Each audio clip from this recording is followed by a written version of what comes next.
Dear Mom and Dad, it's been a year since I left my ordinary, quiet life behind and was brought into this world. At first, I cried constantly and wanted nothing more than to run away, but after catching a glimpse of something that gave me hope of returning, I managed to adapt. On brutal battlefields where countless lives are lost, I constantly tried to balance the actions of my comrades with my own sense of justice. I gradually learned the meaning of courage and brotherhood, concepts I never truly understood back when I was just a normal person. Mom, Dad, I know this might not make sense to you, but I have grown much stronger now. I am becoming someone you can rely on. I have lost so much, but I have also gained a great deal. Through it all, I have stood tall far more times than I have fallen. And now, after a long year, the end of this journey is finally within sight. Someone approaches the hero and asks if he is ready, prompting him to rise to his feet. I know there is little point in writing a letter I can never send, but once the Demon King is defeated, I will finally return to my normal, everyday life. I will see you both soon. From your son who misses his family and his past life deeply. Kim Min-soo. The citizens pray for the hero's health, cheering for his triumph over the Demon King. Their world is finally free. Inside the royal castle, a grand banquet is prepared, filled with fine music and rich food. One of his party members happily enjoys the kingdom's finest liquor, while Min-soo looks visibly tense. His companion assumes he will be able to return home tomorrow. The hero confirms it with a nod, knowing that tomorrow is the day he goes back. When he first arrived in this world, he never imagined this moment would actually come. She gently teases him, reminding him how much he cried when he first appeared. She commends his efforts, telling him he did an incredible job.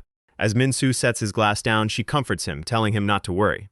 The hero quietly admits just how much he misses his family and friends.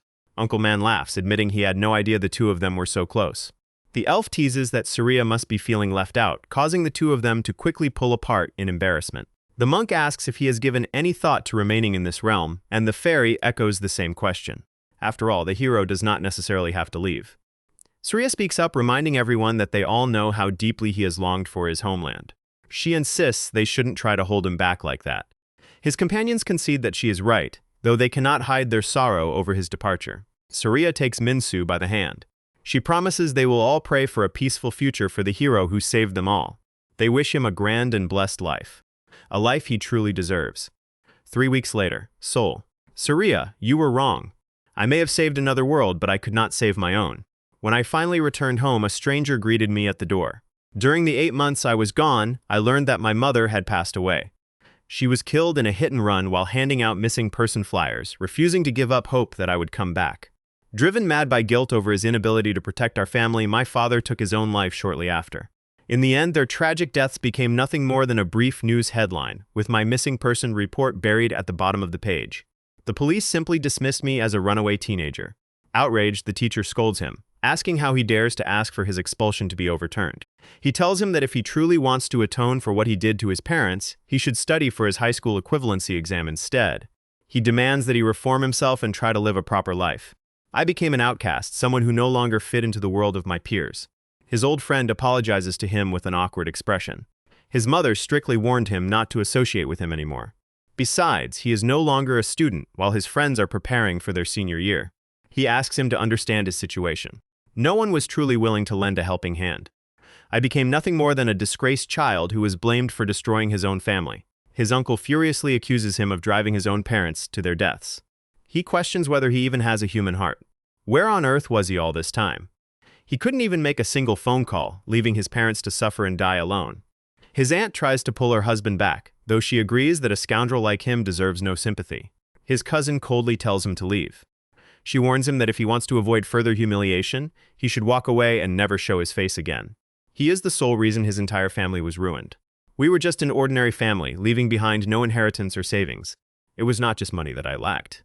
I had no family left, no education, no career, and no place in society. There was no longer a place for me in this world. What is all this? Is this a dream? Is all of this just a cruel, endless nightmare? I saved an entire world. I fought tirelessly to save countless lives. The moment I was summoned, I bled and risked everything just to come back home. So why has everyone abandoned me? The pedestrian he accidentally bumps into turns around in a rage. He aggressively asks why he is standing blankly in the middle of the sidewalk. His girlfriend begins to chuckle at the scene. She teases that he is looking for another fight. She tells him to drop it and keep walking. She remarks that the kid looks like a total pathetic loser anyway. The man smirks and agrees with her. He points a finger at the boy, telling him he should consider himself lucky. He decides to let it go only because his girlfriend found it amusing. Why aren't you sad? The man stops, baffled by the strange question. Aren't you sad that the world was not saved? The man's temper flares up once more. He snarls, demanding to know what those dead fish eyes are supposed to mean. I suddenly remember what I must do. I want everyone to feel the exact same despair that I feel. The burly man steps closer, annoyed by the brat's silent rambling. He threatens to beat him until he speaks clearly. Answer my call. Sword of Durant. The girl can barely hold back her laughter. She mocks him, calling him a lunatic. She finds his pathetic roleplay hilarious. She jokes that he is way too deep into his fantasy. Suddenly, the woman lets out a blood-curdling scream. Nothing remains of her boyfriend except a severed arm. This is what true sorrow feels like. It is completely unfair for me to be the only one suffering. I am the hero. I should be the very last person to drown in misery. I was supposed to be rewarded. The legendary savior who rescued the world and lived happily ever after. That is how this story was supposed to end. The city of Seoul. Gangseo District. Completely erased from the map. 3 weeks after the onslaught of the heroes. The outskirts of Gyeonggi Province. Everyone has pondered the end of the world at least once in their lives. Whether brought about by nuclear war, cataclysmic natural disasters, or a zombie outbreak. A mother anxiously observes the massive traffic bottleneck. The line of vehicles is barely moving. A young girl cries softly in the back seat, overwhelmed by fear. She asks her older brother where they are going and why they had to leave dad behind. He promised they would regroup in Busan. They just need to keep moving south. Park Jun-soo reassures her that they will see their father again as soon as they reach their destination. He gently asks his sister Da-bin to wipe away her tears. After all, mom needs to focus on driving. Yet, no one could have ever anticipated that the world would meet its downfall like this. A soldier broadcasts an urgent warning over a loudspeaker. The hero has reached the rear of the evacuation line and is closing in rapidly. There is no time to spare. Everyone must abandon their cars and proceed on foot. He urges all civilians to exit their vehicles immediately and evacuate in an orderly manner. He instructs them to follow the directives of the military and law enforcement. Their mother urges Jun-soo to hold tightly onto Da-bin. If they get separated in this chaotic surge, they might never find each other again. Jun-soo nods firmly, agreeing to keep his sister safe. The military officer repeats the siren warning. The monster is advancing upon their location at terrifying speed. Countless civilians are being crushed under the destruction. The world as they knew it. Humanity is being brought to the brink of extinction by the hands of a hero. Panic erupts as the terrified crowd breaks into a desperate stampede. Jun-soo's family presses forward through the sea of people as best as they can. Da-bin whimpers, asking her brother to slow down. Without hesitation, Jun-soo scoops her up into his arms. He tells her to hold on tight to his neck. If she slips and falls in this crowd, she will be trampled. Suddenly, the fleeing crowd comes to a dead stop, staring upward in utter horror. Looming behind them stands the monstrous figure. A calamity who leaves nothing behind but mountains of mangled corpses. Min-soo looks down at them, asking if they are truly struggling this hard just to survive. He finds their struggle pathetic. It fills him with absolute disgust. How foolish of them to cling to life when everyone around them is already rotting. He vows to slaughter every last one of them. Jun-soo pushes through the chaos, carrying his sister. His breath comes in ragged gasps from exhaustion. A panicking man shoves past him violently, knocking Da-bin's favorite stuffed animal from her hands. The plush toy tumbles across the asphalt and rolls beneath a stalled car. Da-bin watches in distress as they move further away from it. She frantically tugs on her brother's hair to get his attention. She points back toward her lost stuffed rabbit. She cries out that it fell underneath the car. Jun-soo tries to tell her they cannot stop now, but she tearfully reminds him that dad bought it for her. Those words pierce his heart, knowing they might never see their father again. It was her 6th birthday present. It is her most cherished possession.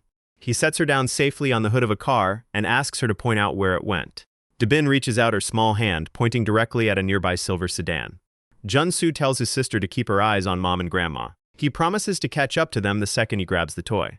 Fleeing civilians shove past Jun-soo, bewildered as to why he is running back into danger. Reaching the sedan, he drops to his knees and peers underneath. There, resting near the tire, is the plush rabbit. Jun-soo stretches his arm as far as he can reach. The desperate crowd continues to flee, but the tyrant is already upon them. A sudden apocalyptic shockwave slams into the area, knocking Jun-soo flat on his face. Min-soo unleashes his power, declaring that everyone will share in his suffering. Jun-soo's fingers finally wrap around the stuffed rabbit.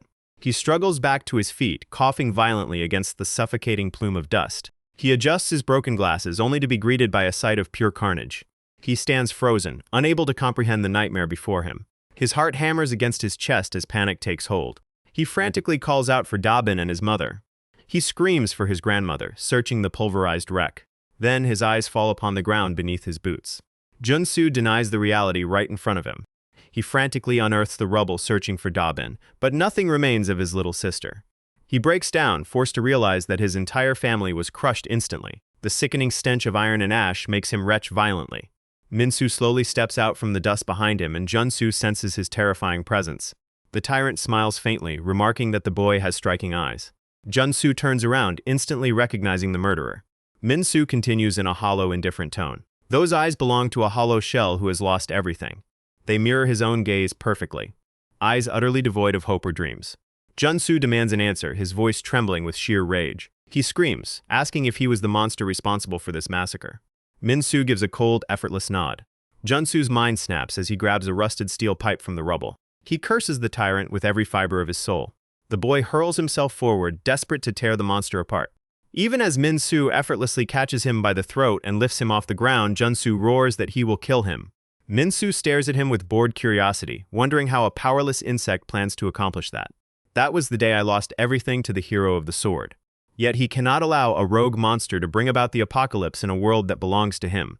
I am so sorry, Da-bin. Mom, Dad, Grandma, my entire world, taken in a single second.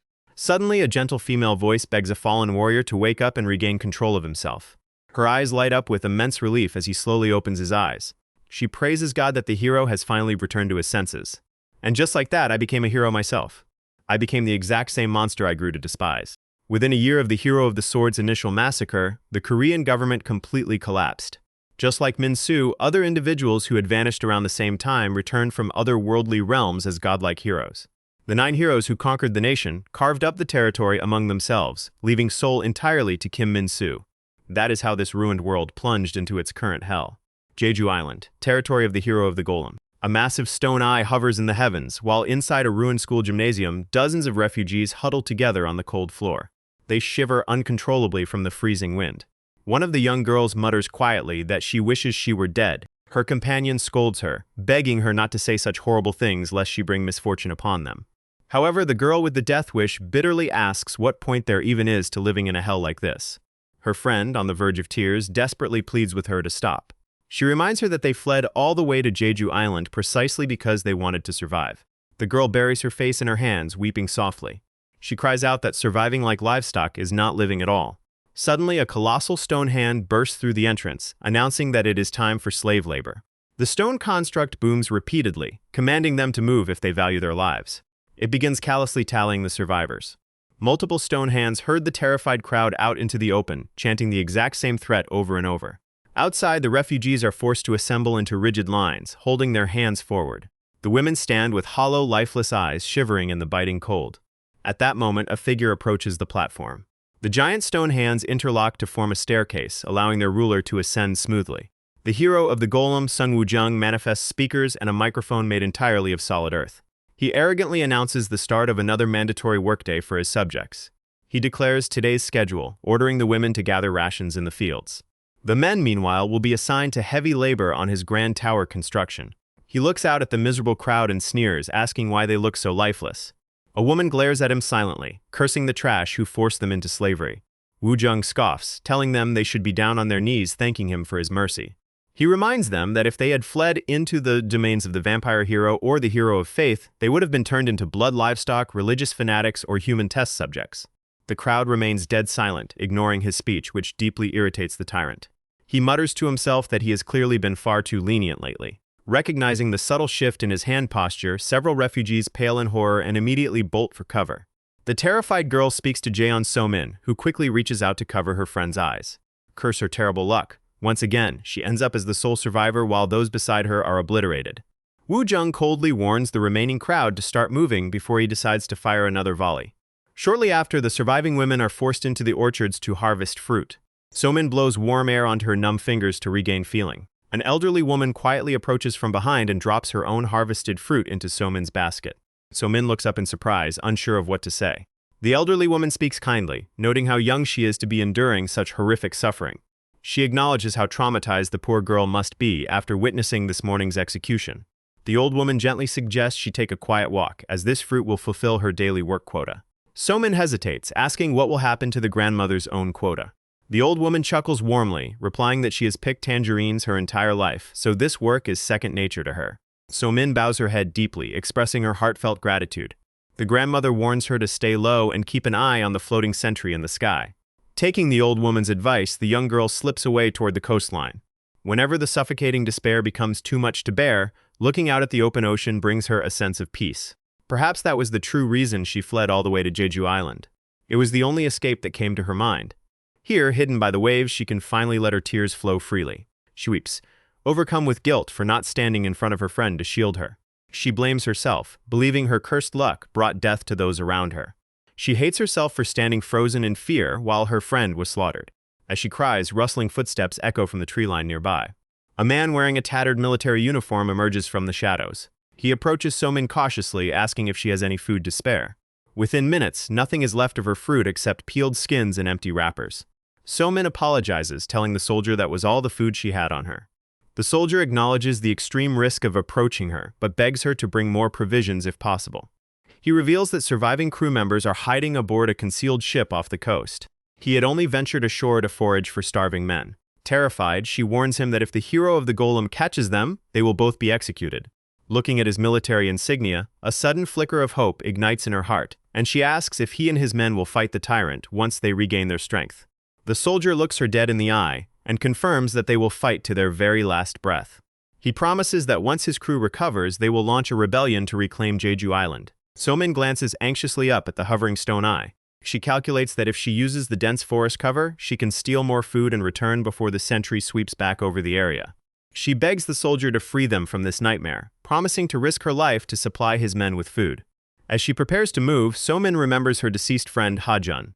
She realizes that Ha-jun's constant desire to die was never a true wish for death. She was simply terrified of living each day in endless humiliation, devoid of real humanity. So-min stealing her resolve, deciding she will no longer merely cling to survival like cattle.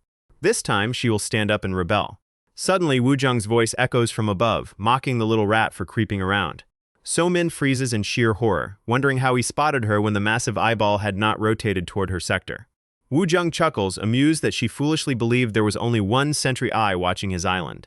With a snap of his fingers, he deactivates the cloaking spell on a secondary stone eye floating directly above her. He places a hand over his face, bursting into hysterical laughter. He mockingly reveals that he pretended not to notice her just to give her false hope. Watching her foolish struggle made the hunt far more entertaining for him. So-min screams at him in pure rage, cursing him as a sadistic bastard. Woo-jung dismisses her anger, claiming her suffering is merely the result of her own weak incompetence. He sneers that if she feels the world is unfair, she should have returned as a hero herself. He taunts her, asking why she didn't comfort the heroes when they were suffering alone in otherworldly realms. So-min collapses to her knees, realizing how utterly powerless she truly is. She screams at the sky in total desperation, begging anyone, god or monster, to step forward and fight in her place. Suddenly, a massive shockwave erupts, blinding the hero of the golem with a massive wall of dust. Through the thick cloud of smoke, an imposing silhouette slowly emerges. Woo-jung narrows his eyes, angrily demanding to know who the bastard interrupting him is. So-min looks up in awe through her tears, wondering if a savior hero has finally answered her prayer. Park Jun-soo, the hero of the spear, makes his return. Jun-soo carefully watches the scene unfold. A bewildered red-haired man stands nearby while a girl remains in grave danger. Further ahead, lifeless bodies are crushed beneath the rubble. Jun-soo asks the girl to explain the situation, though she is still deeply shaken. Sung Woo-jung demands to know who he is and why he invaded his domain, but Jun-soo ignores him.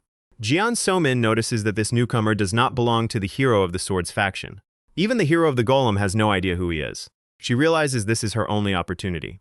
She warns Jun-soo that the man before them serves the hero of the sword. He seized control of Jeju Island and began slaughtering the inhabitants. He even butchered the local soldiers stationed on the island. Woo-jung grows furious seeing them chat so casually in his presence. This is no time for a friendly chat. Jun-soo feels he has heard enough to understand. He decides to ask one final question. He asks if everything the girl said is true. Woo-jung mockingly asks what happens if it is. Jun-soo calmly declares that he will die. Woo-jung fumes, believing he is being looked down upon. He launches his assault using massive stone hands. At the same time, he prepares his floating ocular constructs.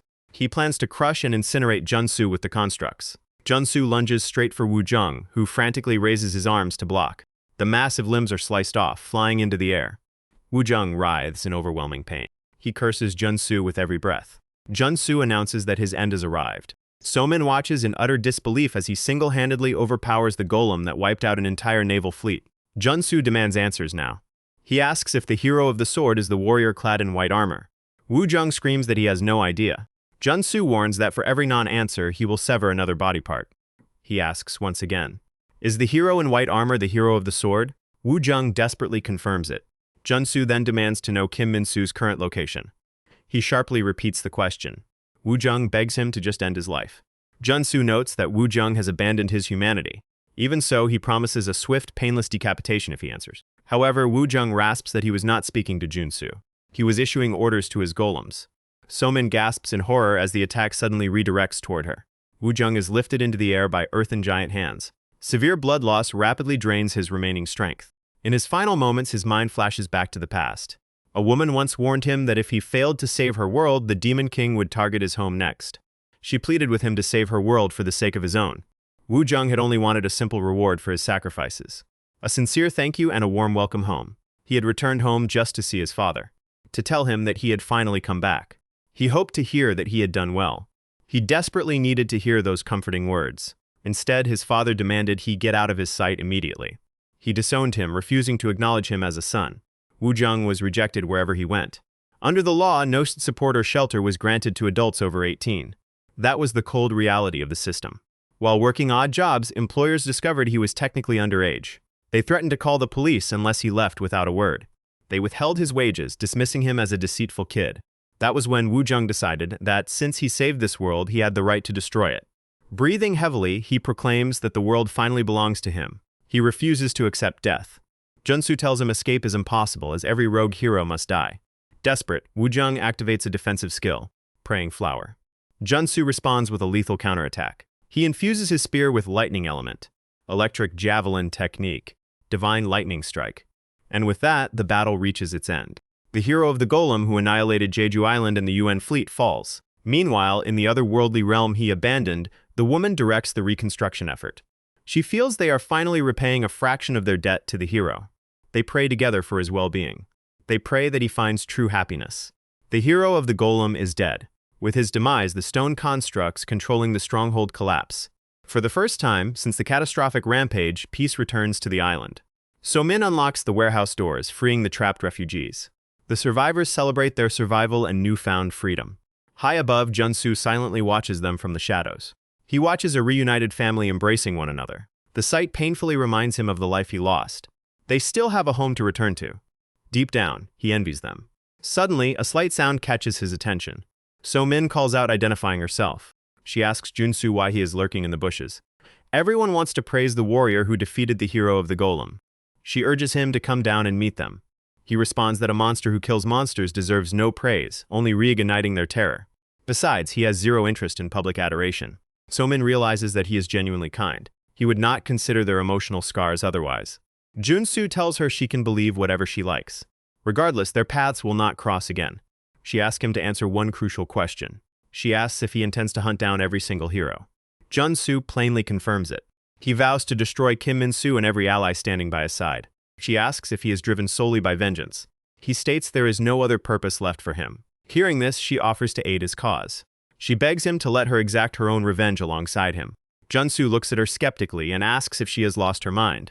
She acknowledges she might be dead weight, but pleads for a chance. She points out that he does not know where the remaining heroes reside. She assures him that she knows their locations. She tracked their territories on her journey from Seoul to Jeju. She mapped out their individual domains and documented their respective powers. She notes he cannot possibly walk all the way back to Seoul.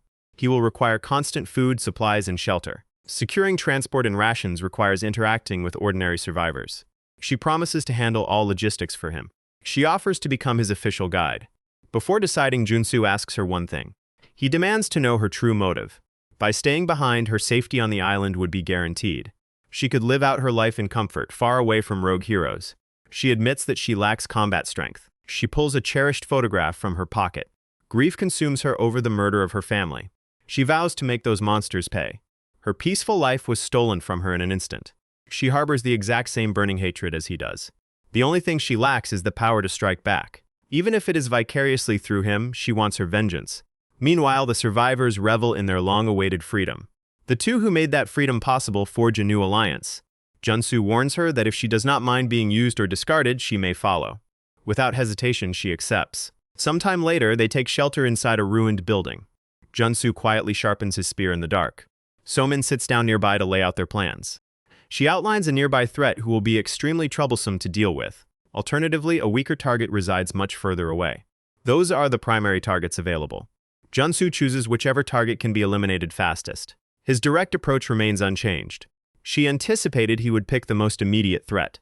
Their next enemy is Soo-ah-shin, the hero of the water dragon. Having wiped out an entire fleet in the Pacific, she reigns as the undisputed tyrant of the sea. Her control over aquatic battlefields gives her a deadly advantage. The massive water dragon she commands possesses destructive force equivalent to a nuclear weapon. She ruthlessly slaughtered countless refugees fleeing toward Jeju Island. That was the tragic attack that claimed So-min's mother. Jun-soo cuts her off, telling her not to list atrocities like an impressive resume. Their target is simply a murderer. All that matters is that she deserves to die. Crucially, engaging her in open waters requires a vessel. So-min mentions she knows contacts who can provide naval transport. After reclaiming ships stolen by Sung Woo-jung, surviving naval officers reorganized. A fleet now stands ready to assist Jun-soo. The crew members pledge to fight in honor of their fallen comrades. They promise to deliver Jun-soo directly to the target. They set sail into the southern coastal waters. Ah-shin reassures her beast that everything is fine. She guarantees the approaching fleet will never reach shore. On the shore, an officer quietly smokes a cigarette. The captain informs him they sail in 2 hours. The officer turns to address his superior. Extinguishing his cigarette, he voices doubts about the mission.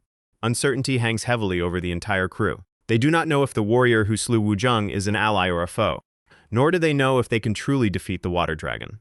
Even if they somehow make it back to the mainland, there is no guarantee Jun-soo can defeat Kim Min-soo. He begs the captain for a reason to believe.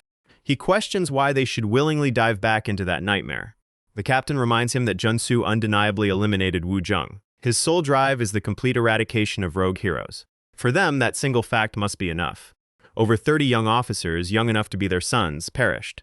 When he eventually meets his lost men in the afterlife, he wants to tell them he died fighting after finding a path forward. He intends to give meaning to their sacrifices by risking his own life.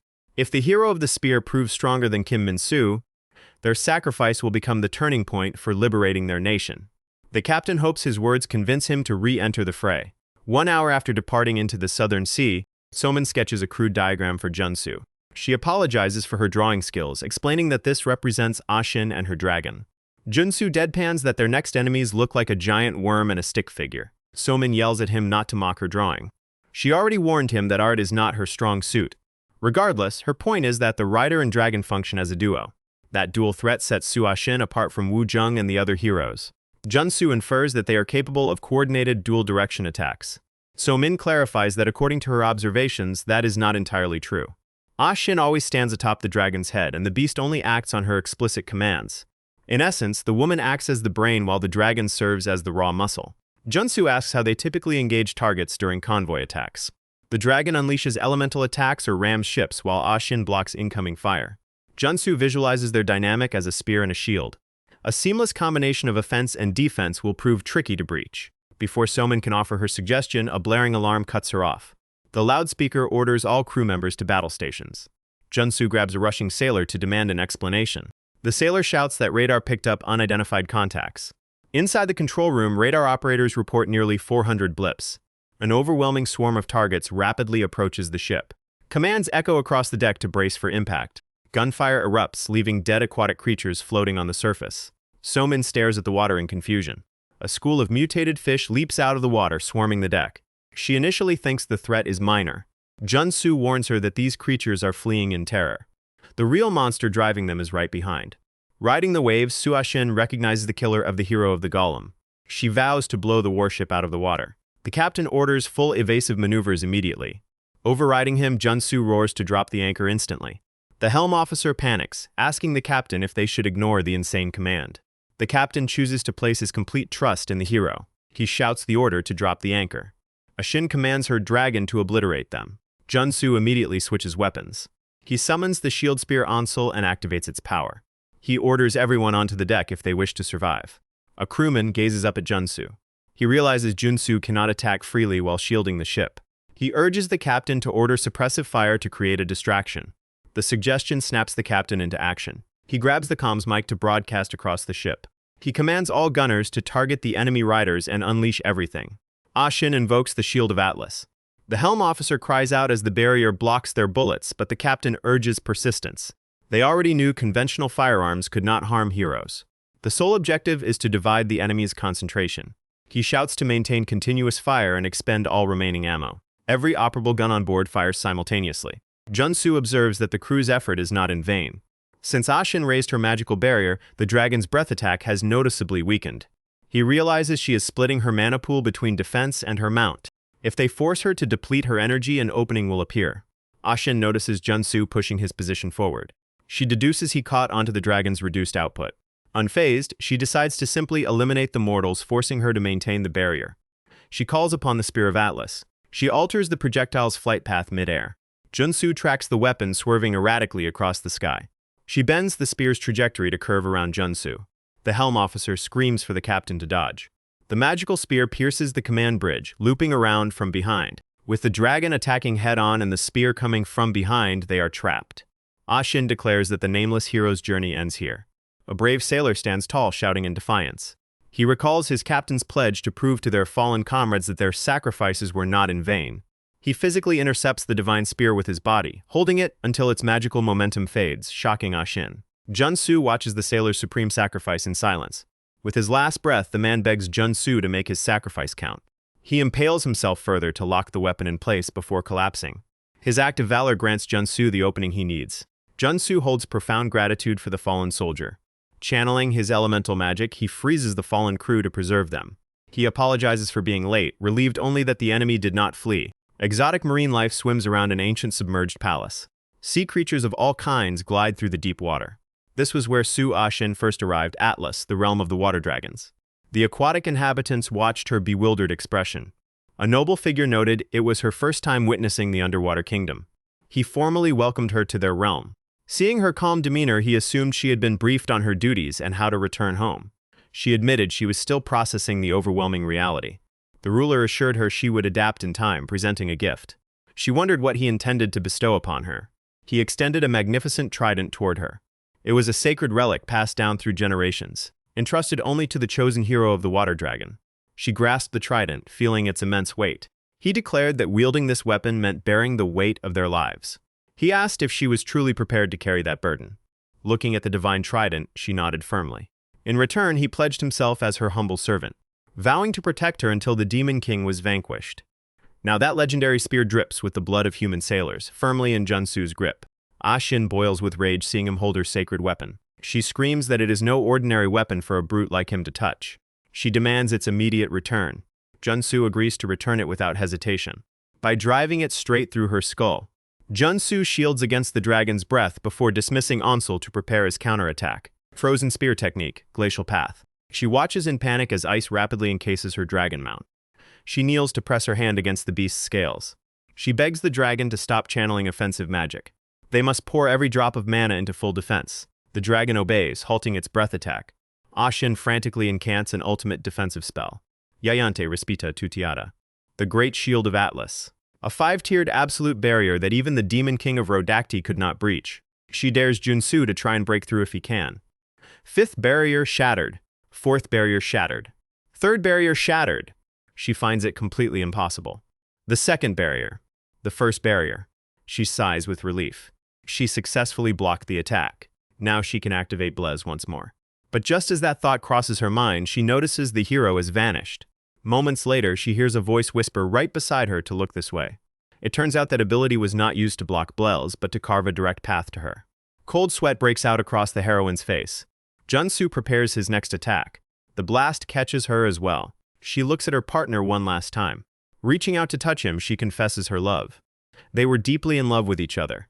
In the past, they had defeated the Demon King of Rodaktilo together. Pierced by Blaze, the Demon King lay lifeless in the sea. Both she and her partner witnessed his defeat. They had finally slain the Demon King. Releasing his transformation, the king landed on the water, catching her gently in his arms. He declared that they could finally alter their predestined fate. He praised the heroine for fighting so hard. It was a compliment that left her blushing furiously. Bound by deep affection, the two shared a kiss. As a single tear trickled down her cheek, he asked why she was crying on such a joyful day. She explained that the Demon King's death meant their inevitable parting was now drawing near. She was relieved to return home but hated the thought of leaving him behind. That was when he vowed to follow her to her world. Having fulfilled his duty as king of Atlas and preserved the balance of his world, he would stay by her side simply as her partner. Hearing his decision, the people pleaded with him to reconsider. They questioned how a ruler could step into a hero's world, where everything was fundamentally alien. They warned him that entering her world could prove fatal for him. But the king pointed out how easily she had adapted to his realm. That alone was proof enough that he could do the same. An heir had already been named, and his royal duty of slaying the Demon King was complete. He was no longer a king. He would spend the rest of his days living for her. Standing before the portal, he proposed to her, filling her heart with boundless joy. But that was where the nightmare began. The sea dragon's body could not adapt to the human world. Maintaining his human form became harder with each passing day. She constantly asked if he was in pain, but he brushed it off, insisting they enjoy their date instead. Slowly, their fragile happiness began to shatter. Coming home late from work one day, she called out an apology. Inside, she found the house in total ruin, with a terrifying shadowy figure looming in the dark. He begged her not to come any closer, but driven by worry, she rushed forward and threw her arms around him. She told him she had saved up enough money. They could move to a secluded island where no one else lived.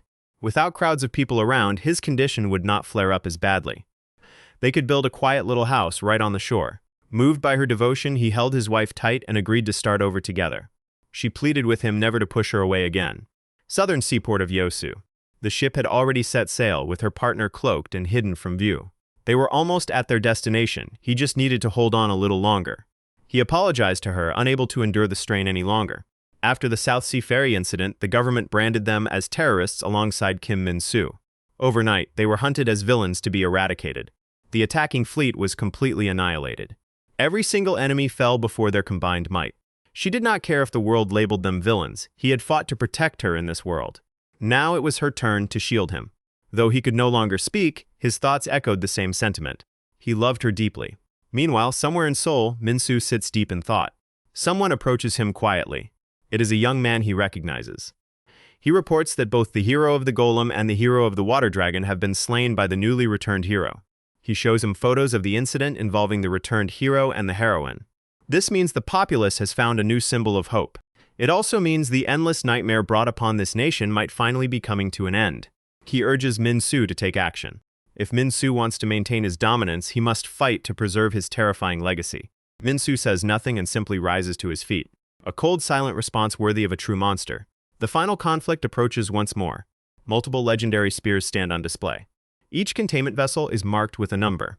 A female voice explains that the first spear Burbash has returned. Simultaneously, a report arrives confirming that the fifth spear Anzil has vanished. She instantly realizes what is happening.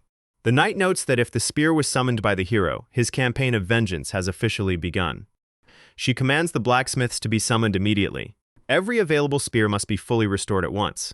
It is time for them to repay the hero for everything he sacrificed for them. The soldier bows and executes the order. The girl gazes at a spear with deep nostalgia. Truth be told, the hero never cared about saving their world. Yet out of every hero of the spear in history, he pushed himself harder than anyone else. Jun-soo was utterly exhausted. Steam radiated from his body after relentless, grueling training. The girl steps forward to deliver news to the hero. She informs him that they succeeded. They can now advance to the next stage. But for Jun-soo, it is not over until he says it is over. Not yet. He is still far too weak compared to that bastard. This is nowhere near enough.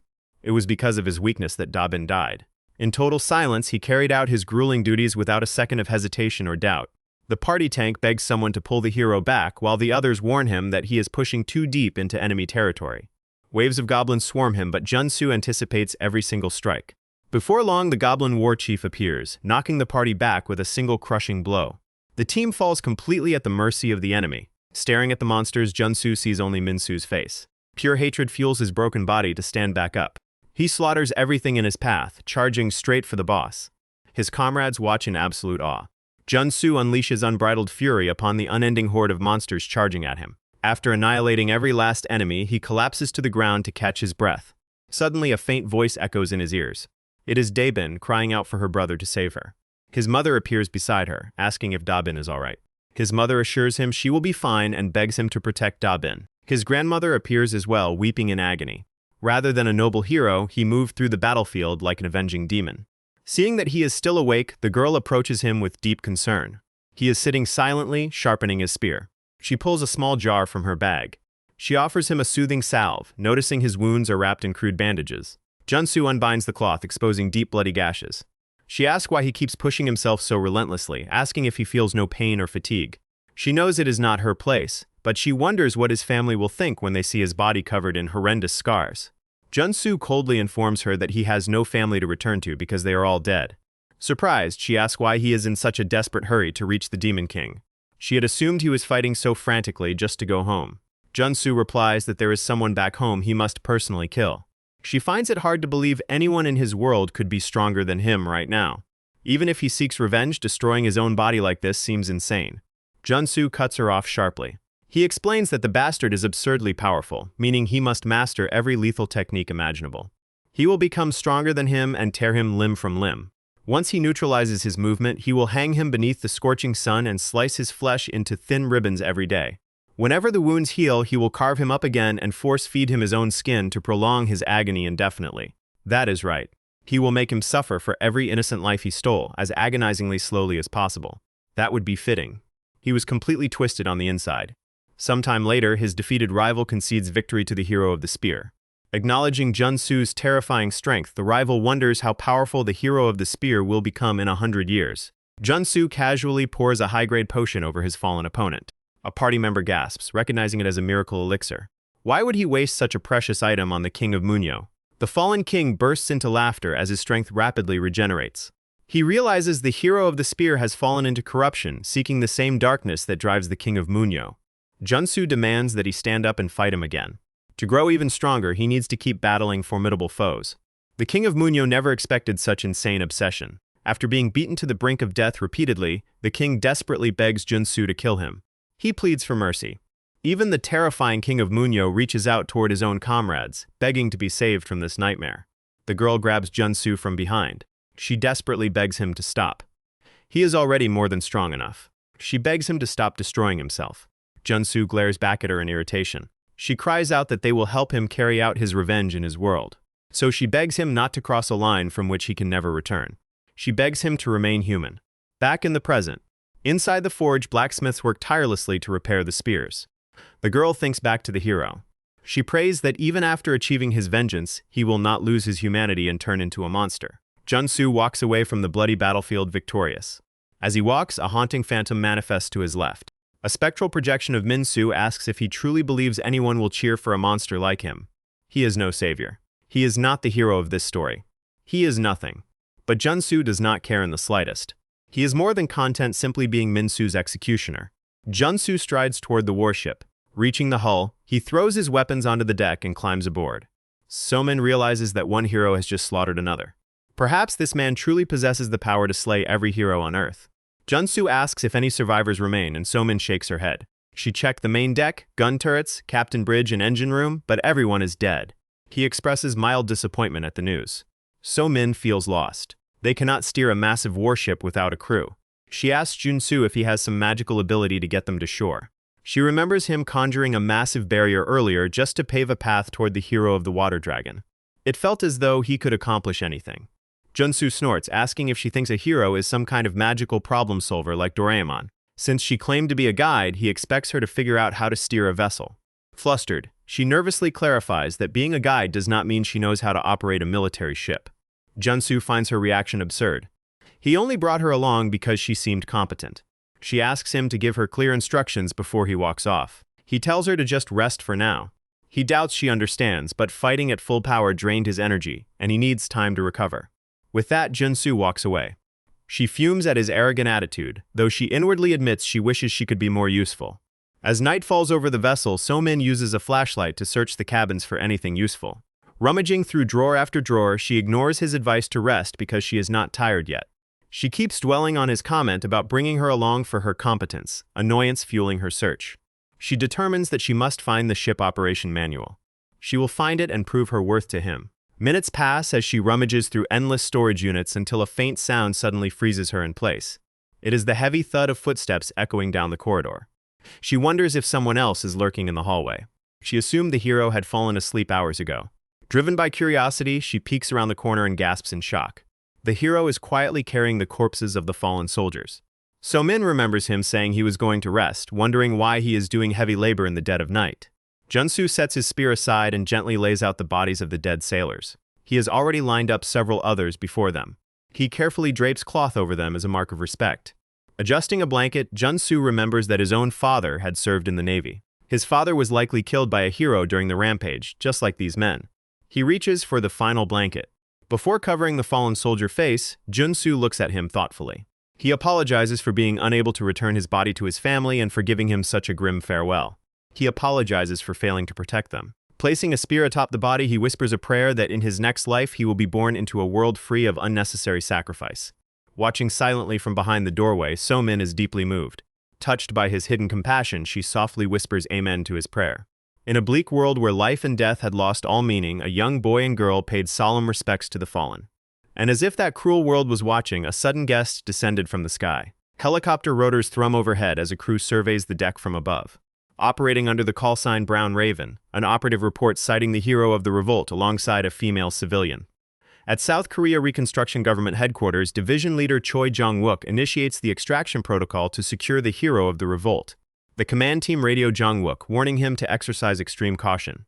They cannot verify whether the hero of the revolt will be hostile or friendly. Since their primary objective is reclaiming hero-controlled territories, his allegiance remains uncertain.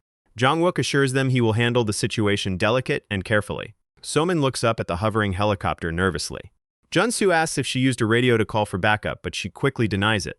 They speculate the newcomers might be remnants or subordinates aligned with the rogue heroes. Since the rogue heroes held absolute power, many citizens willingly aligned with them to survive.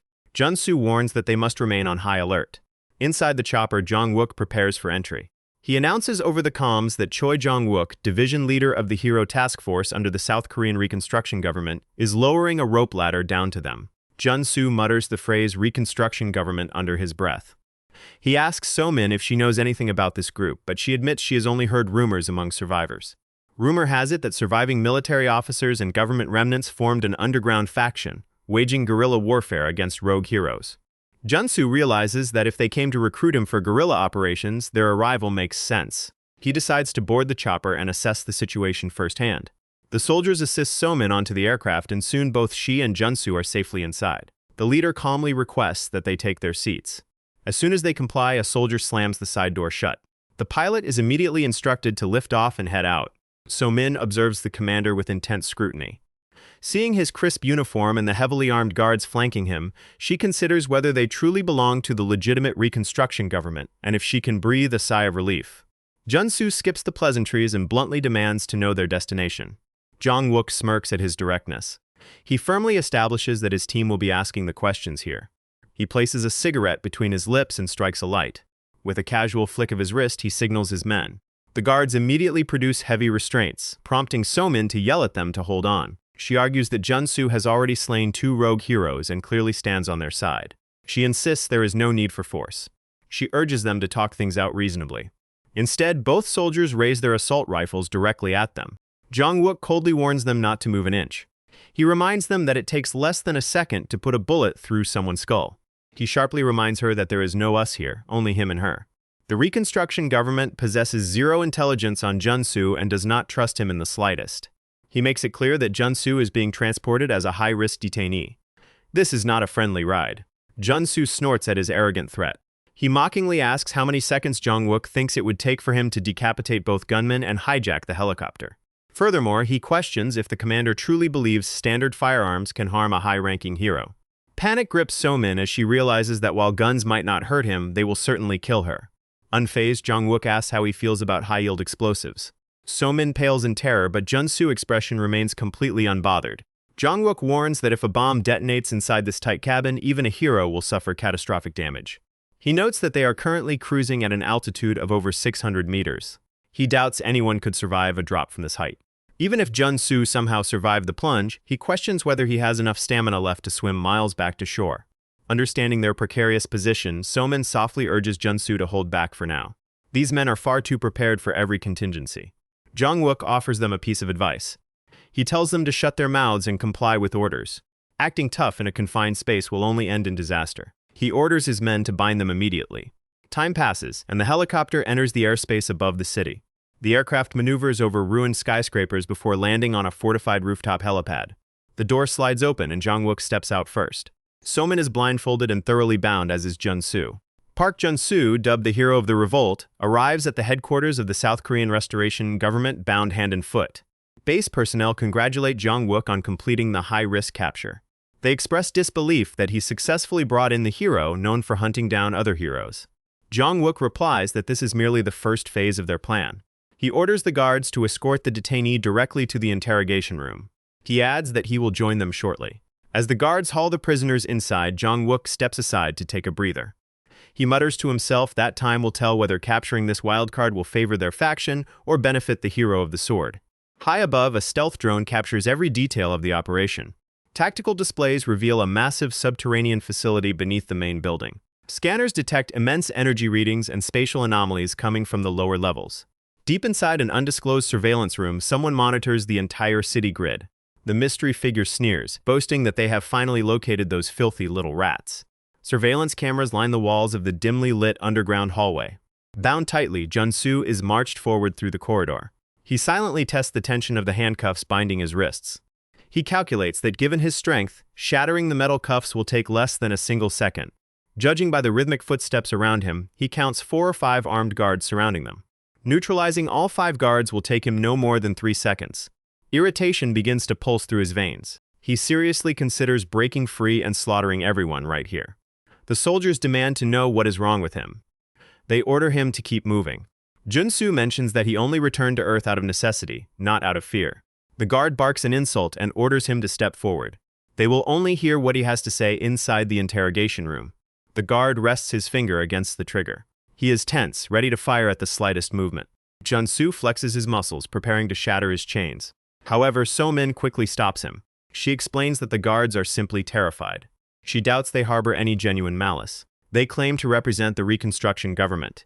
They already bear enough resentment toward the heroes. They share a common enemy.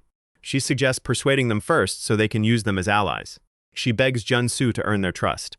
Reluctantly, the hero relaxes his arms. Following So-min's advice, he continues walking forward. The soldiers sigh in collective relief. Inside the interrogation room, they bring So-min in for questioning. They seat her and remove her blindfold. Across the table, the unit leader sits down. Knowing she is not a hero, Choi Jong-wook demands answers directly from So-min. What kind of person is this rogue hero? And why is she traveling alongside him? So-min feels that calling him a rogue hero is far too grand a title. To her, calling him any kind of hero makes no sense. He is fundamentally different from every other hero she has ever encountered. Jong-wook cannot seem to grasp her meaning. She continues explaining. She reveals that he harbors a burning hatred for Kim Min-soo and seeks to eliminate every hero standing by his side. He has no ambition beyond that single pursuit. It is as if his world will simply end once Min-soo is dead.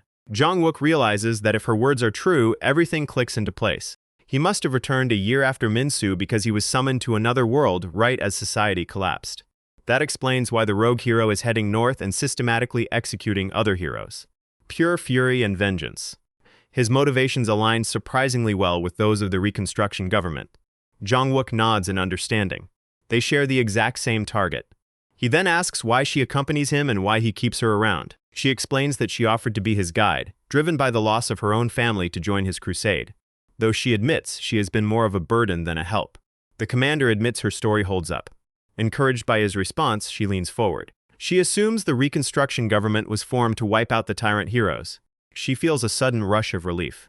With the military backing them, they could destroy the evil heroes faster and restore peace to the world. Jong-wook notes that while the girl has spirit, she lacks tactical judgment. They have no intention of releasing Park Jun-soo. Nor do they plan to send him off to fight the sword hero. Not unless he can prove he can be fully controlled, unlike the rest of his kind. So-min looks utterly confused.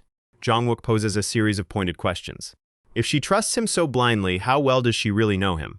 Does she know what he is thinking this very second? Does she know what he feels inside? Is he truly powerful enough to slay Kim Min-soo? Can she guarantee he will never lose his mind and turn evil? And above all, what will he do once his vengeance is complete? Hearing those words, So-min freezes, unable to answer what Jun-soo will do after his revenge. Jong-wook presses on.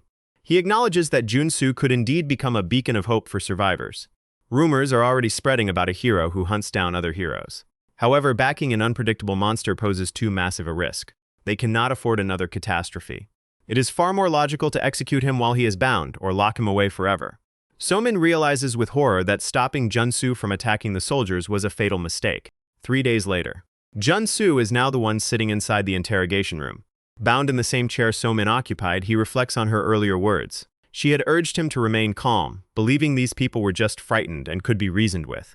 Jun-soo bitterly questions if they are truly just afraid. They have not given him a single drop of water or a crumb of food. It seems clear they intend to starve him to death.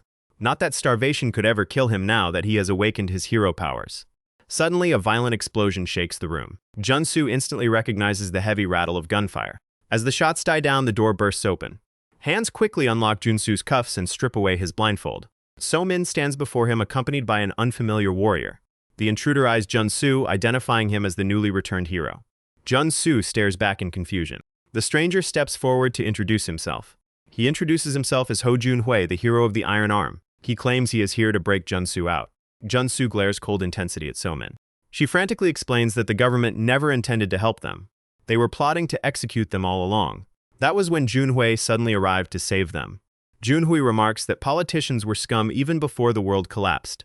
They never had any intention of offering aid. They viewed Jun-soo as a dangerous monster and became fixated on destroying him. So-min tearfully admits she was wrong.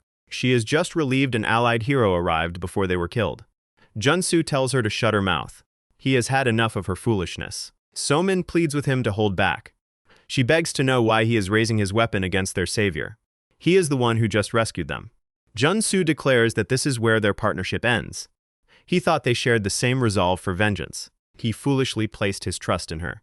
Jun-hui tries to mediate, claiming heroes are not bad people, just victims of a cruel era. Jun-soo roars at him to shut up. He does not care about misunderstandings, excuses, or whether he himself becomes the villain. The heroes crossed a line that can never be forgiven. Every single hero who abandoned their humanity must die. His killing intent flares as he orders So-min to get out of his sight before she gets caught in the carnage. She cries out, asking if he will really keep slaughtering until everyone is dead. Jun-soo catches the rhythmic echo of footsteps. A figure steps through the doorway. Choi Jong-wook enters, announcing that the candidate has passed. 3 days earlier, Jong-wook had warned So-min that an uncontrollable hero would have to be eliminated or locked away. That was when she realized stopping Jun-soo from attacking the guards was a mistake. He noted she expected them to blindly trust her just because she brought them a hero's firepower. He commended her clever attempt, but reminded her that adults play by harsher rules. So-min admitted he had seen right through her. Even so, Jong-wook agreed to her core proposition. The potential reward was worth the gamble. After all, Park Jun-soo had already slayed 2 powerful heroes. The real problem was the cowardly old high ranks at command. They preferred hiding in comfortable subterranean cages over fighting for true liberation. Jong-wook addressed the committee members behind the two-way glass. Official demanded they simply keep the hero monitored. Team leader Choi had never been one to follow bureaucratic protocol. He pondered his next move for a silent moment. He proposed orchestrating a stage test with So-min, which led directly to this staged confrontation. In the end, the rescue was nothing more than an elaborate test. A trial to confirm whether Jun-soo was truly a dedicated hero hunter. To verify if he was someone the military could rely upon. Choi tells Jun-soo he can lower his spear. The man before him is just an actor hired to impersonate Ho Jun-hui. Jun-soo asks what would have happened had he welcomed the hero. Choi answers bluntly that he would have been killed on the spot. Had he survived the charges rigged under the desk, armed strike teams would have rushed in to execute him. And if the soldiers failed, heavy explosives beneath his feet would have detonated, burying him under tons of concrete to buy evacuation time. Choi asserts that sacrificing dozens of willing soldiers and tons of munitions to protect humanity's future is a price he would pay without hesitation. Jun-soo realizes these people are ruthless fanatics who care nothing for their own survival. They are out of their minds, yet paradoxically, that madness makes them trustworthy partners. Though their test was infuriating, Jun-soo accepts that they share the exact same objective. Choi nods in complete agreement. Now that trust is established, the Reconstruction government promises to back him with every resource at their disposal. Korean Reconstruction Government. The Mega Shelter. Basement Level 12. So-min never imagined an entire subterranean city existed beneath the ruins. She asks if the rumor of a giant robot under the National Assembly building was real too. Choi replies solemnly that it was deployed during Kim Min-soo's initial rampage, only to be obliterated instantly. So-min gasps in shock, only for Choi to chuckle and admit he was just joking. He teases her for being so gullible. He explains that to evade hero intelligence, they expanded a network of Cold War-era emergency bunkers into this hidden sanctuary. Nearly 50,000 survivors reside within the shelter. It is essentially a fully functioning underground city. Word of Jun-soo's arrival spreads like wildfire through the crowds. Whispers circulate of a rogue hero who hunts down the tyrant heroes. Noticing Jun-soo looks younger than him, Choi offers a piece of advice. He asks the young hero not to disappoint the people depending on him. If he retains any humanity, he should channel his strength to protect rather than destroy. The trio steps out of the elevator and walks down the main concourse. Jun-soo surveys the bustling underground world until a small movement catches his eye. A young girl shyly approaches, holding out a small bouquet of wildflowers. After offering the gift to Jun-soo, she scampers back into her parents' arms. The sight hits him hard, bringing back agonizing memories of his little sister Park Da-bin. He wonders to himself if he truly has anything left in his heart to protect. Choi leads them deeper into the residential block, stopping outside a quiet building. He shows Jun-soo to his temporary quarters. He urges the hero to get some rest. Jun-soo bluntly replies that they will not be staying long. They will depart as soon as supplies are restocked and transportation is secured. So Min urges him to accept military escorts and armed forces to fight alongside them. She begs him to consider the offer before throwing it away. Choi strongly agrees with her assessment. The military is willing to mobilize everything they have to assist. So Min knows he fears dragging innocents into danger, but asks him to sleep on it. Just for tonight. Jun-soo stays silent, giving a subtle nod. Later, So-min finishes washing up. Stepping out, she spots Jun-soo standing alone on the balcony. He is quietly eating canned fruit. She walks over and asks if he likes yellow peaches. He mutters that glucose keeps his brain focused. He is only eating to fuel his tactical brain and figure out how to kill Kim Min-soo. So-min softly admits she wants to learn more about him. He asks if she still harbors suspicions, assuming she thinks he is no different from the villainous heroes. She points out that neither of them even knows the other's real name. Since they are traveling together, constantly calling her by her hair color is absurd. She teases that after scarring her face, the least he can do is tell her his name. He finally speaks up, introducing himself as Park Jun-soo. She offers her hand in return, introducing herself as Jeon So-min. That night, the two shared a moment of quiet connection for the very first and last time. Meanwhile, military surveillance continues monitoring the complex. Choi Jong-wook watches over the feeds alongside his officers. The rogue hero seems to have fully committed to their cause. Audio feeds picked up nothing suspicious during his private conversation with So-min.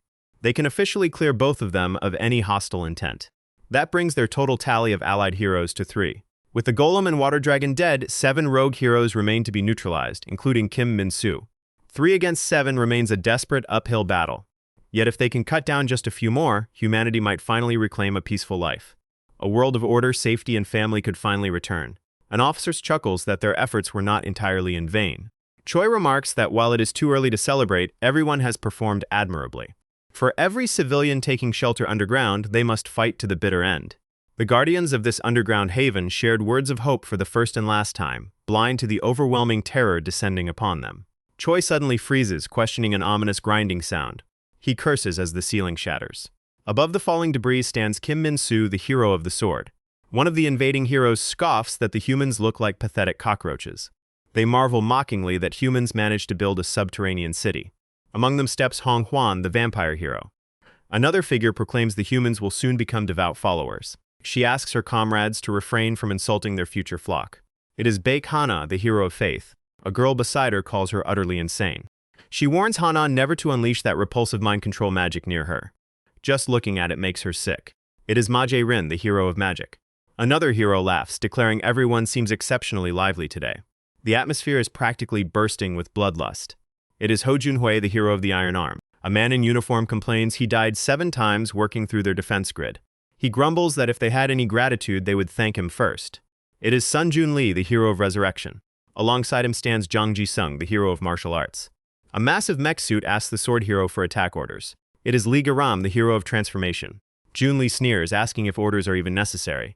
Kim Min-soo commands them to plunge every soul in the facility into total despair. Garam acknowledges the target directive. Weapon systems engage burst mode. Artillery decompression set to 30%. Choi Jong-wook curses in sheer panic. He orders all city defense turrets activated to intercept the threat immediately. He screams at his stunned operators to move. He orders them to bring automated defense systems online instantly. The operators turn with vacant eyes, chanting about their new faith. Choi realizes with horror that the hero of faith has brainwashed his entire staff. Baek Hana smiles, relishing the chaos. Choi frantically grabs his comms unit. He orders all military divisions to form a defensive wall against the invaders. They must buy time and provide covering fire for Park Jun-soo. If they fall here, it is the absolute end of their nation. An enemy hero picks up a radio from a fallen soldier. Junhui chuckles that it was quite a touching speech, yet completely futile. Reconstruction Government Artillery Division at Chong Mountain site completely wiped out. Sun Junli notes the soldiers were surprisingly disciplined. They managed to kill him twice before falling. Reconstruction Government Special Operations Unit at Quan Bad wiped out. Tactical Helicopter Unit Brown Crow completely annihilated. 13,700 casualties. That was the total devastation wrought in just 3 minutes and 17 seconds. The defensive barrier of the ultimate weapon activates. Junsu steps into the open, locking eyes with his sworn enemy. Min-soo turns, asking if this is the challenger, the one trying to break this chain of misery. The monster who murdered my family stands right before my eyes. The demon who stole my peaceful life is standing right in front of me. The killer who shattered my world is right here. What must I do now? I will kill him. I will end everything right here. Shield Spear, Ansel. Earth Spear, Joey. Sacred Spear, Paulo. Darkness Spear, Darren. Fire Spear, Ignat. Ice Spear, Vasnes. Poison Spear, Skola. Wild Spear, Baton. Fragmented Spear, Artie. Dragon Spear, Chichati. Sacred Resonance. Void Union. Garam notes that the spear hero is no ordinary fighter. An onlooker mutters that the attack came terrifyingly close. Baekhana smiles, anticipating an entertaining clash. Zhang Jisung steps back to avoid getting caught in the destruction. Junsu grips his weapon tightly, channeling all his aura into a single strike. For a split second, Kim Min-soo considered letting Park Jun-soo slay him, recognizing an abyss of grief in the boy's eyes matching his own. Yet Min-soo caught something else in that gaze. Beneath Jun-soo's bloodlust and vengeance, there lingered a faint glimmer of hope. This bastard actually believes killing me will grant him salvation. He thinks my death will earn him a happy ending. That conviction twisted Min-soo's heart with fury. How dare you dream of happiness while I am trapped in hell? Min-soo ignites the full catastrophic force of his blade. Eclipse mode. Right here, right now. Junsu vows to end him no matter the cost. He summons the legendary dark armor, Didantium, a sharp, focused hatred directed at a single man. Yet it paled against the overwhelming, apocalyptic malice unleashed upon all humanity. Min-soo invokes the devastating blessing of Goddess Seraphine. This is an absolute war for utter dominance. Kim Min-soo, the hero of the sword whose very arrival heralds total annihilation, fights with unchecked fury. And one lone man stands against the tide, holding back absolute despair with his entire soul. They believe victory isn't out of reach. Maybe he actually can win. Their last hope is fighting the absolute battle of his life against the hero of the sword. It is a heavy task to request, but the leader begs everyone to lay down their lives to distract the other heroes for as long as possible. So the weak decided to rise and fight once more. Through their ultimate sacrifice, they intend to put an end to this twisted world. A mass of fallen bodies whispers their unwavering faith in their god. He orders his soldiers to finish this right now. The hero of the Iron Arms smugly declares that the execution ends here. He notes that his target is taking longer than expected. He wonders if he should step in himself. One of the soldiers has no intention of letting him walk away. With sheer resolve, he yells that the enemy will not escape. The vampire hero finds this resistance unusual. She wonders if the hero of the sword is simply playing with his food. She thinks Min-soo can be surprisingly soft-hearted at times. Surrounding fighters block his path, branding him a ruthless killer. They taunt him to drain their blood as well. Irritated, the hero feels they have entirely too much energy. Ability activation. Earth manipulation. Earth Spear. Earthquake. Dragon Lance. Inherent technique. Dragon Descent. Min-soo intends to put an end to his year-long nightmare right now. Simultaneous skill activation. Lightning, Ice, Earth, Fire, and Wind. Elemental Berserker. Min-soo acknowledges his enemy's strength. But that is all it is. Durandal. Daybreak form. To Min-soo, his opponent's grief lacks real depth. Evil could never truly vanquish evil. Jun-soo questions those words. He wonders if his pain is truly shallow. Whether his suffering means so little. The slaughter of his entire family. The collapse of the world he once knew. The agony of having his life crushed beneath a murderer's heel. To call all that shallow. Kim Min-soo states it once more. It is shallow. His adversary has suffered far less than he has. Jun-soo still has possibilities. He can still find salvation.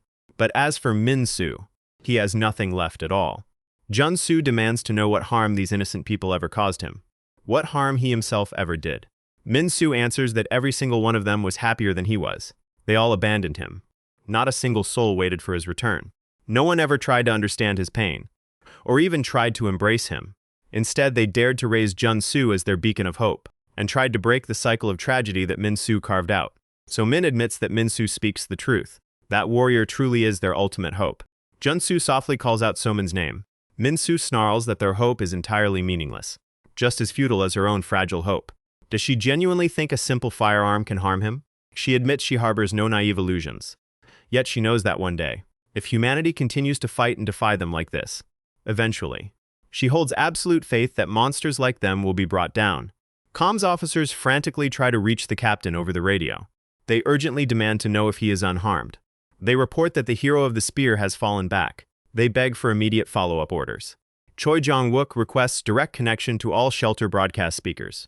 He has a final broadcast for everyone, to every surviving citizen, and to anyone still able to hold a weapon. He asks them to listen carefully. The hero of the spear. That foolish spear wielder remains humanity's ultimate hope. The military forces have completely collapsed. There are barely enough weapons left to hand out to civilians, and the people are losing their will to resist. He deeply apologizes for failing them. However, ensuring that warrior survives to fight another day. That is the absolute best move they can make right now. He pleads with everyone to shield him. He entrusts humanity's remaining future to his hands. Jong-wook recalls a moment from his past. A fallen heroine he once encountered. She had placed all her trust in him. He realizes his own duty is now to hand off the torch. The massive structure collapses directly toward Kim Min-soo. Hana watches the destruction unfold. She mutters that Chief Choi was a nuisance to the very end. She addresses her faithful servants, demanding to know how they will prove their devotion. One offers his left arm while the other sacrifices his right. She unleashes her power to halt the falling rubble. Min-soo turns his gaze back. He asks his ally why she is just standing there idle. She snaps that he has no idea how hard it was to hold back while following his orders. Sugar dust stream. She shouts that this is the end for that miserable loser. Ma Jae-rin was heading home. Over the phone, she is asked to grab a birthday present for Yi-sum. She replies that she has already picked one up. She is bringing back both a gift and a birthday cake.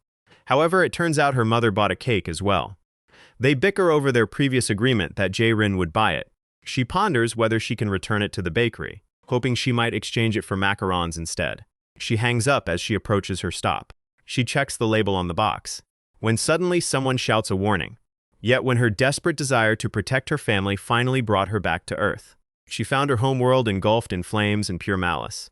Heroes thrust into this nightmare were given only two choices: risk their lives fighting the monsters destroying the world, or join their destructive crusade. Lacking the courage to choose either, she simply ran away. Evacuee Food Distribution Center. Her mother urged them both to eat, claiming she was not hungry. But Jae-rin told her not to be ridiculous. Her mother needed her strength to keep moving during evacuations. And the same went for Yi-sum. This was no time to be picky about rations. Military personnel approached and asked if she was Ma Jae-rin. She sarcastically asked if the army was arresting people for cutting in line, remarking that they must have way too much free time. Choi Jong-wook clarified that high-ranking military officers do not show up for minor offenses. They do, however, mobilize when discovering a hidden hero among refugees. Feigning total ignorance, she asked what on earth he meant. Jong-wook pulled out her official file. Ma Jae-rin, 20 years old, vanished for an entire year during her senior year of high school, coincidentally disappearing right before the global hero crisis began, and reappearing 3 months after the catastrophe struck. Her whereabouts during that missing year remained completely blank, vanishing without a trace and returning a year later entirely unharmed. She brushed it off, claiming a missing gap in her record proved nothing. Going missing does not automatically make someone a hero, which was precisely the response Jong-wook anticipated. 2 weeks prior, friendly fire from Allied artillery nearly wiped out this refugee center. Yet a mysterious entity, undoubtedly a hero, intercepted the incoming missiles before vanishing. That figure slipped into a derelict building, the very structure Jae-rin walked out of moments later. She insisted it was nothing more than pure coincidence, demanding the government base investigations on hard evidence rather than wild assumptions. The chief decided to test her claim on the spot. It was merely a blank round, but her reflexive defense proved everything. Jae-rin assumed he would now interrogate her on why she refused to fight. She explained that a vast gap in power separates the heroes. A hero's ultimate strength is determined directly by the power of the demon king they slay. Thus, the stronger their otherworldly enemy, the stronger the returning hero becomes. And the demon king Kim Min-soo conquered was vastly superior to the one she defeated. He was far stronger than any threat faced by the fallen heroes who tried to stand against Min-soo. She was plainly stating that winning this war was impossible. Jong-wook noted that was why she ran, accusing her of not caring if the world burned. Yet deep down, she cared immensely. Her mother fell ill during flight, and her little sister cried every night for lost friends. Even so, she simply did not want to die. If she perished, who would protect her family amidst this madness? Not every hero is born brave. Chief Choi proposed a method to save the world without throwing her life away. He suggested she infiltrate Kim Min-soo's faction, since her timeline remained unknown to the enemy. Claiming she recently returned to Earth with a grudge would easily deceive them. She needed a single act of villainy to prove her allegiance. He handed her coordinates to a low-priority border outpost. She had to destroy it. Once executed, none of Min-soo's followers would doubt her loyalty. He assured her he was not asking for a free favor. In return, he promised to smuggle her family safely out of the country. Both her mother and sister would be secured. He guaranteed proper medical treatment for her sick mother. She reminded him that even on the inside, she could never kill Min-soo. Her strength was simply far too inferior. Jong-wook assured her he would never ask for something so impossible. He only needed an insider. When a real weapon capable of slaying Min-soo finally emerged, her task would be to protect that key player from behind enemy lines. Ma Jae-rin realizes that Chief Choi trusted her right up to the moment of his death. She feels ashamed to even think of bravery when she has done nothing but run away. Yet she is a hero nonetheless. 117 strikes taken. 57,991 slashes endured. Fainted 297 times and brushed against death countless times. 13,084 scars carved across his body. Enemies slain. 744 in total. These were the grueling trials he endured daily, driven solely by the memory of his slaughtered family. What was the purpose of all that suffering? He failed to protect them, and now he cannot even avenge them. Neither legendary spears nor Demon King power were enough. He threw everything he had into the fight, yet victory remained impossible. The young man plunged into complete despair. After discarding his emotions and breaking past human limits, all he achieved were minor scratches on Kim Min-soo's body, a few drops of blood, and the monster's wrath. He begs to be left to die, devoid of any path to victory. This is the end of the line. He refuses to die by Min-soo's hands a second time. Park Jun-soo offers a broken apology to everyone. So-min stops him, placing her hand gently over his. She tearfully begs him to stay alive. Jae-rin grumbles at how heavy the hero of the spear is, ordering him to snap out of it and keep pressure on his bleeding wounds. The traitorous hero of magic is fleeing with the spear wielder. They will not be allowed to leave this place alive. Target acquired. A soldier leaps through the upper story window. Jae-rin seizes the distraction to escape while the enemy hero immediately reads her plan. He gives chase instantly, but the falling soldier has other ideas. As he plummets, his eyes stay locked on the hero of the spear, screaming at him with everything he has to survive. Dozens of soldiers charge toward the hero of martial arts, swarming him with live grenades pulled, determined to drag him to hell alongside them. The hostile heroes cannot comprehend this madness. Ho Junhuedi demands to know what is wrong with these mortals. Why did they go to such extreme lengths? They watch people who previously trembled in terror rush forward completely fearless, throwing away their own lives just to buy a few fleeting seconds. All for a fragile, uncertain hope. A vehicle packed with explosives charges directly at them. Enraged, the hero readies a devastating counterstrike. He roars that it is time for humanity to accept defeat. The driver's gaze never wavers. He flips the master detonation switch, leaving his final words behind. The hero of the spear must live on no matter what. The selflessness of these fighters opened an escape path for Jun-soo and Jae-rin. Hong Hwa-ran calls out to the traitor, asking how long she truly expects to keep running. Her blood condenses into a deadly crimson bow and arrow. Escaping will not be so simple. Jae-rin glances upward. The breach above is completely blocked by Kim Min-soo and Baek Hana. Retreating through the rift is impossible as massive debris rains down. She frantically tries to figure out a route out. Running in circles will only lead to their eventual capture. She spots a figure standing atop a nearby building. The person is signaling directional cues to her. They must head in that direction. Hwa-ran intended to corner her and slit her throat. She never anticipated government survivors would still be coordinating. Underground platform sub-level 12. Panicked civilians demand the gates open, though passage is restricted to one person at a time. A dispatch confirms the hero of magic is being routed to their coordinates. The officer nods, acknowledging the good news. She orders constant status updates and mobilizes all remaining shelter forces to the sector. They must buy enough time for the hero of magic to reach the surface and block enemy pursuers. An officer reveals plans to convert the main elevator shaft into an emergency exit.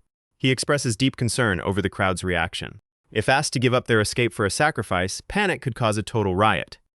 The female officer states she will handle the crowd personally, telling him to focus entirely on guiding the hero. She steps forward to address the entire crowd, announcing that this elevator is the absolute last functional lift. It will run one final time before being shut down to secure an escape route for the hero of the spear. A man screams in protest at the decision, pointing out how many civilians remain trapped below. asking if their weakness means their lives do not matter. She firmly answers that even if they reached the surface without the hero, no one would be left to protect them.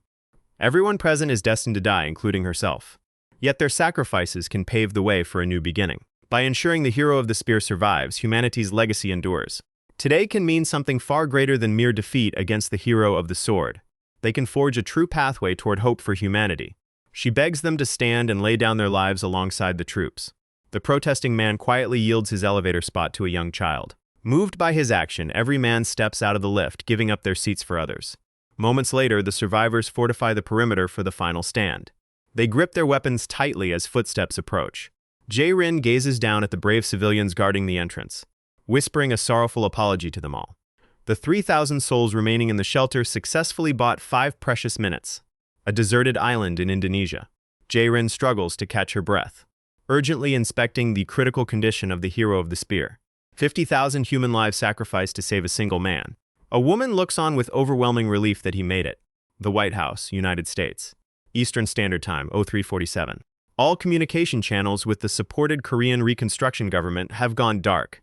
All 7,000 military personnel, 217 high-ranking officials, and 40,000 protected citizens. Every single individual inside the shelter is now presumed dead. From shelter engineering to defense system implementation, full support had been provided. The president asks if the rogue heroes caused this total collapse. An analyst notes that all 8 opposing heroes gathered at once. With such overwhelming force, complete annihilation occurred in seconds. Extensive measures were used to conceal the facility, proving that human intelligence gathering remains severely outmatched. However, unlike previous assaults, an unexpected variable emerged. A warrior appeared and directly opposed the hero of the sword. Staff request the council review the recovery footage directly. After viewing the clip, an official asks if the footage was fabricated, inquiring about the origin of the feed. They confirm a Korean operative transmitted it at the cost of his life. All recovered visual files are fully authenticated. The president demands his current location and immediate tactical options. The young woman from before sits utterly exhausted. After all, she is carrying both heroes. They take a break along the way. She lets them lie down while checking on their condition. She places a seed on the ground and covers it with soil. Soon, branches begin to sprout from it. The vines wrap gently around Park Jun-soo and Ma Jae-rin. Both of them now rest on a far more comfortable bed of flora.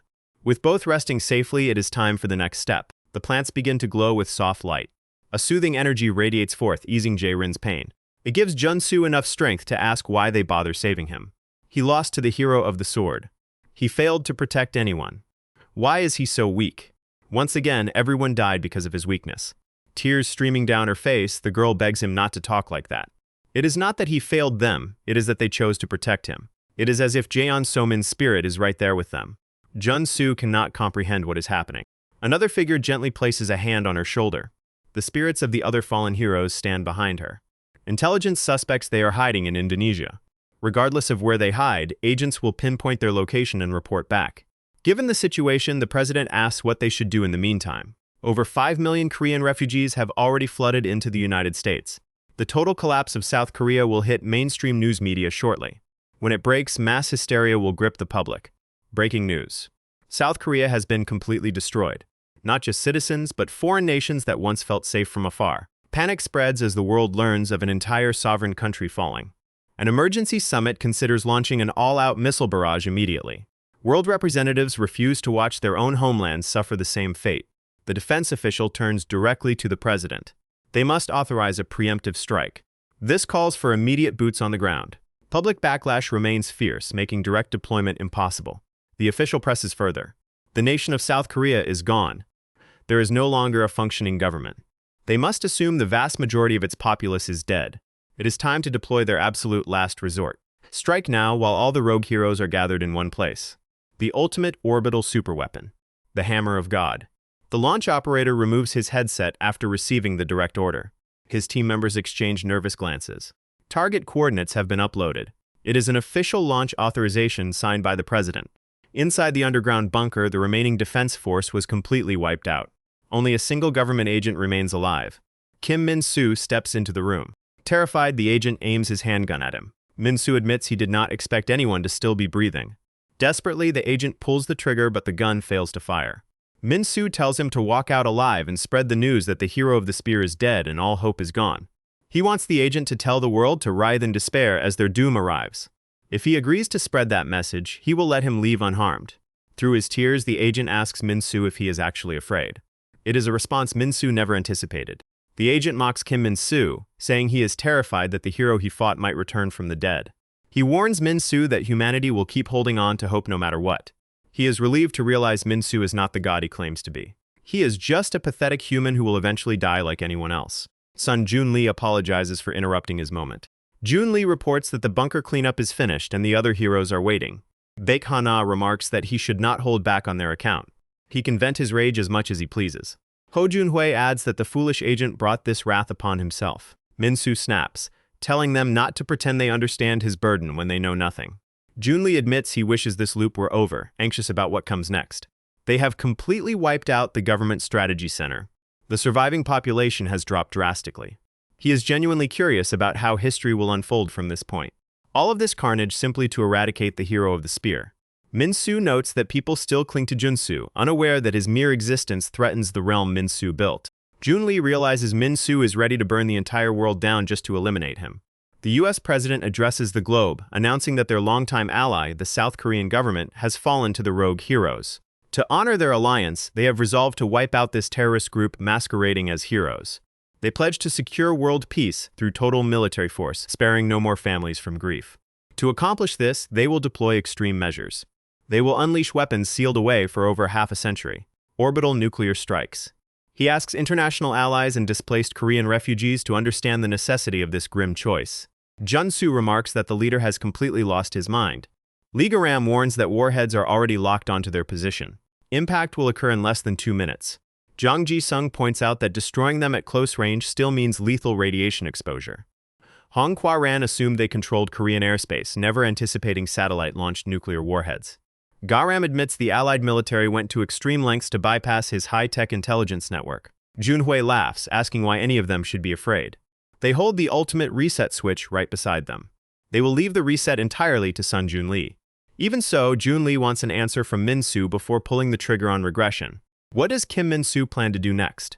Until now, Min-soo insisted on keeping the destruction contained strictly within South Korean borders. Jun-lee asks if he has changed his mind and is finally ready to wage war on the entire world. Min-soo cold replies that since the world chose to side with his enemies, it must be erased. Jun-lee nods, accepting his decision. In the next regression loop, they will annihilate the global superpower forces. Garam requests that in the next timeline, Jun-lee warn him early about the orbital satellite strike. With advance notice, Garam can hijack the defense network easily. Hana smirks, remarking that they just have to sit back and watch the fireworks. She wonders aloud if a direct nuclear strike could actually break her divine barrier. Before initiating the regression, Jun-lee speaks to Min-soo one last time. He wants to confess the truth now, knowing Min-soo will forget it post-reset. He reveals that he was the one who arranged the death of Min-soo's parents.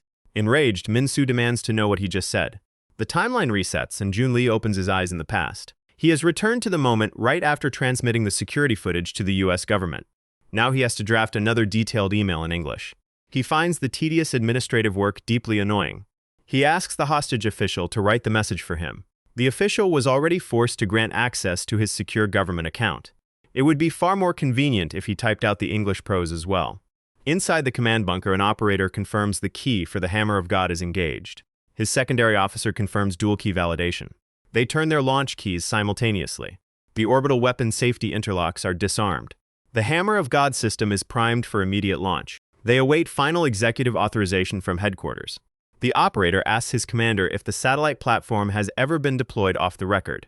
The captain confirms this is the first live combat activation in history. No one fully knows the true scope of its destructive yield. They only know it is the most precise and terrifying annihilation weapon ever built. The operator whispers that they are about to witness history. Presidential clearance code Eagle approved has been verified. Firing sequence initiated for the Hammer of God. The captain acknowledges the command. He presses the final execution trigger. Surprised, the operator notices the countdown suddenly freezes. The commander cannot believe a system failure occurred at the critical moment. An unknown error overrides the main console. Across the digital network, Garam smirks and thanks them for the orbital firepower. The satellite glows with purple mana as its targeting vectors lock onto new coordinates. During a live press conference, Secret Service agents receive an urgent code red alert. An agent rushes the podium to evacuate the US president immediately. The security detail escorts the leader toward the underground bunker. Glancing out the window, the president freezes in horror as orbital warheads rain down from the sky. He stares in utter disbelief. On that fateful day, 16 Hammer of God warheads struck strategic targets across the globe. Paris, Beijing, New Delhi, and Cairo were obliterated in seconds. It was the day human civilization ground to a halt. Breaking news. Washington, D.C. is under direct orbital bombardment. U.S. Secretary of Transportation Buck Hines is rushed to safety. Buck receives an emergency notification initiating the presidential succession protocol. Agents drag him toward a secure evacuation transport. Buck demands to know what is happening to the country. He screams for answers from his panicked security detail. He asks if the president managed to reach the bunker. An agent gravely informs him that the president, vice president, and congressional leadership are all dead. The Hammer of God system, along with all military satellite networks, were hijacked simultaneously, leaving zero reaction time. In a single strike, every major world capital and governing cabinet was vaporized. Buck Hines only survived because he was hosting a conference in Michigan. By law of succession, he is now the President of the United States. He stands as the sole surviving leader of the nation. Officers urge him to place his right hand on a Bible. They immediately administer the emergency oath of office. Days later, President Buck Hines sits in his makeshift Oval Office. As he processes the global devastation, military officers present him with secure briefcases. They open the cases, awaiting his command. They explain that this is the primary nuclear football. It contains controls for all remaining strategic nuclear assets and launch vectors.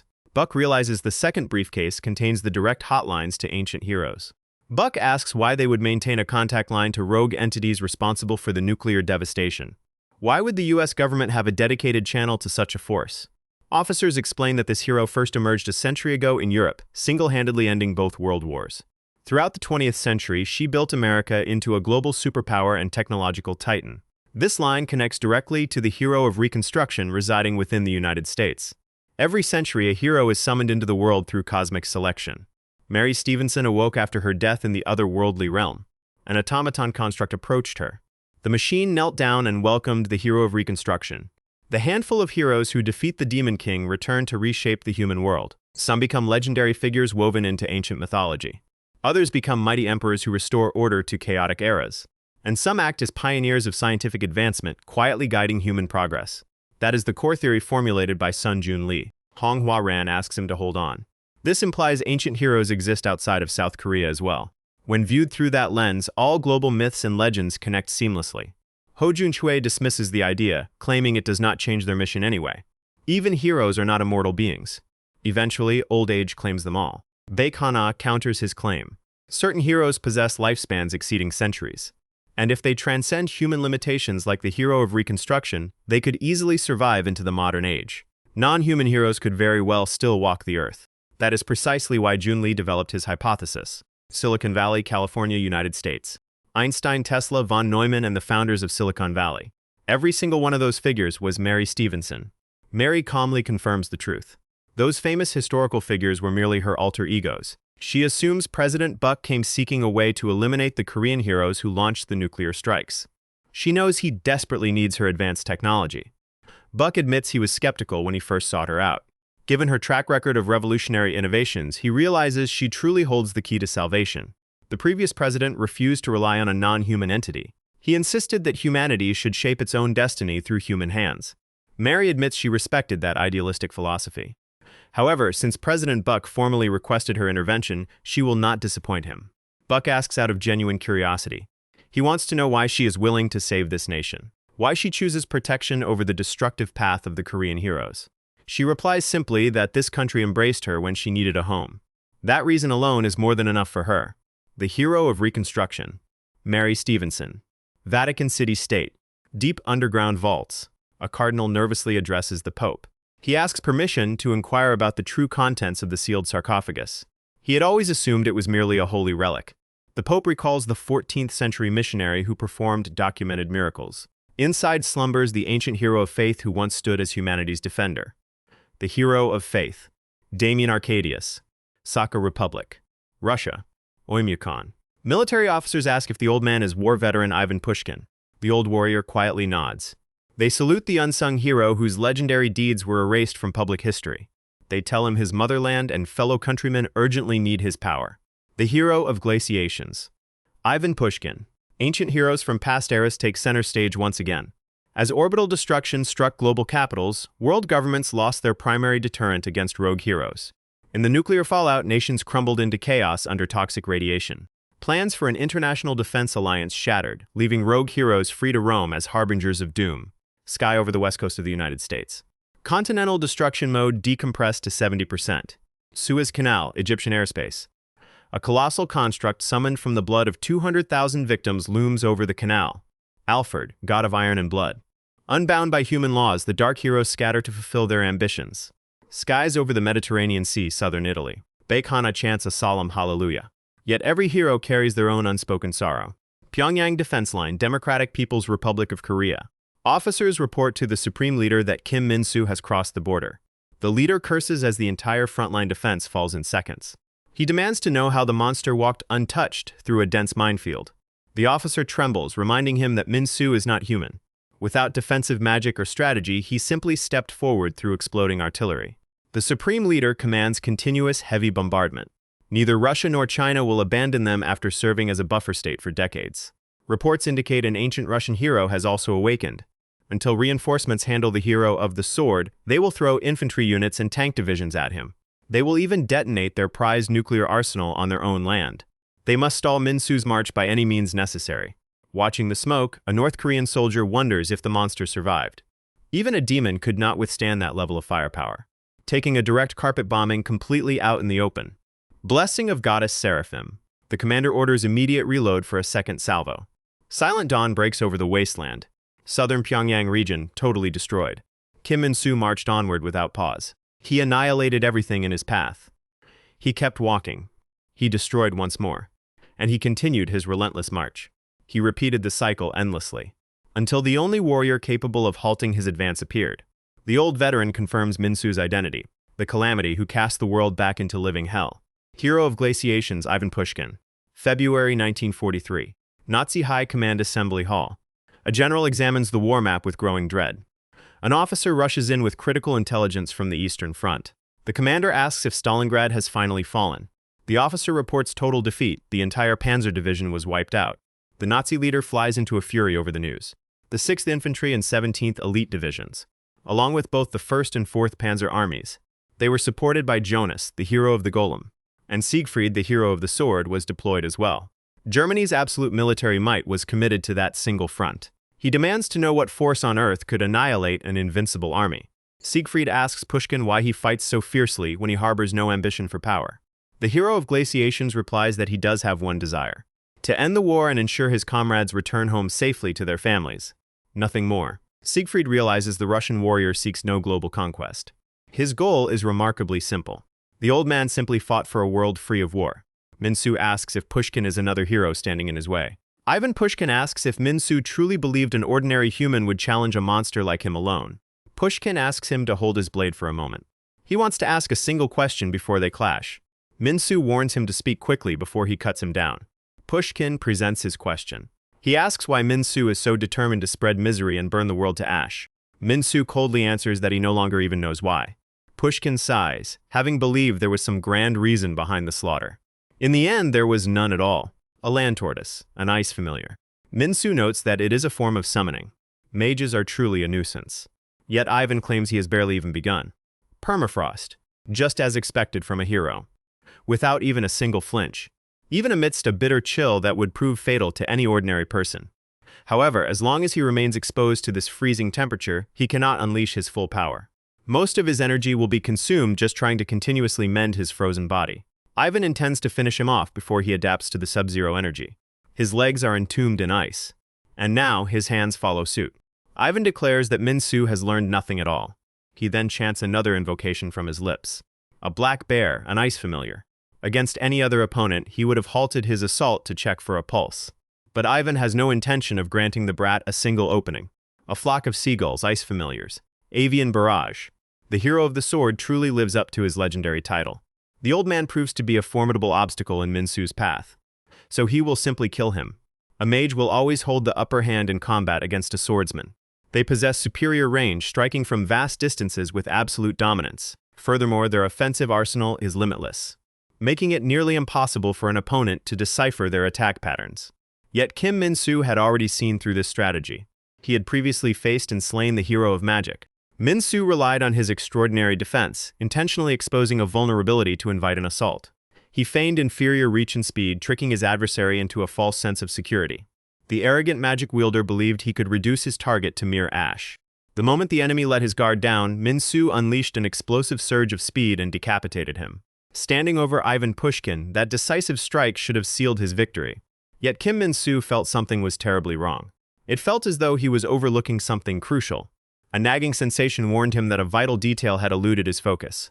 For a hero who had survived over a century, this battle lacked his signature cunning, experience, and dignity. Suddenly, his growing suspicion escalated into an immediate crisis. The old man's head had been severed, yet not a single drop of blood spilled. Matryoshka, an ice familiar. Swordsmen are always fixated on severing their opponent's neck. And when they come under fire, their counterattacks become entirely predictable. A giant squid, an ice familiar. Min-soo feels the piercing frost spreading outward from his core. So long as the ice resides within him, the goddess's blessing remains completely useless. If this battle drags on any longer, he will freeze solid before he can even strike. Ivan unveils his next summons. A humpback whale, an ice familiar. His physical conditioning has begun to rapidly deteriorate under the frost. Ivan is certain this desperate struggle will reach its conclusion shortly. Silver Fang, an ice familiar. The previous hero of the sword met his demise right here. Ivan eagerly anticipates how Min-soo will meet his end. 30 seconds remain. After that, his vital functions will shut down completely. Min-soo commands the divine sword Durandal to split apart. Ivan acknowledges that Min-soo has far surpassed his sword-wielding predecessor. Yet it matters little, as the young man's body will freeze solid in mere seconds. He declares that he will toy with him until his very last breath. Frozen zombies, ice familiars. Among the undead horde stand the former hero of the Golem, Jonas, and Siegfried himself. The final 30 seconds that will decide the fate of this battle have begun. Raised in absolute poverty, the young boy sold himself to the military in exchange for 3 months' worth of flour for his starving family. It was 1916 on the Eastern Front of World War I, where the unfiltered horrors of war swallowed him whole. The boy wept, begging anyone to put an end to the madness, to extinguish this god-forsaken hellfire. He simply wanted to survive. The child longed for nothing more than peace. If this rogue hero is left alive, he will unleash unprecedented catastrophe upon the world. Ivan resolves to put an end to him right here. An endless legion of bayonet-wielding soldiers attempts to overwhelm him through sheer numbers. Meanwhile, the legendary Golem hero commands the skies above. Even the previous sword hero lacked such destructive might. And atop all that, relentless frost eats away at his flesh.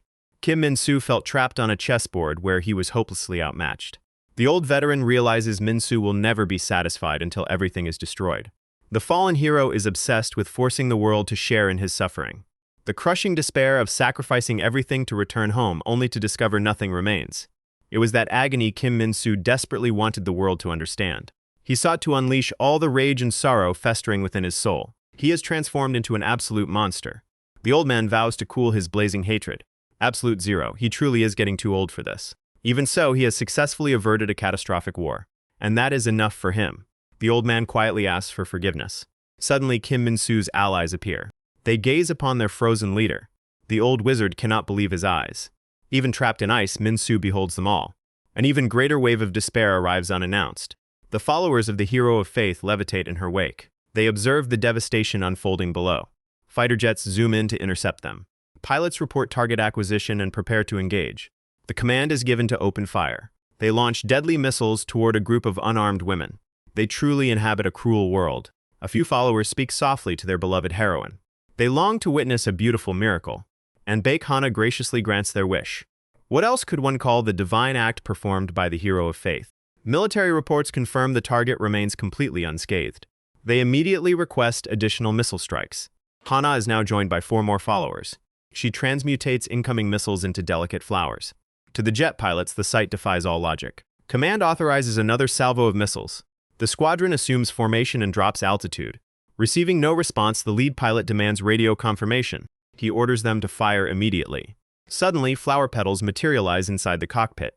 The crew members dissolve into petals, tearing their own aircraft apart. She gently asks her believers if they find it breathtaking. Humans, too, can bloom beautifully like flowers.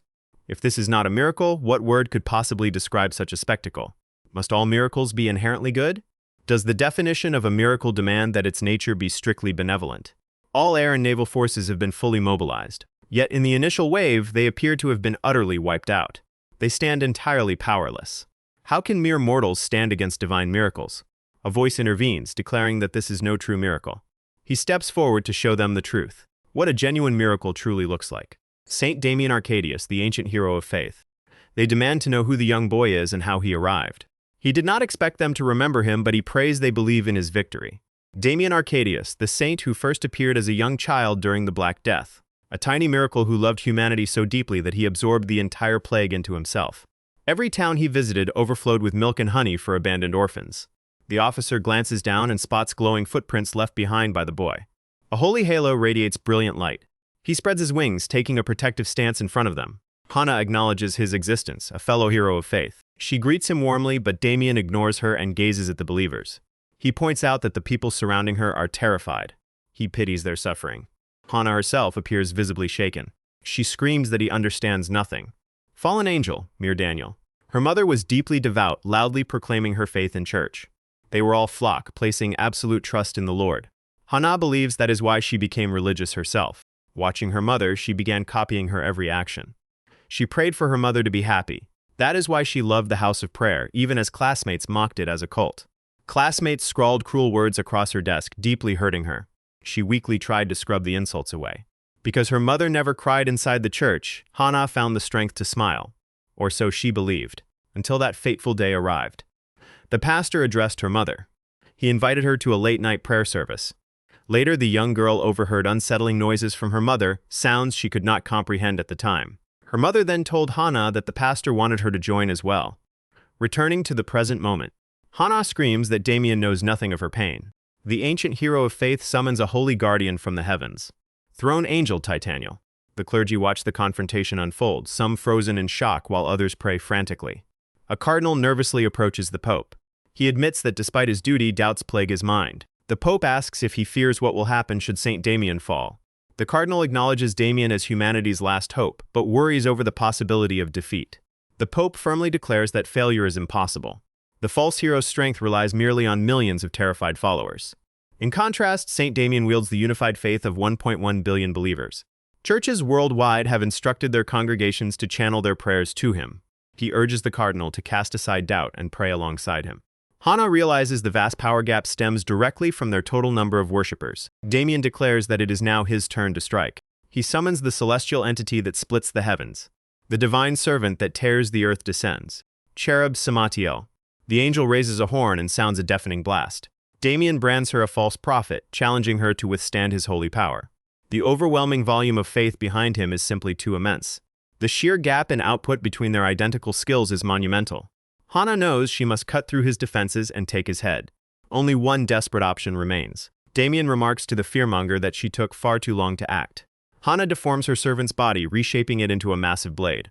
Weapon in hand, she lunges forward, but Damien effortlessly shatters her attack with a mere flick of his finger. He raises his hand to ready his next strike. He declares that Hana's faith is far too weak. Relying on her extreme regeneration, Hana forces herself back into the fight. She perished repeatedly, yet anchored her life force through her cultists in South Korea. Hall of Faith, North Jeolla Province, South Korea. Fanatics watch the divine clash live on screen. Inside the sanctuary, followers line up awaiting their turn. One steps forward, volunteering to be the next blood sacrifice. Hana charged to her death over and over without a moment's hesitation. 100 times she died and reformed. Prepared to repeat the gruesome cycle thousands or tens of thousands of times. Damien cannot fathom her resolve. Why does she insist on prolonging this futile war of attrition? Hana believes that just as no living soul is meaningless, no action is truly insignificant. Every endless death was orchestrated as part of her grand scheme. The cardinal wonders why the adversary refuses to fall despite their billion-strong faith. Witnessing the horrific loop play out thousands of times, seed of doubt began to sprout within the hearts of faithful Catholics. Observing the cardinal's deteriorating state, nearby priests recoil in terror. The true source of Hana's power, absolute terror, began spreading like wildfire. Corrupted by fear, the priests instigate a violent riot inside the Vatican. The Pope watches in horror, unable to comprehend the madness. Hana mockingly asks Damien if he feels it. The sensation of his holy foundation crumbling away. He can surely sense her dark powers was swelling with every passing second. It was exactly as she had predicted. By devouring the faith of Damien's followers, her strength amplified exponentially. Consequently, the power gap between them closed at double the speed. It was not merely the clergy who succumbed. Ordinary families watching from home were overtaken by panic. The very screens broadcasting the battle became vectors for global chaos. And this madness was no longer contained to South Korea. Damien realizes this horrifying outcome was her strategy all along. With every moment, Damien's followers abandon their faith. While he still holds a slim advantage, he resolves to end the battle immediately. He invokes the banished guardian, the eternal protector who wields the flaming sword. He commands the archangels to descend. 100 million points of faith consumed. He calls upon Archangel Michael to purge the Antichrist. The flaming sword is a sacred armament that strikes at the fundamental core of existence. Her cursed regeneration will be severed completely. Hana taunts that when faith flickers in moments of despair, even heavenly angels are susceptible to terror. Fear spreads far faster than hope ever could. The battle was never as one-sided as it seemed. Damien remembered the people, yet all who once remembered him had long since passed away.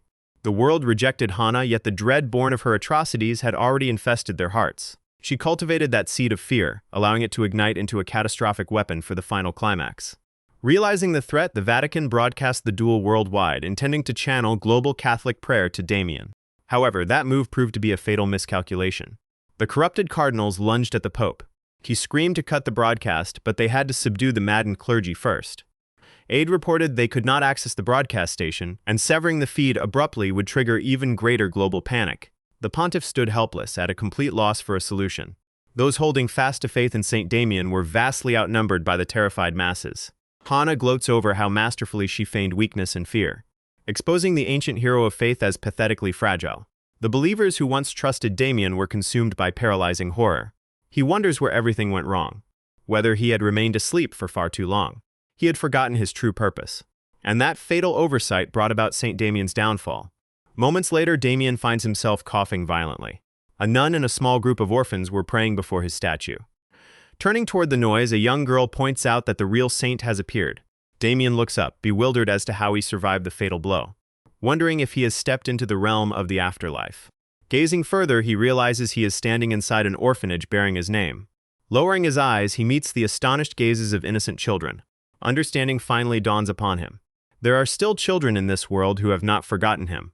A memory from the distant past resurfaces. Damien's stomach rumbles with gnawing hunger. The reason Damien strived so desperately to be remembered as a patron saint of abundance was that he too had been a starving child. Abandoned at birth, he spent his early years scraping by among child beggars. At night, when turning in their meager earnings, he wept for bringing so little. Their cruel master flew into a rage over the tiny collection. He threatened to slaughter the boy and boil him into soup if the bucket was not filled by morning. Terrified, young Damien fled into the night. Before reaching his 10th birthday, he was struck down by a merchant's carriage, his broken body growing cold on a desolate mountain path. Curses his poor luck, the merchant simply drove away. As he died, Damien prayed to be reborn in a world where no child would starve or be abandoned. And if granted the power, he wished to forge such a paradise with his own hands. To grant these children the life he was denied, a chance to grow up and reach adulthood.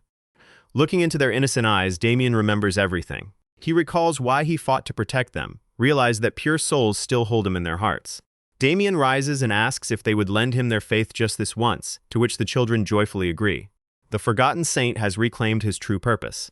The youngsters innocently ask how they can offer their faith. Damien instructs them to close their eyes and clasp their hands while holding him in their thoughts. Just like that, a young girl gasps in awe at the radiant glow. Damien thanks them for remembering him and bestowing their divine light upon him. He vows to forge a future where every child can grow into adulthood. Beaming with joy, the young girl reassures him. Hana has absorbed the devotion of nearly 1.1 billion believers. She mocks that Damien has only manifest 2 wings, surmising that losing his followers crippled his strength after all. Declaring that this slaughter will not even be a fair contest, the thralls swarm forward to crush Damien, intending to tear him apart with their teeth. Damien chooses to endure the agonizing assault. He knows true faith cannot be squandered in a petty clash. If faith were merely a numbers game, Damien's defeat would be absolute. He endures bite after bite, patiently waiting for the precise moment, until the frenzied bites suddenly cease. Intrigued, Damien looks ahead. The fallen angel is preparing her next devastating blow. Hana proclaims that she always returns what she receives in full. Is faith truly defined by mere numbers? Not at all. Witnessing the miracle, military officers proclaim it to be divine. He withstood the onslaught through pure physical grit. Neither worldly metrics nor numerical superiority can ever define genuine faith. Damien smiles, celebrating that he has finally gotten within striking range. The faith Damien received came from a completely different origin than that massive fear. It was rooted in the small seeds of goodwill he had planted among orphans hundreds of years ago. Back then, one young boy had pointed out that he had no money to pay. So Damien simply asked that once the boy grew up, whenever he met another orphan, he would pass on as much bread as he had received that day. This chain of kindness echoed down through the generations. When that boy became a man, he asked other children to share just as much as he had once been given. The message struck a deep chord, changing their lives forever. As those children grew into adults, they held deep reverence for Damien Arcadius. They built their first church as an offering of gratitude to the holy saint. Standing as an adult among the youth, another who had survived thanks to Damien urged the new generation to keep sharing when they matured. It became a deeply rooted faith, cherished and passed down through centuries, the sacred spear of benevolence. Even if held by only a handful, such genuine faith shines as a beacon through total darkness. This spear embodied the true purpose of his existence. Damien challenged her to stop it if she could. Baek Hana screamed that it was nothing more than the pathetic faith of a few mortals. To her, it seemed entirely insignificant. Hana gloated that she had an endless supply of believers to sacrifice. By burning through their lives, stopping his attack would be child's play. Yet despite her commanding shout, not a single follower moved. She looked around frantically, unable to comprehend what was happening. The cultists were weeping uncontrollably. Hana shrieked, demanding to know why they were standing frozen. Damien answered on their behalf. They have witnessed the light of true goodwill. They finally realize how repulsive Hana's twisted faith really is. She screamed that a superficial wound meant nothing. All she needed to do was regenerate. Yet the moment Hana touched the spear impaling her chest, horror seized her. The divine weapon sinking into her core was purging all her negative emotions. At this rate, the very foundation of her power, her rage, sorrow, and terror, would completely wash away. She shrieked, refusing to accept his righteousness. She blamed Damien Arcadius for everything. He should have been the one to save her. Were not corrupt cults born because men like him enabled religious zealotry? She refused to admit defeat. Hana convinced herself that if she simply killed him, everyone would worship her once more. She could start all over again. Instead of striking, Damien raised his hands and opened his arms toward her. Confusion washed over her face. Tears streaming down his face, Damien confessed that all she ever needed from the beginning was comfort. She was just a suffering child. Hana demanded he unhand her, but Damien wrapped her in a firm embrace. He held her tightly, refusing to let her drift into darkness. He whispered soothing words to calm her raging soul. Everything was going to be all right. She sobbed, asking if things would have changed had he answered her prayers back then. Perhaps her fate might have taken a different path. Damien softly agreed that he wished he could have been there. His sacred creed was to never abandon a child left alone in the cold. A blinding light erupted across the heavens. A divine golden sarcophagus materialized, sealing both of them within its holy grasp. Silicon Valley, United States. A massive construct resembling the hero of transformation stood before top military officials. A high-stakes strategy was proposed: redirect all military forces from the western zone toward the east. A cabinet official questioned what Mary Stevenson meant, and she clarified her command directly. All armed forces in the western sector were to pull back immediately. They were to shift their focus entirely to guiding fleeing refugees. She insisted on evacuating every civilian from the western coastline into the central interior. Another officer pointed out that the hero of transformation from Korea was rapidly closing in on the west coast. He asked Mary if she intended to let the enemy advance without offering any resistance. He felt insulted, believing she held their national army in utter contempt. However, Mary countered that sheer courage alone cannot win wars. The hero of transformation was built specifically to counter modern military hardware, and sending troops would only waste human lives. She reasoned that to slay a monster, one must unleash another monster in a direct one-on-one duel. Desperate, the leadership asked if human forces were completely useless. She emphasized that soldiers should focus exclusively on tasks that only humans can perform, namely maintaining order and escorting civilians to safety. Panicking citizens would never trust a steel machine like her, but they would trust fellow human soldiers. The command staff finally conceded to her strategy. They agreed to leave the mechanical threat in her hands. However, one officer corrected a flaw in her statement. He asked Mary never to refer to herself as a monster again. Her historic contributions earned her the noble status of a true hero. Mary expressed her gratitude, promising she would not disappoint them. She summoned her artificial intelligence, Asimov, requesting immediate target tracking.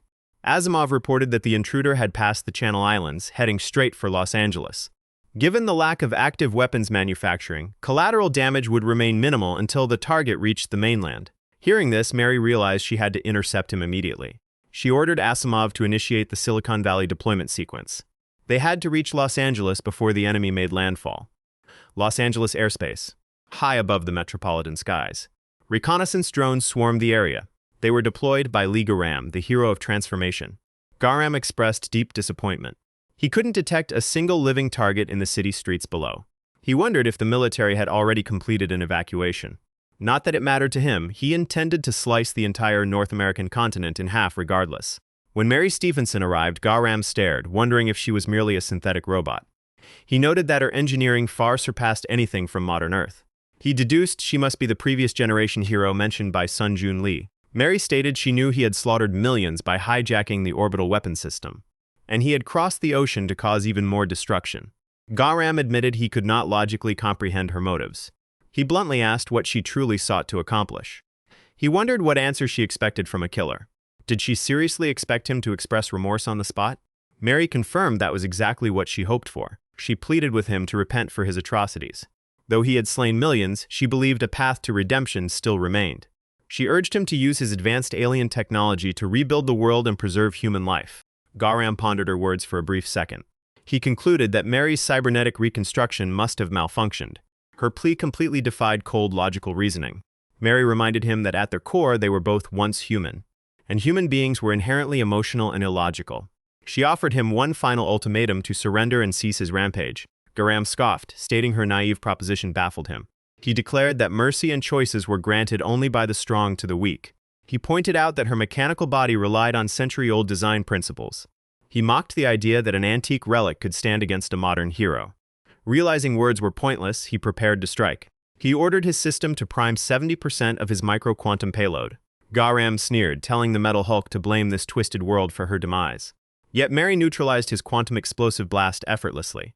It was a defensive barrier matrix that should not exist in modern Earth's arsenal.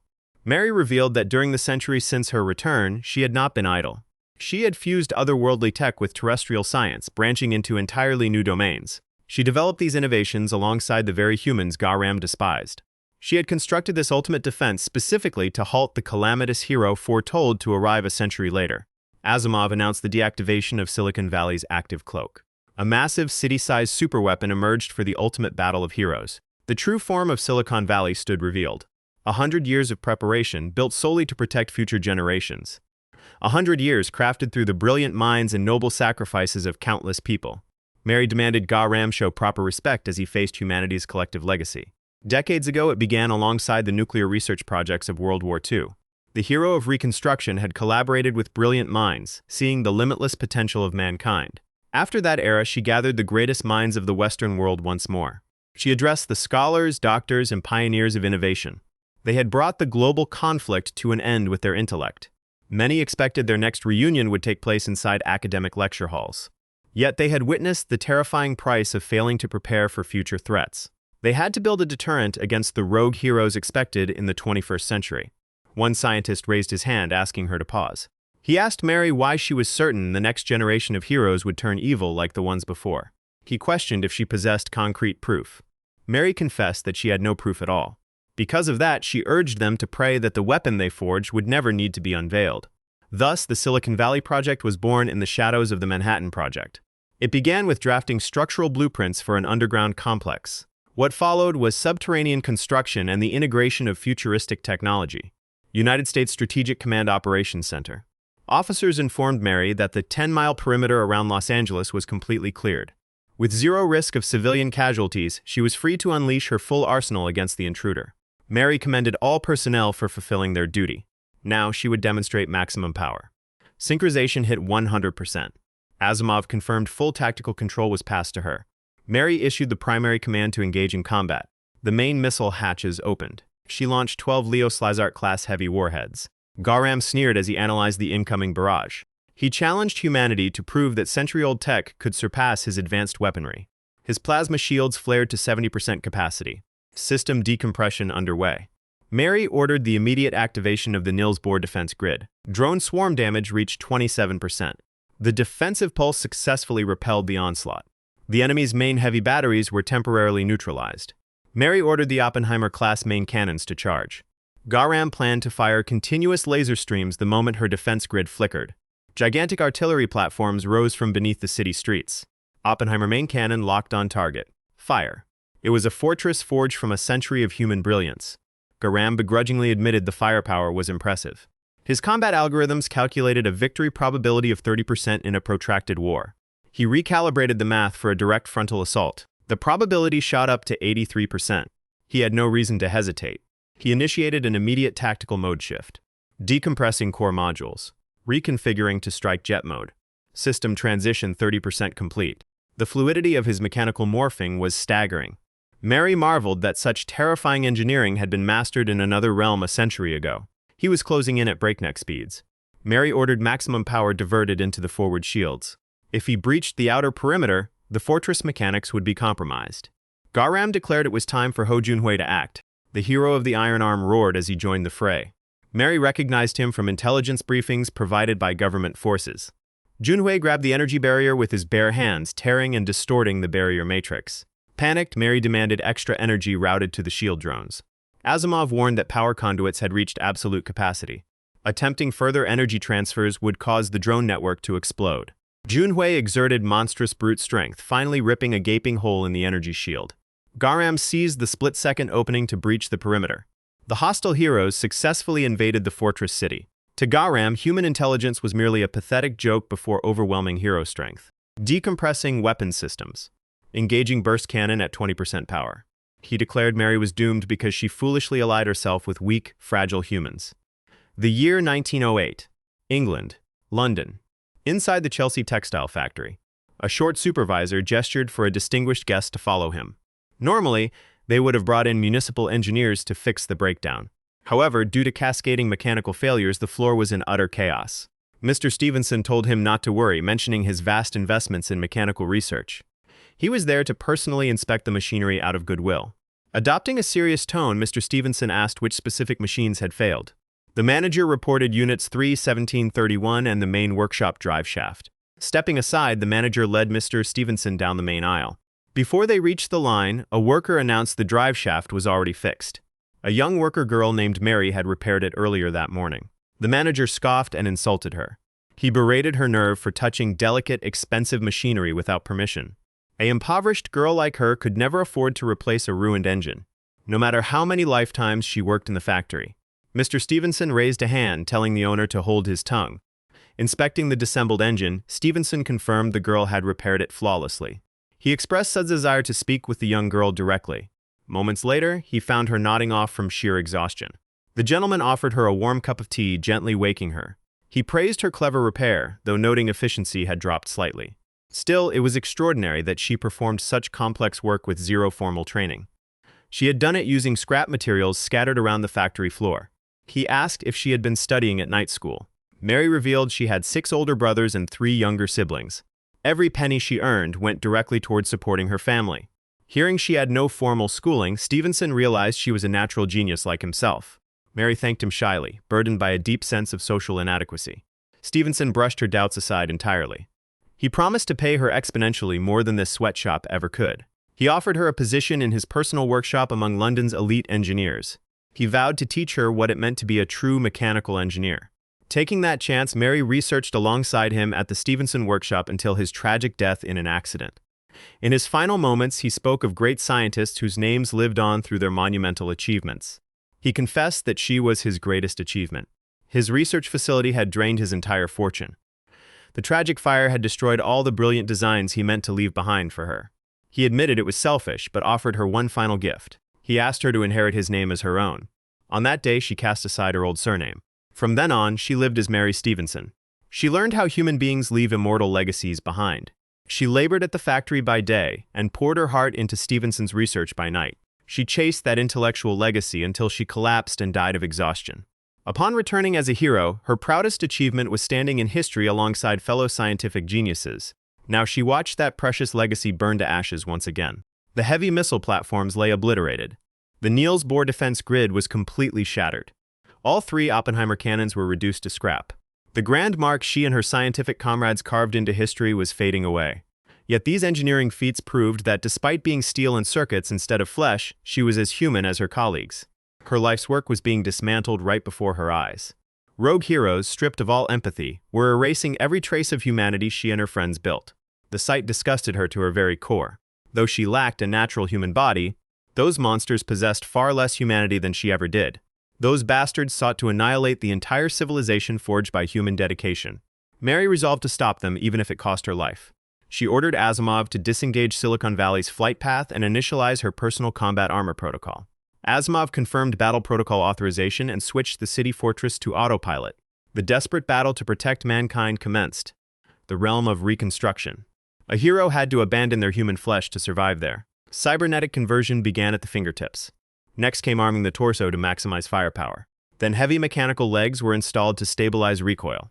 Internal organs were removed to optimize operational output. Also, they could return home to the people waiting for them and resume normal life. Ironically, to live as human once more, Reconstruction heroes had to cast away their humanity entirely. They had to rebuild themselves into something monstrous. When Lee Garam finally returned to Earth, how did humanity view him? Did they see him as a mere living weapon? Or a terrifying monster? Or could they still accept him as one of their own? Ho Junhui identified Mary's central core inside the fortress. By elevating the fortress altitude suddenly, Mary reduced the impact of Junhui's iron fists. Garam agreed that destroying her core was their prime objective. He decompressed 100% of his destructive output mode. The gravitational suppression weighing down Junhui ceased. If they could create an opening for a direct hit, victory would be theirs. Mary declared her lecture was far from over. Unwelcome trespassers would be vaporized on sight. She launched modular relay units to support her framework, ejecting electric arm module. Ejecting hammer arm module. Garam scoffed, asking if she took him for a foolish villain who would stand by during an assembly sequence. Mary reminded him of what she had stated before. Her body was the culmination of a century of human intelligence. He was foolish to think she fought alone.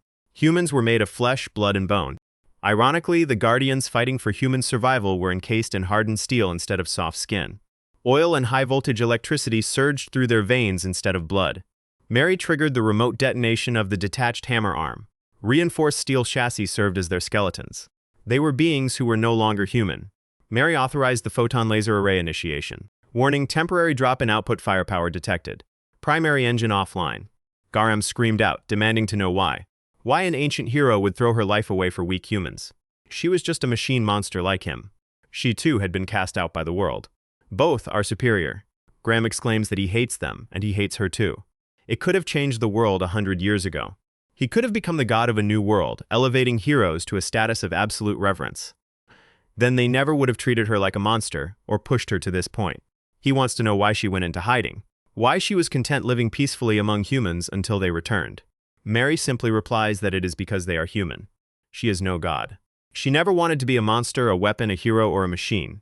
Mary wanted to live as a human because she longed for humanity. She truly desired to live alongside them.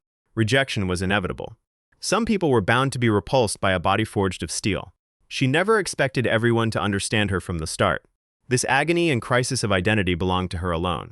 However, being chosen as a hero during times of war did not automatically make her a victim. Humanity was never obligated to understand them. Understanding cannot be forced. Mary sits quietly, taking a brief moment to rest. An officer approaches her, stating that their base survived solely because of her. He offers her some chocolate, though he hesitates, unsure if she can even consume it. He expresses his deepest gratitude. To him, she is the ultimate comrade. Through this, Mary learned that respect is not something forced through subjugation. A woman delivers an official letter from Congress to Mary Stevenson. It is a formal token of appreciation for her sacrifice and dedication. They officially grant her citizenship in the United States. Mary realized that proving her humanity didn't come from shouting it aloud. She watches a live broadcast. It features a massive parade and a ceremony honoring veterans. Suddenly, something on screen catches Mary's attention. An elderly veteran holds up his medal. He sends a message saying her old comrades still remember her. They are growing old, worrying they might not be around much longer. They wanted to honor her before their time ran out. They wished to pass their medals to the one who truly carried them on the battlefield. Mary tells Lee Garam that she wants to die as a human. Garam may scream her hatred for humanity and keep slaughtering them, but deep down, she craves human connection more than anyone. These words strike a chord deep within her. Garam remembers her parents, her friends, and her old life. She even remembers the love she once had. Yet, she desperately tries to reject these thoughts. Everything was stolen from her. She demanded retribution. Then she remembered those hopeful eyes. Back when she trusted humanity and fought through absolute hell to return to them. She genuinely believed they were waiting for her return. What is the point of longing for the past? Not a single trace of her humanity remains. If they call her a monster, so be it. She will simply fulfill the role they gave her. None of this is her fault. Mary appreciates the young hero's raw honesty. Her decision is now made. They will settle this once and for all. The machine moves toward Mary Stevenson, toward its creator. It cannot comprehend these actions. Humans kill their own kind just to prove their humanity. They destroy the world in a desperate bid to belong to it. And they are far from the only ones. Countless people on Earth trample on the humanity of others just to assert their own. They ignite fires and wage endless war. They scream and contradict themselves endlessly. It wants to tell its creator that it has grown completely disillusioned with humanity. Ho Junhui assumes this is the final piece of scrap in his path. He dares the machine to step forward. Junhui celebrates his apparent victory. Every automaton in the area lies completely destroyed. Asimov fails to comprehend the situation. Its creator is fighting for creatures vastly inferior to her. Yet, as she fights to save this corrupt world from depraved monsters, why do her eyes shine brighter than ever before? Mary turns her attention to Asimov. Its inability to understand her is proof that she is no cold machine. Pioneers and scholars never cease their research and experiments. They dedicate their entire lives to breakthroughs only they can achieve. Quantum mechanics, gravity, and black hole theory. Yet, such advancements can continue without her lifelong devotion. That is why her final act is choosing to die as a human being. She will save this girl, a tragic reflection of her past self and an heir to her legacy. Mary authorizes opening the central control module. This is the only way to save both the girl and the world. Seeing the girl's true face, Mary realized she had been fighting her own past all along. This is her final chance to reclaim her humanity. Her inner reflection agrees that the battle ends here. Mary speaks to Asimov one last time. Today, she dies as a true human being. A human who passes the torch to future generations. A human who can wipe away another's tears and offer comfort. Garam curses as she feels something impale her. The strange device refuses to detach from her body. She demands to know what Mary did to her. Mary reveals that over the past century, she did not just build defenses, she created a biological organism composed entirely of living human cells, lacking only a brain. In other words, a fully functional human body. Garam suddenly realizes what this means. She asks Mary why she did not use the body for herself. Mary replies that she is already human. Garam scoffs, telling her to look at her cold mechanical self. Mary shares her final thoughts. Humans are flawed, illogical, and constantly chase the impossible. Looking back, she achieved everything she ever wanted, except sacrificing herself for an uncertain future. This is her final gift to Garam. She urges her to break free from her cold steel shell, to accept the second chance offered by a fellow human. Asimov approaches, asking its creator if she harbors any regrets. She notes that the moment the invaders breached the perimeter, Fortress production dropped drastically. Though imperfect, Mary chose the ultimate path to save everyone. Besides, regret is uniquely human emotion. Ho Jun-hee is still alive. Asimov awaits its next instruction. Mary initiates the ultimate self-destruct sequence for the fortress. Asimov nods, executing the order without hesitation. Mary thanks the machine for its loyal service. She asks it to watch over the young girl, to remain by her side and ensure she experiences everything life has to offer as a human. Moments later, a figure resembling Mary steps out of the capsule. With the device still embedded in her chest, Garam looks down at her new form. She can actually feel the warmth flowing through her body. She asks Asimov why the legendary hero of Reconstruction saved her. How could she possibly forgive all the atrocities Garam committed? What did she expect from her in return? Asimov explains that during their first encounter, Mary made a single request. That Garam saved far more lives than she had ever taken. At the time, Garam offered no answer. Yet Mary placed her faith in the tiny spark of humanity remaining inside her. That wounded, twisted remnant of a human soul. In doing so, Mary finally achieved what she had desired all along. Eternal peace. Her former allies believe she was slain by Mary Stevenson. The American government assumes Mary died after eliminating both Garam and Junhui. She has now been reborn as a completely new human being. She is no longer bound by hatred or prejudice. Asimov asks what path she will choose for her new life. What hopes and dreams she will allow to blossom. Lee Garam sits in silence, lost in deep thought. What kind of life should she lead? Should she run away and seek a quiet, ordinary existence? Should she continue down the bloody path of violence she walked as a villain? Or should she carry Mary's torch and bring hope to this broken world? Garam asks Asimov if he knows the current location of Park Jin-soo. It confirms that it does. Through combined intelligence data with the United States, it has narrowed down his exact coordinates. Garam demands that Asimov take her to him immediately. There is critical information Jun-soo must learn before he confronts Sun Jun-lee. Sun Jun-lee watches the unfolding events across multiple monitors. He observes the final moments of both Mary and Baek Ha-na, along with the brutal clash between Kim Min-soo and Ivan Pushkin. Inside his command center, he coldly monitors the fallen heroes. Ivan feels that the life he lived no longer matters. Those veteran heroes put up a far better fight than anticipated. His two strongest offensive pawns have been eliminated, and his muscle-bound brute is currently adrift in deep space. He ponders whether he should reset the timeline. He weighs whether resurrecting those two heroes justifies the massive cost. Ultimately, he decides against a regression. It would be a waste to reset now without witnessing how Min-soo's unexpected comrades play their part. Ma Jae-rin demands to see how their reality differs from childish fantasy tales filled with arbitrary system windows. She wants to see how pure coincidence, rather than forced plot points, can forge a true miracle. Ivan wonders how Min-soo managed to summon his otherworldly comrades. Was it even his doing? Or did they cross dimensions entirely on their own? One thing is absolutely certain. They arrive to save this harbinger of destruction. He must execute Min-soo before they can intervene. Min-soo's comrades quickly assess the battlefield. They see their hero freezing to death and an old man moving in for the kill. Ivan tries to explain that they misunderstand the situation. A desolate wasteland of ice devoid of living souls. A hero who was once kind and compassionate.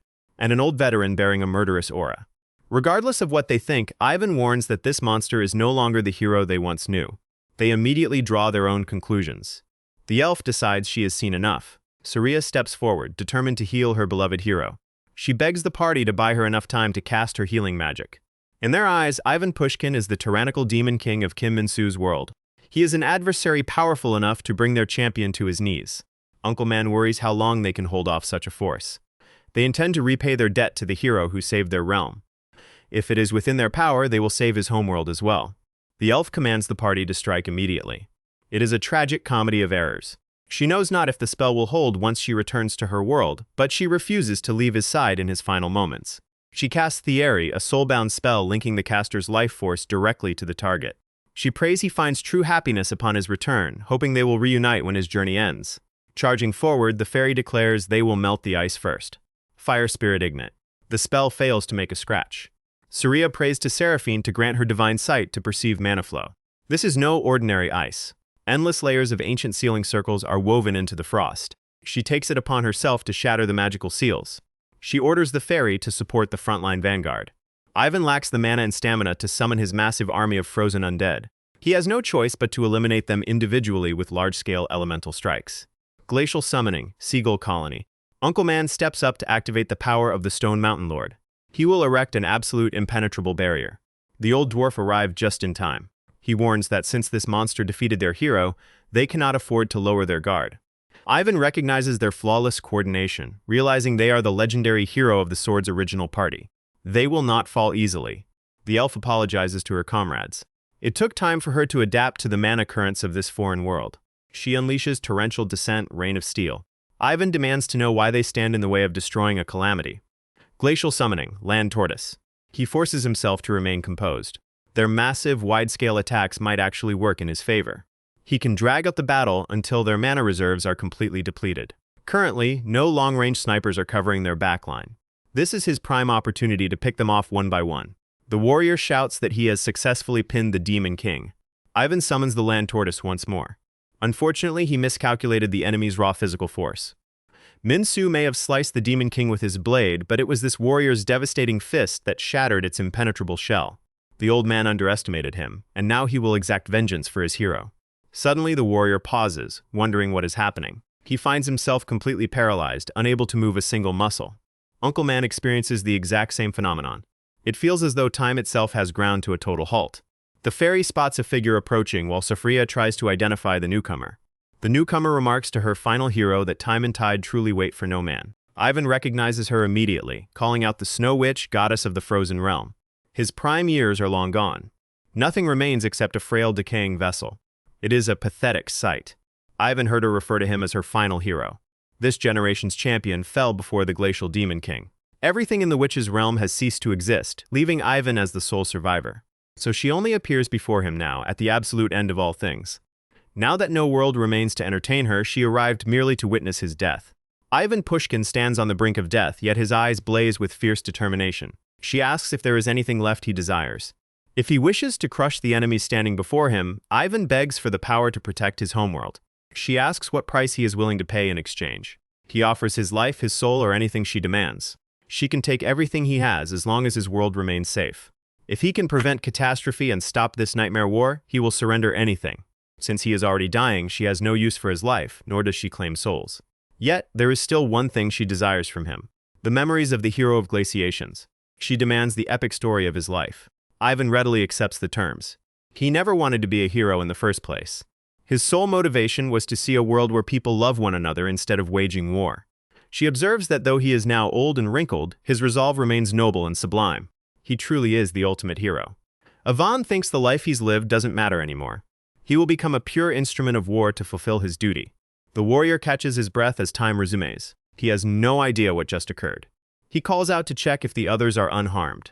They assume it was not a direct offensive spell. More importantly, they wonder about the identity of the mysterious woman. Whoever she was clearly stalling for the old man. There is a strong possibility she fully healed him.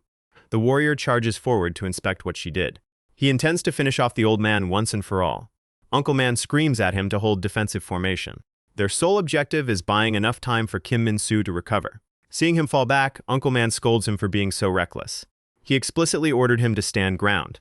At that moment, the warrior warns everyone to run for their lives. That old bastard has transformed into an absolute monster. Uncle Man assumes the witch turned the old man into an undead creature. He immediately corrects his own assumption. This is no mere reanimated corpse. The overwhelming aura is terrifying even from a distance. That entity is even stronger than the demon king of the sword.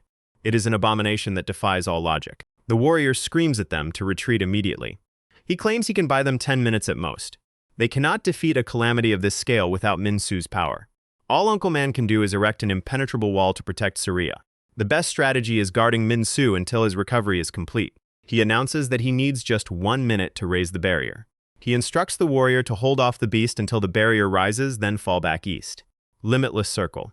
8 trigrams. The 8 trigrams form an ultimate illusory domain that amplifies attack speed and physical power while multiplying combined strike success rates 8-fold.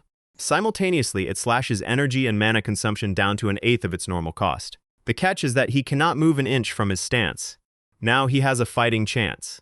Before joining the hero's party as a frontline brawler, Jang Ji-sung was a legendary figure. He was the son of a brutal beast king and a warrior empress, a celebrated child of legendary half-blood lineage. At 3 years old, he entered the Demon Cloud Temple, a sect that worshipped absolute power without limits, an entity that neither the hero's army nor the Demon King's forces dared to cross. At age 9, Ji-sung defeated Gonggobi, his uncle and the heir apparent to the Demon Cloud Temple. At 14, he beheaded the Demon King's 13th commander, who had come to his village demanding tribute. At 17, as the youngest master of the Demon Cloud Temple, he single-handedly defeated 127 fellow disciples. He was a martial artist so terrifying that no one dared challenge him. A warrior so dominant that even the Demon King's army attempted to recruit him. That legendary man was Ji-sung. As the hero party travels through the area, Kim Min-soo looks up to spot a warrior training along the path. Min-soo gets Ji-sung's attention, apologizing for the interruption and asking if the path leads directly to Amon Heart. At a single glance, Ji-sung could feel the staggering power emanating from the young man. Ji-sung charged straight at him, experiencing bitter defeat for the very first time in his life. Min-soo felt it instantly. His reflexes kicked in the moment the martial artist closed the distance. He was truly sorry for what had to happen. For the sole pursuit of power, Ji-sung had joined the hero of the sword's party. Yet no matter how hard he tried throughout their journey, he could never unlock the secret behind the hero's overwhelming strength. Kim Min-soo grew stronger with every passing day, while Ji-sung remained trapped firmly in his shadow. Min-soo reached out a hand, offering to help Ji-sung back to his feet. He felt like Achilles endlessly chasing the tortoise. But now at last, he was beginning to comprehend the essence of true strength. Nothing else mattered anymore. His vision narrowed to a pinpoint, leaving only himself, his enemy, and the trusted allies guarding his back. He could do it now. He could finally catch up to him. Ultimately, the true secret behind Min-soo's power was an unyielding desire to protect. Countdown to the unsealing of the hero of the sword. 18 minutes and 21 seconds remaining. Long ago, in the otherworldly realm where Kim Min-soo was summoned, Uncle Man sat in quiet meditation with a pipe in his mouth. A deep worry clouded his face, a familiar holy blade resting behind his back. Before him, soldiers made final battle preparations as a companion approached to speak. An elf sat down beside him, prompting the dwarf warrior to call her pointy ears. Judging by her solemn expression, it was clear she had met the newly summoned hero. She nodded quietly. The boy was pitiful, utterly lacking muscle mass, distant and completely introverted. He didn't even seem to possess a battle instinct. He had timidly offered a polite greeting, not to mention his red, swollen eyes.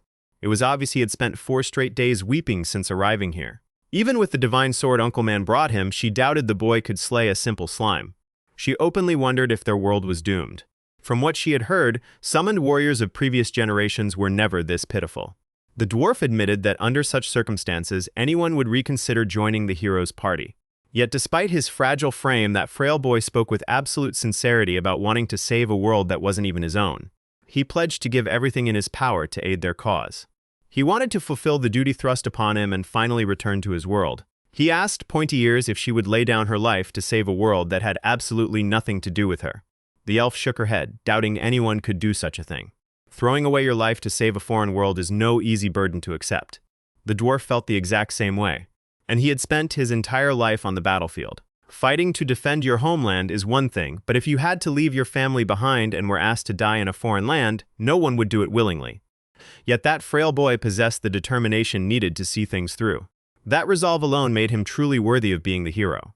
The elf realized he had chosen to fight alongside the kid as his hero. Uncle Man replied that of course he had. He could never leave a noble kid like him in the hands of amateurs and let him be led to his death. That was no mindset for a true warrior. For a dwarf, he could sound pretty cool sometimes. The elf made up her mind as well. She would march into battle right beside them. It had been a long time since the two of them had agreed on anything. Back in the present, the party worried intensely for Ji-sung. A significant amount of time was still required for the detoxification process to finish. Surya feared the frontline defenders could not hold out that long.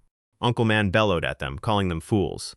He barked at them to snap out of it. When they crossed over into this world in the first place, they all knew there was no possibility of returning. They had to remember their purpose for coming here. Their sole purpose was to save the hero. That was all that mattered. Without Min-soo, every single one of them would have perished long ago. They were here to lay down their lives for him. It didn't matter how cruel fate was or how overwhelming the enemy seemed. All they had to do was fulfill their final mission. Now they needed to reclaim their resolve and raise their weapons once more. They would save the hero here and finish what they came to do. Uncle Man began chanting an incantation. Lord of Steel, Empress of the Mountain Peaks, lend power to your soldiers, the 100 brave warriors who held back 20,000 demon legionnaires. He, Uncle Man, executor of the Righteous Guard, offered a fervent prayer for unbreakable forged metal, shatterproof glass, and immovable earth. Inanna Fortress, Iron Cannon. An endless tide of undead corpses slammed violently against the newly erected fortress. Skeletal legionnaires forged ladders of ice to scale the walls. Uncle Man erodes a proper defensive line to hold the swarm at bay. Now it was up to the elf to take control of the skies and eliminate the Demon King to turn the tide of battle. She called upon Abel to release his divine strength. She implored the benevolent dragon spirit to use her tiny body as a vessel to take physical form, risking their lives. Together, they unleashed a power far beyond mortal limits. Yet Ivan Pushkin, the hero of glaciations, commanded absolute control over his own terrifying power. The defensive fire from the Iron Fortress suddenly fell silent. Only Uncle Man's severed arms remained holding his shattered shield. Abel was struck down in his majestic dragon form. Surya wept bitterly over her fallen comrades. The binding seal trapping Kim Min-soo had still not been broken. The fortress that was supposed to be unbreakable fractured into pieces. The ground began to shake violently. Without her comrades to shield her, Surya stood completely defenseless against the upcoming strikes. The hero of glaciations declared that this was the end for the hero of the sword. Ivan vowed to destroy that calamity once and for all. Sensing the arrival of the frost dragon, Surya desperately prepared a spell. Twin Divine Protection Barrier. She dropped her holy staff and focused entirely on shattering the seal, her mind filled only with thoughts of her beloved hero. To be honest, she had loathed the very idea of his existence long before he ever appeared in her life. She had been forced into the role of high priestess solely because of him. The cardinal had informed young Surya that she was chosen by divine grace as the cleric to accompany the next hero on his adventure. From that moment forward, she had to renounce everything else. She could no longer exist as anyone's daughter, lover, or student. Her life, her chastity, her very soul, everything had to be preserved exclusively for the hero destined to save their world. Surya had asked why such an insurmountable task had been forced upon her. She pleaded with His Excellency, explaining she was just a young girl who wanted a simple life. The cardinal coldly made it clear that the lives of hundreds of thousands of people in their world depended on it. She was ordered never to speak without thinking. The senior priestess warned Surya that if she refused, they would kill her and find another chosen child to take her place.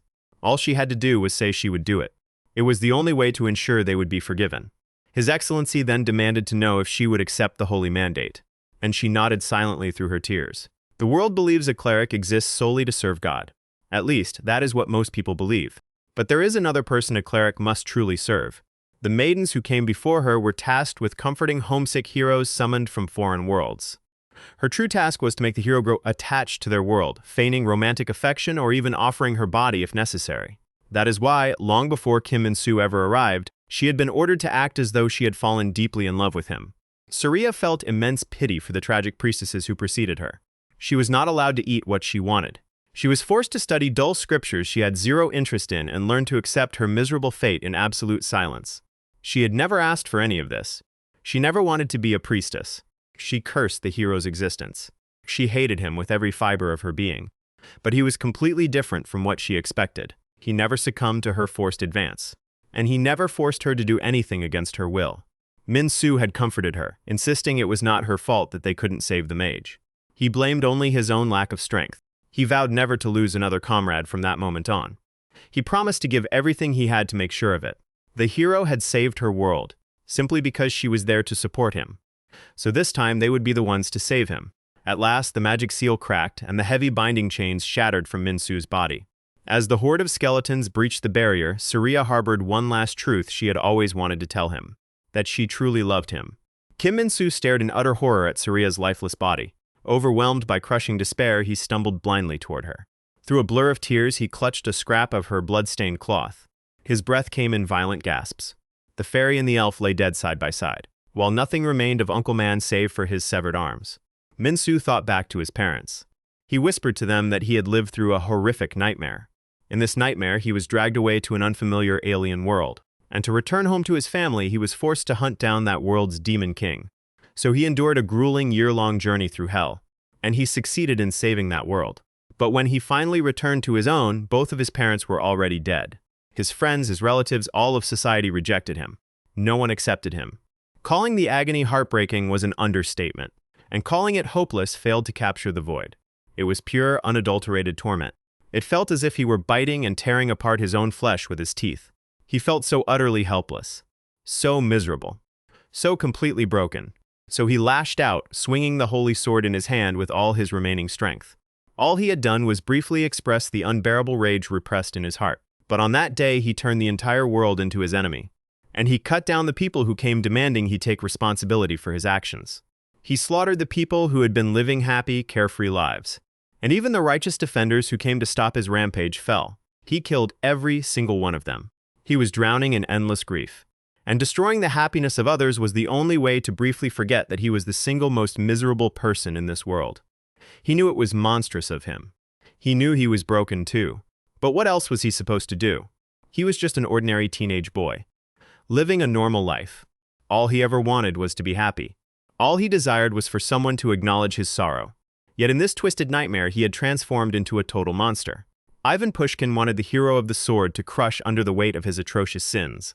And now, as if divine retribution had finally arrived, the very people he tried to save, the comrades he swore to protect, even at the risk of becoming so miserable, his true party members, the last remaining souls who remembered him as he used to be, every single one of them was dead.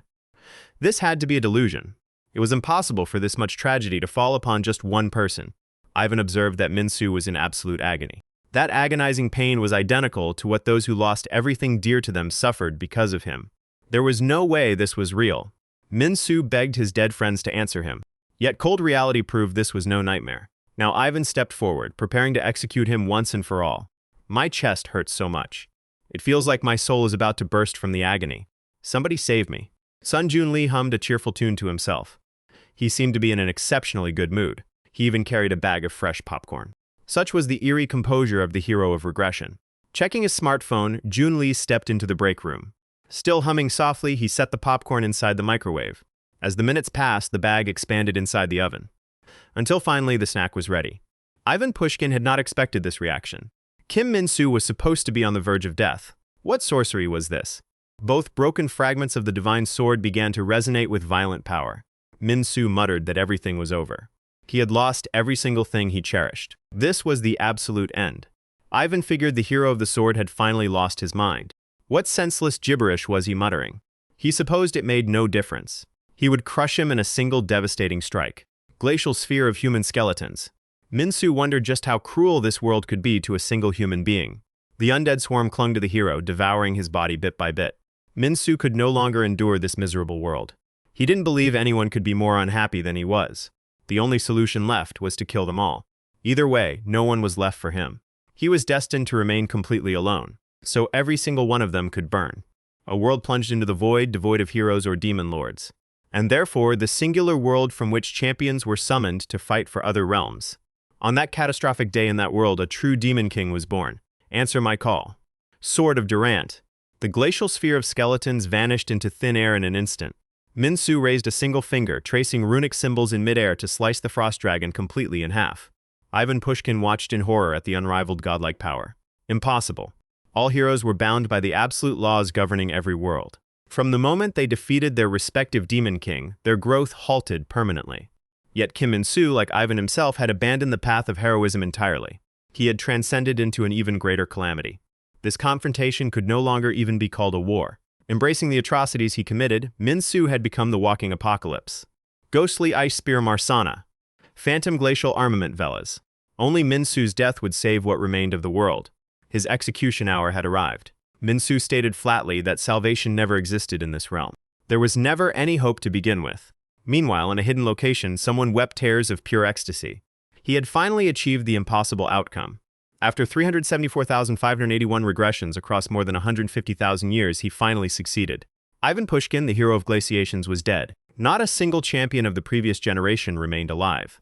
Inside the Russian War Command Center, an officer rushed to deliver a critical battlefield report to the general. Ivan Pushkin, the hero of glaciations. His demise was officially confirmed. The hero of the sword was advancing relentlessly. Though heavy blizzards slowed his pace slightly, estimates showed he would breach the Chinese border shortly. Those damned Americans had sent word that they took care of 2 of those monsters earlier. This failure was a total disgrace. They should never have put their faith in that senile old fool. The general demanded to know why the communications officer froze. He ordered him to patch through the incoming high-priority transmission. It was likely the Chinese high command reaching out. Across the channel line, a panicked soldier screamed over the radio. What kind of abomination had those Korean bastards created? 200,000 border defense troops were wiped out in 12 seconds. This went far beyond murder. It was pure slaughter. They were shredded to pieces. Terrified, the operator shrieked for immediate help. Unfortunately for him, Kim Min-soo was already standing directly in front of him. He reported to the general about the 200,000 border guards of the Chinese military. They were entirely wiped out. Still, it would be unfair to say the heroes of the previous generation achieved nothing before falling. The corrupting despair capable of turning friends into enemies had been sealed alongside faith, and ultimate hope had neutralized a bioweapon with the potential to cause the highest number of casualties. And then there was love. Love, even in its final moments, scattered the shattered pieces of its body across the atmosphere to slow the Demon King's march. Now only one Demon King, a broken clock, and 2 surviving heroes remained on the board. To Manhwa Ran, this cataclysmic destruction was pure bliss. High in the quiet mountains, tea was set to boil inside a modest cottage. Using a ladle, a young man poured the hot brew into a cup. He carried the fresh tea indoors. The elderly woman called out for Ji-sung, and he warmly confirmed it was him. He offered her the cup he had just prepared. The grandmother thanked her beloved grandson. Meanwhile, at the hero of the spear's stronghold on a remote island near Indonesia, Park Jun-soo was pounding out single-arm push-ups. Even in his condition, his brutal training regime never stopped. Ju Sung-ho approached to check on how his prosthetic arm felt. Jun-soo replied that it felt fine, noting its superior durability over his real hand could offer a tactical edge. Sung-ho agreed, reminding him it was crafted directly from his own demonic horns, after all. He noted it might feel a bit strange, but that would fade over time. The real problem was that Jun-soo no longer had a weapon to defend himself with. As he said last time, without the spear forged in the otherworldly realm, he couldn't arm himself with any other. Sung-ho knew that, which was why he planned to retrieve the divine spear buried beneath the rubble in the basement of the government reconstruction team, along with all the other hero weapons. Jun-soo recalled Sung-ho mentioning that a fanatical cult worshipping the heroes had formed in South Korea. They, along with Jang Ji-sung, would guard those weapons with their lives. He questioned whether fighting through all of them was truly possible. Sung-ho assured him that he wouldn't be going personally. His sole focus was to defeat Kim Min-soo. He shouldn't waste his strength on anything else, especially right after a major battle. Jun-soo then asked how they intended to retrieve it. Sung-ho revealed that there were operatives willing to risk their lives to lay the groundwork for them. They would place total faith in them. The leader of this faction declared their group a powerful order. It was considered a noble sacrifice. The heroes were the only absolute truth. It was the only path forward for this world. While spreading their influence globally, they would do whatever they could at home.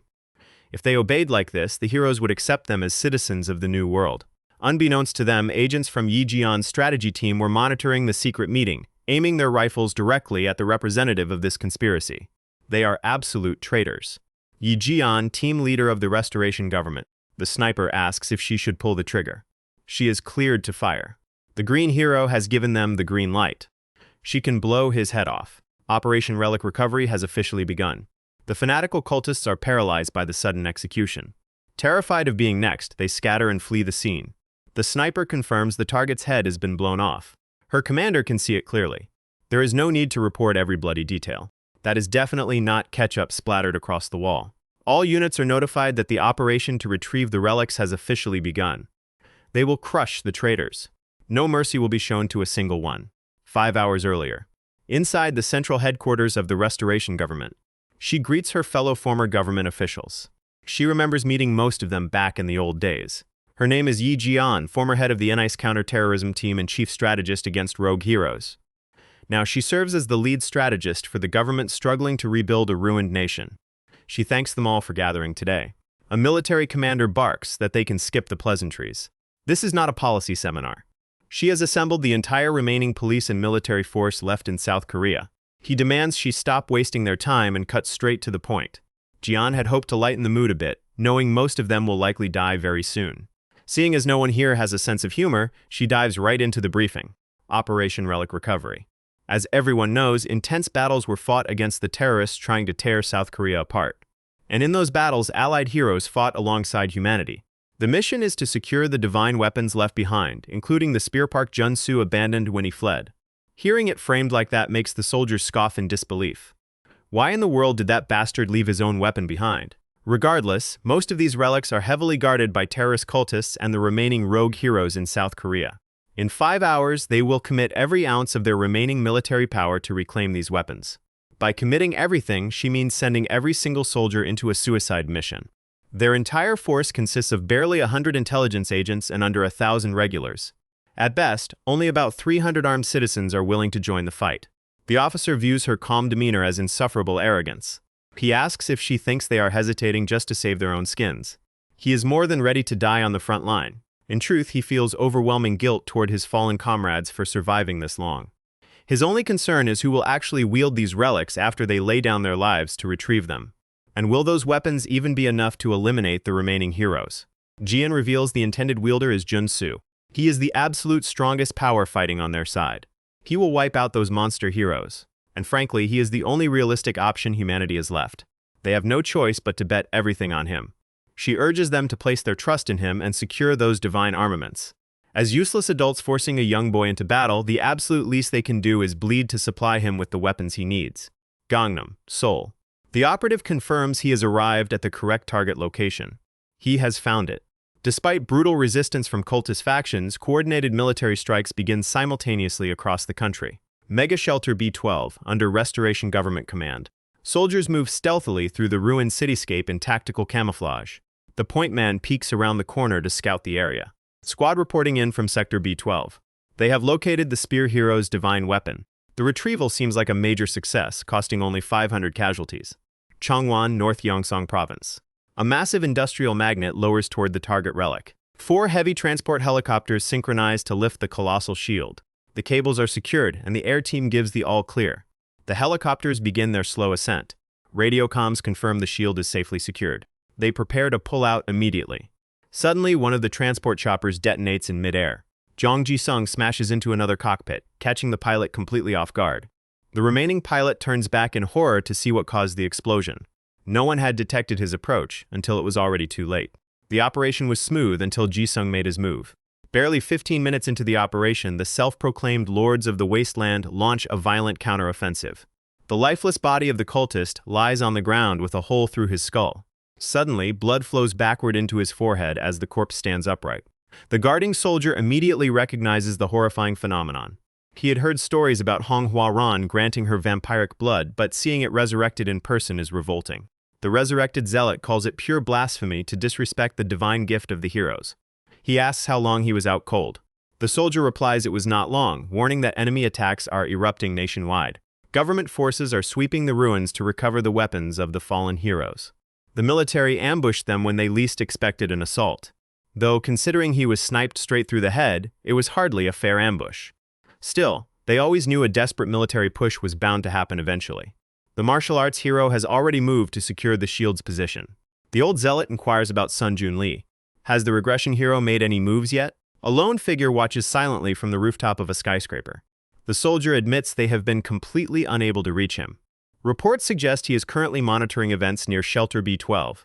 The elder nods in understanding. They must handle the remaining military forces themselves. It is their sacred duty as people saved by the godlike heroes.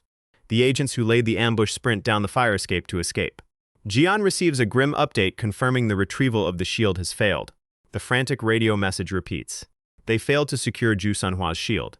She immediately demands status reports on the other targets. The Gangnam team attempting to retrieve Yu Songjin's magic staff and tome is pinned down in heavy combat. The squads targeting the warhammer, belt, and bow are also engaged in fierce firefights. The divine spears have been successfully secured and are en route to Mokpo. The enemy forces seem to have re-established their chain of command. Cultist reinforcements are pouring into every hot zone. It is completely uncertain if any more relics can be recovered. An operative urges Jian to abort while they have the spears and save their surviving men. If they wipe out their remaining forces here, both the restoration government and the resistance will collapse. Jian bitter reflects on how comfortable they have become with defeat. They lost everything, their citizens, their infrastructure, and the young heroes who stepped up to defend them. This time must be different. If they retreat again under the guise of preserving what little remains, they are nothing. Cowards who flee like that do not deserve to draw another breath. She orders civilian militia reinforcements and commands Changwon unit to deploy their secret weapon. Jian decides to head to the front line herself. This is total war. The monsters have stolen far too much from them already. Tens of millions of innocent citizens. Countless honorable soldiers bound by duty. The total foundation of their nation. And even the tragic lives of those young heroes. She remembers being trapped under collapsing rubble until someone pulled her free. Li Jiwan thanked his older sister for holding on. They let everything be taken away under the cowardly excuse of surviving for tomorrow. Today, they take it all back. Today, even if it costs a sea of blood, they must reclaim their world no matter the price. The forward team acknowledges the command. A transport helicopter is dispatched to fly team leader Jian straight to Changwon. Operation Living Corpse is officially initiated. Li Jiwan, the hero of transformation. Hurried footsteps echo down the corridor toward his medical bay. The heavy door slides open, revealing frantic doctors inside. Armed operatives rush into the room carrying a medical stretcher and specialized equipment. A doctor desperately tries to block their path. He warns them that, regardless of their orders, moving this patient right now will kill him. He requires total rest and must remain in an isolated, sterile environment to survive. The agents cold-heartedly reply that there is no time left. Jian promises to explain everything on the way. Jian boards the helicopter to the front line. Meanwhile, the bedridden transformation hero is prepped for transport. At the same time, Jisung guards the divine shield below, and the blood-crazed elder remains alive despite his brutal headshot. The final clash ignites between those fighting to reclaim Earth and those who tore it apart. Years ago, the government had briefly contained Kim Min-soo's destructive rampage, yet South Korea ultimately fell. Min-soo became the absolute authority, not through ideological reform but through pure terrifying violence. The state had only managed to delay his wrath by mobilizing other returned heroes. After Min-soo leveled Gangseo district, Yu Songjin stepped forward and declared he would put an end to the sword hero. Thanks to Songjin, authorities realized these godlike beings were missing teenagers who had returned from other worlds. They cross-referenced missing youth registries to identify returned heroes. Most returned heroes did not want Earth destroyed and agreed to oppose Min-soo's murderous path. Ju Sunhwa volunteered to stand on the front lines. She intended to fight regardless of government intervention, but the military's actual strategy was deeply twisted. The generals refused to deploy the heroes as a unified team. Instead, they sent them into battle one by one, treating the apocalypse like an elimination tournament. Jian passionately confronted her superiors over the strategy. She demanded to know why heroes were being deployed completely isolated. Why intentionally throw allied heroes into single combat against a monster? A high-ranking official coldly explained that High Command viewed all heroes as ticking time bombs. Their paranoia was not limited to Min-soo and his violent faction. They wanted to thin the ranks of all superhuman entities before they could turn on the state. The official asked if she could guarantee these teenagers would not snap and ruin the world 10 years down the line. By feeding them to Min-soo one by one, every death eliminated a future threat to national security. That was the ruthless logic behind the hero deployment strategy, codenamed Operation Fighting Ring. He claimed that whether the public agreed or not, sacrificing these kids was necessary for humanity's future. Jian screamed at him, asking how he could treat kids so monstrously. Those youths had stepped forward willing to die for their homeland. With their godly powers, they could have easily fled overseas to live in luxury. Yet they chose to fight to protect their homeland, their families, and their people. The official sneered and called her a hypocrite. He mocked that she was only emotional because her missing younger brother might return as one of those monsters. Jian froze, asking how he knew about Jiwon. Acknowledging her talent, the official relieved her of her analytical duties. He reassigned her to civilian shelter management. Deploying heroes was no longer her concern. The military predicted all heroes, allied or hostile, would be dead within a year, and everyone knows the horrifying outcome that followed. One after another, young heroes were led like lambs to the slaughter and slaughtered by Min-soo. And eventually, her brother returned home as the hero of transformation. Now, Jian is forced to send her broken brother back into the slaughterhouse. How is her decision today any different from the ruthless government she once despised? The final relic comes into view. Comms inform Jian that they have reached the drop point. She tearfully begs the transformation hero to fight for humanity one last time. Weakly, Jiwon asks his sister not to cry. He promises he will fight for her. Below, Ji-sung senses a formidable opponent descending from the sky. As a boy, Jiwon had idolized superheroes. He dreamed of heroes slaying villains with sharp blades.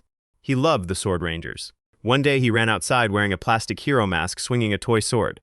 He shouted the hero catchphrase, pretending to lead the charge. The little boy accidentally bumped into older bullies. Enraged, the big kid shoved him down and smashed his favorite mask. The boy burst into tears over his broken toy. Suddenly, a shadow fell over the bullies. Jiwon looked up, wiping his tears away. His older sister knelt down and told him not to cry. She promised she would fight for him. To him, Jian was the greatest hero of all. Now, the hero of transformation tells her not to cry. He will fight for her this time. With agonizing effort, Jiwon forces his broken body upright. Severe third-degree burns cover his body, plagued by horrific infections. Movement is unbearable, and excruciating agony threatens to shatter his sanity. The medic prepares an intense cocktail of stimulants, antibiotics, and painkillers. Such a dose would liquefy a normal human's liver and kidneys, but it is the only way to dull his agony. Jiwon fastens his transformation belt. Jian informs him that Ji-sung is waiting directly below. His mission is to lure Ji-sung away so the retrieval team can secure the shield. She places all her faith in her brother. Jiwon hits the trigger on his belt and shouts the activation command. Encased in high-tech mechanical armor, he stands fully upright. He slides open the helicopter door and perches on the edge, ready to drop. Jiwon softly thanks his sister for waiting for him. The hero of transformation leaps into battle. An old-fashioned youth in a cheesy superhero suit. No one expected much from him, yet he became one of only 2 heroes capable of standing toe-to-toe with Kim Min-soo. And though left paralyzed from that clash, he was the sole hero to fight the sword hero and survive. For a hero who could no longer move, the humane choice was to honor him and let him rest. The doctor had warned that without skin grafts, keeping him alive was barely possible. Forcing him to survive would trap him in perpetual agony. Yet looking at his charred body, Jian had choked out that it was not his time to rest because he still had a role to play. They dragged him back to the battlefield solely because they needed his destructive power. Jiwon remembers his past battle. Back during his fatal duel with Min-soo. His suit AI warned that the cooling system was overheating. The armor could no longer vent the extreme thermal output. It urged him to disengage immediately and eject from the suit. Yet Jiwon refused to back down. He knew retreat meant thousands of innocents would die. The AI admonishes him for ignoring safety warnings once again. He pushed his suit beyond its limits before and was nearly burned alive. Yet here he is, throwing himself recklessly into another death match, and with such catastrophic injuries. Jiwon whispers that his sister asked him to fight. The suit AI responds in confusion, so he will fight to his absolute last breath. Jiwon commands the suit to initiate acceleration mode. The AI curses. Acceleration mode engaging. System operational. Launching target. Ji-sung anticipates a direct head-on strike. The martial arts hero catches the incoming blow effortlessly, executing an aerial spin counter. Jiwon's leg snaps, but he twists his body with the torque to break free. The counter maneuver catches Ji-sung off guard. Jiwon refuses to give his opponent room to breathe. He dives downward, pressing the assault relentlessly. He rotated fast enough to neutralize the momentum of Ji-sung twisting his leg. He even manages to land a heavy follow-up punch. This guy is insanely tough. This will not be an easy fight. The monitoring team tracks his vital signs closely. His core temperature climbs past 111 degrees Fahrenheit. With his sweat glands melted from previous burns, his body cannot cool itself down. At this rate, his internal organs will literally cook to death. Ops confirm Jiwon has successfully lured Ji-sung away from the shield. Where are the retrieval helicopters and cargo teams? They were intercepted en route by fanatic cultists initiating air defense counterattacks. The pilots were ambushed by an enemy defensive perimeter around Changwon. What on earth is going on? Why refuses this broken man to die? The cultist laughs that the military chose the wrong side. The restoration government is completely cornered. There are many types of pain in this world. The sharp sting of a deep blade slice. The crushing impact of a fist pulverizing flesh and bone. The searing agony of a gunshot tearing through skin. The suffocating terror of a noose tightening around your throat. Phantom flame, serpent detonation. Double acceleration mode engaged. Ji-sung notices him activating the self-destructive boost again. Just a little longer, Ji-won pushes past the absolute worst pain imaginable. The scorching thermal buildup in his legs inflicts unimaginable agony. It is the pain of flesh melting, blood vaporizing, and emitting a sickening stench. Yes, the hellish pain of burning to death from the inside out. Right now, the hero of transformation is actively melting alive. Ji-sung realizes Ji-won only outpaced him by gambling his life on a suicidal technique. If he possessed this speed without such fatal flaws, humanity would have relied on him instead of Park Jun-soo. Reinforcements arrive, but conventional weapons do nothing against transcendent heroes. They resolve to buy precious seconds for team leader Ji-on. While some soldiers distract Ji-sung, others spray fire extinguishers to cool Ji-won's melting suit. Ji-won gasps, asking Ji-on why she came to the battlefield. She answers that their mission is far from over. The extraction team hit a major setback with the shield. They have only one option left: fight together to subdue the martial arts hero. This is Ji-won's final duty. The medic gasps in horror at the armor oozing a mixture of blood and liquefied flesh. If the armor is forcibly removed, his entire body will disintegrate. Ji-on knows how deeply he must hate her for this. She knows how powerless she is, yet she still forces him to fight. Ji-sung scowls, irritated that they drag out this miserable tragedy. Ji-won remembers walking down the street years ago, holding his sister's hand. The young boy softly asks Ji-on if she is all right. Seeing that she does not answer, Lee Ji-won presses her again. Eventually, she softly responds that she is fine. He apologizes for asking her to fight in his place and for being far too weak to help. All he could ever do was stand by and watch. His older sister stops in her tracks and bends down to speak to young Ji-won. She reassures him that it is all right and that she landed a solid hit of her own. Victory or defeat does not matter as long as they stood their ground and made a stand. She urges him to look her in the eye. If he truly feels guilty, she wants him to make a single promise. One day, when he grows up big and strong, he must fight to protect her just once. Ji-won growls out a warning not to lay a finger on her. This battle is far from over. Back in the past, during his battle against Kim Min-soo, Ji-won was gasping for breath. To Min-soo, it was completely obvious that his opponent was at a massive disadvantage. So why did he keep resisting so desperately? Or more accurately, what kept him fighting until the bitter end? Hearing that question, Ji-won assumes his enemy must be joking. If anyone needs an explanation, it is Min-soo, as if a hero needs a special reason to save innocent lives. Yet if he truly wants to know the answer, it is quite simple. It is because this time around, Ji-won wants to be the one to save her. He finally possesses the power required to keep his promise.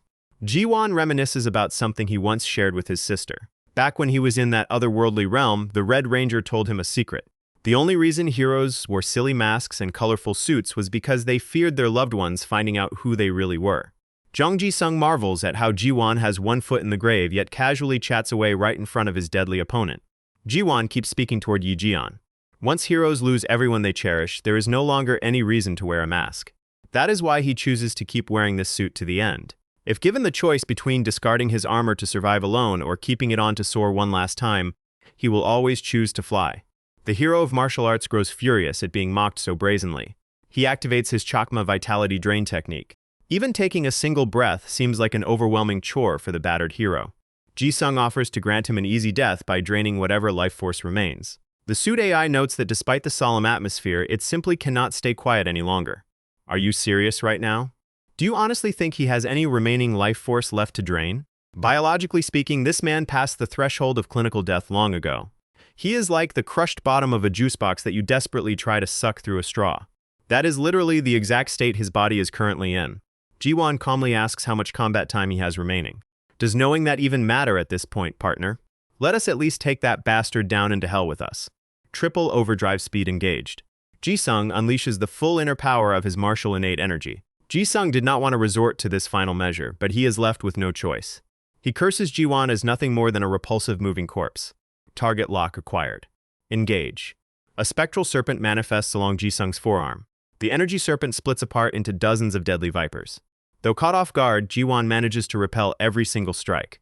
Yet instantly an even greater swarm surges forward. Still, it is nowhere near enough to bring the mech hero down. Channeling his martial energy to the limit, Ji-sung fuses the snakes into one colossal leviathan. Chakma Serpent Summoning. Despite the raw destructive power of the strike, Ji-won obliterates the giant snake.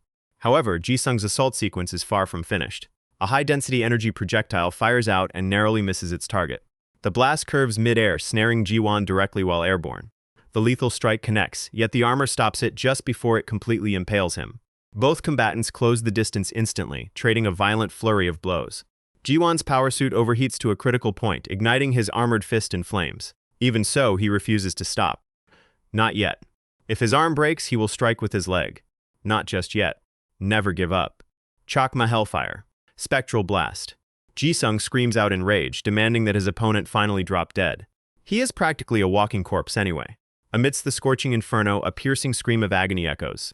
Yi-jeon cries out in sheer panic, terrified for her brother. Suddenly, heavy metallic footsteps approach her location. It is Lee Ji-won. The hero's transformation belt is tossed gently beside Jeon. He softly whispers that he kept his promise. Jang Ji-sung remains alive, though his entire body is severely scorched. He drags himself to a secluded house in a remote village. Reaching the entrance, he calls out to his grandmother that he has returned home. Sliding open the door, he sees a skeleton neatly tucked under a blanket beside a table of spoiled food. It is his grandmother's corpse, which he had been deludedly tending to all along. Muttering to the corpse, he asks for a moment to treat his wounds before serving dinner. Trembling uncontrollably, Ji-sung crawls toward the dining table. Suddenly, a government sniper emerges from beneath a blanket with rifle drawn. The boy hears the subtle noise. He asks his grandmother if she invited a guest into their home. Ji-sung covers his ears, tormented by chaotic memories. As a young child, he overheard his parents constantly arguing. Shortly after, his mother dragged him away to a rural village. There, he was taken in by his loving grandmother. His sorrowful mother abandoned him there and departed forever. At first, the stubborn child refused to eat his grandmother's cooking. She gently took him out for walks around the countryside. They traveled down into the town just to cheer him up. While there, his grandmother bought him a brand new pair of sneakers. That afternoon, they passed by a street cart selling fresh corn. Noticing his mesmerized gaze, his grandmother happily bought him a cob. With little Ji-sung finally smiling, the two returned home together. Years passed, and the time came for him to attend school. She bought him a school uniform a size too large. Money was tight, so the clothes had to last him for several years. Eventually, his grandmother's health began to rapidly fail. One day, Ji-sung rushed home carrying groceries, a gift, and medicine. He smiled warmly, imagining how happy she would be. On his way, the boy slipped on a loose rock and tumbled straight off a cliff. Much later, after fulfilling his duty as a hero and returning to Earth, the very first thing Ji-sung did was run to see his grandmother. He threw open the door to her house, only to find her lying alone. She had passed away with no one by her side while he was summoned away. Government agents soon arrived, investigating reports of a hero in the area. Finding the door unlocked, they cautiously peered inside. Records confirmed that the young boy was indeed Jang Ji-sung. The grief-stricken boy flew into a rage because they would not even grant him peace to mourn his grandmother. Terrified, the agent drew his sidearm, driving Ji-sung to a tragic misconception. He believed this man had murdered his grandmother. A mysterious figure appears to visit the broken hero. It is Sun Jun-lee. Ji-sung remembers the truth now. He was completely alone all along. Nothing makes sense anymore. Operation Living Corpse status report. The hero of martial arts, confirmed deceased. The hero of metamorphosis, confirmed deceased. The shield relic has been successfully recovered. Hong Hwa-ran grows concerned as his thralls and blood contractors across South Korea vanish one by one. Whether it is those government fools or Park Jun-soo, someone is clearly making a major move. He must eliminate them immediately. Relic Transport Harbor Facility. Mokpo Port. The giant relic shield has been securely loaded onto the vessel. A soldier rushes over to report that the remaining relics are secured as well. However, intelligence reports that the vampire hero is heading directly toward their position. Yi-jeon states that this is as far as ordinary humans like them can go. She will entrust the remaining battle to her ally. Maji-rin expresses her deep gratitude. The heroine rests briefly on the ship deck. She pulls out a satellite phone and dials a familiar number from memory. A voice answers on the other end of the line. Jae-rin warmly greets her mother. She reassures her that she is doing fine. She asks how things are going back home. It is a relief to hear there are no issues. It sounds like the government agents are taking good care of her. Her younger sister Yi-sum is safely attending school now. Suddenly, a guard spots an anomalous threat signature on radar. Jae-rin chuckles upon hearing that Yi-sum is being rebellious again. She jokes that she will personally come home and kick her sister's butt if she disobeys. The magic hero listens closely to her mother's voice. Then she notices a soldier desperately signaling to her. Her mother asks when she will finally come back to join them. Jae-rin replies that she will return as soon as her government duties are complete. She tells her mother not to worry about a thing. Everything is going to be completely fine. However, she needs to hang up now. She promises to take good care of herself. She asks her mother to stay healthy too. She reassures her that she is in zero danger. After all, she is 20 years old now. She is a fully grown adult. She promises to call again very soon. She adds that she loves her deeply. Hwa-ran shouts down, calling her a miserable traitor once again. That accusation has been infuriating Jae-rin for a long time. She snaps back that he is in no position to call anyone a traitor. Powdered sugar torrent. Hwa-ran erupts a geyser of blood straight from his back. The massive blood pool forms a dense sphere and launches like a cannonball against Jae-rin's magic. The vampire's blood projectile completely overpowers her magical blast. She commands her familiar macaron to switch to his muscle form. The magical familiar inhales deeply, swelling into a muscular juggernaut. The giant cat catches the blood projectile with his bare hands. He pushes back with all his power to protect Jae-rin from the explosion. She levitates her magic scepter to shift its combat mode. Candy Destroyer. Once her spell is fully charged, she signals Macaron to release his grip. The explosive impact drives Hwa-ran back, visibly agitating the vampire. He sneers that if she thinks childish parlor tricks can stop him, she is dead wrong. The blood splatter pooling across the floor begins to shape itself. Blood beasts. Saffron crimson. Hwa-ran's entire body gets encased in dense crimson armor. Both combatants clash alongside their summoned beasts. Macaron gets pinned down by blood wolves, leaving Jae-rin completely exposed to Hwa-ran's melee rush. She shouts out her counterspell, Molten Lava Cake. Scalding Caramel. The vampire hero is nearly engulfed in boiling sugar but dodges just in time. He scoffs that another clever trick caused him 0 damage and only made him angrier. Jae-rin smirks as the hot caramel rapidly hardens around his legs. His entire lower body is locked completely solid. He realizes her plan was to trap him in place for a point-blank finishing blow. Jae-rin declares she will smash his head to pieces, squashing the overgrown blood-sucking leech once and for all. It lands as a devastating clean hit. However, the vampire is far from defeated. Droplets of floating blood hover in the air, forming an intricate magic array. Iron Arm Hand. Crimson Chandala. When Jae-rin's magical relic drops to the ground, it reverts to its base form. Macaron turns in shock toward his fallen master, allowing the blood wolves to ambush his blind spot. Pinned down and wounded, the familiar desperately looks toward the helpless girl. Jae-rin now lies completely at the mercy of the vampire hero. Hwa-ran unfurls his massive blood wings once more. He remarks that a weakling like her is not even worth his personal effort. Slicing his palm open with a blade, he manifests a blood clone to finish her off. He scoffs, knowing that even a cornered rabbit will try to bite back. Jae-rin watches the clone approach, frozen in absolute powerlessness. Hwa-ran mockingly states that even a simple puppet clone is too much for her. She truly is pathetic. It is no surprise she became a double agent for such a useless government. She lacks both the raw strength and skill to stand in battle. Jae-rin silently accepts the harsh truth. She is weak, yet she could not care less. At least she never turned into a traitor like him.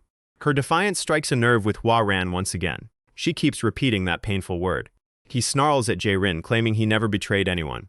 He was born as a demon king, and his soul's purpose is world destruction. Furthermore, Hwa-ran, the original hero of exorcism whose body he took over, remained faithful to his oath to the very end. She is nothing but a fool. There was never a traitor, only 2 entirely separate souls. Back in the past, Sun Junli suggested that Hwa-ran surrender, pointing out that facing an immortal regressor was practically unwinnable. There was 0 chance for him to emerge victorious. He asked him not to make things harder than necessary. He urged him to surrender and align with Min-soo's faction. They do not extend such mercy to just anyone. His rare exorcism skills would prove useful to their cause. Exhausted and beaten, Hwa-ran pondered his dire situation. He had no conventional way to turn the tides, except for one forbidden option. The remnant blood of Vampire, the vampire demon king. Hwa-ran had harvested her blood sample after slaying her in the other world. It might swallow his identity, but if he could somehow suppress her force... Junli watched carefully, anticipating a different outcome in this timeline.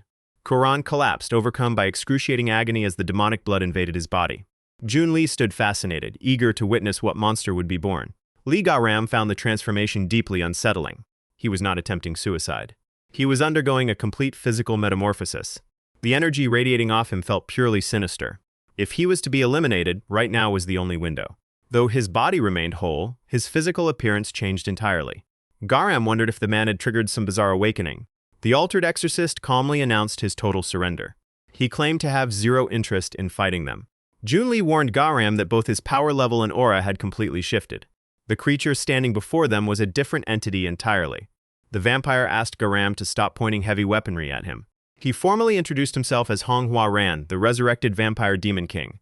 He thanked them for inadvertently allowing his return, though he admitted he could hardly claim the full title while inhabiting a hero's vessel. Regardless, he offered them his sincere gratitude. That was the tragic history Jae-rin had learned. A true tragedy. The demon king walks slowly toward the dropped relic. He mockingly states that Karan's fate was just as pathetic as Jae-rin's impending death. Her magical transformation slowly begins to fade. Her initial thought upon acquiring her magical outfit was how ridiculously tacky it looked. Makaran was the first companion to greet her and explain her magical capabilities. She could only channel magic while in her transformed state, and the source of that transformation power was the artifact itself. The Sweet Crystal. A completely stupid name, she thought back then. Macaron took offense to her dismissive comment. He insisted it was the most sacred treasure in his entire realm. Regardless, she could also channel the crystal's power directly into offensive spells. Yet no matter what happened, she was warned never to let enemies shatter it. Macaron's muscular form rapidly deflates and loses strength. The familiar despairs, assuming the magic hero has failed. Huaran grinds the shattered relic beneath his boot. He takes cruel delight in crushing her hope. She is utterly powerless without that precious stone. At least Kuan trained relentlessly to transcend human limits. Yet look at her now, spouting lofty ideals about saving humanity all by herself. She was nothing more than a talentless nobody relying on a magical crutch.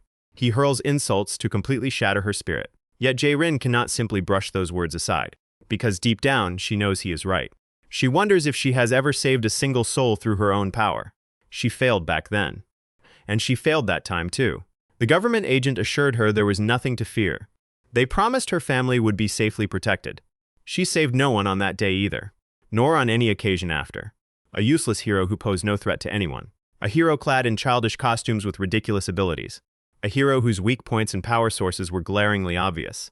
Until now, Jae-rin was dismissed by everyone as the weakest hero alive. Yet a person does not have to remain pathetic until the day they die. After all, the ability to change is what makes us human. She softly calls out to Makaran. She has not given up. She begs him to stand beside her and fight once more. Hearing those desperate, determined words brings a grin to the cat's face. Ripping his trapped arm free, the familiar proudly declares that she is his true hero. He inhales with immense power, swelling his right arm to gigantic proportions. The impact of desert. After sending the Demon King flying, his invocations lose their power. Just like the giant arm that held Jae-rin prisoner. She looks sadly at her relic. There is no way she can piece all the broken fragments back together. He assumes there is no other way. The Demon King struggles to stand. He was caught off guard. He assumed they had no way to counterattack properly. How annoying. A silhouette emanating pink energy moves through the cloud of dust.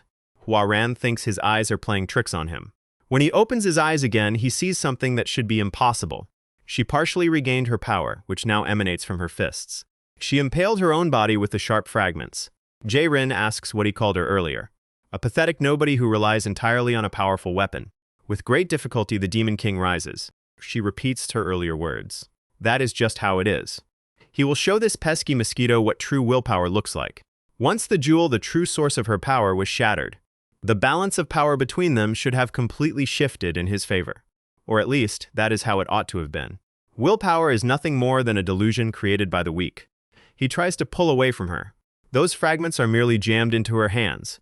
What a fool. She cannot reach him up here. What can she possibly do now?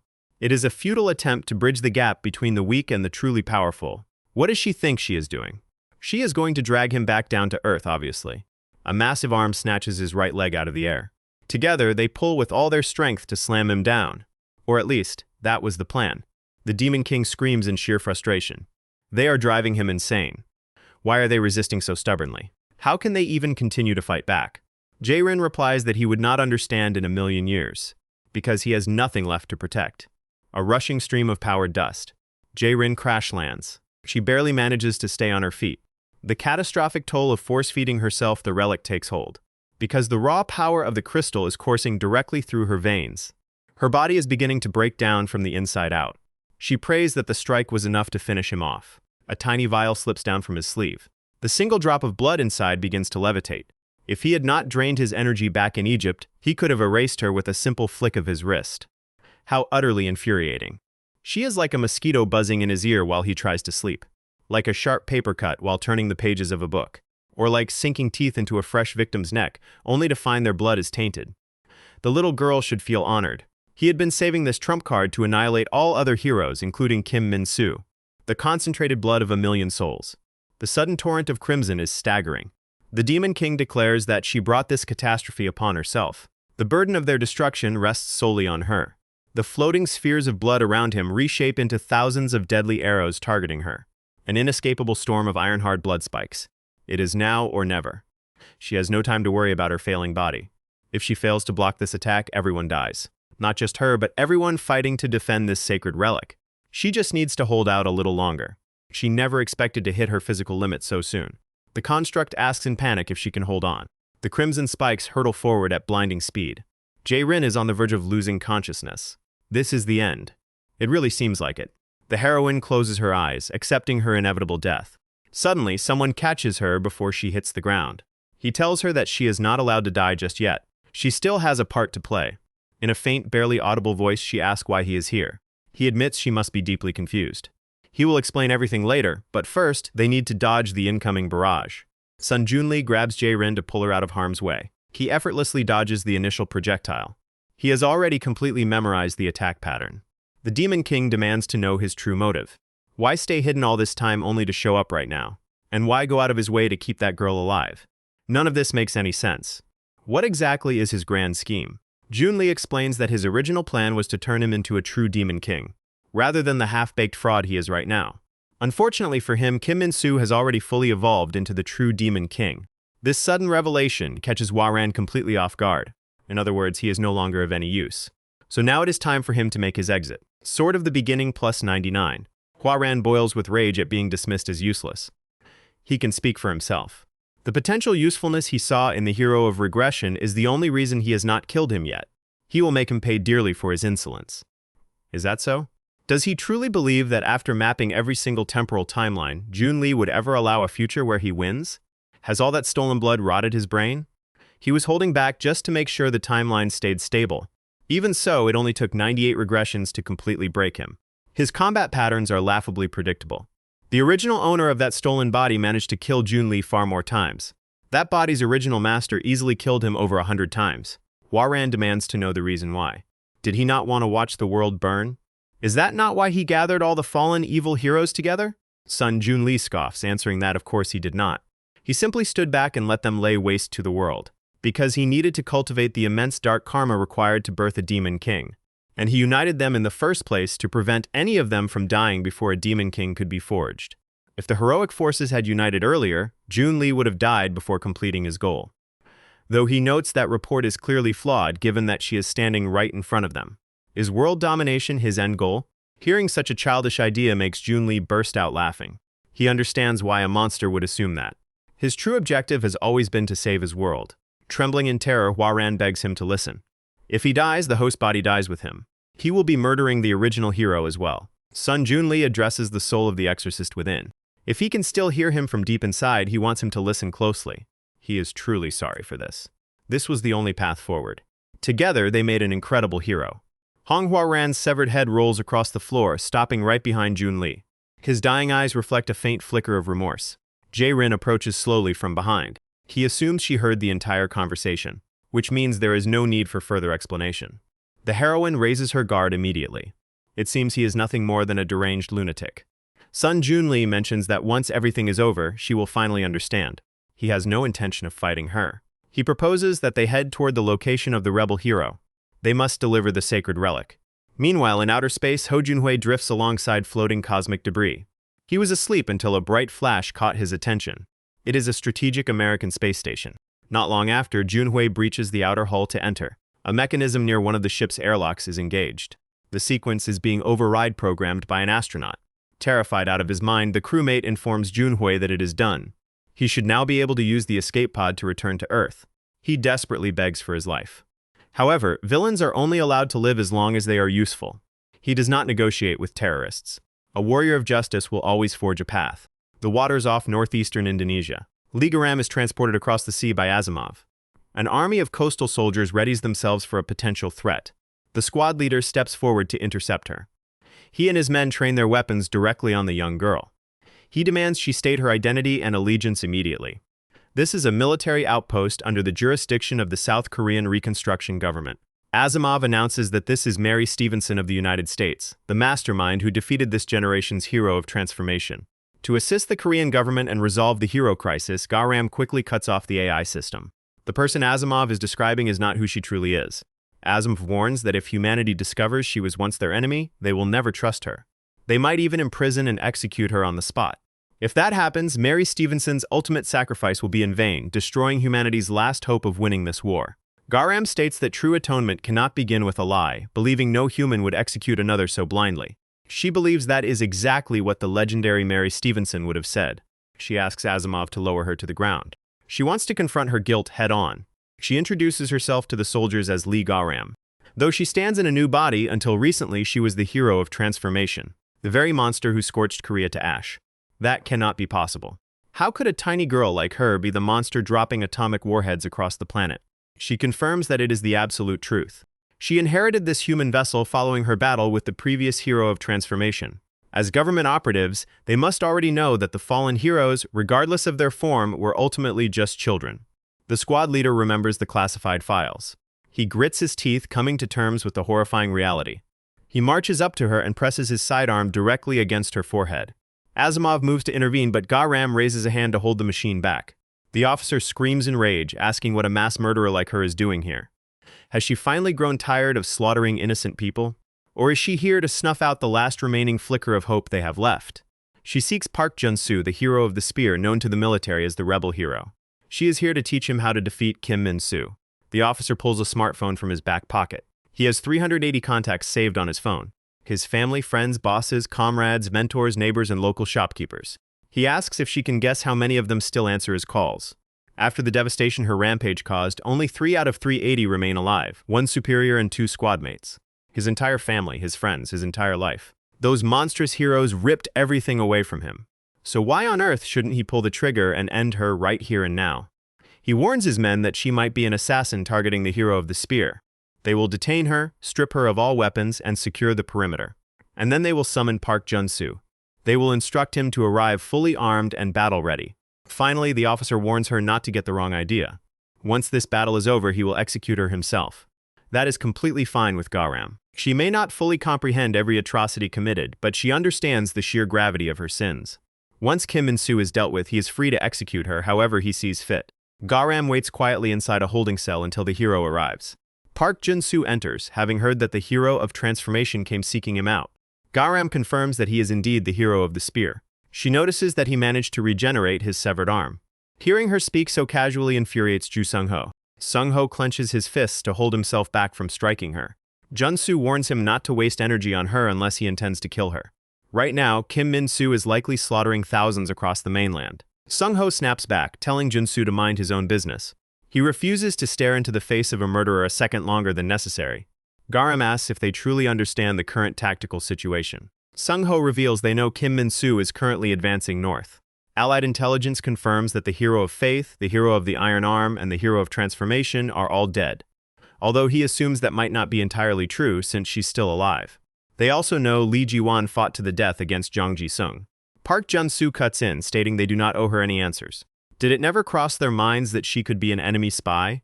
If she were an active operative, knowing their coordinates, she would have planted listening devices and spied from afar instead of walking straight into their trap. She reassures Sung-ho that she is now just a normal human devoid of any special powers.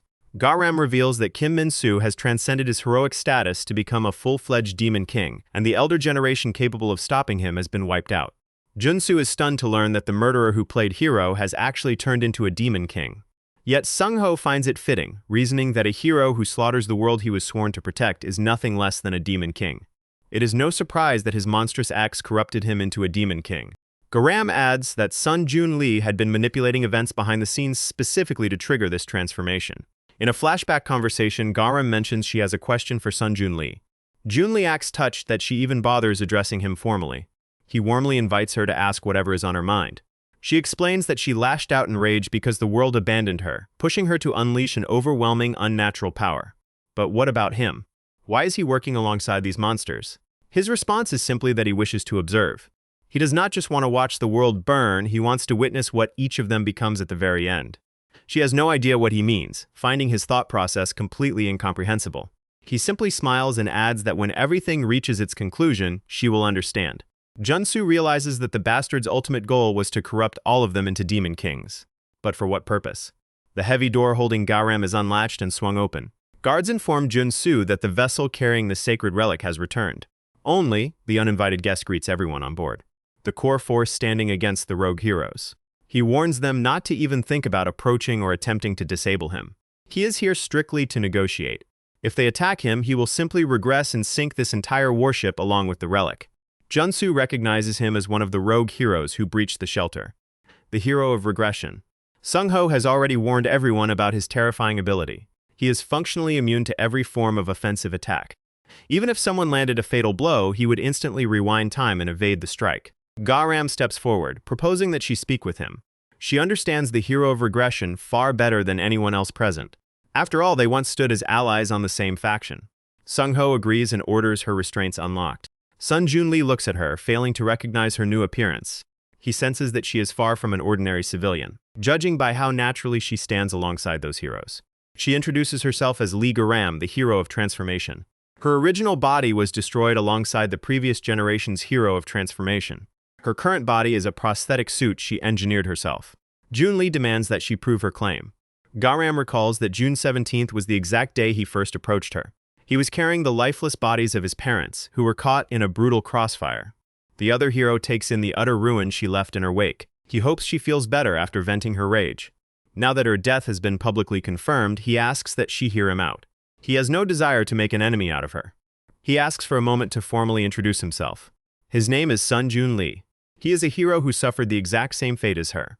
He too lost everything the moment he returned to Earth. He confirms her identity as Lee Garam. So after building herself a shiny new body, she decided to align with the government. She confirms that his assessment is correct. He might view it as shameful for her to play savior now after taking so many lives. Regardless, she has chosen to ally with them to stop Kim Min-soo. What a strange coincidence. That is the exact reason he is here as well, to stop Min-soo. Park Jun-soo fumes, wondering what garbage these damn murderers are spewing. Claiming they want to make amends for the slaughter? After leaving mountains of corpses, they dare pretend they are here to help. What about all the innocent lives they personally destroyed? Sung-ho begs him to hold back, but Jun-soo refuses to stop. The hero storms forward in a rage, breaking Sung-ho's arm as he shoves past him. He grabs Garam by the throat. Is she out of her mind? Join forces with the monsters who ruined everything. If she truly wants what is best for the victims, she should drop dead right here and now. Only after seeing her corpse will he turn his spear toward Kim Min-soo. Suddenly, Jun-soo's prosthetic arm glows brightly. His hand instantly vanishes, severed by Ju Sung-ho's power. Enraged, Jun-soo glares at him and demands to know whose side he is on, forcing Sung-ho to flinch back. The person standing beside Sun Jun Lee leaps down onto the deck. Maji-rin activates her magical powers. She is not thrilled about this alliance either.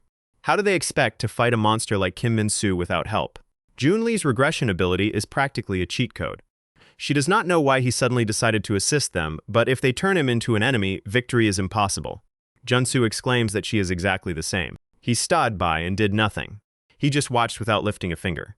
What on earth do they want from him? Do they expect him to just sit back and accept these hypocrites? Why was he so helpless back then? Why did they let his family die?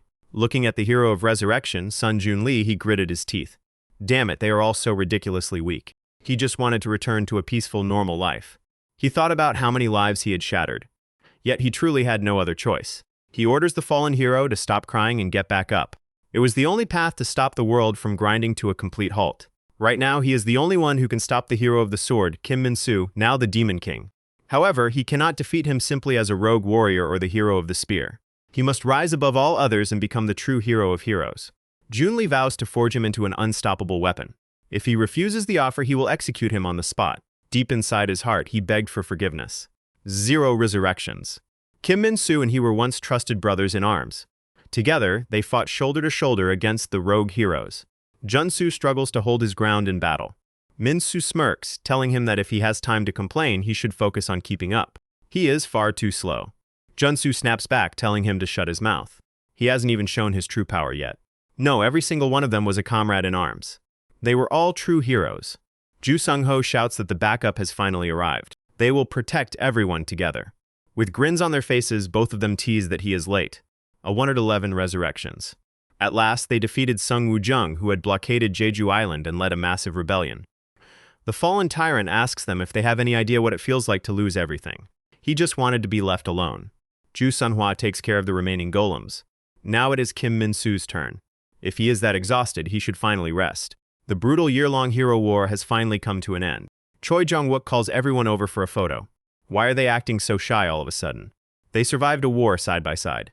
They are not helpless children anymore. Yi Jian warns her ally sternly. If he does that ridiculous pose again, she will smack him. This photograph could end up in history textbooks. He had better take this seriously. It might even become a precious family heirloom. All right, everyone say it together. Cheese. Though they could not save everyone in the end. In honor of all the victims of the hero war, may they rest in peace. They hold a solemn memorial service for the fallen soldiers. Min-soo approaches one of the grieving wives to offer his condolences. Park Jun-soo takes a stick of incense and steps forward to pay his respects. Jun-lee resurrected hundreds of times to save as many lives as possible. He carries the crushing weight of remorse. There was simply no outcome where he could save every single person. He is truly deeply sorry. The war concluded, and they emerged as the world's greatest heroes. Jun-soo asks Min-soo if people really requested them to build this monument. Ma Jae-rin finds it equally bizarre. Who would ask for something like this to be built? It is honestly so embarrassing. Jun-soo secretly wishes they would erect one for him too. He wonders if he should ask his sister about it. Hong Ha-ran wouldn't want a statue even if they offered one. Jun-soo actually finds the gesture charming. Besides, it serves as a sign that the war is truly over. Jaeon Somin joined the fight much later, so she doubts they will build one for her. Statue of the hero of the sword, Kim Min-soo. The heroes remain dedicated, focusing solely on keeping the peace and rebuilding the ruined nation. Yet after nearly a decade, the public slowly began to forget the sacrifices they had made. Everyone slowly returned to leading ordinary lives. Kim Min-soo and Ju Sunhwa happily celebrate their wedding. The guests at the ceremony shower the newlyweds with congratulations. Hwa-ran doesn't understand why anyone would bother getting married, calling it an outdated tradition. Jae-rin notes that if those two ever have a child, that kid will easily be the most powerful being in existence. Somin gazes affectionately at Jun-lee. They hold hands tenderly. She leans in and whispers, asking when it will be their turn. They had deeply fallen in love. Maternity Ward 101. She coos over how adorable the baby is. He wonders whether the child resembles the father or the mother more. Jae-rin jokes that the baby looks nothing like the father, who wasn't even present during delivery. Hwa-ran agrees with her completely. The baby takes entirely after her. She is absolutely right. They went on to build families and have children. A drunken Lee Ji-won slurs his desire to get married, complaining his sister dislikes every girl he brings home.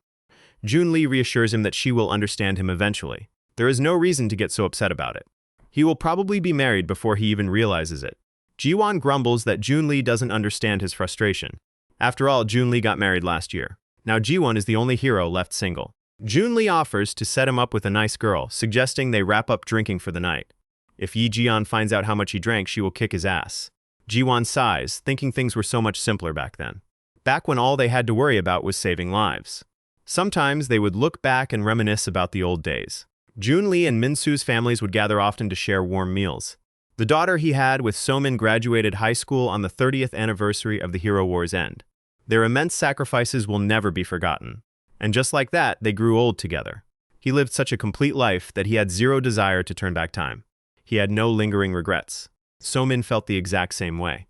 She passed away peacefully, holding the hand of the person she loved most. And that is precisely how the story should have ended. Son Jun-lee wakes up in complete shock. Desperately, he reaches into his pocket. Pulling out his phone, his eyes lock onto the date and time. 112 resurrections. Horrified, he realizes he has been sent back in time once again. He should have realized something was wrong right from the start. She finds his reaction fascinating. His original world resembles video games from her realm.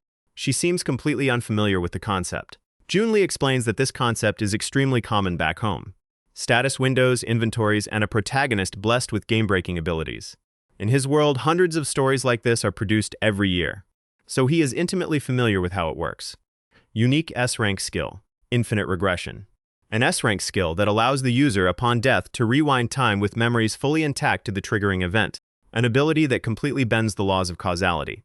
If a death is unrecognized by the system, infinite regression forces the user back to the absolute starting point. It forces him back to the origin point of the timeline that led to his demise. With this power, returning home shouldn't take much time at all.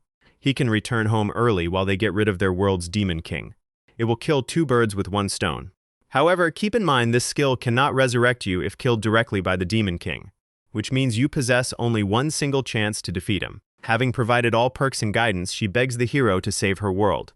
Which brings us back to regression number 112. Sun Junli suspected his death was caused by medical malpractice or an unknown illness, so he lived his second life with extreme care. It might have been a fluke, but since he was back, he had to fulfill his duty. He had no other choice. He began preparing for the hero civil war scheduled to erupt in 3 months. The hero of combination, the green hero, and the hero of time. He vowed to find a way to ensure those 3 survived as well. He could finally prevent the deaths of his comrades, a guilt that had haunted his life. 214 resurrections. Junli lived another full, satisfying life, only to wake up at the exact same starting point. Bystanders who heard his frustrated screams stared at him like he was insane. It was not a chronic illness. He had made sure to die peacefully at home to avoid medical error. He had even saved every single hero who died in previous timelines. There was nothing left to regret. What on earth was happening? Why was he being sent back again? Suddenly, a horrifying realization struck him. Could this skill be forcing him to reset even if he dies naturally of old age? That meant no matter how he died, he was dragged back. This was not a gift, it was an eternal curse. Had he known the true cost, he never would have accepted it. Once again, passers-by stared at him in confusion. He leaned heavily against the wall just to stay upright. A nearby man appeared to be calling the police. Shortly after, an officer arrived to check on him. The officer asked if he was all right. He told him not to cause a scene in public. The hero cursed the goddess in his mind. Fine, he would end his life and reset back to the moment he first received the skill. Catching the officer off guard, he snatched his firearm. Checking that a round was chambered, he aimed it at himself. He felt a flicker of regret. He hadn't intended to terrify them. 220 resurrections. He couldn't return to that otherworldly realm. The earliest point he could reset to was right now, the exact instant he returned to Earth. He was permanently trapped in a time loop. 313 resurrections. Sun Junli discovered he would resurrect even after his body was vaporized into atoms by nuclear radiation. 395 resurrections. He spared the hero of transformation and began secretly converting his body into machinery to live forever. He refused to trap anyone else in this endless time loop. His own solitary sacrifice would suffice, but the plan failed miserably. The moment over 50% of his body became mechanical, the system declared him dead. Damn it, this option doesn't work either. And he was reset right back to the moment before his cybernetic augmentations began. 780 resurrections. By that point, he didn't even need a dozen loops to stop the civil war entirely. He felt zero pride in being a hero. Nothing felt new or engaging anymore. Every enemy had become painfully easy to crush. He felt like he was slowly losing his mind. He saved the world on complete autopilot. Min-soo grumbled that he wiped them out before anyone else could move. So Min praised Junli for resolving the crisis so swiftly. Thanks to him, destruction and casualties were minimized. It was truly incredible. Kim Min-soo and Jaeon So-min stood before him. Seeing the innocent faces of his fellow heroes overwhelmed Junli with crushing guilt. They rushed closer in concern as tears streamed down his face. These naive fools, risking their lives for something so meaningless. The hero pulled a handgun from his coat pocket. He softly apologized to them. He was truly deeply sorry. Sun Junli ended his own life once more. 1,000 resurrections. At first, he tried to carry the burden of infinite regression all by himself. Eventually, broken and mentally exhausted, he confessed the truth to all the other heroes. Min-soo suggested they pool their efforts to find a solution. There are many of us. If all the heroes worked together, he was certain they could break the curse. They all united, searching frantically for an escape from Junli's predicament. Yet nothing worked. He was always pulled back to the origin point. That was the exact moment Sun Junli lost every shred of hope. Regression 176. He died of severe alcoholic liver cirrhosis. 2,150 resurrections. He suffered a massive heart attack triggered by extreme mental agony. For 2,150 loops, he was trapped in a hellish cycle, resetting and instantly dying of a heart attack every single time. 3711. 5612. 7666. 9,279. 10,000. Time stretched out into a meaningless infinity. Above all, he couldn't stand that his curse held 8 billion lives hostage.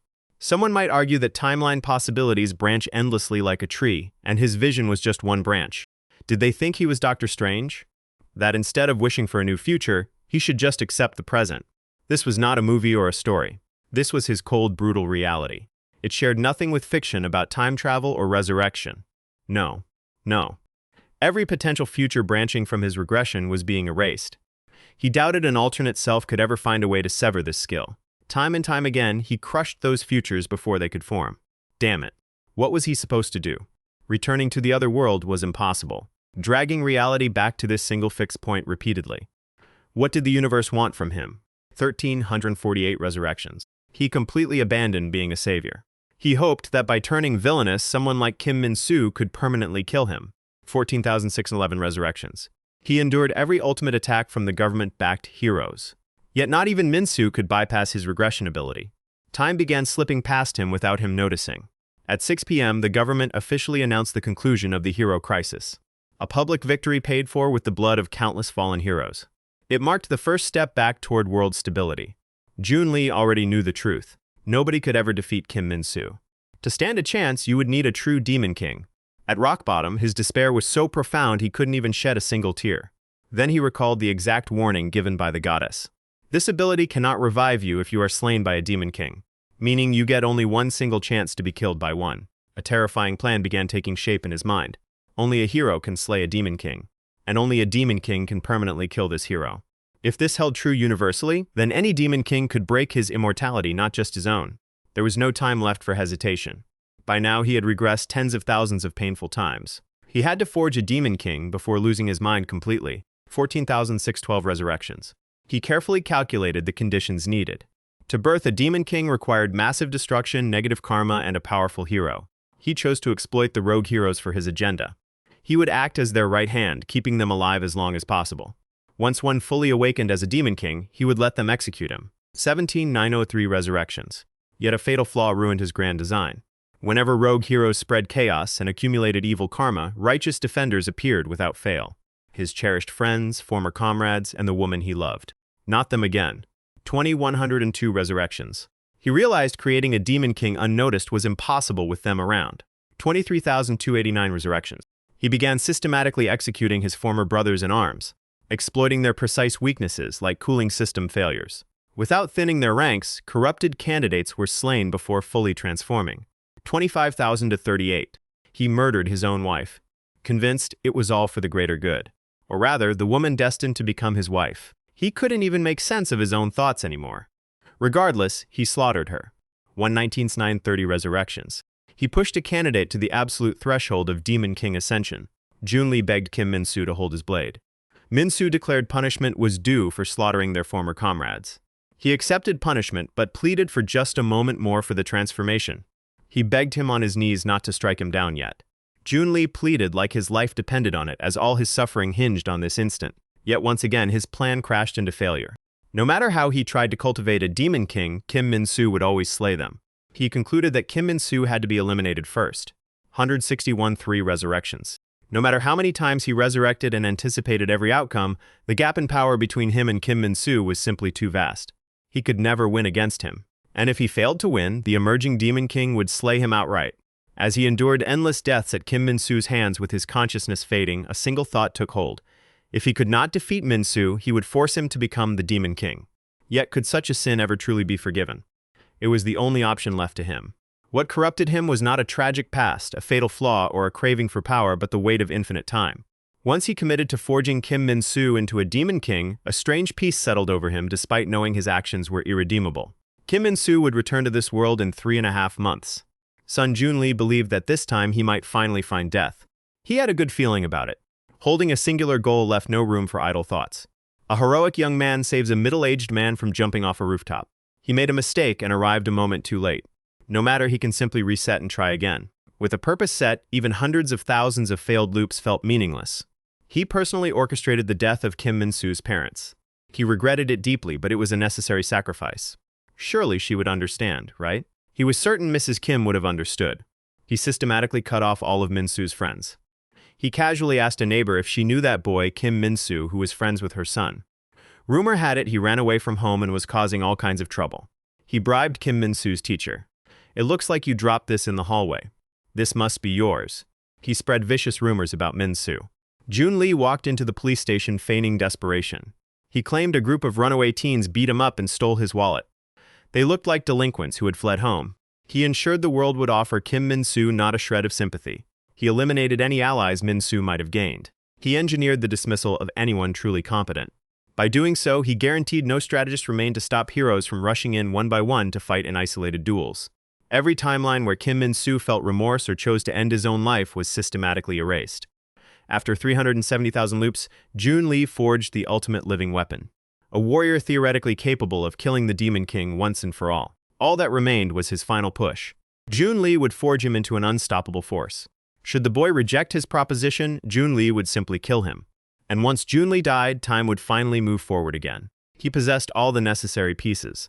He would shape a true hero to slay Kim Min-soo, the Demon King. He only needed to figure out how to piece them together. Ma Jae-rin demanded to know what he was actually trying to accomplish. He rambled continuously about saving the world. And now he planned to train the spear-wielding kid over there. Jun Lee began repeating his prior explanation, but Jae-rin cut him off sharply. She was not refusing to cooperate with his scheme, but she insisted on a clear explanation. He needed to sum it up in 20 words or less. Otherwise, how was she supposed to find the motivation to work alongside him? So she required motivation. Very well then. He held up the detonator linked to the ship carrying all the ancient relics. If the rebel hero declined his offer, he would blow the entire vessel to pieces. Ju Sung-ho realized they were playing right into his hands, knowing Jun Lee could sink those relics and kill everyone instantly. Sung-ho did not care if this was driven by a mere whim, so long as it allowed Park Jun-soo to grow stronger. Just as Jun Lee stated, they were currently too weak. That was why they sought his guidance, to lend their powers for Jun-soo's sake. Jun Lee urged him to preserve his strength. Eventually, a warrior would emerge who needed that power far more than they did. Jun-soo conceded that he was right. All his rage and frustration would be funneled directly into Kim Min-soo. Jun Lee noted that he was finally ready to cooperate. He presented the initial test. Jun-soo had to kill him 100 times with his bare hands while taking every attack undefended. The hero of the spear accepted without hesitation. And so, the trial began. He could start counting from this iteration. The reason he selected Park Jun-soo was simple.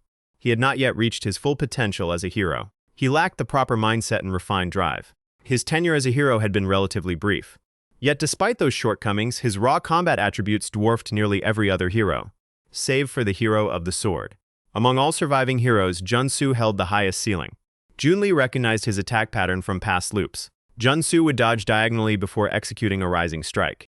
Just as expected, his instincts about the boy were spot on. They had already passed 100 deaths. Even unarmed, Jun-soo's force was staggering.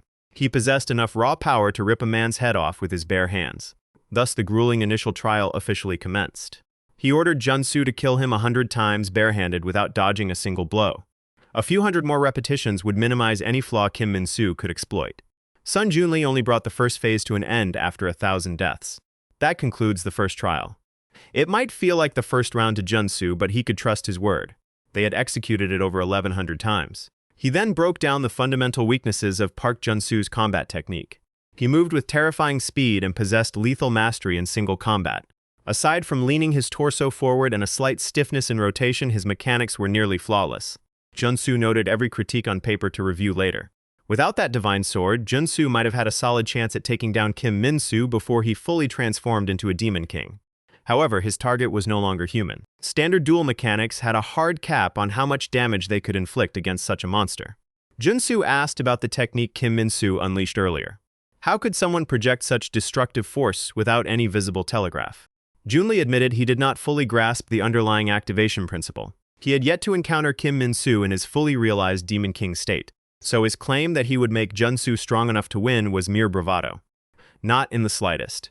Once this training wrapped up, Jun Lee intended to confront Kim Min-soo directly and die, though not before severing at least one of the monster's arms.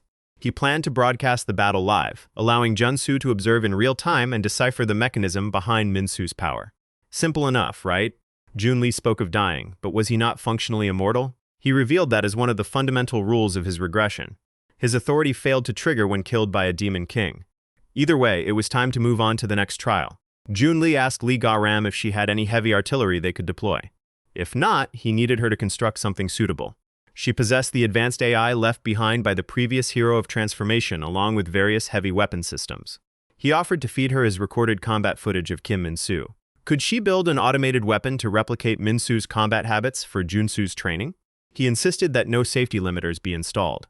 The simulation had to match the lethality of a real engagement. Should Jun-soo die during training, Jun Lee could simply reset the timeline. With their tasks assigned, they took a brief respite before starting the second phase. The hero of resurrection sat outside his tent late at night, jotting down notes. Faint rustling in the grass alerted Jun-Lee to an approaching presence. He turned around to face Ju Sung-ho. He asked if Sung-ho was prepared for the upcoming trial. Sung-ho hesitated before asking if they had been allies in a previous timeline. The question caught Jun-Lee completely off guard. Sung-ho proved just as sharp as Garam. Jun-Lee had lost track of their bond across endless loops. They had indeed fought side by side once. Sung-ho began analyzing his regression power. He asked if Jun-Lee chose death because he could no longer shoulder the guilt. Trapped in an eternal loop, he must have forced Kim Min-soo to become a demon king just to shatter the cycle. Sung-ho asked if Min-soo had once been their comrade as well. Jun-Lee snapped, telling him not to look at him with those eyes. He refused to accept his pity. Sympathy would completely shatter his resolve. Jun-Lee ordered him to stay back. The timeline where they stood as allies no longer existed. Sung-ho was a hero while Jun-Lee was the villain. That was how history needed to record them. Park Jin-soo had to become the hero who slays the fallen hero of the sword, while Jun-Lee would go down as the mastermind who orchestrated the tragedy. Sung-ho protested that such a fate was far too cruel. In a past loop when the magic hero was on the brink of death, Sung-ho had stepped in to plead for mercy, claiming that killing him was overly merciless. He remained naive and kind, unaware that his soft heart had cost him his life before. His overwhelming compassion was impossible to push away. Jun-Lee agreed to accept his pity, provided he granted one favor in return. If he truly pitied him, he would take those notes and deliver them to Jaeon Somin upon his death. At Mega Shelter B12 under the Restoration government, excavators cleared heavy debris while searching frantically for survivors. A rescue worker called out that they found someone alive. Far away in an otherworldly magic tower, spellbooks were restocked in an instant. Nearly 2 weeks had passed since the 10 spears were sent to the hero realm. She wondered if he had finally achieved the vengeance he obsessed over. Or if he had fallen. No, that was impossible. He refused to stop even after reaching the pinnacle of spear mastery, carving out an entirely new realm of power. A warrior like him could not die so easily. A knight rushed into the summoner's chambers. He bore urgent news. The divine spears were returning. The girl sprinted toward the sanctuary where they were housed. Upon arrival, she confirmed the knight's report. The spears had indeed manifested once more. Proof that Park Jin-soo was still alive. The knight added that there was more. He urged her to examine the weapons closely. Engraved across the shafts were messages carved by the hero's own hand. My vengeance remains incomplete. I require far greater spears. This struggle is no longer just my private crusade. Just as I saved your world, my home now stands on the brink of oblivion. I desperately need your strength. I am counting on you. The knight asked for her command. The choice was hers to make. Though summoned as a stranger, Jun-soo gave everything to save their realm. If he asked for aid, they would answer gladly with their full power. She ordered every stockpile of rare materials opened. If higher mana stones were required, they would raid a dragon's lair. Every master blacksmith across the kingdom was summoned. Knowing their savior requested aid, every craftsman would gladly join the forge. Training on the isolated island progressed rapidly. Lee Garam built a dummy modeled after Kim Min-soo in record time. Son Jun-Lee directed every sparring session, so that construct could replicate Kim Min-soo's techniques. Garam scoffed, stating it was nowhere near that simple. The power of the Demon King transcended both her tech and the legacy systems of the former hero of transformation. It was merely the best facsimile she could assemble on short notice. She focused entirely on mimicking Kim Min-soo's core attack trajectories. Critiquing the design, Jun-Lee noted the construct was far too bulky. He asked if she could scale it down to Kim Min-soo's exact proportions. Garam flared up at his unrealistic demand. What did he think she was engineering? A handheld gadget? That was physically impossible. It was the absolute limit with her available resources. Jun-Lee shrugged and decided they should initiate testing. Time was running short. The machine ran a brief diagnostic chime. He announced the start of the second phase. 3, 2, 1. The automaton moved with blistering speed. Park Jin-soo braced against a simulated slash modeled after Kim Min-soo. Attempting to dodge the sudden arc, his leg was severed clean off. Son Jun-Lee declared the run a failure. Time for a quick reset. Garam turned to see Jun-Lee calmly preparing to loop as if nothing had happened. He noted that resetting was far more efficient. He would jump back and explain the exact cause of failure to Jun-soo. He detailed why Jun-soo had failed the drills prior to his regression. He spent countless loops strategizing with other heroes to map out a winning path against Kim Min-soo. Armory with foresight of every potential mistake, one can relentlessly filter out failures until only perfection remains. He ordered the blade density increased for the next run. Jun-soo dismantled the upgraded machine with ease. Whenever Park Jin-soo failed, Son Jun-Lee simply rewound time to erase the mistake. Garam yelled that he was pushing him too hard, but Jun-Lee remained unbothered.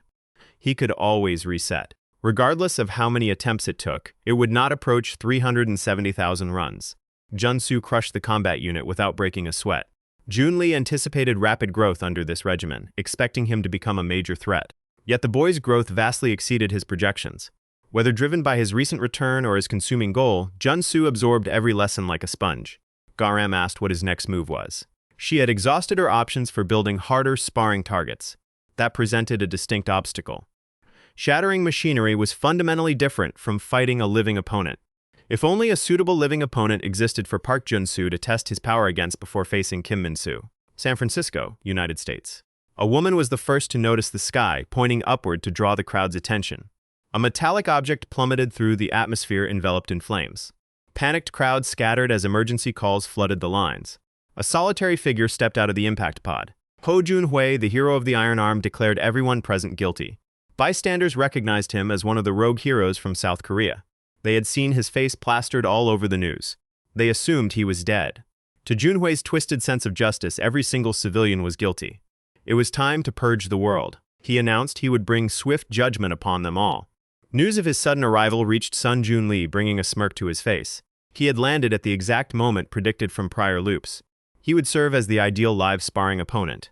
Jun-lee instructed the rebel hero to gather his gear. The time had come for his first real trial. The United States military deployed heavy artillery to repel the threat. Tanks, mortars, and rocket launchers opened fire in unison. To Jun-hui, their assault was a pathetic, desperate struggle. Drones circled high above, monitoring the strike zone. Command centers streamed the live feed to verify if the intruder was neutralized.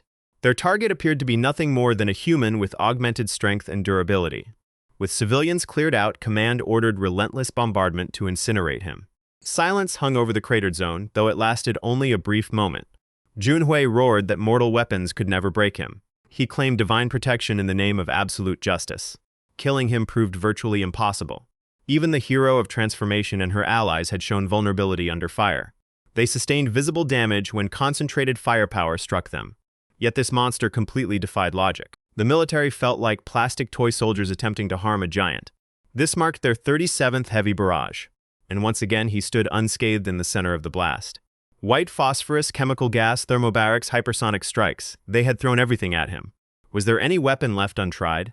An officer rushed over to deliver an urgent report to the commanding general. An incoming transmission had just arrived on the hotline from the South Korean Restoration Government. The general snapped in frustration, stating he had far more critical matters to handle. They were currently defending American soil against an unstoppable anomaly. Why should he care about a message from a shattered foreign government? The officer revealed that the hero of resurrection and the new rebel hero were on the line. His interest piqued, the general took the receiver. Sun Jun-lee remarked that while he respected the general's authority, his demeanor was remarkably impolite, calling them a collapsed government. And here they were, offering a helping hand. The general remained suspicious, having pegged the hero of resurrection as a threat. Why was he suddenly reaching out to cooperate? Was this some deceptive ploy? Could he be acting as an enemy operative? He could not decipher Jun-lee's true motives. He asked for direct confirmation. Was Jun-lee offering to neutralize the hero of the Iron Arm? Precisely. As the general likely realized, conventional military ordnance would never put him down. With his absurd spandex outfit and foolish antics, he was easy to dismiss. Yet he was an absolute specialist in close-quarters battle who survived every cataclysm. If the general accepted the arrangement, Jun-lee and his ally were currently heading toward Japan. He required a transport plane prepped and waiting at the local base. The general agreed to his terms. He could not fathom the change of heart, but he knew it took a monster to kill a monster. Jun-lee expressed satisfaction that the general saw reason. That choice had effectively saved humanity. So that was what Jun-lee meant by his first real duel. He intended for Park Jun-soo to eliminate the hero of the Iron Arm. And his logic was sound. In raw physical specs, Ho Jun-hui equaled Kim Min-soo, if not surpassed him. The automated training drill had honed his speed and evasion. Now came the test to see if Jun-soo could shatter an indestructible shield. Park Jun-soo asked one final question. He understood Jun-lee expected him to rely solely on his spear once again. Did he truly have no intention of teaching him how to wield the remaining relics? His response is that to grow stronger, he must first fully realize the depth of his own abilities. And to wield another person's weapon, one must first be deemed worthy. Just as a hero is chosen and summoned to another world, he must be chosen by that realm and the relic itself. Jun-hui assumes they have completely run out of shells.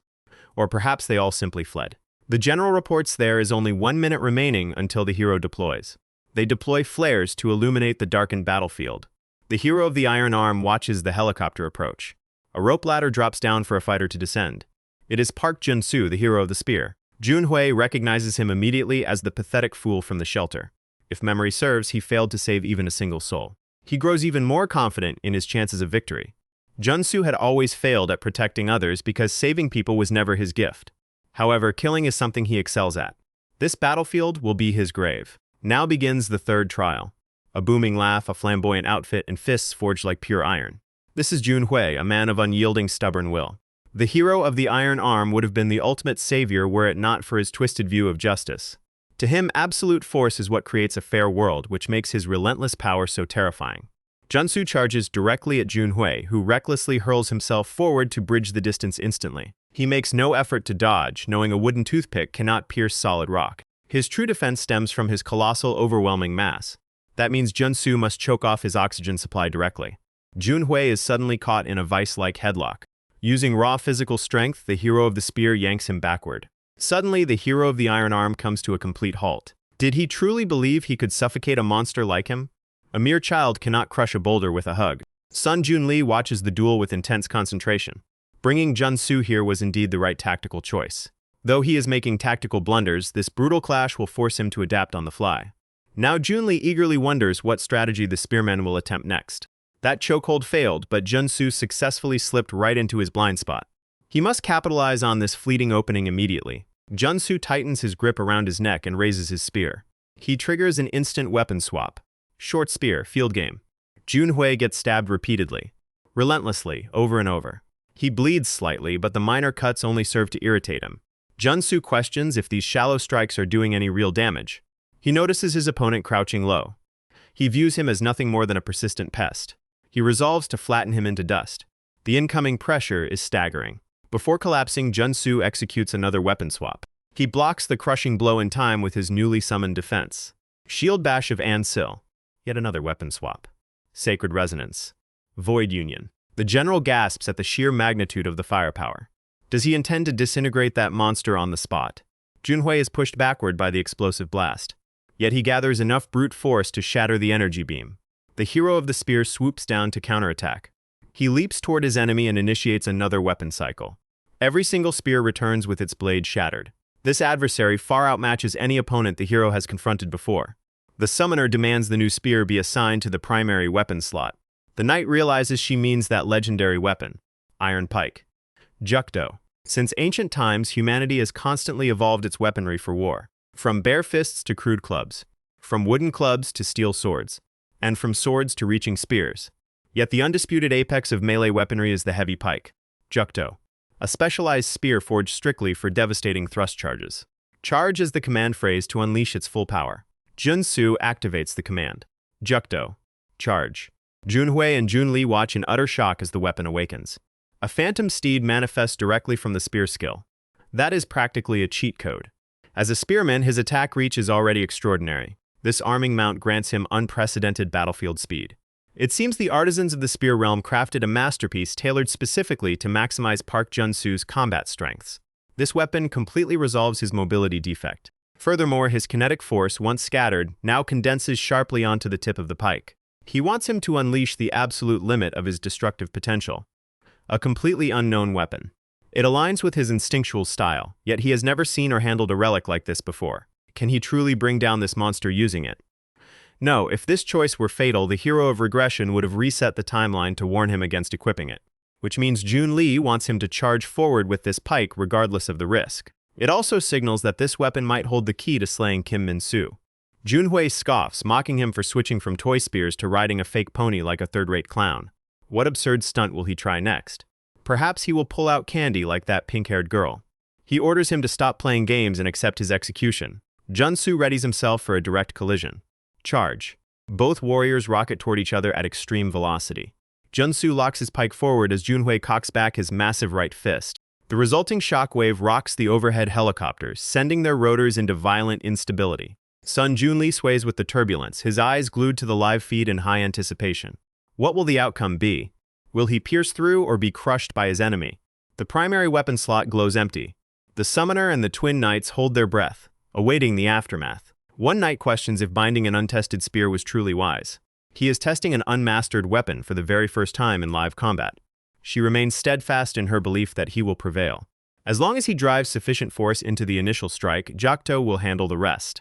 The tip of the pike begins to rotate. The dark spectral mount lets out a fierce whinny.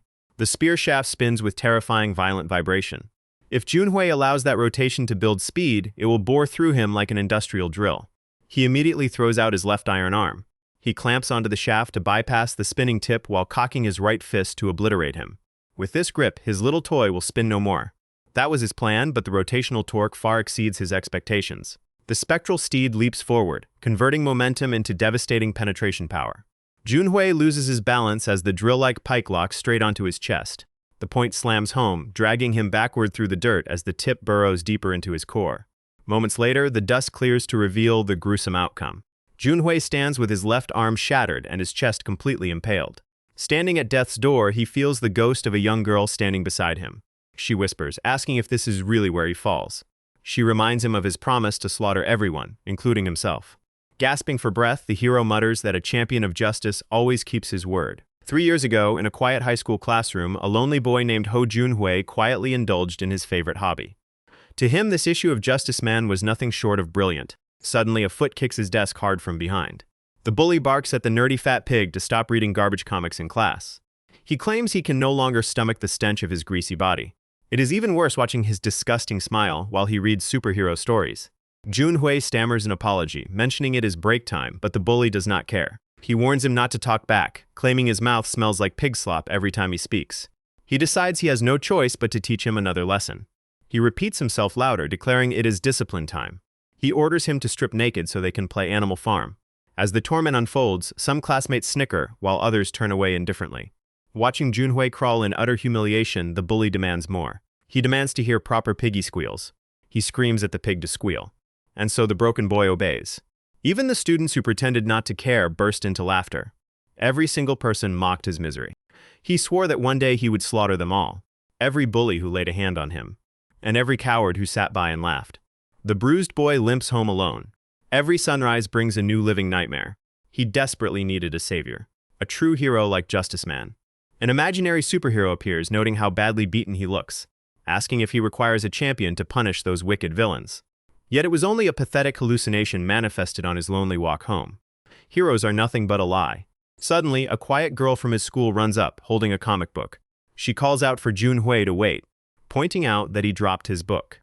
The brand new issue of Justice Man. A real hero. He never imagined anyone else in Korea actually read the series. It did not even have an animated or TV adaptation. It was comforting to meet a fellow fan who shared his passion. She apologizes for not intervening earlier, relieved she could at least salvage his book. She softly asks for his forgiveness. In that moment, a true hero appeared before his eyes. She notices tears streaming down his face. She was so quiet and plain that classmates dubbed her the ghost. Yet Junhui saw who she truly was. The next day, the bully strikes him again, demanding to know why the pig is smiling, calling his grin utterly revolting, asking if he wants to be turned into a piggy bank, threatening to shove metal coins up his nose. Junhui knew she was not just another silent bystander. Inside the empty library, they spent their afternoons reading side by side, finding quiet joy in the stories that brought them peace.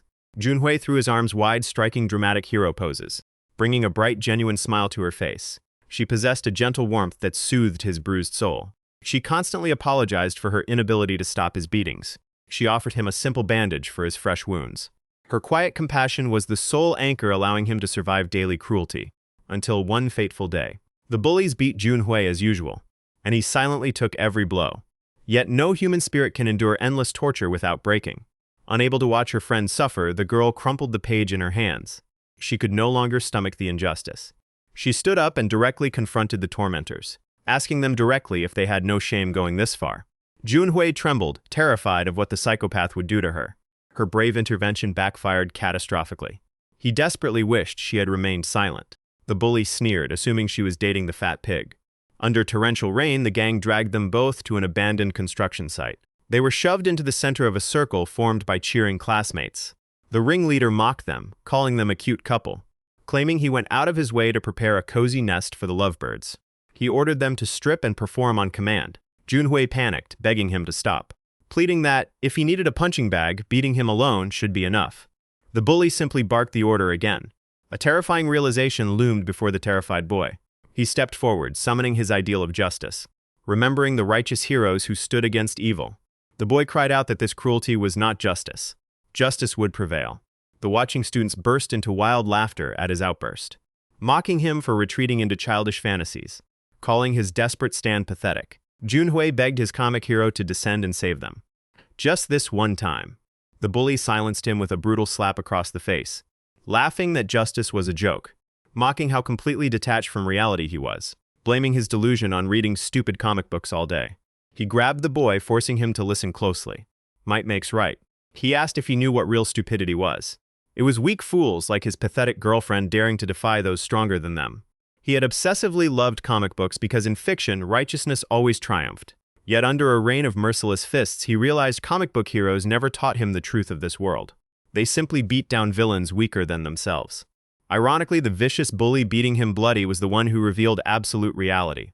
Raw force is the only true justice, because only the strong possess the authority to impose their will upon the weak. He warned he would not repeat himself, ordering him to drop the justice garbage and obey.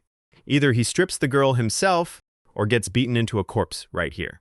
Having finally grasped the true nature of power, a horrific choice was forced upon him: inflict unspeakable trauma upon the only person who cared for him, or suffer absolute irreversible agony himself. Junhui chose the second option. Yet he was utterly sick of being beaten. The bully tore Junhui's grip away effortlessly. Instead of fighting back, Junhui bolted toward the open edge of the unfinished floor, and threw himself into the abyss. The bully cursed, panicking over the police trouble a suicide would bring, while the girl wept in absolute agony at losing her only friend. He had escaped. Summoned to the Iron Arm realm, he fled into the world of heroics he had always idolized, the very world that ultimately twisted his soul. 1 year later, the same high school gang gathered in a secluded alleyway to hang out. The returning hero stepped forward to meet them after a long absence. The group stared in confusion at the imposing figure standing in silence.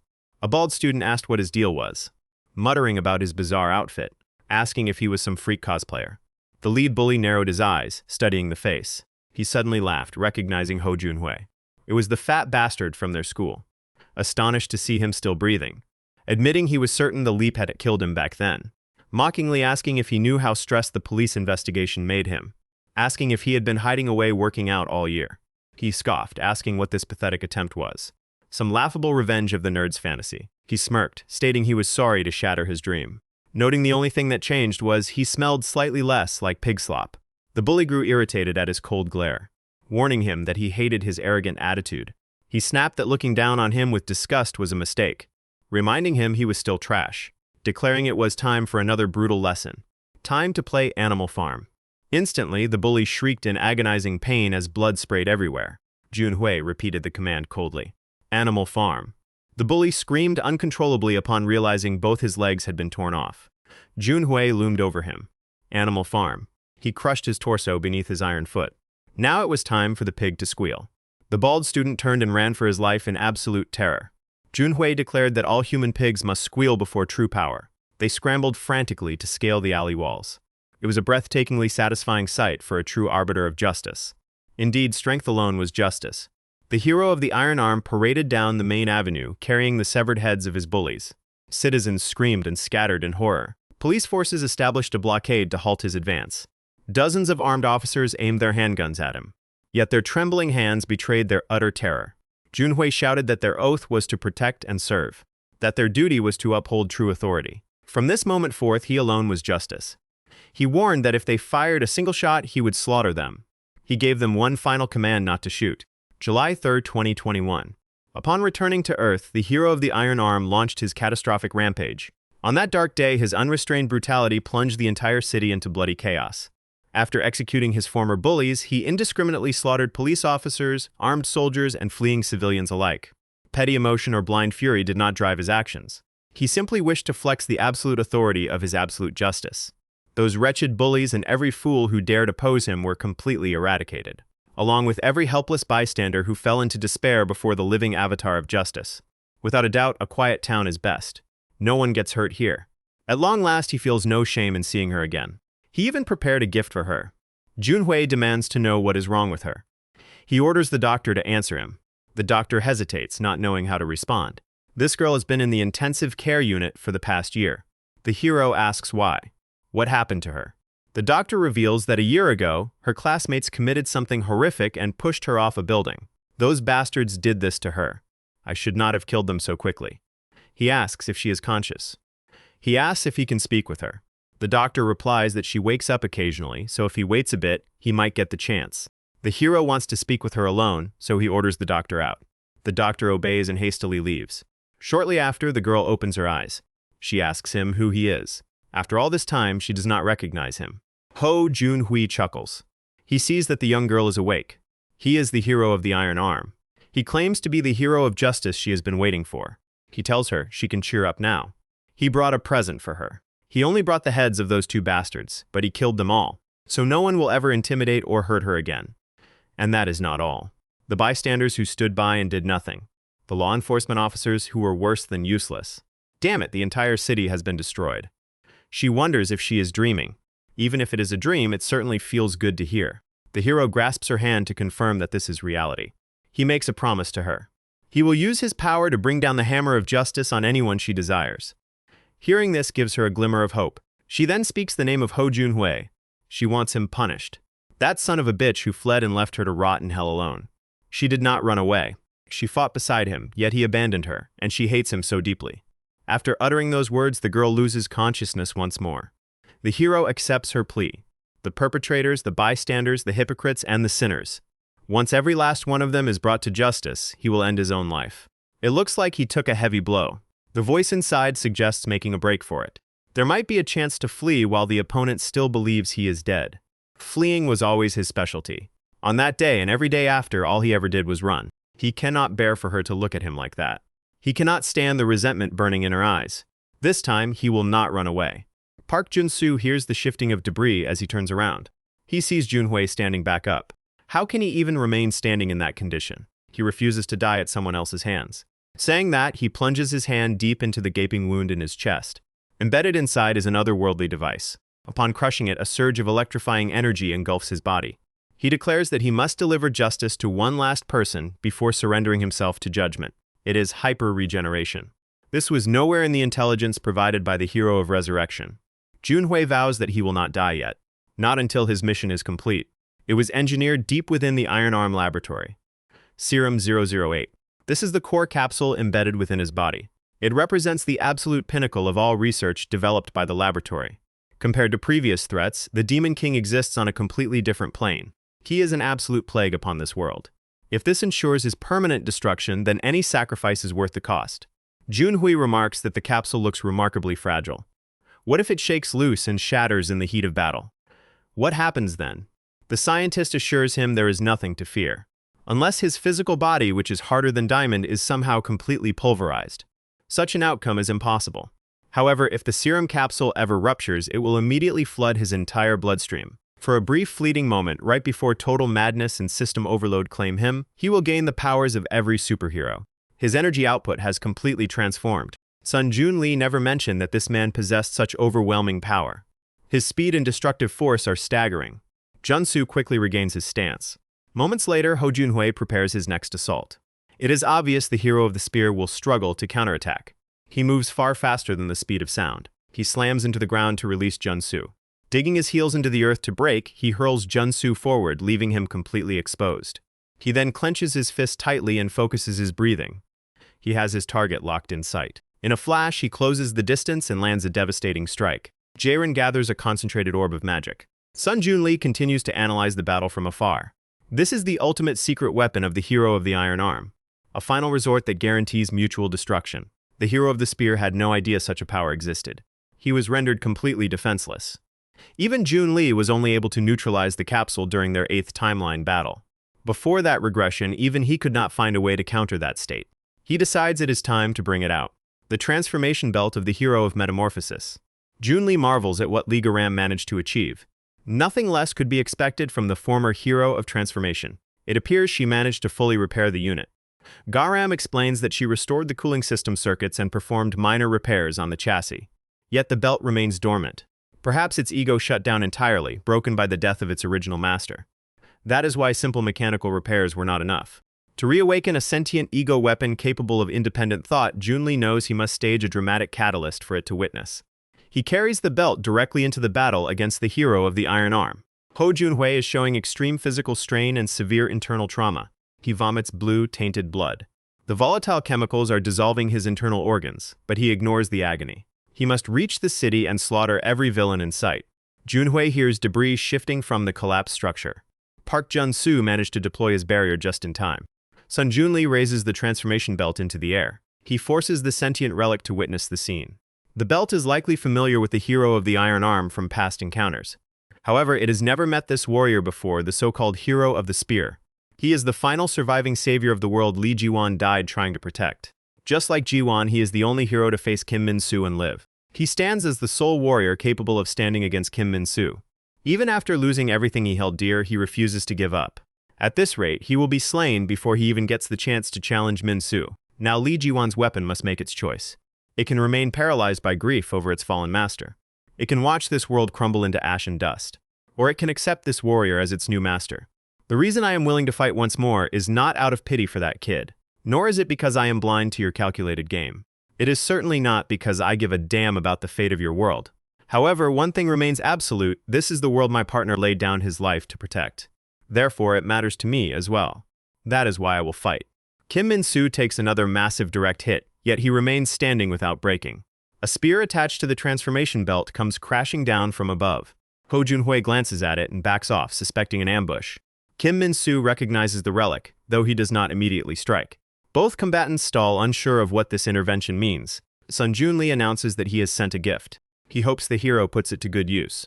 He calls out to the hero of the spear, telling him to seize this opportunity. It is time to transform. Everything unfolded in a fraction of a second. Exactly 5 seconds after the relic descended, the severed head of the enraged hero of the Iron Arm hit the ground. Junhui cannot comprehend how he was bested. How could this happen? The answer lies in breaking down those 5 chaotic seconds. At second 0, Park Jun-soo instinctively reached out and grabbed the fallen relic. Trusting the hero of Resurrection's guidance was the clear path toward survival and victory. Transformation initialized. There was zero hesitation. At 1.7 seconds, the suit's AI skipped all safety calculations. It warned the new wielder that it would not hold back. Output was pushed to maximum capacity, daring the user to endure the strain. This extreme measure was precisely what Park Jun-soo required in that instant. There was no time for cautious testing. Triple acceleration mode activated. The resulting speed was incomprehensible. Ability triggered. Active ability engage. Pyrokinesis multiplied by 5. Hellfire pentagram deployed. At 2.4 seconds, Park Jun-soo peered through the blinding smoke and saw the hero of the Iron Arm standing unharmed despite the apocalyptic blast. His superhuman durability remained active, but the onslaught forced open a gap in his defenses. If Jun-soo failed to kill him before another hyper-regeneration cycle triggered, he would be dead. Weapon swap executed. At 4.1 seconds. The hero of the Iron Arm had suffered more trauma than the serum could instantly repair. As a result, his movement locked up completely. His biology scrambled to mend internal organs, slowing his physical reflexes to a crawl. To preserve life, his vascular system forcefully rerouted serum away from motor functions towards cellular reconstruction. This shift left the hero of the Iron Arm totally paralyzed for 0.5 seconds. Ability triggered. Ultimate skill unleashed. Lightning strike descending. Spear of the Mad Fiend. Die. It is over, you fool. That is how Ho Junhui ended up decapitated, his head kept alive only by the serum. The spectral image of his former classmate kneels beside his head. He is truly sorry. He failed to fulfill his vow to her. She gestures off to the side. She points out that one promise still remains, one final debt he can settle. Park Jun-soo maintains his battle posture, entirely spent. The severed neck muscle contorts grotesquely. The decapitated head forces out final words. He gasps that a promise must be kept. The hero of the spear readies his weapon to finish the job. Junhui clung to his delusion that power equaled justice, declaring that he was justice reincarnate. Of course he did. Ho Junhui was misunderstood by everyone right up to his pathetic end. A demise far more miserable than his original life as a lonely outcast reading comic books. It was a fitting conclusion for someone like him. Yet credit must be given where it is due. Even at the very end, he did not run away. Central Russia. Kim Min-soo, the Demon King, continues his march across the continent. Step by relentless step.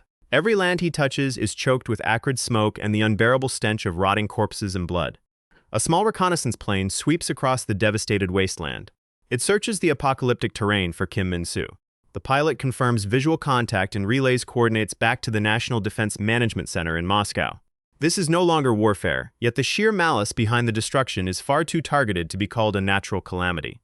The lieutenant is ordered to secure immediate authorization from the Kremlin. They need absolute confirmation to unleash Russia's full nuclear arsenal on that monster. Word comes back that the president has authorized the strike. The order is simple: annihilate the hero of the sword, even if it turns eastern and central Russia into an unlivable nuclear wasteland. The general turns to address his command floor. The decision is finalized, and there is not a single second to waste. They will transmit the launch codes to every silo and strategic bomber nationwide before that bastard takes another step. Min-soo walks on, totally indifferent to the world around him. A faint vibration ripples through the earth. A swarm of warheads locked onto his coordinates streaks through the sky, yet they present no concern to him.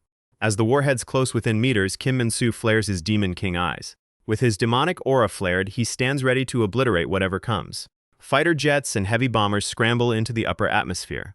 They carry the most destructive payload in human history. The 37th containment attempt against Kim Min-soo begins, Operation Rose Garden. His expression remains stone cold. Over 2,000 nuclear warheads descend, including decommissioned reserves dragged back into service. Because he turned his hatred against all mankind, humanity now unleashes its collective malice right back at him. Min-soo casually raises a single finger. Their combined hatred is utterly shallow. The warheads detonate in high altitude like pathetic fireworks. Hundreds of red radar signals vanish simultaneously. 800 warheads are erased in an instant. The radar operator screams to the general that a single gesture destroyed 800 nukes. The commander shouts back that the strike is far from over. They still have bunker-busting payloads dropping vertically from high-altitude bombers. Min-soo now clenches his fist. A terrifying concentration of magical force gathers in his palm. As he opens his hand, he releases a flood of ancient runes that transform into lethal energy blades, severing everything in their path. Satellite feeds confirm the disaster. Every single aerial nuclear warhead was shot down before impact. However, the aerial barrage was merely a distraction. Now comes the trap they sacrificed everything to set. The general orders the immediate detonation of the subterranean nuclear charges. They will show that monster true hell. The ground violent quakes once more. Min-soo looks down as blinding nuclear heat radiates beneath his feet. Sensors report complete underground nuclear detonation. Officers cheer, believing victory is theirs, but the commander knows better than to celebrate prematurely. He orders immediate thermal satellite scans to confirm zero biosignatures. The subterranean blast was powerful enough to permanently alter the geography of the entire continent. The commander considers it physically impossible for any living creature to survive that heat. Yet, what is a Demon King? He is an entity that can only be slain by a true hero. No weapon crafted by mortal hands could ever destroy him. The lieutenant trembles as he asks what report they should send to the Kremlin. It is clear that total human extinction is imminent. Further military resistance is entirely futile. Buckingham Palace, United Kingdom. The Queen welcomes Prime Minister Bill Graham as he bows before Her Majesty. Given his emergency arrival at Buckingham Palace, she assumes he requires a grave favor from the crown. Bill Graham reports that the Russian president is seeking political asylum and is fleeing toward Eastern Europe. The Russian state has completely collapsed. Meanwhile, Kim Min-soo is marching straight for Western Europe. The European Union is gripped by total panic. She inquires about the stance of the United States. She asks if they are willing to stand beside Europe in battle. Graham responds that Washington will supply tactical support to slow the advance. However, American intelligence concludes that conventional forces cannot stop Kim Min-soo and urges Europe to evacuate its citizens immediately. The United States views the hero of the spear as the sole warrior capable of stopping Kim Min-soo. Yet while waiting for him to grow strong enough, all of Europe will be burned to ashes. Therefore, the European Union begs the United Kingdom to unseal Hans Josef Belgus, the hero of faith who was imprisoned with the help of the hero of crystal. The Queen pauses in heavy contemplation before deciding. She unlocks a desk drawer and retrieves an ancient key. She grants asylum to Eastern European leaders while authorizing the release of Belgus onto the mainland. She prays that this desperate choice will not tarnish the noble legacy of her father and the hero of crystal. During World War II, Nazi Germany deployed two monstrous champions who struck terror across the globe: Siegfried, the hero of the sword, and Jonas, the hero of the golem. Yet those two were merely tactical assets used to turn the tide of individual battles. The true monster to be feared was Belgus, the hero of faith who derived absolute power from the fanatic malice of the Nazi regime. Had Ivan Pushkin, Lee Garam, Sir Pendragon, and the Allied forces not united to stop him, Belgus would have dragged the entire world into an endless hell. The hero of faith was ultimately sealed inside an amber crystal prison. Ivan Pushkin, the hero of glaciations, collapsed from total exhaustion. The heroine of transformation suffered severe damage, losing an arm off her mech suit. And the hero of crystal was in critical condition, his body impaled by brutal war banners. Mary Stevenson exits her cockpit to tend to her fallen comrades. Sir Pendragon's vital signs are failing rapidly. He urges Miss Stevenson to head straight for the royal palace. She tells him to stay still. She promises to fetch a medical team. However, the hero of crystal knows his injuries are fatal. He begs her to listen. This is his final request as her comrade in arms. Mary flies her damaged mech toward the palace, cradling Sir Pendragon in its remaining arm. Waiting on the palace lawn are Bill Graham and the young princess. Mary gently lowers her dying ally to the ground so he can speak. The princess rushes forward in tears, seeing his gruesome wounds. The hero weakly warns her not to touch someone stained with so much blood. He asks about the safety of His Majesty. The king is currently abroad, overseeing the formal signing of the armistice. Sir Pendragon extends his hand to pass something over. This is the key that unleashes the hero of faith. He wants to entrust it to her. The princess cannot fathom why he is handing it to her. He easily could have hidden it somewhere safe. Pendragon points out that once Germany begins to surrender, global power will shift toward the United States, who led the Allied forces. Their aid is crucial to rebuilding Europe. If they refuse to cooperate during post-war negotiations, she will need leverage. That key will prove invaluable if that day comes. Furthermore, should a great catastrophe threaten the British Empire in the future, it can be deployed as a strategic asset. The princess accepts the key, even as the hero draws his final agony-filled breath. He begs her with his dying breath. He prays she becomes a wise and just ruler. The border between Belarus and Russia. A military aircraft cuts through the skies near the border. Inside, a strike team sits nervously beside their squad commander. One soldier steps forward with a question. Is it really wise to unleash that monster upon them? The commander replies that while civilian casualties are inevitable, allowing Kim Min-soo free reign across Europe means guaranteed total annihilation. To excise this cancer, they would have no choice but to resort to nuclear weapons. Terrified citizens panic as a roaring sound fills the sky and something heavy crashes down. What in the world is that? Did it fall straight from the heavens? The hero of faith deeply inhales the fresh air. It is a sensation he has not felt in an eternity. The brush of the wind against his cheek, he has not experienced it for half a century. And before him stands a massive crowd. Now, the time for war has arrived. He invites the helpless masses to spark a new conflict. This is the 20th century hero of faith, Hans Josef Belges. The medium of his faith, fascism, unleashed purely as a weapon to stop Kim Min-soo. Belges senses another hero standing further down the path. Having completed his battle preparations, Belges readies his domain. Soon enough, he detects an approaching presence. It is an entity that leaves nothing but ruin and devastation in its wake. Now he understands why they chose to rouse him from his slumber. Belges grabs a soldier by the head and commands him to transform. The soldier's bones shatter and snap as his body contorts violently to obey the directive. His entire body compresses down to the size of living, squirming binoculars. Enraptured by this horrific display, his comrades break into fanatic applause. Peer through the living scope, the hero of faith spots a distant figure. He appears as a clumsy medieval warrior, yet radiates an overwhelmingly terrifying aura. It is highly likely he hails from the very same realm as Siegfried, the world of swords. If he were merely a hero of the sword, crushing him would be trivial. The real problem is that for unknown reasons, he has morphed into a full-blown demon king. That explains why the leaders had no choice but to unseal Belges. Having served his purpose, the living scope is ordered to revert. The soldier's flesh twists in reverse, restoring his original human form. Once more, his mesmerized comrades cheer in absolute awe. This entire spectacle is broadcast live, watched closely by the Queen and European leaders. She demands to know how many civilians Belges has sacrificed so far. Over 150,000 Russian refugees fleeing into Eastern Europe, plus an estimated 120,000 citizens from neighboring Eastern European nations. All of them are now fully brainwashed under Belges's fanatic influence. The casualty toll is vastly higher than anticipated. Yet, it is far too late for second thoughts. They can only pray Belges destroys himself alongside Kim Min-soo. The otherworld leaders share the exact same desperate hope. The logic of the European leaders was dangerously simple. Min-soo sought to end the world through absolute slaughter, while Belges sought to conquer it through eternal war.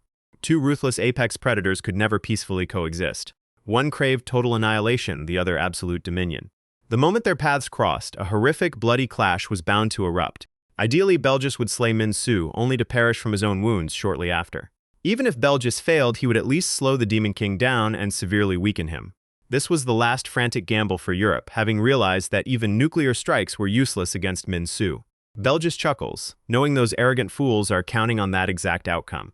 They severely underestimated him, so he will simply turn the Demon King into his loyal thrall. A third world war is about to begin. With that declaration, Belgus strides directly toward Min-soo. He calls out to the 21st century hero of the sword. He introduces himself as Hans Josef Belgus, the hero of faith from the 20th century. He claims to understand his deep agony and offers to parley. He preaches that Min-soo must despise a world that branded him a monster. Is that not the reason he was forced onto the dark path of a demon king? Min-soo freezes in his tracks. Belgus smiles, convinced he has exposed the demon king's inner soul. He resolves to end this farce immediately. Belgus activates his first skill. No matter how outrageous his lies, anyone moved by his speech is instantly brainwashed into a fanatic believer. He claims they are kindred spirits, alienated by a world incapable of accepting superior beings. A pathetic, flawed, and backward world. He offers to embark on a grand crusade to reshape this miserable world. He extends an invitation for Min-soo to join him. He expects the boy to bow and become his loyal servant. In a flash of light, Belgus' tongue is sliced clean out of his mouth. Min-soo never fell for his speech for even a fraction of a second. Belgus stares at him, overcome with sheer terror and utter disbelief. He made a fatal miscalculation. This monster has shed every trace of his human heart. Not all forms of madness are created equal. He was trying to project mental compulsion onto an entity completely immune to human speech. The fanatical soldiers watch their leader fall without batting an eye. One soldier grabs his own head and snaps his neck without hesitation. As the body rights itself, its face morphs into that of Belgus. Belgus' second skill. So long as a single believer lives, he can infinitely resurrect using their bodies. He refuses to dance to the tune of politicians trying to manipulate him. But you can't let a monster loose who wants to bring about the apocalypse in a world that rightfully belongs to him. Besides, since they unsealed him specifically for this kill, eliminating Min-soo means no other hero will remain to oppose his rule. Who among them could possibly disagree? Now, his zealot army engages in its inaugural battle. Tanks roll across the ground as fighter jets swarm the skies. Every single one of them will be repurposed for war. Belgus' third skill. His believers can morph their flesh directly into devastating war machinery at his command. Together, they unleash a relentless storm of fire. The human tanks fire a volley of heavy shells. Min-soo casually traces 2 runic strokes to block the onslaught. Just before impact, Belgus commands his transformed troops to revert back to human flesh. The personnel are vaporized against the barrier, leaving only a handful of survivors. One survivor snaps his own neck, allowing Belgus to possess his body once more. The resurrected hero of faith stands right next to a living zealot. He places a hand on the soldier's head and commands another instant morph. The entire sequence unfolds in a split second, bringing him face to face with Min-soo.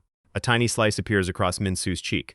To Belgus, that tiny drop of blood is all the proof he needs. The Demon King is far from invincible. Kim Min-soo wipes the cut and stares blankly at the blood on his fingers. Belgus taunts him, boasting that he hasn't even used his true power yet. By sacrificing tens of thousands of mindless thralls, he successfully drew blood from the Demon King. He claims today will mark his official coronation. A mountain of human flesh forms a literal staircase for the self-proclaimed new Demon King. The tyrant steps over the bodies of civilians, treating them as nothing more than disposable living weapons. He unleashes the grand apocalyptic symphony he composed. Belgus was hailed as the strongest hero of the 20th century because he could single-handedly wage an entire war. He requires no munitions, no military training, and no supply lines. So long as he spreads his fanatic madness and gathers followers, even a demon king. Yes, even a demon king born from the hero of the sword should fall before him. Yet, no matter how many zealots he churns out, Min-soo slaughters them faster than he can indoctrinate new ones. Worse still, the world's population is strictly finite. Even if he sacrificed every human on Earth, would it truly be enough to take this monster down? For the first time in his life, Belgus feels true terror. The man who viewed himself as an ultimate predator, a god among men, the dictator who single-handedly waged wars and spread manic fanaticism across nations, completely loses his faith. As he turns and flees, he screams at his followers to block the Demon King. Yet the zealots stand frozen, refusing to move a muscle. Just like their leader, the overwhelming terror radiating from Kim Min-soo breaks their brainwashing. The soldiers panic, breaking ranks and fleeing in total disarray alongside Belgus. He curses them as useless cowards. He screams that he gave them a direct order to hold the line. Suddenly, a fleeing soldier bumps into him, tripping Belgus and sending him tumbling into the snow. He curses them all as mindless fools. The delusion born from spewing nonsense about master races and biological superiority could never override the primal hardwired instinct of mortal fear. Death proves to be the ultimate equalizer. This cannot be happening. Belgus stammers, begging for a rematch. For some reason, not a single one of his abilities is working anymore. Something has gone horribly wrong. He desperately tries to convince Min-soo that they haven't had their fill yet. He stammers that Min-soo loves war just as much as he does. He claims he is the only hero left capable of standing against him. That is true, but there is far more to the story. Belgus was never truly strong enough to defeat a demon king on his own. However, his noisy assault perfectly masked the deadly killing intent of Park Jun-soo. Jun-soo has achieved complete mastery over both the hammer and the belt. He puts on a display of overwhelming force before the assembled heroes. After testing every available weapon, Sun Jun-lee reaches a final conclusion. This represents the absolute limit of their progress. Jun-soo questions if this power is truly enough, knowing he will have to test it in combat. Min-soo just completely obliterated an entire island. Cartographers will have to redraw the map of the world. Even if Jun-soo feels unready, the moment has arrived. Their window of opportunity is rapidly closing. The final opening to sever Kim Min-soo's arm will occur in roughly 3 hours. Lee Garam hands over the custom equipment requested for the mission. She restored the ancient relics, finalized the strategy, and engineered a specialized weapon. It was a grueling task given their tight time frame. He offers her his quiet gratitude. Jun-lee tells them he won't hover over them, urging the trio to rest before the final clash. Ju Sung-ho asks him if he feels any fear. He is consciously marching straight into his own demise. Jun-lee tells them not to waste worry on him. In the eyes of the world, he is a terrorist who laid waste to nations. They are the true heroes rising up to stop the threat. Besides, eternal rest is the single reward he has sought all along. Sun Jun-lee steps toward the waiting transport helicopter. Before departing, he reminds Park Jun-soo to never forget his purpose. He must become the hero of heroes. The beginning sword is the starter bonus item granted to the hero of resurrection. Though its base stats are meager, it possesses a unique passive attribute. It bypasses all defensive stats by 1%. With every upgrade level, that armor shredding percentage scales upward. He died over 10,000 times at the forge just to upgrade this single blade. Congratulations, you have forged the beginning sword plus 99. Whether against a demon king's magic or a goddess's divine blessing, this sword neutralizes 99% of all defensive barriers. He attempted this exact strike thousands of times to master the perfect angle and timing. Yet he was naive to assume hurting a demon king would prove so simple. As Min-soo raises a finger, glowing binding threads snap around his arm. A sealed lock emblem manifests in midair.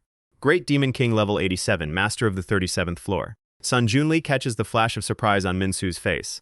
Dungeon bosses in his original world drop upgrade cubes at set intervals. While designed to upgrade weapons, the system contains a hidden glitch. A failed upgrade carries a tiny chance to forcefully summon the dungeon boss straight to the user. The 4 Horsemen of the Apocalypse, level 201, masters of the 62nd floor. Crucially, a summoned dungeon boss automatically targets the strongest entity in the immediate vicinity. That entity is none other than Kim Min-soo himself. That did not give him much of an edge, did it? Lightning Forged Mace plus 99. Patterned Greatsword plus 99. Since this is his final battle, he decides to enjoy every second of it. Just like the good old days. The mounted archer loose a hail of black arrows. Min-soo dodges easily, but the scythe-wielding rider intercepts him midair. He narrowly dodges a hurricane of slashes, but the relentless assault continues. Jun-lee charges forward, wielding both axe and broadsword. Min-soo catches both weapons single-handedly, tracing glowing runes with his free fingers. Jun-lee instantly summons twin katanas into his hands. Dropping into a low stance, he hurls a razor-sharp X-shaped wave directly at Min-soo. To an observer, it appears Sun Jun-lee and Kim Min-soo are fighting on equal footing. Jun-lee drops the dual katanas and summons a heavy spear, driving it straight toward the gash on Min-soo's arm. He achieves this illusory balance by executing the single optimal sequence discovered through millions of deaths. He pushes his body past its limits, driving forward to sever the Demon King's arm. He must lighten Park Jun-soo's burden as much as humanly possible. In the span of this single battle, Sun Jun-lee has already perished 10,000 times. How this is possible seems paradoxical, as dying to a Demon King prevents resurrection. That rule remains absolute. The truth is that every time Min-soo deals a fatal blow, Jun-lee manually triggers his own death first. Using a chest bomb crafted by Garam that detonates at the slightest pressure spike, he repeatedly takes his own life to reset the loop. Garam had calculated that in theory, Jun-lee could hold his ground against Kim Min-soo. He could sever the arm and inflict critical damage. Before embarking, Jun-lee promised to claim one of the Demon King's arms, or perhaps even more. While the others prepare for the aftermath, Jun-lee walks a razor-thin wire between existence and non-existence. Could any mortal mind endure such unspeakable mental agony and fatigue? The eternal release he has craved for lifetimes is dangling right before his eyes. Would anyone blame him if he simply chose to rest? Yet Sun Jun-lee's resolve remains unshakable against the siren song of death. A fallen hero turned Demon King unknowingly refines the very warrior destined to slay him. For the sake of that final hero, Jun-lee will cripple the monster before he dies. He dies once more. He will shatter the endless cycle of 380,000 regressions. That was his grand design. Yet in the heat of battle, he catches himself hesitating. Doubt creeps into his breaking mind. How many times did he perish just to memorize that single attack pattern? Was it nearly 100 deaths? All just to narrowly dodge a strike from the very monster his choices created. To land a single hit, he must endure another 100 gruesome deaths. Standing before him is the executioner who will finally grant him eternal peace, the one who will sever the heavy chains of guilt he has dragged for centuries. Why then does he keep pushing forward? Won't the nightmare end the moment he ceases to exist? Surely those left behind will understand his choice. Their suffering could never match the unholy despair he has endured. Park Jun-soo, watching the feed, asks why he suddenly stopped moving. His combat rhythm was flawless. Ga-ram solemnly states that he has reached his mental limit. His soul has finally shattered. To outside observers, it looked like a battle between two equal gods. In reality, over those brief 2.5 minutes, he experienced tens of thousands of agonizing deaths. Being trapped in an endless loop of violent deaths within seconds will fracture any mind, no matter how indestructible the will. That was precisely why Sun Jun-lee had abandoned fighting Kim Min-soo in past timelines. He knew the psychological toll would turn his brain to ash. He yearns to surrender to the void. He wants to leave the remaining burden on their shoulders. He convinces himself that no one will hold it against him. He simply cannot take another second. He is destined to die here regardless. Once he closes his eyes, his suffering ends forever. Has he not bled enough for this wretched world? Why must he torment himself with what happens after he is gone? It makes no sense to keep fighting. That is exactly what his inner voice whispers. This time, death is absolute. So he asks his lingering conscience, do you truly want to give up this time as well? To give up? Yes, giving up is all he has ever done. Abandoning his companions, discarding thousands of alternative lives, it is true he surrendered every single time.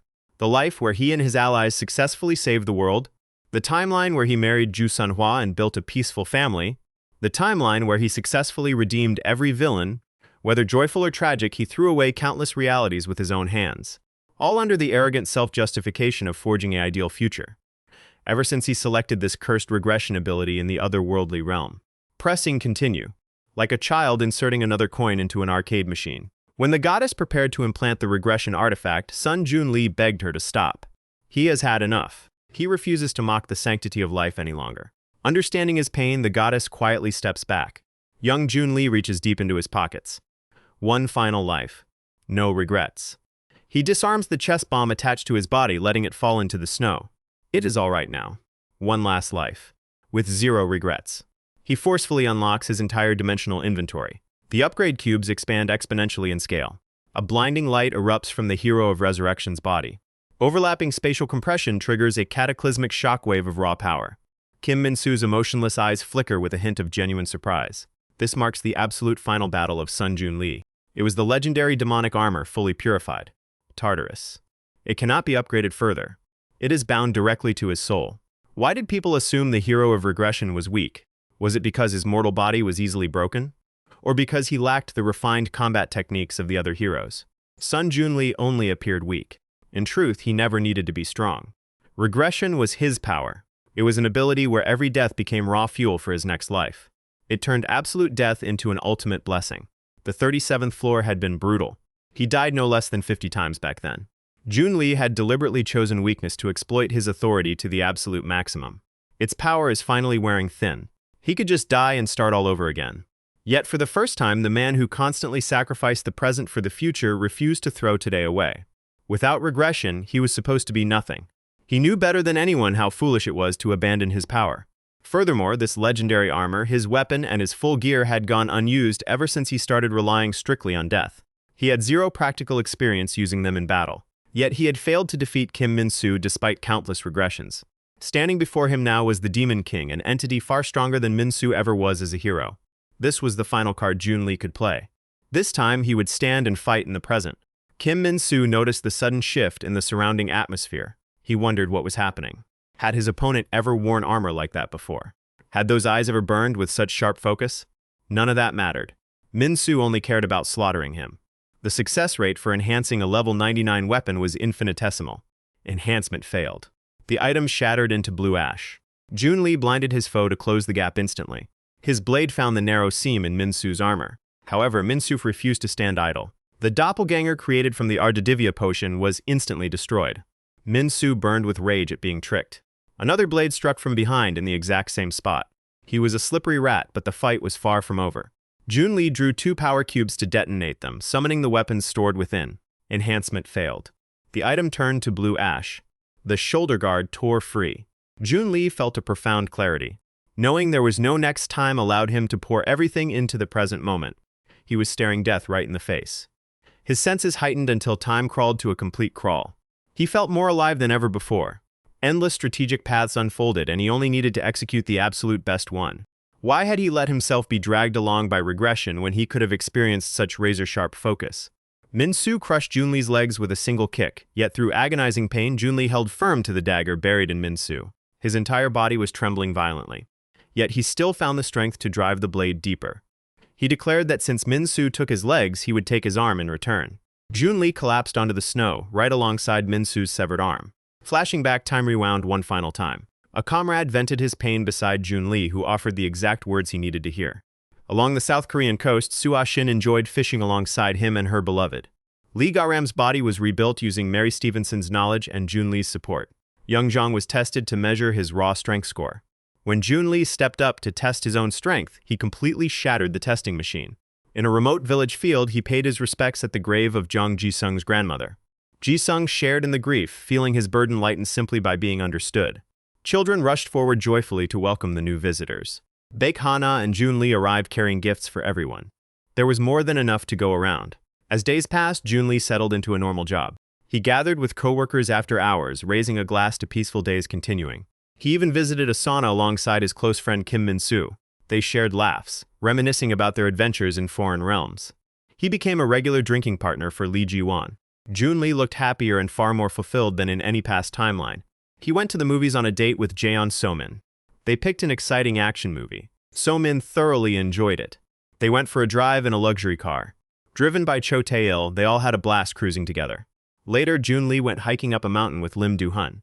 At the peak, they relaxed with warm drinks and watched the sunset. On another weekend, he visited an amusement park. It was a double date alongside Min-soo and Ju Sunhwa. It turned out the hero of the sword could not handle thrill rides very well. Min-soo felt sick the moment they stepped off, but So-min wanted to keep riding. Junli and So-min watched the spectacular fireworks from the top of the Ferris wheel. He cherished every single second with her. So-min smiled, telling him what a wonderful day she had. To her complete surprise, Junli leaned in and gave her a gentle kiss. She blushed bright red immediately afterward. She teased that he should have warned her first.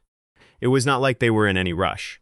Junli confessed he probably shouldn't have done that, but he desperately wanted to see her one last time. Still flustered from the kiss, So-min had no idea what he meant. He knew it was time to return to the hell he had forged.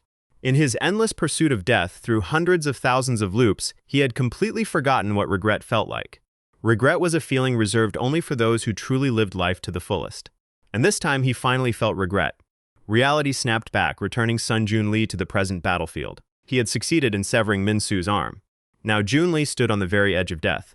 Judging by the desperate look on his face, it seemed he would finally perish at the hands of the Demon King. Kim Min-soo taunted him before pausing for a brief second. Min-soo demanded that Junli kill himself to regress again, go back and save his fallen comrades. If he reset time, perhaps things would not have to end like this. Junli flatly refused. He looked at Min-soo and smiled. Ironically, thanks to Min-soo's final assault, he was able to spend quality time with everyone he loved. Enraged, Min-soo resolved to torture him to death in the most painful, agonizing way possible. Min-soo was a merciless monster to the very end. A slow death meant it would take time to die, giving Junli enough room to utter his final words. He contemplated what to say to Kim Min-soo. An apology felt wrong. A simple sorry was far too cliché and could never capture the weight of his complex feelings. What he felt for Min-soo was far too deep. Thanking him for the end felt selfish. Expressing gratitude was out of the question. Was death truly something to give thanks for? Should he bring up the past, reminding him they were once friends? Through countless regressions, that bond had been completely erased anyway. It was all utterly meaningless. Then he found the right words. Junli locked eyes with Kim Min-soo. He whispered his final message as his consciousness slowly faded into darkness. The hero of regression was dead. His choices across timelines had claimed over 1.4 billion innocent civilian lives. Though history would label him a villain, the endless stagnant loop of humanity's fate was finally broken. No more heroes of regression would be summoned to fight pointless battles for empty worlds. There was no need to offer him gratitude. He too had committed unforgivable atrocities. Now only one single hero remained to stand against Kim Min-soo. The Demon King felt an uncharacteristic weight in his chest. Junli was nothing like the others. He did not scream, beg, or succumb to despair. He passed away with serene peace resting on his face. What on earth had that bastard been trying to achieve? By refusing to regress, he forced Min-soo to fully become the Demon King. Why would he do that? Why did he want the entire world to end? And if he wanted global destruction, why take Min-soo's arm on his way out? How deeply had Jun-lee manipulated things behind the scenes, making Min-soo regret granting him the death he craved? He should have kept him alive by any means necessary as a disposable tool. Regardless of whatever hidden scheme Jun-lee had hatched, he clearly did not actually want the world to end. That was precisely why he fought so desperately to sever his arm. Min-soo vowed to unleash unholy ruin and destruction, repaying the sabotage of his life. Following his clash with Sun Jun-lee, Kim Min-soo accelerated his path of total devastation. European nations initiated a massive continent-wide evacuation. A terrified young girl sobbed uncontrollably until an officer scooped her into his arms. There was no time to lose. She had to stay alive to reunite with her family. The Queen demanded an immediate update on the evacuation status. Officers reported priority shipments of refugees heading to the United States and Canada. Lacking sufficient naval carriers, land routes were established toward Africa and Southeast Asia. She cut them off, asking specifically for total numbers rescued so far. The grim report revealed only 40% of the population had escaped. At the hero of the sword's current pace, sacrificing 30% of Europe was mathematically unavoidable. She asked if deploying armed forces could slow his advance. Prime Minister Bill Graham explained that military assets were already fully committed to protecting fleeing civilians. While reserve units could mount a defense, expending military assets solely to buy time would leave them defenseless later. Without military strength, the UK and EU would crumble geopolitical standing, collapsing just like Russia. The Queen fixed a stern gaze on Prime Minister Graham. While military command fell to him, she reminded him of moral duty. Which nation would history respect? One that abandoned citizens to save its army, or one that risked everything to protect its people? She ordered him to make a choice that leaves zero regrets. That was her sole request. In a U.S. military briefing, officials managed refugee logistics, securing public order for coming months. Despite severe losses, EU and UN defenses bought far more time than initially projected. Commanders confirmed preparations for a massive, full-scale military strike. Army, Navy, and Air Force branches were placed on maximum battle readiness. They awaited final tactical authorization and deployment schedules. 110,000 soldiers answered the draft call, fully briefed alongside families regarding posthumous military honors. Troops knowingly faced death with unmatched resolve and fierce determination. President Buck Hines ordered a personal letter sent to all forces, guaranteeing America would forever care for their families. They were ready for war. Hines requested a status update on the Rogue Hero unit. Yi Jian confirmed to the president that all combat preparations were complete. Her strike force was fully armed for the ultimate showdown. She promised he would not be disappointed. Meanwhile, inside Lee Garam's research facility, Park Jun-soo sat covered in fresh blood. Garam announced the cybernetic surgery was complete and told him to try moving. Jun-soo acknowledged that she was no quack doctor. As predicted, his body had not fully transformed. Transplanting a live human brain directly into machinery was impossible using current technology. The human brain was hardwired exclusively for organic limbs. Overexerting the mechanical implants spliced into his central nervous system risked fatal neural failure. The outcome meant permanent brain death. Yet Garam knew such deadly risks meant nothing to Jun-soo. If Kim Min-soo was not stopped right now, total annihilation was guaranteed. Ma Jae-rin demanded to know what took Jun-soo so long. He was the one who gathered all the heroes for joint combat training. Ju Sung-ho noted that the procedure looked successful. He offered to inspect Jun-soo's surgical wounds after practice. Regardless of who won, the war was nearing its definitive end. Answer my call, Sword of Durant. She burst into uncontrollable laughter. He sounded so ridiculous. It was absurdly funny. He was completely lost in his Chunibyu persona. The girl screamed in terror. Only his severed arm remained. So this was what true sorrow felt like. It was completely unfair to suffer alone. I am the hero. I should be the very last person forced to grieve. I deserve to be rewarded. The hero saves the world and lives happily ever after.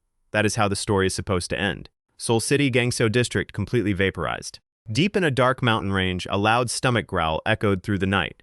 An adventurer party rested around a campfire in a forest clearing. Kim Min-soo and his party tried to sleep, but starved stomachs kept them awake.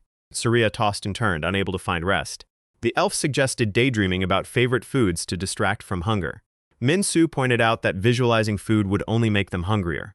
The monk reasoned that since sleep was impossible, imagination was all they had left. Uncle Man urged Min-soo to go first. He admitted he was curious about food from Earth. The tiny fairy eagerly asked what he missed eating most back home. Min-soo paused to think. He snapped his fingers, revealing his answer. Banana milk. Everyone listened intently around the crackling bonfire. Uncle Man grumbled that the name told them nothing. He demanded a description of its shape and taste. Min-soo explained it was a sweet fruit-flavored milk. He described the signature bottle, narrow neck, wide body. Using the starlight, he traced a hexagonal shape in the air. He added that the base tapered off at the bottom. The elf burst out that the bottle sounded exactly like Uncle Man. Saria and the sorceress giggled at the perfect comparison. The whole camp erupted into laughter. Uncle Man stood up furiously, yelling about dwarf discrimination. The elf kept laughing, mocking his stout frame.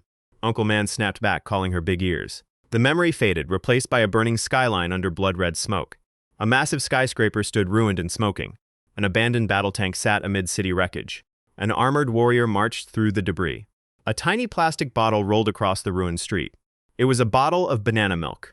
Min-soo's armored boots stopped right beside it. He stood frozen, staring down at the empty container. With a heavy step, he crushed it into dust. He muttered that it was far too late now. Operation Report, First Capital Reclamation Attempt. Result, total annihilation. Cut to the Ministry of National Defense headquarters. High-ranking commanders were informed that forward forces had been wiped out. The Prime Minister slammed his hands onto the conference table. He screamed that barely an hour had passed since deployment.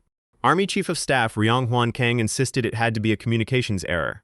Air Force Chief Jong-il Choi noted they deployed advanced F-35A fighters. Another general proposed deploying nuclear warheads. Naval Chief Ho Suno rejected the proposal while evacuation efforts were ongoing. The command center descended into absolute chaos as officers argued. The Prime Minister demanded an immediate line to the USFK commander. An aide stammered out a response. He reported the commander was locked in an emergency call with the Pentagon. General Kang erupted, accusing the Americans of using South Korean soldiers as test subjects. He slammed the table again, raging at the betrayal. General Choi suggested the U.S. might be preparing direct troop deployments. General Kang spat that they owed far more than that. A sharp female voice interrupted, calling the leadership incompetent for ignoring her warnings. It was Yi Jian, my strategy team leader. General Kang roared at her disrespect. Jian calmly reiterated that they were completely incompetent. An associate beside her tried to quiet her down. She asked if understanding the enemy wasn't the single most basic rule of military strategy. Furious, General Kang screamed that a low-level agent had no right lecturing generals. Clutching his chest in rage, he asked what alternative they had. He berated her presence, dismissing her as an amateur. Jian slammed her hand onto the table. She shouted that using those soldiers to secure evacuations would have saved thousands of lives. She demanded to know why they threw men to their deaths against an unknown monster. She reminded them that NS intelligence proved the target moved on foot, giving them ample time to organize a proper response. General Kang cursed and ordered her thrown out of the room. Her superior sighed, asking Team Leader An to leave since he only snuck her inside. Jian glared at the generals before turning and walking out. A subordinate waiting outside asked why she came out so fast. Jian muttered that reasoning with those stubborn dinosaurs was impossible. The subordinate asked if she got kicked out for yelling again. Jian told her to shut up and head to the roof, complaining about the stifling office air. They both stepped out onto the building roof. Jian sighed heavily while reviewing a classified dossier. Her subordinate returned carrying 2 cups of hot coffee. Putting out her cigarette, the subordinate handed over the cup, stating the file detailed the armored killer's identity. Jian opened the file.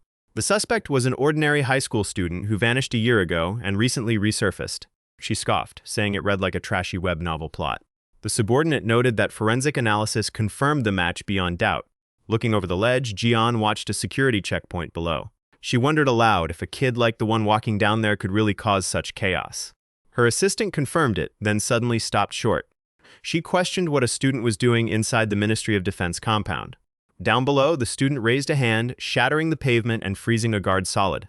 The student raised his other hand. Thorny vines erupted from the ground, crushing a second guard. The intruder strolled past the trapped guards and summoned foliage without breaking stride. Inside the main lobby, an armed tactical squad locked their rifles onto him. The student enters the lobby with his hands raised. Yi Jian and her subordinate hurry down the stairs. Jian looks on in utter disbelief. More armed officers train their sights on the student. He waves at them playfully as a brilliant blue aura crackles in his hands. He introduces himself as Yu Songjin, a returned hero. With a flick of his wrist, he activates a massive magic circle across the ceiling. Pages shower down from the glyph, fluttering through the air. The soldiers stare upward, utterly bewildered.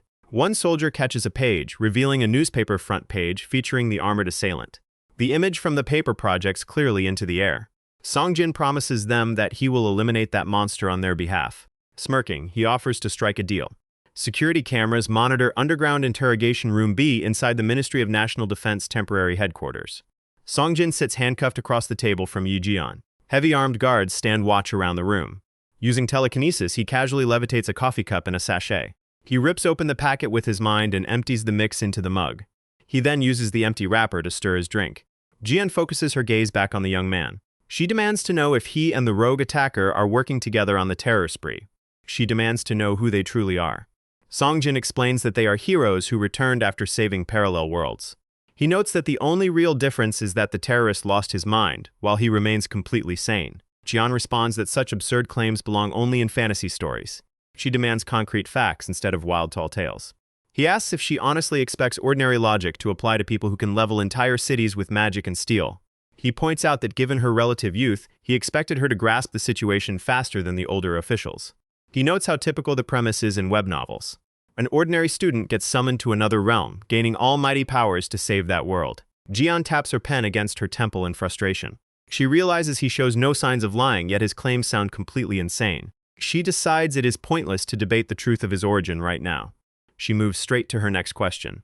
She asks why he forced his way into the Ministry of Defense. Songjin reiterates that he came to kill the maniac terrorizing the capital. He snidely remarks that she has a bad habit of making people repeat themselves. That was his entire reason for showing up. Jeon presses him on why he felt compelled to inform the government first. He could have easily hunted down the enemy in secret. Songjin slow claps, praising her for asking a worthwhile question. He calls the inquiry brilliant.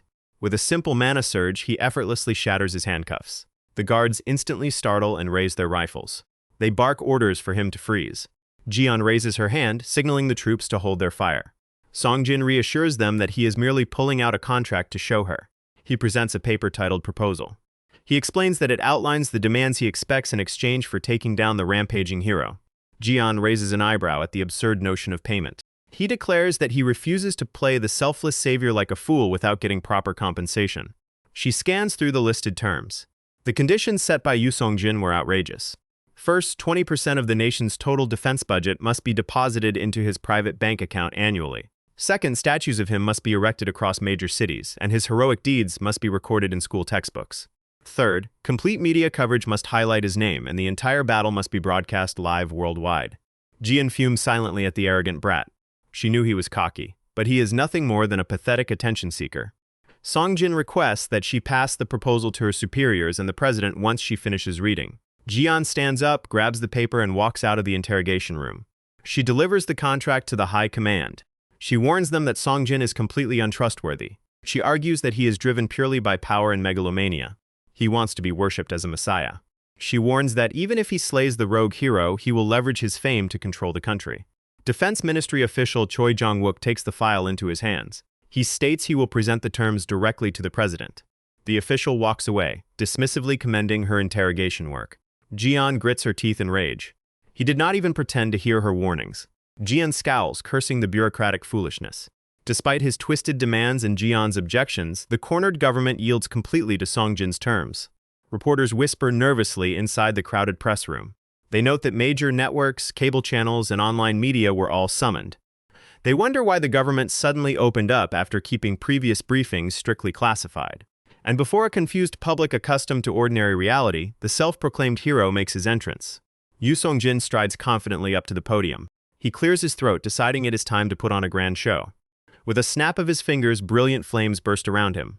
His clothes transform into grand mage robes as a glowing staff and ancient grimoire manifest in his hands. He greets the stunned audience with a theatrical bow. He introduces himself as Yu Songjin, proclaiming that he is a hero who has come to save them all. Camera flashes erupt across the room in a dazzling storm. Songjin smirks internally, glad that the other hero went on a rampage. He revels in the thought of the entire nation adoring him. It feels just like his glorious days in the fantasy realm, where he was the center of the universe, indulging in every luxury, power, and desire. Sitting atop the highest throne, watching the populace eagerly obey his every whim. He secretly admits that upon returning to Earth, he had contemplated leveling everything himself. It was pure torment being dragged back down to the life of an ordinary high school kid. He detested sharing the same air with people he viewed as weak, pathetic trash. In a way, the rogue hero saved him from that boring fate. He recalls the moment he first saw the news flash of the devastation on a giant street monitor. He had been sitting on a park bench, staring aimlessly at his phone. He had smiled wide, realizing his opportunity to reign supreme had finally arrived. He swore to himself that he would become the undisputed center of this world. Once the government officially confirmed the existence of heroes, the whole nation plunged into manic fervor. Grieving citizens whose families were slaughtered cried out for the rogue monster to be tortured and executed. Desperate refugees and victims hailed Yu Songjin as their divine savior, praising him for delivering vengeance on their behalf. Massive rallies erupted across Seoul in overwhelming support of Songjin. Social media idolized his charming looks and fake righteousness, while the mob viciously attacked any experts who dared question his true motives. Amidst the hysterical frenzy, the day of the duel finally dawns. A yellow military jeep navigates through the ruined city streets. Songjin smirks as he scrolls through thousands of worshipful comments on his phone. He revels in the intoxicating high of being the sole focus of public adoration. His suited escort reminds him that maintaining this fame requires absolute victory. Songjin scoffs, boasting that despite his youthful appearance, he is a 12-circle archmage who has mastered primordial magic. He mocks Kim Min-soo, claiming all the brute can do is swing a heavy sword. He insists there is zero chance he could ever lose.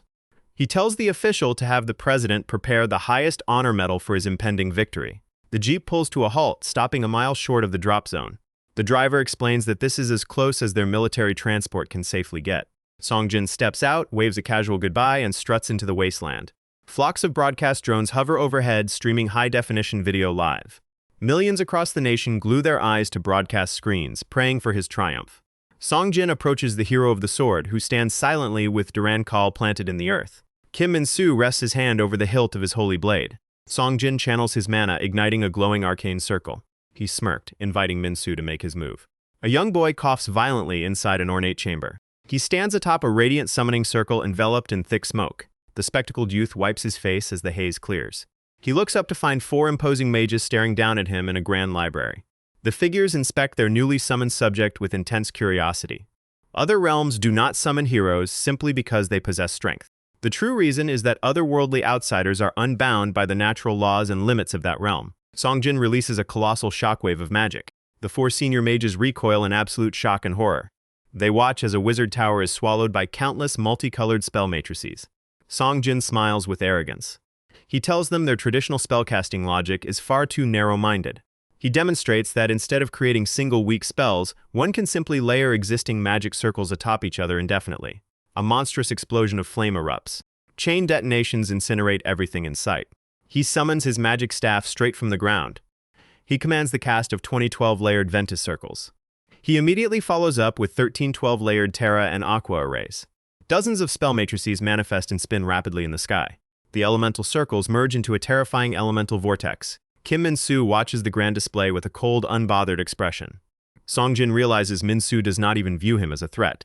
He mocks the warrior, questioning if there were no archmages in the world Min-soo saved. The mage grins, convinced that ignorance will be his enemy's downfall. He promises a swift death as his staff surges with crimson energy. Glowing red and blue magic circles stack over one another seamlessly. The magician grins through the strain of channeling mass mana. The stacked circles project a towering pillar of raw magical power. The spell construct reaches as high as a skyscraper. Wrapped in dark mana, Songjin announces that 63 spell layers have been compressed into one. He clamps his palms together, forcing the magic into ultra-compression. The massive tower of mana groans and condenses with terrifying density. The compressed energy ignites into a single, unbelievably complex spell circle. The ultimate spell, Light of Genesis, hovers ominously over the shattered skyline. Min-soo takes a single step forward.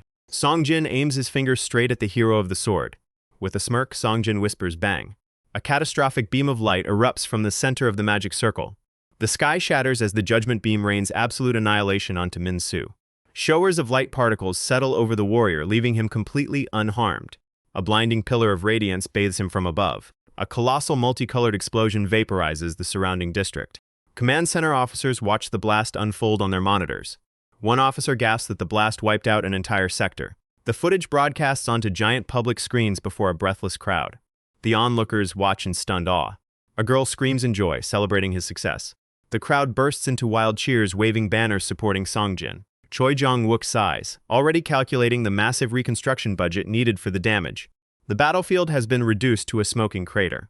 Perched atop a ruined ledge, Songjin admires the carnage. He admits to himself that he went overboard and leveled too many structures.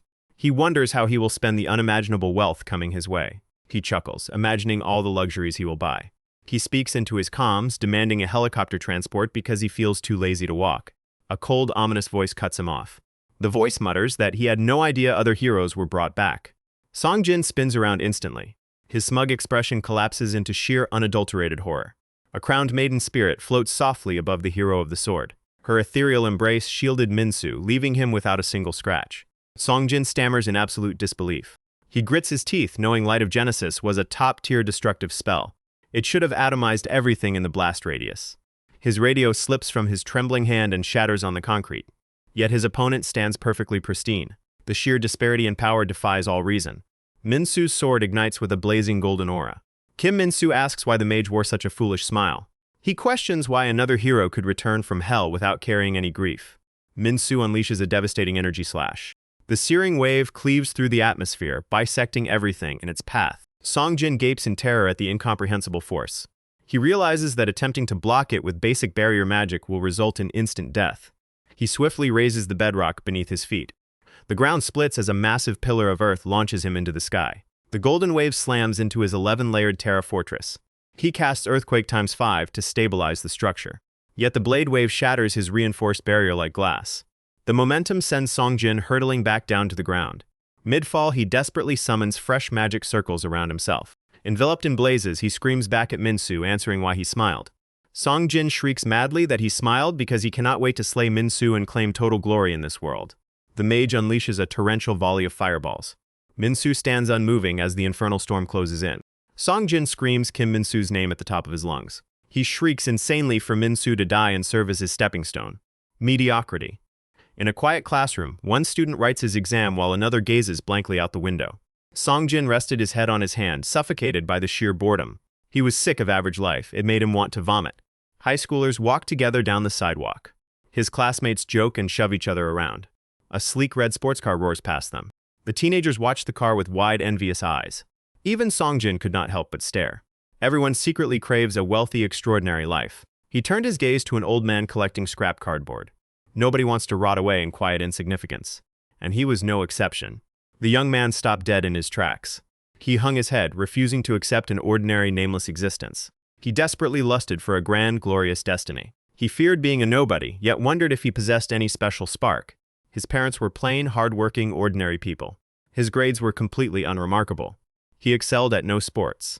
All his peers were equally mediocre. He clutched a paper tightly, trembling in anger.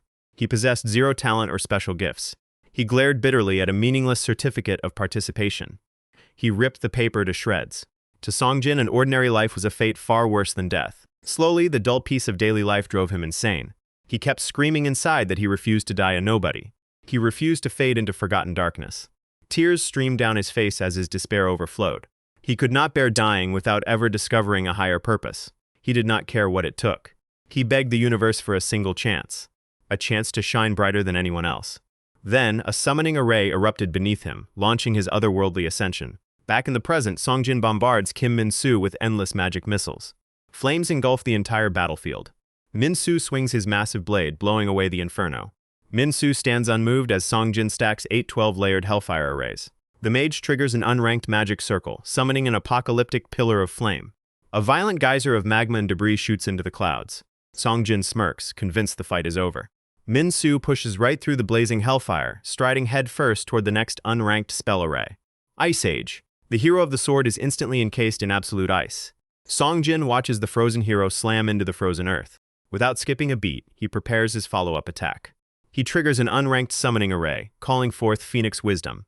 Giant fiery birds dive bomb toward the frozen target. Song Jin's heart pounds with manic thrill. He clasps his hands, focusing every drop of mana. He nearly weeps tears of ecstasy. The massacre streams on massive city monitors. Distant crowds roar his name in adoration. Song Jin thinks all he must do is maintain distance and keep bombing. He casts additional artillery spells alongside the flaming phoenixes. Yet the hero of the sword steps out of the inferno. Min-soo marches forward, step after unrelenting step. Song Jin watches him, full of hubris. He boasts that right now his brilliance outshines the stars. He vows to burn his opponent until not even ash remains. Min-soo advances through the raging sea of fire. He mutters coldly that he is sick of trying to understand fools. Min-soo leaps into the air, driving his blade straight toward the mage. Song Jin watches in terror as the blade closes in instantly. He freezes, completely outmatched. Song Jin turns around, disoriented. His severed head tumbles through the air. A star burns brightest right before it is snuffed out forever. Song Jin's headless body and severed head crash to the ground. Min-soo turns his back on the corpse and walks away. The global audience watching the live stream falls dead silent. Military commanders in the war room stare in horror. Choi Jong-wook stands frozen in shock. Panic erupts in the command center as personnel scramble in chaos. They scream that humanity is doomed, trampling one another to flee. Dusk settles over the silent, ruined capital. Elsewhere, Yi-jian asks a woman if she will join forces with them. The woman agrees, stating she still has people left to protect. The woman is revealed as Ju Sun-hwa, the heroine of the Shield. She begs them to keep her family safe. Jian promises that the government will guarantee their absolute protection. Jian stands up, adding that business is concluded and she has one personal piece of advice. She gently pokes Sun-hwa's forehead. She tells her to drop the tragic suicide look, promising that the adults will protect her. An officer bursts into the room, shouting for Jian. He reports that their attempts to halt the Ministry of Defense were ignored. The government deployed the hero of magic anyway. A black SUV waits outside with its engine idling. Jian and her assistant hurry into the vehicle. The driver asks for their destination. Jian barks to head straight for Defense HQ and floor it. The vehicle speeds off into the night. Inside, a breaking emergency alert flashes on a smartphone screen. The hero Yoo Sung-jin has been Kea. Her phone rings. It is Manager Kim from the Ministry of Defense. Yi-jian answers furiously, screaming that she had ordered him to suspend the magic hero operation.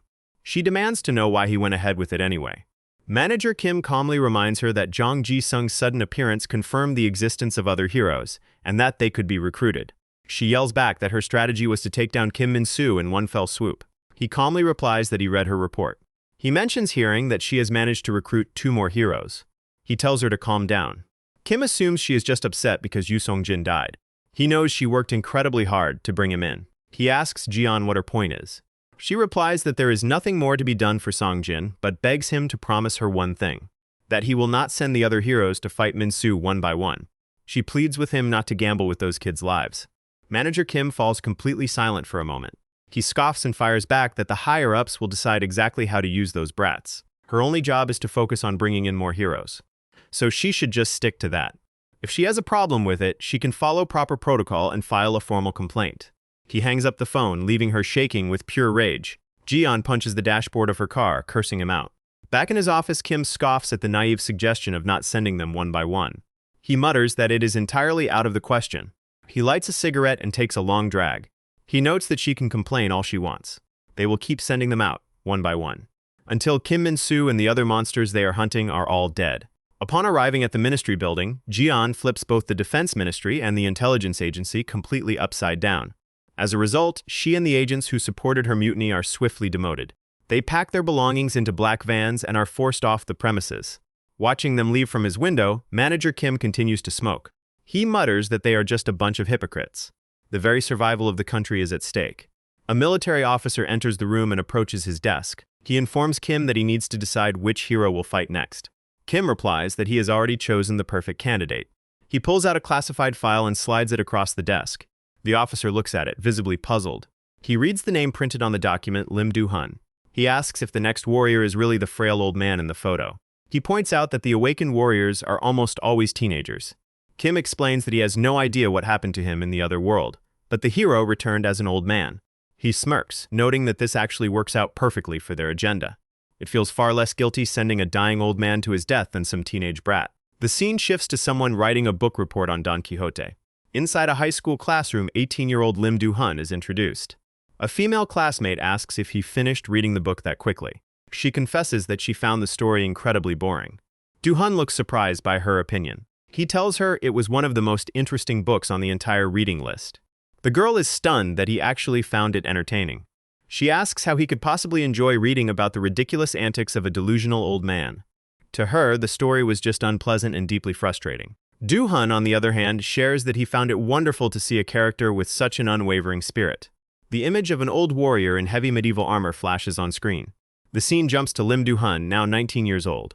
He is standing in another world, right after a massive explosion has completely fractured the earth. 2 of his weary comrades approach him through the rubble. They tell the hero that he actually did it.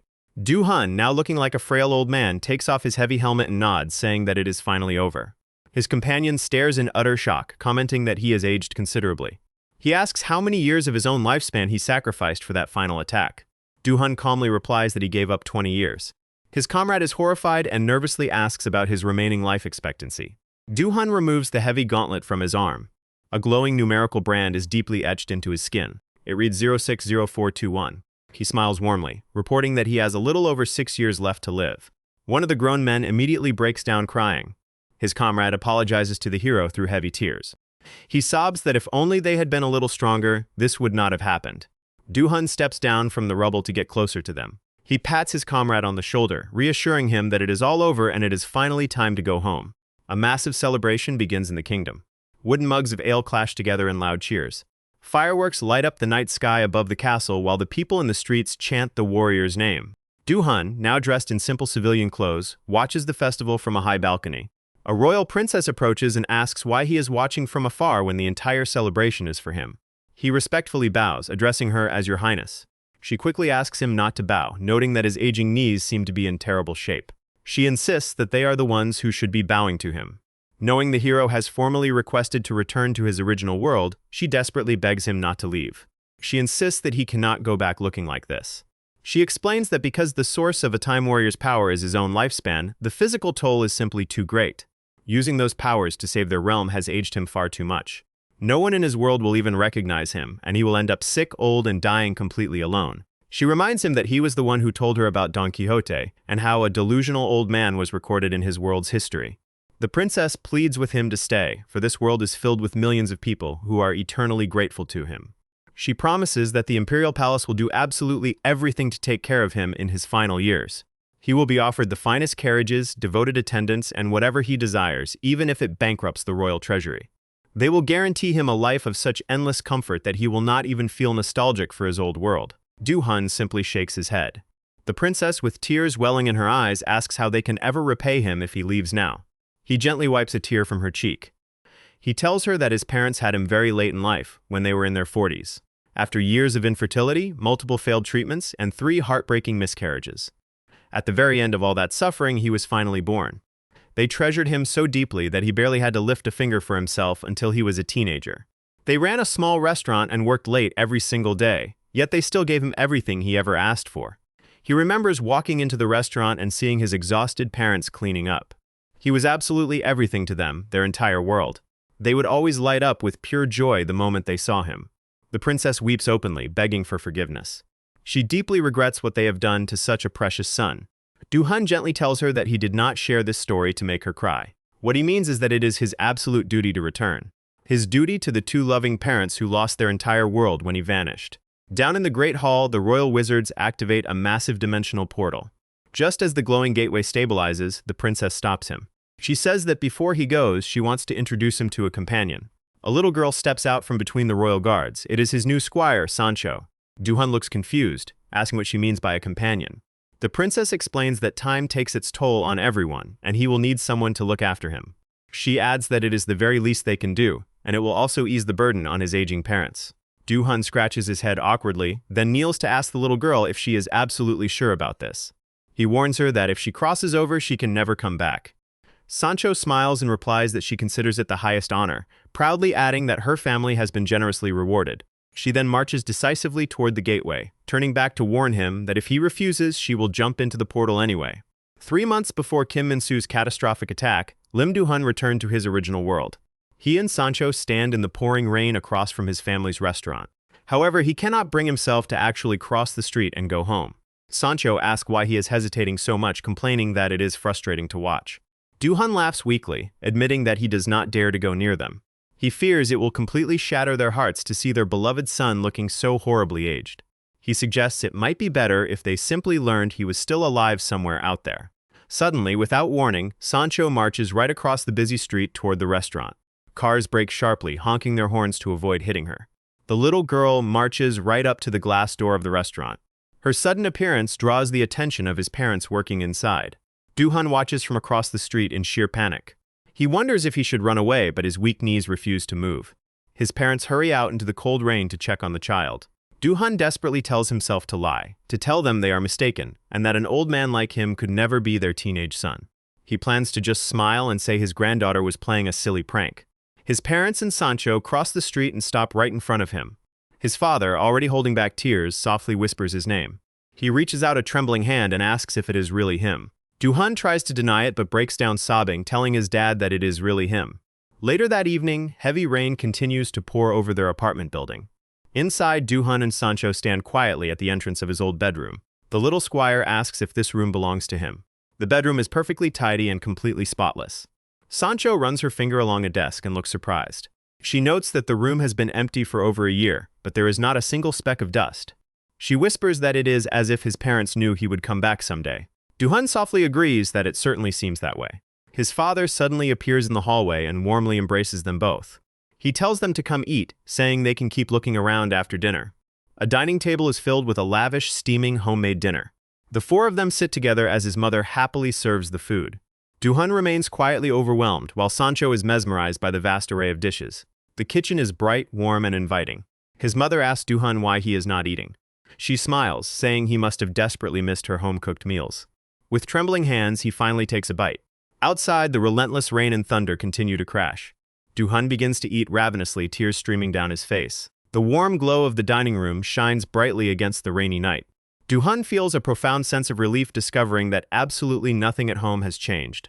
He chokes out that he missed her cooking so much, and that it is still incredibly delicious. He realizes the only thing that actually changed was him. He looks up, preparing to explain everything that happened to him in the other world. He nervously warns them that his story might be incredibly hard to believe. But his father gently places a comforting hand on his frail shoulder. He tells his son that he does not need to talk about it if he does not want to. He gently suggests they just focus on enjoying their meal. His parents do not ask a single question, looking at him as if they already understand everything. They simply accept his new appearance as if he had always been this way. Later that night, Do-hun tries to fall asleep over the loud sound of Sancho snoring nearby. He resolves that he cannot just spend his remaining days simply waiting for death. He has finally returned to the normal life he had so desperately fought for. During the day, he happily helps out at the family restaurant alongside Sancho. A regular customer mentions to Do-hun that he looks incredibly familiar. He just laughs it off, saying he gets that a lot. Nearby, Sancho trips and loudly drops a serving tray on the floor. Do-hun quickly rushes over to help her, reassuring everyone that it is perfectly fine. He tells her to sit down and rest while he cleans up the mess. At night, he would quietly wander around his old high school. Do-hun and Sancho sit together on a bench near the school gates.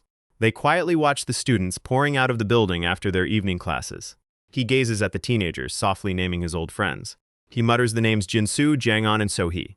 He watches his former classmates laughing together in the distance. Sancho studies the wistful look on the old hero's face. The little girl then abruptly stands up from the bench. Do-hun gently grabs her hand, calling her name to stop her. He shares that he is perfectly happy just being able to watch them from afar. He wants things to stay exactly the way they are. He smiles warmly, saying he is just incredibly happy to be back home. Sancho slowly sits back down next to him. She insists that if he ever wants to talk to them, he just needs to say the word and she will drag them over. The hero chuckles, thanking her and gently patting her head. He is truly grateful that she chose to cross over with him. But then, 3 months later, the television broadcast breaking news about a masked terrorist in a suit of armor. The frantic reporter states that the armored suspect was seen leaving the site of massive civilian explosions. Do-hun and Sancho watch the terrifying news broadcast in absolute shock. The quiet, normal life he had fought so hard to reclaim is instantly shaken to its core. Do-hun grips Sancho's small shoulder in fear. He asks if he was not the only hero summoned away. She confidently replies that he was the only hero ever summoned by her world. She has never seen or heard of a monster quite like that before. He glares at the screen with grim realization. He desperately wonders why this is happening now, just when he had finally made it back home. After sacrificing absolutely everything, it takes years just to piece a fragile life back together. Days later, the family watches another grim news report over dinner. The anchor discusses the sudden appearance of Yu Song-jin, the magic hero who confidently promised to take down the terrorist. His parents exchange deeply worried glances. The report mentions other individuals with fictional powers, stating that previous missing person cases are being completely reassessed. His mother quickly grabs the remote and shuts off the TV. Do-hun tries to speak to them, but his mother firmly tells him to just eat his food. Suddenly, the front doorbell rings. His father slowly looks up from his plate with dread. He walks over to open the door, finding several stern men in dark suits waiting outside. The lead agent asks if this is the residence of Lim Do-hun. The father nervously confirms that it is. The man states that they need to speak with him immediately and would appreciate his full cooperation. He holds up a shiny badge from the National Intelligence Service. He introduces himself as Seo Tai-ho, team leader of the Special Operations Division. However, just like dominoes, it only takes one single moment for everything to completely fall apart. Tai-ho and his armed agents force their way into the apartment, even as his father desperately tries to block the entrance. Taeho glares toward the dining table, locking eyes on the frail old man and Sancho. The father stammers that Do-hun is not here, claiming his son went missing over a year ago. Taeho aggressively asks why he recently withdrew that missing persons report. He points out the old man and the strange little girl who clearly do not reside on the official lease. Taeho demands to know which one of them is Lim Do-hun. The desperate father lies, claiming the old man is his wife's father. Taeho quickly interrupts, pulling out a death certificate, proving that his wife's father passed away 2 years ago. Another agent harshly reminds them that martial law is currently in effect. He threatens that lying to government agents right now carries incredibly severe punishments. Hearing the vicious threats, the father looks terrified. Taeho repeats his question with a cold stare, demanding to know where Lim Do-hun is. The old man slowly rises from the dinner table and admits that it is him. He confirms that he is Lim Do-hun and sternly orders them to stop terrorizing his parents. Moments later, the agents are sitting at the dining table with the tense family.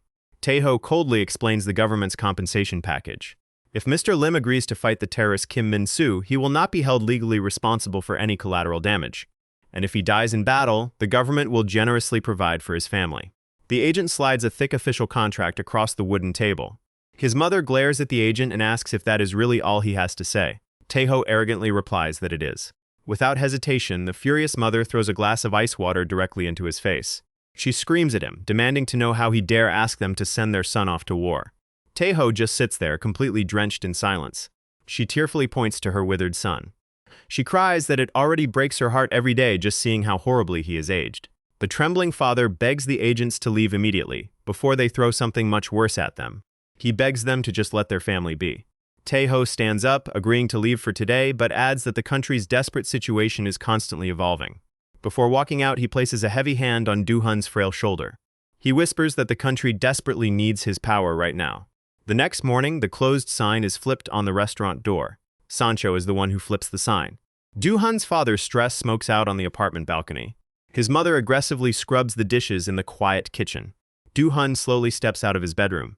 Without even turning around, his mother warns him not to even think about accepting the government's offer. She begs him not to give her any more reasons to suffer. He forces a sad smile, assuring her that he will not, and claims he is just going out for his usual walk. He and Sancho soon find themselves standing back at his high school. His old friends are nowhere to be seen today. The entire school grounds are eerily empty and quiet. It is because the entire country is essentially at war. All because that bastard Kim Min-soo showed up and shattered the peace. As they walk the empty grounds, he tells Sancho that he believes it is his duty to protect everyone's right to a normal life. Sancho stops and questions what he means by that. He solemnly replies that his own normal life is already lost beyond hope. He slowly rolls up his sleeve, revealing the glowing countdown of his remaining lifespan. He explains that this is exactly why he must step up to protect that normal life for everyone else. A smartphone suddenly rings, displaying an incoming call from a restricted number. Back at the NS office, an agent informs Taeho that they are receiving a call from Lim Do-hun. Taeho quickly sits up at his desk, ordering the agent to patch the call through. Do-hun stands alone inside a dimly lit phone booth. Over the line, Taeho smugly replies that he will see him soon. The government had granted him one final day to say his goodbyes to his family. The very next day, Do-hun is seen carrying a heavy box out of his family's restaurant. He sets it down on the pavement, feeling a deep ache in his frail back. He then calls out to Sancho. The little squire jogs over and asks what he needs. He gently asks if she would mind sleeping in his parents' room tonight, as he needs to spend his final night alone. He asks if she can do that for him, and the young girl looks deeply saddened. Do-hun spends the rest of the day acting perfectly normal, pretending as if absolutely nothing is wrong. Late that night, he sits alone on the edge of his bed in the dark room. He whispers to himself that it is time to start preparing. And on the eve of his final battle, for the first time since Parents' Day 7 years ago, he sits down to write them a letter. Sitting quietly at his desk, he begins to write. He addresses it to his mom and dad, apologizing for leaving a letter instead of saying goodbye in person, though he knows they probably realized his fate the moment he returned. He confesses that he does not have much time left. He admits that he never told them the exact number, but his lifespan is down to just 6 years. He explains that most of that remaining time would be spent bedridden in a broken body, and he might even succumb to dementia. As their only son, he knows exactly how much it would break their hearts to have to bury him. Do-hun writes that he cannot bear to let them suffer through watching him slowly die. And that is exactly why he has to leave. He explains that he only came back because he desperately needed to see his loving family one last time. And even though the time he spent with them was far too short, he was incredibly happy. Do-hun tearfully remembers their warm family dinners together. He remembers his mother and father smiling brightly, with little Sancho happily stuffing her face beside them. Do-hun writes that those precious memories are more than enough for him. He adds that the government has promised to pay them a massive financial reward in his absence. The night before, Seo Tai-ho told him the document detailed what the government promised in exchange for his help. A payment of 20 billion won alongside other benefits. In his letter, Lim Do-hun begged his family to take the money and find a quiet, peaceful place to live. Tae-ho offered him a pen to sign. The old man finally signed the contract. Do-hun wished for a home far away from tiny kitchens and noisy restaurants. A note left inside the shop thanked them for everything. He hoped they could move somewhere so lovely that they might even forget about him. The hero turned to speak with Sancho. He asked her to please take care of his parents. He added that they would never be lonely with her around. The letter continued with Do-hun apologizing for not staying with them longer. He felt terrible for returning home in such a pitiful state. He apologized deeply for leaving them behind once again. His letter concluded with the words, "With love, Do-hun." Back in the present, the hero of time finished writing his letter. He stood up from his desk, stretching until his back popped. Do-hun rolled up his sleeve and declared he would sacrifice 15 days, calling upon Kronos to protect him. The counter on his arm began to glow, dropping the number from 25 down to 10. A dark, crackling portal ripped open inside the room. A massive warhammer emerged from the void. The hero gripped the handle tightly. Pieces of armor materialized into existence, latching onto his body. The chestplate, boots, and helmet fully took shape. He stood tall, fully clad in his battle gear with warhammer in hand. Quietly, he opened his bedroom door. His father was sitting in the dark kitchen and asked where he was going. The old man begged him not to leave. He and Do-hun's mother still believed it was not too late. His father insisted that the three of them could still build a happy life together. The honorable warrior knelt down, softly explaining to his father that he was just going for a walk. Bowing his head all the way to the floor, he promised he would not be long. Still on his knees, he expressed his deepest gratitude for having them as his parents. The man at the table took a sip as tears streamed down his face. The warrior stood up and departed, quietly closing the door behind him. In bed, his mother had been awake listening the entire time, weeping in silence. The brave hero stepped out of the building. Sancho was waiting outside, though Do-hun warned her that she did not need to follow him. If she left too, his parents would be left completely alone. She replied that her princess had ordered her to serve him to the very end. Even if he was marching toward his death, she smiled and insisted she would follow him gladly. She added that there was one more thing while rummaging through her bag. She asked him what kind of knight he was. Setting off on a grand journey without his trusty squire and steed. She pulled out a small wooden horse toy and dropped it onto the ground. The toy glowed brilliantly, expanding in a sudden flash of light. The tiny wooden carving transformed into a full-size living horse. She urged him to mount up as a long journey lay ahead. The two of them then set off together alongside the steed. They traveled through the streets, passing massive crowds fleeing the city. Naturally, the duo moved straight into the opposite direction of the panicked mass. Someone in the crowd pointed out that he was heading towards Seoul. Onlookers whispered as he passed, realizing he was the next hero sent to fight. They wondered why on earth the government was deploying an old man. They questioned how an elder could achieve what the previous champion failed to do. A young woman in the crowd, a close friend of Do-hun, recognized the tragic night. Further ahead in the ruined cityscape, a massive building collapsed. As the dust cleared, Kim Min-soo stood imposing among the rubble. Min-soo halted his advance, sensing a silhouette approaching in the distance. He thought to himself that there was truly never a dull moment. Pure instinct told him that yet another hero was challenging him. The old warrior and Sancho emerged from the smoke, with Do-hun atop his steed. Do-hun confirmed that he had found his target. Min-soo leveled his massive broadsword directly at them. The old man signaled Sancho to fall back. He refused to let her get caught in the crossfire. He gripped his hammer with his left hand, lunged forward, and leaped into the air, driving the weapon down with both hands to crush Min-soo. His hammer slammed into the blade, igniting a blinding shower of sparks. The veteran hero sacrificed a full year of his life. The arm runes shifted, dropping from 6 down to 5. The impact surged with terrifying force as time burned through the runes. The ground beneath Min-soo shattered from the sheer weight. Min-soo was stunned to feel the weapon's mass multiply instantly. The old man roared, asking if it felt heavy, because that was the true weight of time. Min-soo poured raw aura into his holy blade, holding his ground. Crushed rock and debris drifted upward in the anti-gravitational shockwave. The two clashed again in a cataclysmic blast. Down below, Min-soo clung tightly to his runic sword. Straining every muscle, he pushed back against the crushing pressure of the hammer. He tightened his grip on the hilt, twisting the blade. From that angle, he drove a heavy fist into the strike, parrying Do-hun's assault. The hero of the sword launched an immediate counter-offensive, but the hero of time matched him stride for stride. Do-hun burned another year of lifespan, channeling 2 whole years of energy into his strike. Min-soo was blasted backward through the air. The blow triggered chain explosions in its wake, carving a massive smoking crater through nearby structures. A massive skyscraper was left with a gaping hole blasted clear through its core. The crimson warhammer floated slowly upward. A thick crimson aura flared around it, reducing the physical density of its wielder. The terrifying truth of the weapon was unveiled.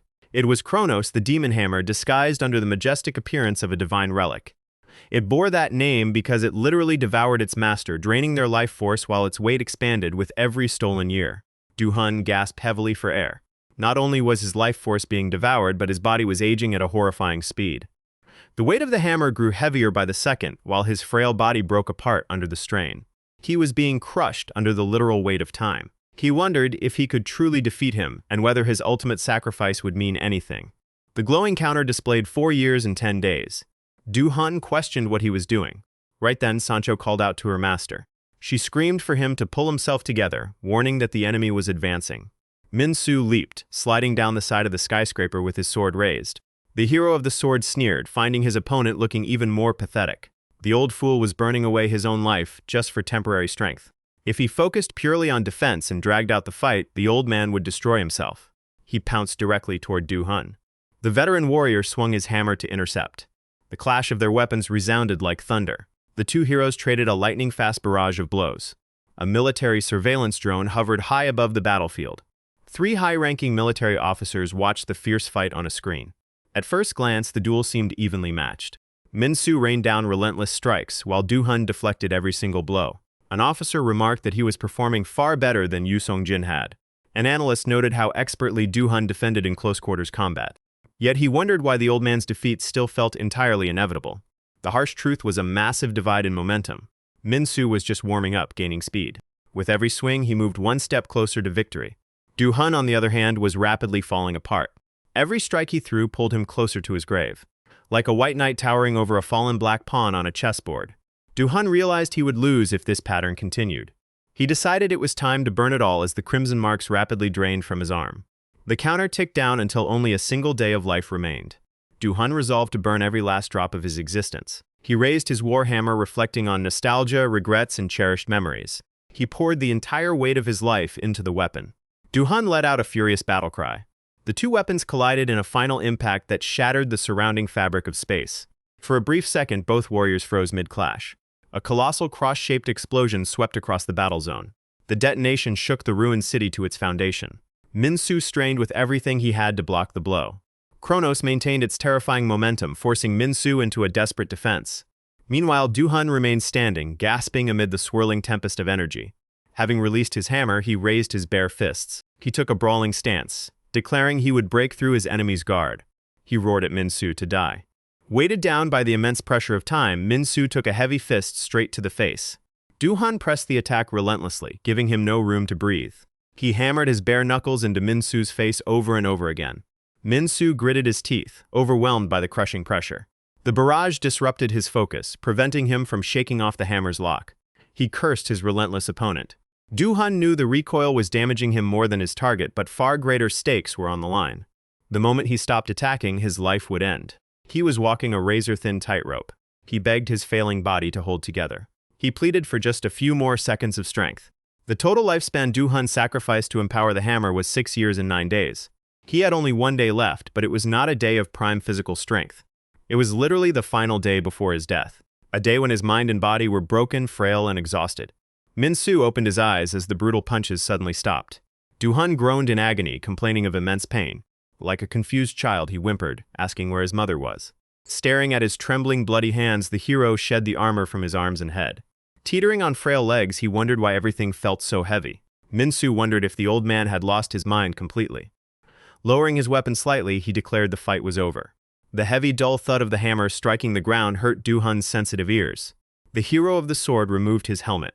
Du-hun scratched his head in confusion, asking if the stranger knew where his house was. He muttered that he was starving, in pain, and desperately needed help.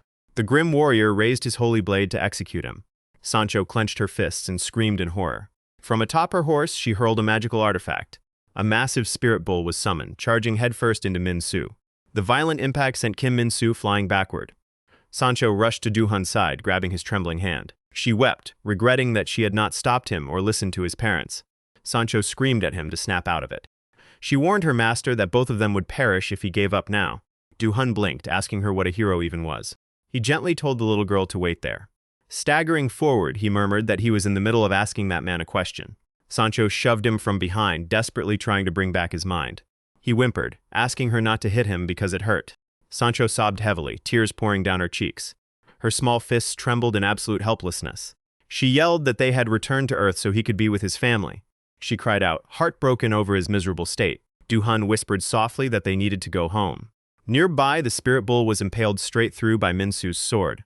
A blood-soaked Min-soo called him pathetic, declaring the fight far from over. Sancho shivered in terror as the tyrant marched toward them. She remembered the otherworldly princess begging her to protect the hero, to do as much for him as he had done to save their realm. The young girl steeled her resolve, accepting her duty as his squire. Her absolute duty was to serve the hero to the very end. Du-hun's hand twitched. The old warrior slowly forced himself back onto his feet. He patted Sancho gently on the head, asking her who he really was. Through her tears, Sancho proclaimed that he was the man who sacrificed everything. He had given up his life for the people in the world he cherished. She declared that he was Lim Du-hun, the hero of time. Du-hun realized he was making a little girl cry. He wiped a tear from her face, muttering that he hardly deserved to be called a hero. He vowed to spend every remaining second of his life right here. The hero seized the handle of his warhammer once again. The ancient runes on his arm flared with blinding light. He ripped the massive weapon from the crater floor. Du-hun softly asked Sancho to take good care of his parents. A sensory montage of his entire life began to flash before him. He remembered the very day he was born. He remembered meeting the people who became dearest to his heart. He remembered growing up. His mother and father walking him to school hand in hand. He learned about the world. And he felt true love. He recalled his youthful rebellions and the agonizing longing for home while trapped in another realm. Du-hun smiled, realizing that was his complete life. This final blow contained the full weight and beauty of an ordinary human existence. Du-hun raised the radiant warhammer high above his head. Sancho watched in heart-wrenching worry from atop her horse. A battered Min-soo stared back at the overwhelming power. The counter registered 6 years and 10 days. Du-hun dared the villainous knight to face his ultimate strike. An airplane glided over an airport control tower. The intercom announced final boarding for a flight to Gimpo. Passengers were requested to proceed to Gate 13. A little boy threw a tantrum on the floor, screaming that he refused to go. Young Du-hun cried because he did not want the family vacation to end and return to school. His mother softly explained that trips could not last forever.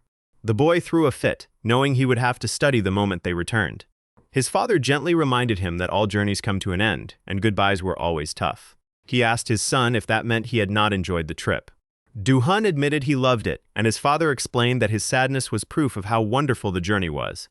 He told him that memories were what made any journey truly great.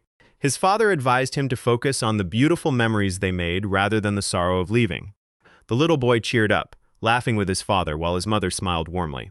The happy family rode the escalator together. It had been a truly wonderful trip. Back in the ruined city, his inner voice kept calling out to Mom, Dad, and his childhood friends. Everyone stared in awe at the brilliant cross-shaped light filling the sky. Du-hun thought of every single person who had filled his life with precious memories. In the fantasy realm, citizens gazed up at the grand statue of the hammer-wielding hero. Du-hun silently asked them all not to weep for him.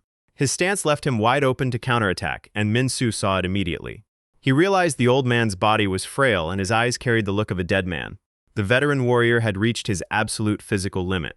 Min-soo demanded to know why he had come and what he hoped to gain by throwing away his life, even if it meant ending up broken like this. The old man panted, replying that he came to finish his journey. The hero of the sword glared back in confusion. The old warrior pointed out that Min-soo simply refused to understand.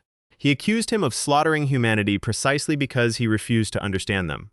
Kim Min-soo retorted that it was humanity that never tried to understand his pain. To remain himself, he insisted he had no choice but to eradicate them all. He added that the exact same fate applied to the old hero. The tyrant hero leaped forward to strike. Du-hun raised his massive hammer to intercept. Min-soo closed in with ruthless determination. The cataclysmic collision of their weapons was imminent. Min-soo had already adapted to the crushing weight of Kronos. He deflected the incoming blow, intending to parry and land a decisive lethal counterstrike. Du-hun's face strained with monumental effort. Kim Min-soo lunged ahead. The warhammer, shrouded in dark energy, slammed back into Duronkel. The strike carried the absolute totality of Du-hun's existence. Even his physical body appeared to disintegrate from the force. A blinding flash of white light tore across the ruined city. The raw energy condensed into a massive pillar of gray light. shockwaves rippled outward in continuous destructive waves. Sancho rode away at breakneck speed. The expanding blast struck her back, throwing her into the air. Fortunately, someone caught her midair. He pulled her into an orange sports car that skidded wildly around the corner. The car sped through the crumbling city as the explosions raged on. The sports car tore away from the danger zone at maximum speed. Seo Taiho was behind the wheel with Sancho in the passenger seat. Taeho exhaled in relief as a titanic column of energy soared in the distance. At the epicenter, Do-hun's hammer maintained its crushing press. Min-soo struggled desperately to hold off the blow with his sword. Baffled, he could not fathom how this level of power was possible. Though only a single day of life was sacrificed, the old man's memories before death altered the very density of time itself. The true total of accumulated time was revealed. 18 years for the time spent living with his beloved parents. A photograph of a race he trained for added 5 months. A picture of Do-hun with his crush added 11 days. A photo booth snapshot with close friends added 7 hours. A photo of Do-hun standing as a hero with his otherworldly comrades added 38 minutes. And a final photo of old Do-hun with his family and Sancho added 55 seconds. Memories in the form of floating photographs orbited the glowing hammer. Every memory of his life flashed before his eyes, granting the hero of time infinite power. The runes on the hammer shifted to 25 years, 6 months, and 3 days. A colossal shockwave erupted from the point of impact. Kim Min-soo was forced down to his knees. His bloody hands trembled as he struggled to hold up Do-uncle. He roared in pain, overwhelmed by the crushing force. Back in a classroom memory, Do-hun finished his presentation. He asked his classmates if they believed Don Quixote ever regretted his journey. He told everyone that he firmly believed he did not. Do-hun argued that Quixote's passionate quest was a beautiful, happy memory. He concluded that the final journey of his life was a wonderful adventure that inspired everyone. The scene shifted back to the brutal battlefield. Old Lim Do-hun lay motionless, completely consumed by time. As Min-soo pierced his chest after Do-uncle snapped in two, Kronos crashed to the ground, shattering the earth. Do-hun's body collapsed in complete exhaustion. Min-soo raises the other half of his blade, preparing to execute the hero. Do-hun apologizes, regretting that he could not protect everyone until the very end. Even so, he adds his heartfelt thanks to them for making it a truly wonderful journey. A low hum echoes through the darkness. A reconnaissance drone glides silently across the night sky. The death of the hero of time shattered the government's belief that all warriors were either hopelessly evil like Kim Min-soo or insatiably greedy like Yu Song-jin. The official stance that every hero was an enemy of the state who needed to be wiped out was instantly shaken. The officer clenches his fist in frustration. He wonders if they can truly label a man like that an enemy. A senior officer cold-heartedly insists there are always exceptions. There is no guarantee that any future heroes will share his noble heart. He argues that the ministry cannot make critical defense decisions based on blind hope and sentimentality. They must remain ruthless and objective to secure the nation's survival. He cold-bloodedly states that if good men must be sacrificed, they can simply pay their respects once the crisis ends. A junior officer attempts to object, but his superior barks at him not to let emotions cloud his judgment. He demands to know what about the millions of soldiers who gave their lives for the country. He snaps, asking if their sacrifices mean nothing to him. The surveillance footage of the second hero's deployment concludes. The commanders begin clearing out of the briefing room. The senior officer walks down the dimly lit hallway with a heavy expression. He opens his office door, finding manager Kim waiting inside. Kim turns around as the officer sternly asks what brought him there. The commander coldly informs him that Lim Do-hun is dead. Manager Kim casually responds that he already knew, remarking that the old man put up a better fight than expected. Enraged, the officer grabs Kim by the collar and demands to know if his strategy report is truly foolproof. He screams at him, asking what will happen if everything falls apart. Manager Kim remains completely unfazed by the outburst. He taps his forehead with a smirk, assuring him that everything is going according to plan. He explains that if they deploy all national defense assets to eliminate Kim Min-soo immediately, the surviving heroes will be hailed as saviors. Whether through sheer military power or political leverage, no one would be able to check their authority. He poses a chilling question: what happens if one of those godly heroes snaps and stages a military coup? He insists that heroes are walking time bombs driven by unchecked arrogance and greed. The entire point of his plan is to pare down their numbers and bleed them dry until the state can chain them. He concludes that this is the only logical path forward for their country. He urges the general to stay composed and steady. He promises that history will remember his resolve and selfless sacrifice. The general adjusts his beret, deeply troubled by the grand strategy. He mutters that he cannot shake the feeling they are gambling too far into an uncertain future. He sternly warns manager Kim that he will be watching his every move. The general turns around, stepping out of the office and slamming the door behind him. Manager Kim scoffs, wondering why the old fool cannot just shut his mouth and trust the process. It is not as if the general had the brains to mastermind a masterstroke like this anyway. After all, Kim knows exactly how the future will unfold. Manager Kim's absolute confidence in Operation Arena was far from baseless. In truth, a terrifying secret lay behind his calculating scheme. A flashback reveals the day Yoo Sung-jin marched into the Ministry of Defense surrounded by heavily armed guards. Armed escorts marched down the corridor to confront the arrogant hero of magic. Hidden inside a vacant room, a lone figure observes them through the cracked door. It is Sun Jun-lee undercover in standard military fatigues. Later that afternoon, Manager Kim received an unexpected visitor. The disguised teenager slipped into his office and offered a calm salute. Startled, Kim demanded to know his identity. Jun-lee smirked, declaring himself the golden ticket that would crown Kim as one of the most powerful men in the country. Introducing himself as a hero who knew the future, he promised to transform Manager Kim into the savior of the nation. Manifesting holographic projections, Jun-lee explained his ability to foresee every outcome. He claimed that with his foresight, neutralizing the rogue heroes would be child's play. He assured the official that all the glory for restoring order would belong solely to Kim. Intrigued, Manager Kim asked why he was offering this intel instead of taking credit himself. The hero of regression explained that despite his overwhelming power, he was still just a high school student. He needed a key government figure with political leverage to execute the strategy. He required an ambitious mouthpiece to pull the official levers. He added with a smirk that Manager Kim was clearly a man of ruthless ambition. Kim echoed the word under his breath, deeply intrigued. In the timeline Sun Jun-lee claimed to have witnessed, even after Kim Min-soo's eventual demise, other rogue heroes would rise up and unleash havoc across the nation. Jun-lee emphasized that every single hero had to be systematically purged to prevent total societal collapse. He accurately predicted that Yoo Sung-jin would make absurd demands and offer to execute the sword hero himself. He foretold that team leader Yi Jian would submit a proposal to unite all heroes against Kim Min-soo. He explicitly warned Kim that Jian's plan could not be allowed to succeed under any circumstances. He convinced Kim that her naive strategy would directly cause future apocalyptic disasters. Seeing events unfold precisely as foretold, Kim fell completely for the trap. He realized it was his golden ticket to seize absolute control over the defense ministry. Once every single prediction came true, all doubts vanished, and Kim aggressively pushed his master strategy forward. Operation Arena. Back in the present, Kim smugly reassures himself that everything is moving according to script. He casually considers which hero to send to the chopping block next. Everything was playing out perfectly in the palm of his hand, or so he believed. Inside a massive mega-church, a charismatic pastor preaches to thousands of devoted followers. He calls out to the crowd, urging them to surrender their souls to him as God's true mouthpiece. As he promises absolution from all suffering, the congregation erupts in fanatical cries of Amen. He commands them to weep, lay down their earthly burdens, and receive divine salvation. He screams hallelujah, and a thunderous echo shakes the sanctuary. At the rear of the cathedral, the heavy doors swing open. Slow, deliberate footsteps echo down the grand aisle.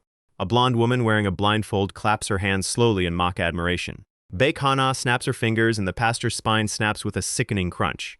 She mockingly calls for a round of applause for the preacher's final sermon. The hero of faith has officially taken the stage. Elsewhere, soldiers pour heavy automatic gunfire into a giant mechanized unit, but the rounds ricochet harmlessly. The relentless barrage fails to leave even a single scratch. The colossal machine stands completely impervious and stoic. A terrified soldier screams that their heavy weapons are useless against it. Lee Garam reacts with cold annoyance at the infantry's futile efforts. The mecha's core begins gathering lethal plasma energy. A massive purple blast detonates, vaporizing entire city blocks in an instant. The hero of transformation unleashes destruction. Out on turbulent waters, a monstrous sea serpent surfaces and tears a warship in half. The Leviathan unleashes a concentrated beam of destructive energy from its maw. Sua Shin, the hero of the water dragon, claims the seas. Inside a burning police precinct, maniacal laughter echoes through the flames. Ho Junhui lifts the bloody corpses of slain officers, roaring that true justice has arrived. The hero of the Iron Arm begins his rampage. At an international airport, panicked crowds scream at staff over grounded flights. A figure clad in a suit and gas mask quietly observes the chaotic mob. He looks down at them in sheer disgust, revolted by their desperate struggle to survive. To him, they resemble pathetic ants squirming over a rotting corpse. He adjusts his mask, muttering that it is time for a thorough extermination. He straightens his tie and steps forward into the concourse. Raising a finger, a thick purple mist oozes from his fingertip. He stands unmoving as the toxic violet fog rapidly expands across the crowded terminal. Maroon June, the plague hero, unleashes his pestilence. The airborne pathogen surges through the international departure hall. The invisible spores creep toward a businessman waiting near the gates. Sitting on a bench, the traveler unknowingly inhales the lethal gas. He stands up with his luggage, only to freeze as a dark stream of blood drips from his nose. In a split second, the man violently coughs up a huge spray of blood. He drops to his knees, hemorrhaging uncontrollably onto the marble floor. Bystanders scream in horror, rushing over to call for medical assistance. Within seconds, the Good Samaritans collapse, exhibiting the exact same gruesome symptoms. Moments later, the entire terminal turns into a graveyard of choking, dying civilians. Maroon-jun steps calmly across the sea of fallen bodies. He thinks to himself that none of these people could ever comprehend his pain. Why do sewer rats constantly crawl around human filth?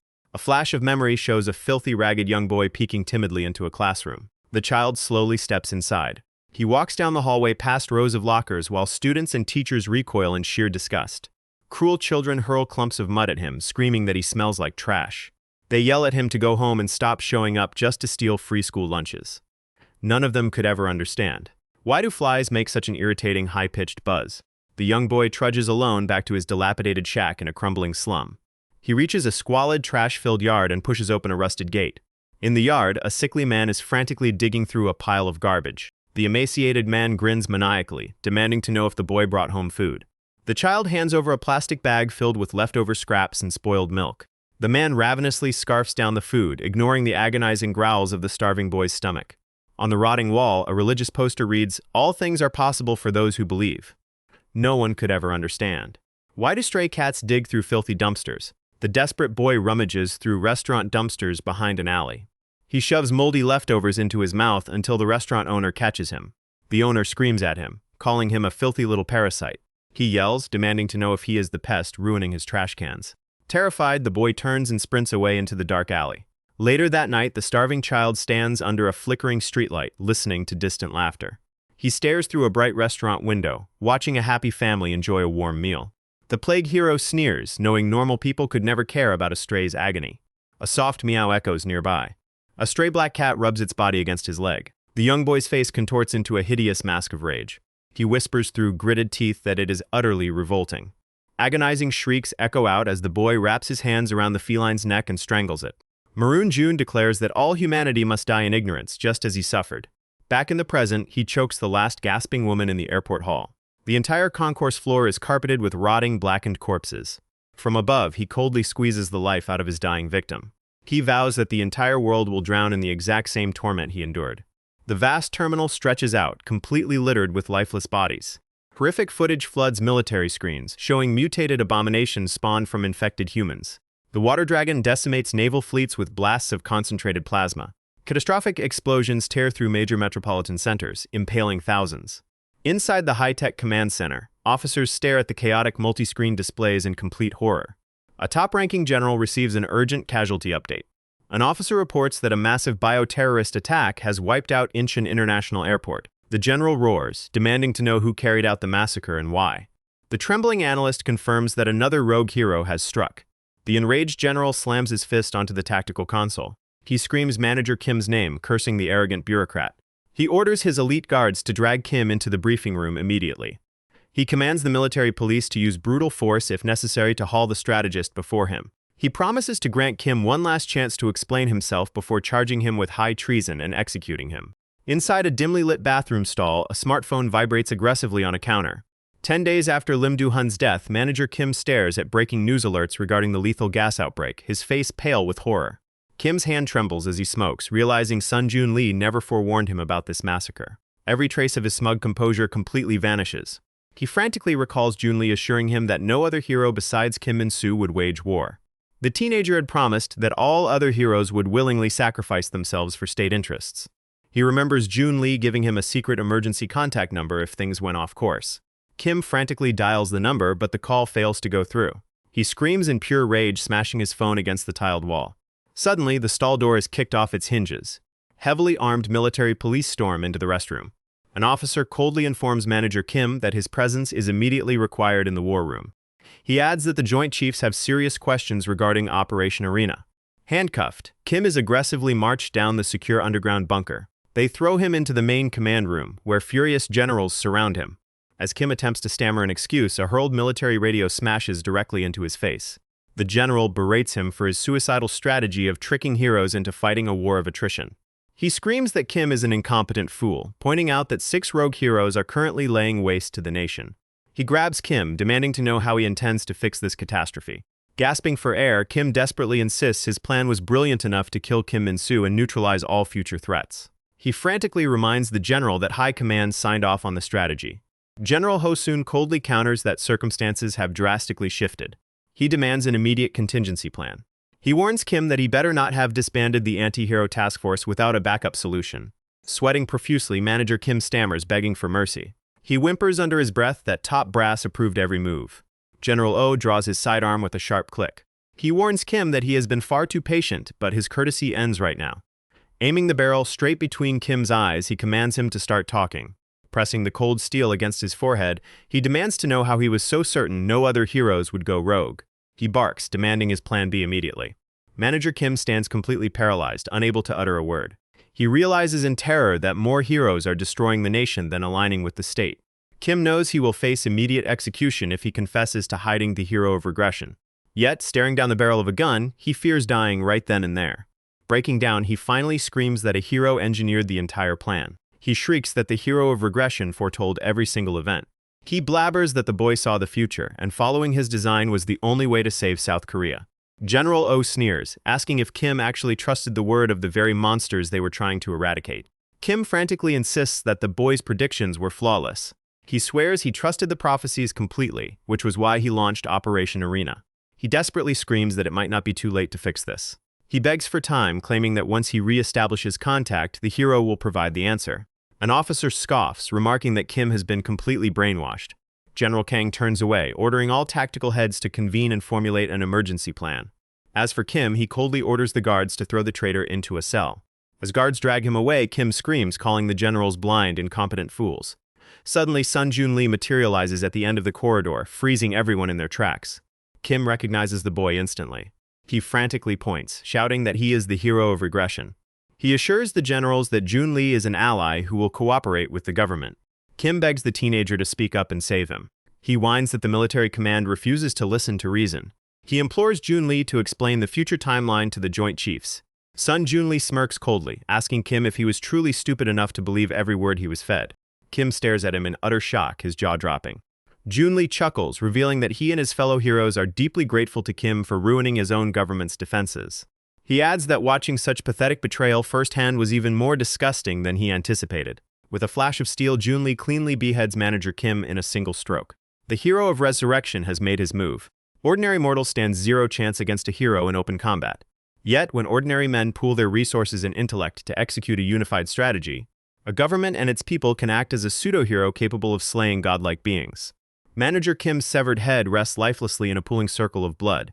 Sun Jun-lee steps toward the surrounding squad of heavily armed soldiers. He calmly announces that every single officer in the room is about to die. He clarifies that unlike the mindless rogue heroes, he bears them no personal hatred. The soldiers stare back in sheer terror and disbelief. The hero gently promises to make their deaths swift and painless.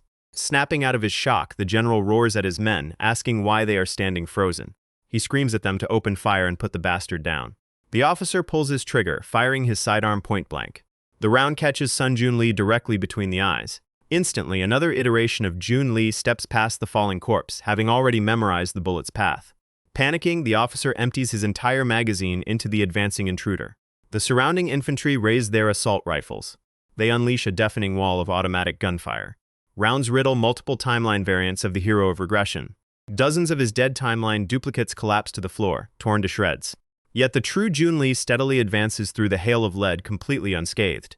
Hot shell casings rain down, clattering endlessly against the concrete. The general points his smoking pistol, clicking helplessly on an empty chamber. Jun-lee observes that they are out of ammunition, asking if they truly wish to test him in close-quarters combat. Desperate soldiers charge him, wielding empty rifles like clubs. With effortless grace, the hero slits the first soldier's throat. Another operative leaps at him from above. Jun-lee sidesteps fluidly, impaling a second guard through the chest. The dying man coughs blood across Jun-lee's unimpressionable face. General Kang roars in desperate fury. He vows that the teenager will never leave the command bunker alive. He curses Jun-lee, swearing this room will become his final grave. Jun-lee catches the general's wrist, plunging his blade straight through the man's heart. Spinning on his heel, he executes a whirlwind slash that cleaves through the remaining guards. Gory remains lie scattered across the blood-drenched command hub. Only one commander remains breathing.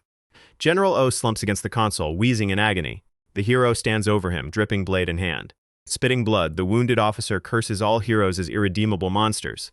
Junli coldly corrects him, stating that he alone is the only true monster among them. That fateful day marked the official start of Sun Junli's bloody crusade. The South Korean government lost its final vestige of authority and control. Knowing he has fired the signal flare, Junli prepares for all-out war. He smiles, knowing he will soon reunite with his former comrades. Emergency broadcasts report an inferno tearing through the new Ministry of Defense headquarters in Sejong City. Inside her apartment, Ju Sunhwa watches the breaking coverage in shock. News anchors announce that all high-ranking staff are missing, pointing to a rogue hero as the prime suspect. Trembling, she reaches for her phone. She frantically dials her government handler at defense headquarters. As the line rings, Sunhwa flashes back to her last formal meeting with ministry officials. The new agent assumed she had already been briefed on the situation. He bluntly announced that he was taking over as her new liaison. He explained that national intelligence had assumed sole jurisdiction over tracking heroes. He warned her that all hero operations were now strictly managed under the Defense Ministry's Hero Division. He kept his tone stern, stating he would keep his instructions brief. He warned that any hero operating without explicit authorization would be branded a rogue threat and executed. He emphasized that the ministry would dictate the exact timing and parameters for any hero deployment. Therefore, he ordered her to remain standing down until summoned. Back in her living room, her call disconnects with an automated error tone. She sits in silence, agonizing over whether she should step in independently. She worries that if she moves without orders, a terrified public will view her as just another monster.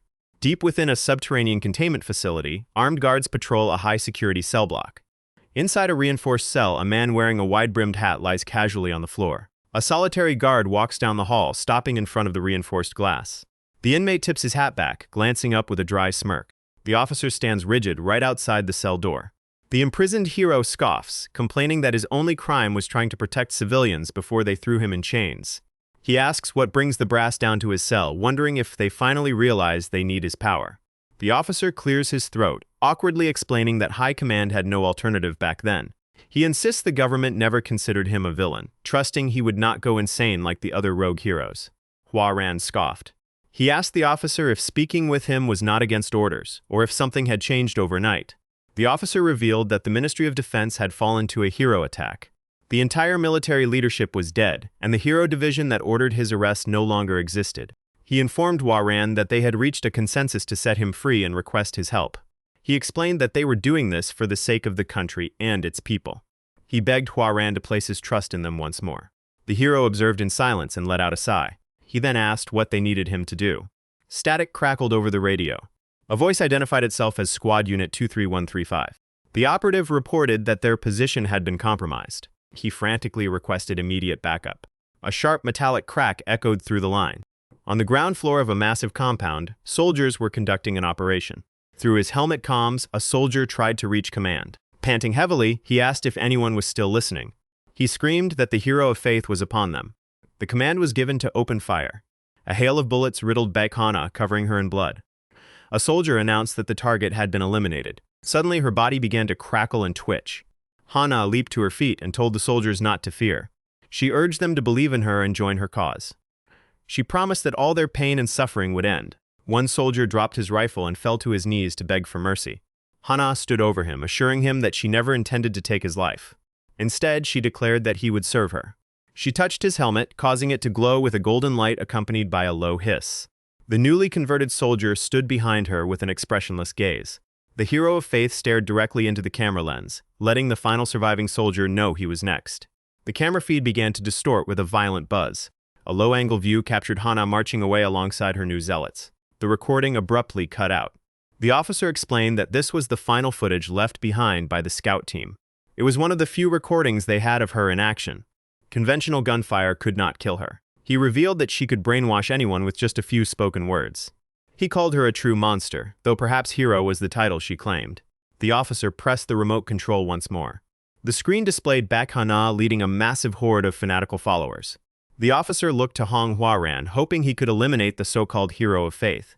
The heroic exorcist listened with a grim expression. He noted that she was an unkillable monster who controlled the minds of others. Hua-ran reflected on his past. He recalled fighting hordes of similar abominations in that other realm. His memory shifted to an imposing Gothic castle beneath a blood-red moon. Crows cawed softly from the rooftop edges. A blood-stained hand tightly gripped a heavy hammer. As the hammer struck, the flock of crows screeched and scattered into the night sky. Fire crackled deep within the castle interior. The main hall stood ruined and engulfed in flames. Heavy iron chains were anchored to a giant stake driven into the stone wall. A massive werewolf hung suspended over a blazing fire pit. The beast growled in agonizing pain. Hua Ran dropped to one knee after driving in the final stake. Wounded and exhausted, the hero leaned heavily on his warhammer. The bound werewolf began to laugh. The monster asked if the human wanted to know what was so amusing. Shifting into a more humanoid form, the creature sneered at him. He admitted he originally planned to congratulate Hua Ran for being the only mortal to slay a lieutenant of the Demon Lord. Yet seeing his battered state, it was clear the human would bleed out first. He questioned the worth of skill, perseverance, or pushing beyond mortal limits. A human body was as fragile as a butterfly when measured against a demon. They were crushed long before they could spread their wings. He declared that all efforts were utterly meaningless. Everything was reduced to endless suffering. Hua Ran ordered the beast to shut its mouth and end the useless banter. Coughing up blood, he swore that regardless of his own survival, the demon was dying right there. The werewolf stared back in dead silence. It strained against the iron chains with a deafening crackle. Grasping the stake driven into its own chest, the monster tore out its own heart with an agonized shriek. It hurled the still-throbbing organ directly at Jia Ran. The hero stared in shock at the pulsating heart lying before him. The demon issued one final test to the warrior. He wanted to see just how far the human would go to achieve victory. Whether he was willing to become a monster himself to slay the Demon Lord. He tempted Hua Ran to consume his demonic core. With those words, the werewolf's body dissolved into dark smoke. Hua Ran gazed down at the demonic remains. Slowly, he reached out to grasp the heart. Suddenly, a veteran warrior with a crossbow shouted for him not to touch it. Hua Ran asked Helsing if he had a better solution. His mortal injuries were bound to kill him shortly. He confessed he was sick of fighting as a fragile human in an endless, meaningless war. Helsing looked at him with profound sadness. He reminded him that struggle was the very definition of humanity. He kept his crossbow aimed straight at Hua Ran. He commanded him to endure the pain and trust in human resilience. Hua Ran crushed the demon heart underfoot and demanded Helsing lend a hand to keep him from such temptation. Helsing chuckled, calling him an arrogant brat. The memory faded, bringing Hua Ran back to the command room. With Baek-hana displayed on the monitor, Hong Hua Ran addressed the officers. He warned that victory against a true hero was never guaranteed. However, if his opponent was a monster that abandoned its humanity, he would win without fail. Across a massive bridge spanning open waters, an army of zealots marched down the vacant highway. Seated atop an elevated throne, their leader guided the horde forward. She addressed them warmly as her beloved brothers and sisters. She urged them to hold hands and expand their divine faith as they marched to spread her gospel. Bound for holy martyrdom, they marched boldly without fear. Hua Ran walked along the highway, heading directly toward the fanatical army. Wind swept over the open road as Hana raised her hand to command complete silence. The entire crowd halted, awaiting her word. Standing upon her throne, she sensed the immense spiritual energy emanating from Hua Ran. She asked if he too was a hero. Bowing gracefully, she introduced herself as Baek-hana. She invited him to cleanse the world alongside her, but her proposal was abruptly cut short. A sharp stake flew through the air and embedded itself right in her forehead. The hero of faith fell from her throne while her followers watched motionlessly. Hua Ran complained that every opponent he faced suffered from the same foolish arrogance. Thus began the clash between Hong Hua Ran, the exorcist hero, and Baek-hana, the hero of faith. With the blade still embedded in her skull, Hana deduced he was an enemy. She mused that claiming a fellow hero as a servant would be quite useful. Grasping the weapon, she casually ripped it from her forehead. The wound healed instantly as she ordered her followers to bring him to her. The battle erupted as the zealot army charged Hua Ran, who stood his ground. A voice questioned how a frail human could ever defeat a true monster. He dismissed the inquiry as foolish, typical logic for a weakling. Van Helsing explained that victory was not born from raw capability. You win simply because losing is not an option. He mocked the vampire as a naive fool. He advised him to focus on why failure was unacceptable rather than why victory was desired. That was how a warrior fighting to protect something achieved victory. The memory shattered, leaving Hua Ran facing the fanatical horde on the bridge. He realized that letting them cross meant every refugee and soul would fall under her control. He slid a concealed stake from his sleeve. He vowed to stop their advance no matter the cost. Hua Ran hurled a volley of prepared stakes forward. They slammed into the asphalt directly before the advancing horde. Ignoring the markers, the zealots rushed forward recklessly. Hua Ran snapped his fingers and invoked his chain-binding art. Purple spectral chains erupted from the stakes, forming a barrier in front of the crowd. The lead zealots tripped and were instantly trampled by those behind them. Baek-hana mockingly applauded his effort. She dismissed the barrier as a cheap parlor trick. She scoffed at him, using such meager power against her divine presence. She declared she would crush him with overwhelming force. Enveloped in a blood-red aura, the zealots began congregating together. Their bodies merged into a single grotesque flesh monstrosity. The massive abomination loomed ominously over Hwa-ran. It slammed its massive fist into the bridge, shattering the roadway. Hana smirked with complete confidence. Suddenly, her smirking expression turned to complete shock. Countless iron stakes impaled the giant creature from within. Protruding across its torso, the stakes forced the monster to roar in agony. Leaping into the air with his hammer, Hwa-ran snapped his fingers to summon binding chains once more. Chains burst from the stakes, piercing and ensnaring the individual zealots within the mass. The purple chains constricted tightly around the flesh beast. Hana declared he was not the only one capable of combining skills. The creature writhed wildly under the crushing tension. Outstretching her arms, she triggered a massive detonation. The explosive blast forcefully unmerged the zealots. Freed from the chains, the followers were launched airborne. They rained down on Hwa-ran from every angle. Hana clasped her hands together in prayer. She commanded her believers to welcome their new brother into the fold. Dozens of zealots grabbed hold of Hwa-ran, pinning him down. They compressed together to form a gigantic sphere of human bodies. From afar, the hero of faith pointed her finger toward the ground. The mass of bodies plummeted from the sky and smashed violently into the bridge deck. Hana strolled casually alongside two of her zealots. She thought to herself how fortunate it was to acquire such a formidable pawn so quickly after her return. She truly believed divine luck favored her above all. Suddenly, a sharp cracking sound echoed from the mound of bodies, catching her off guard. A stake bound in purple chains erupted from the center, tearing through the followers. Additional chain spikes shot outward, shredding the surrounding bodies to pieces. Amidst the bloody carnage, Hwa-ran burst free from the pile. Hana watched in absolute disbelief as her army was slaughtered. She could not fathom how he broke her absolute control. A flying stake impaled her straight through the forehead, throwing her backward. In a flashback, the commander showed him the requested missiles and the high-tech ATIS 1500 satellite link. Grabbing one of her followers by the head, she prepared to siphon their life. Their heads exploded in a spray of blood to fuel her magic. A massive grotesque entity took shape high in the heavens. A winged beast materialized directly out of the dark clouds. Hanging upside down, the creature gathered intense blue energy within its maw. It unleashed a devastating rain of blue energy projectiles toward the bridge. The blasts struck the structure, causing catastrophic explosions. As the smoke cleared, Hana lay battered on the crumbling bridge beside the corpses of her zealots. She staggered back to her feet, discarding the iron stake from her hand. The ruined bridge trembled under the residual shockwaves. A glowing purple chain wrapped around the metal guardrail. The hero of faith spun around at the sound of a heavy leap. She gasped as Hwa-ran plummeted toward her with stakes drawn. He swung his arm, trailing chains attached to 4 massive stakes.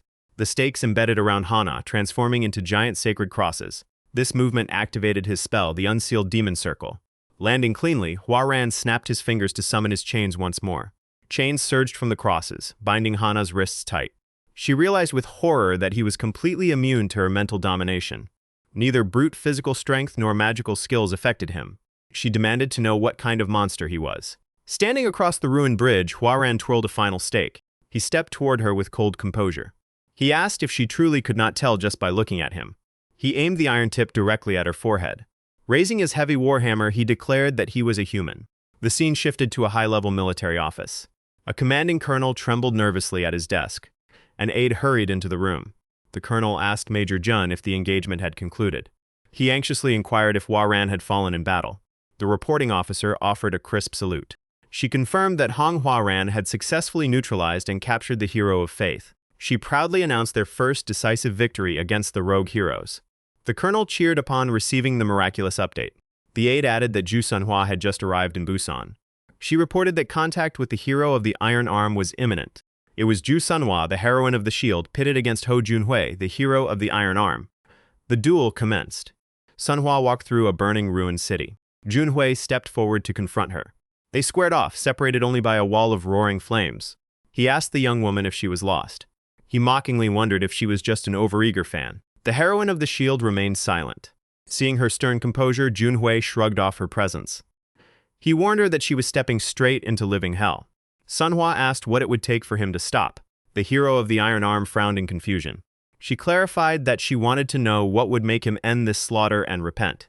She admitted understand how disorienting returning from another world could be. She noted how empty and lost one feels after their true identity is shattered. Even so, she firmly stated that his rampage was unjustifiable. regardless of which world or era they resided in. She insisted that slaughter was never the true answer. Junhui ordered her to hold her tongue. He questioned what right a random girl had to preach to him. He declared that his holy crusade was only just beginning. He roared that his judgment would not end until every piece of scum in the nation was purged. He swore to destroy the perpetrators, the silent bystanders, and the corrupt system protecting them. His version of justice would continue until someone stronger physically forced him to stop. Demanding answers, he asked who she really was. He barked at her to explain what gave her the right to lecture him. The girl calmly responded that she was a hero just like him. She added that she carried emotional scars just as deep as his. Junhui stood stunned by her claim. A moment later, he erupted into hysterical laughter. He mocked her, saying people lied to save themselves, but her bluff was remarkably entertaining. Manhwa made it clear she was dead serious. Ignoring her words, he dropped into a combat stance. He challenged the self-proclaimed heroine to show him her true strength. Junhui threw an energy-infused strike forward. He reeled back in shock as an invisible barrier blocked his punch completely. Manhwa leaped backward to create distance as he halted his assault. He realized whatever blocked his blow was as solid as iron. She asked if that served as sufficient proof of her status. Enraged, he yelled, asking what kind of cheap trick she was pulling. He demanded the villain drop her cowardly tricks and reveal her actual power. She found it ironic to be called a villain, yet agreed to grant his wish. She commanded her system to disengage stealth mode. She authorized the deployment of Sir Galahad, Knight of the Round Table. An automated voice announced the initialization of the quest for the Holy Grail. Radiant holy armor materialized across her body. She reminded Junhui of his promise to submit to anyone stronger than him. The system confirmed that divine power had been granted. Wielding her massive shield, Manhwa asked if he was finally ready to surrender. He growled at her not to get cocky after blocking a single casual strike. The hero of the Iron Arm braced himself for full combat. With iron fists surging with energy, he lunged at her, swearing to tear out her tongue. Their eyes met with unyielding resolve. It was the ultimate clash between the unstoppable spear and the unbreakable shield. A classic living paradox. Yet this was a rare confrontation between two absolute defenses. Junhui's iron fist slammed directly into Manhwa's divine shield. A rapid succession of high-speed blows echoed through the ruins. The collision of their abilities generated massive shockwaves, blowing away debris in every direction. Junhui disengaged, panting heavily. Manhwa was equally exhausted from the strain. She slightly shifted her shield to the side. The system confirmed the completion of Galahad's first trial of adversity. The divine system granted her full access to holy energy. She realized she needed to taunt him to expose an opening in his defense. Manhwa advised him to yield, calling any further struggle a complete waste of energy.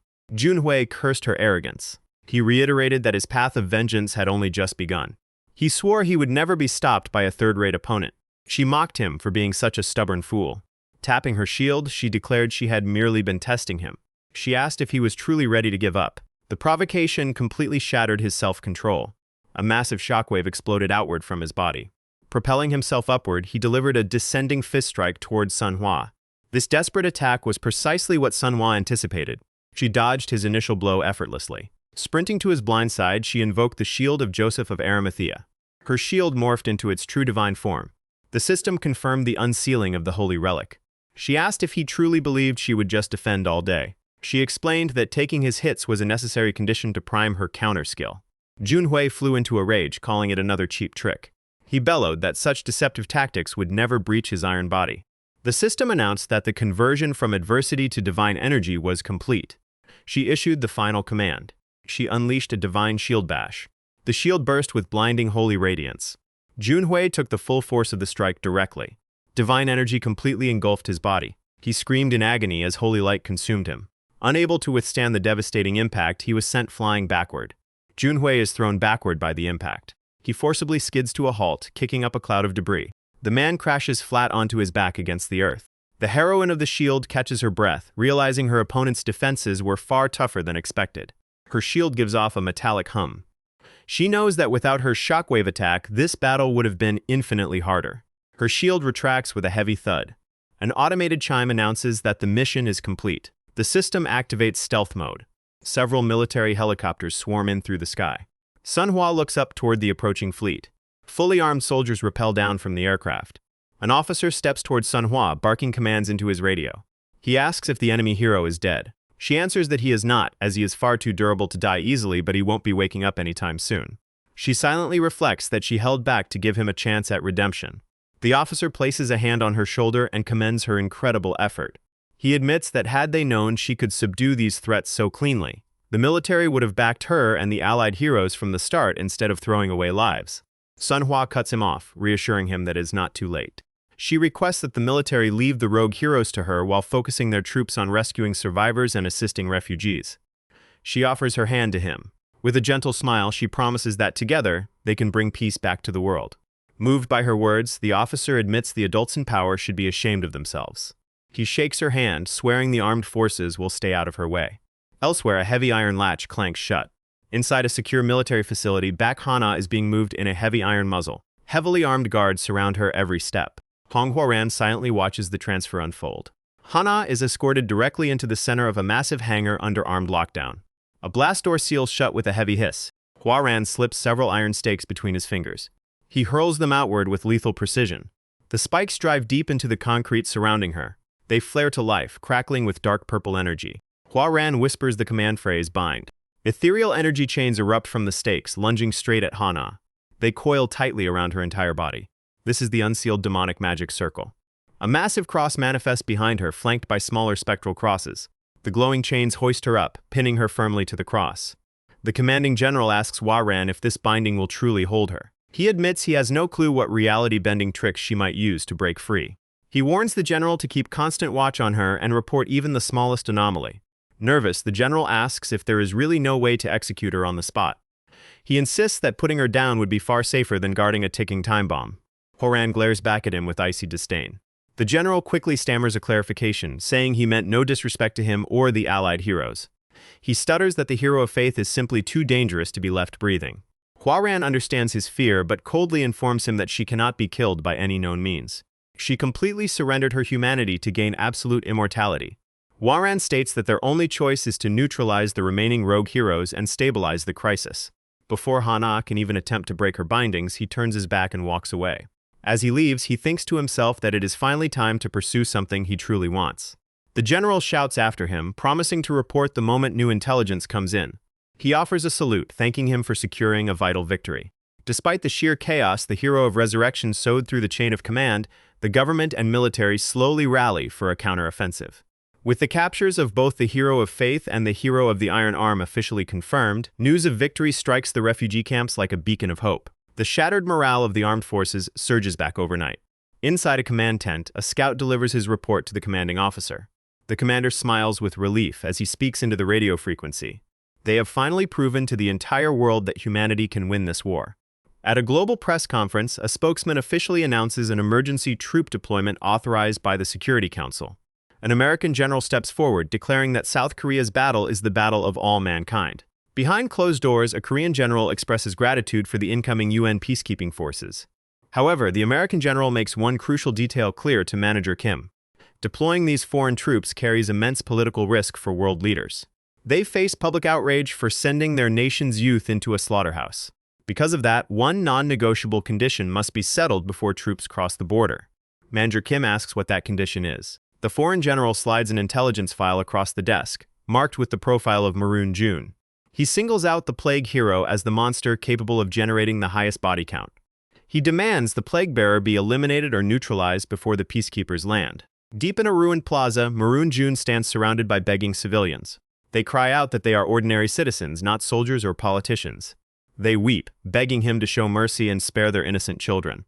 They scream through tears, cursing him as a heartless monster. Stuttering with a twisted grin, he tells them not to panic. He giggles that he is bored of killing people directly, so he wants to play a little game instead. The crowd reacts with sheer disbelief and rising rage. A man screams that he refuses to die like this. Others desperately plead for quiet so they do not provoke him further. Maroon June casually explains that he has seeded a viral pathogen directly inside them. He reveals that once an infected host passes the virus to 10 other people, the strain degrades and kills the original host. He tells them that if they want to survive, they must hunt down uninfected refugees and pass it on. If they fail to infect 10 people within 24 hours, the virus will liquefy their internal organs. Pointing toward a ticking clock, he chirps that their 24-hour countdown begins now. Horrified, the mob tramples up the stairs in absolute madness. They flee with terror on their faces, consumed by desperation. By nightfall, Narak Fungbak University Hospital is placed under strict military quarantine. An elderly man covered in blood is wheeled into the ER, screaming in agony. 2 doctors in hazmat suits scramble to stabilize him. An assistant asks Dr. Park if they should administer a sedative or prep a blood bag. Park Chol-sang barks that a sedative will stop his heart instantly. He orders them to call the blood bank and sees every unit of O-negative left. The resident frantically dials the blood storage unit. The voice on the other end delivers news that leaves the resident frozen.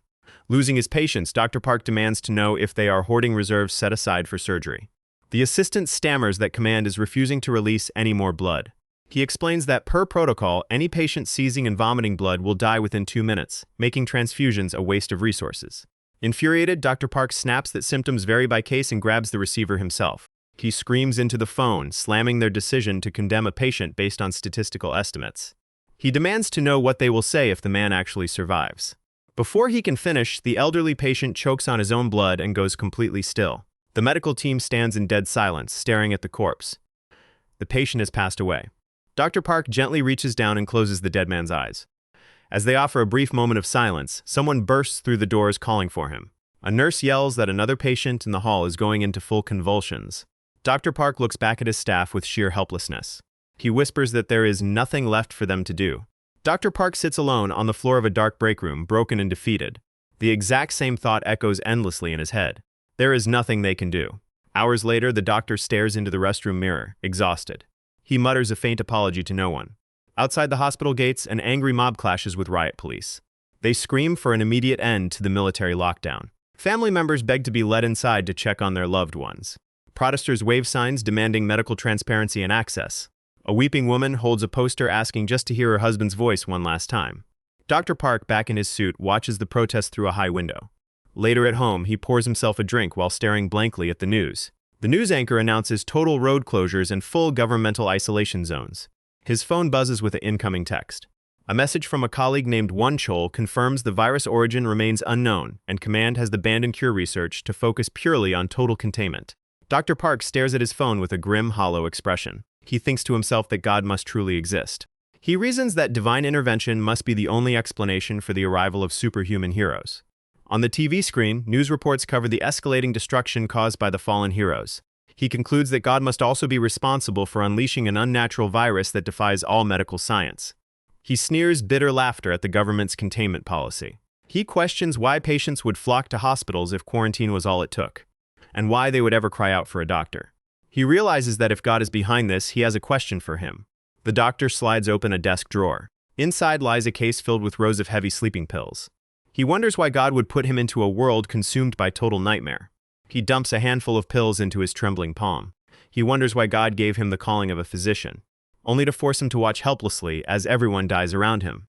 If the divine plan was just to have him witness endless death, he should have been made a mortician, not a doctor. Suddenly, his phone rings. It is an incoming call on the emergency hotline. The phone keeps ringing relentlessly. Slowly, he picks up the receiver. He identifies himself as Dr. Park Chol-sang and asks which ward needs immediate aid. In his heart, he whispers a single prayer for just one miracle. Later, he is seen frantically performing CPR on a critical patient. His silent prayer repeats, "Just let me save one person." Hours later, yet another patient flatlines on the gurney. He begs God. The doctor pleads for just a single life.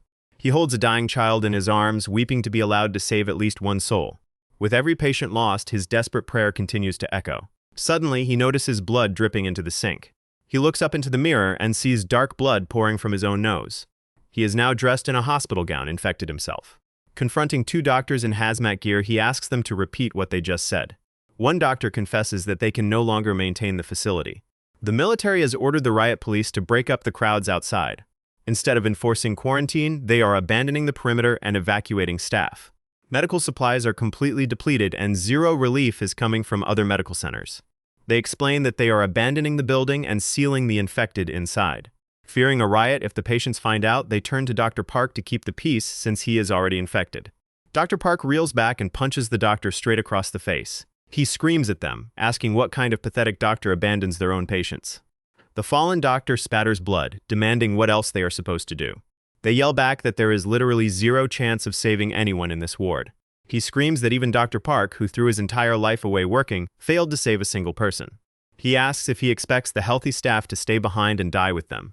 They argue that the living have a duty to keep living. They say they would rather dodge bullets on an active battlefield than rot in a plague hub.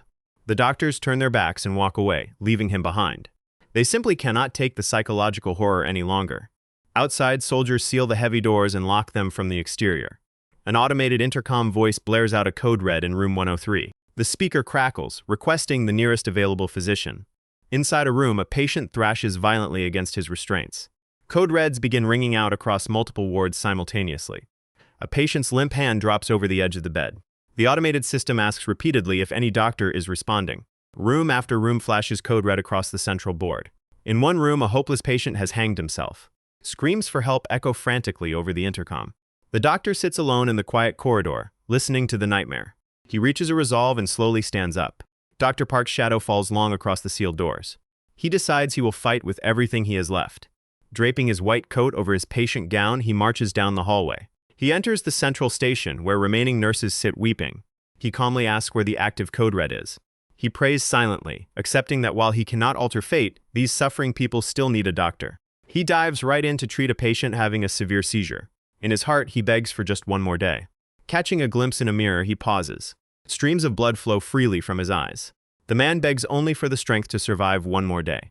He prays his body collapses slowly rather than all at once. He is seen sitting quietly at the bedside of a young boy. The child softly thanks the doctor. When the boy turns around, his face turns pale with shock. Dr. Park is bleeding heavily from both his eyes and nose. He loses consciousness and crashes hard onto the floor. A nurse rushes to his side, screaming his name. She shouts in panic that Dr. Park is having a massive seizure.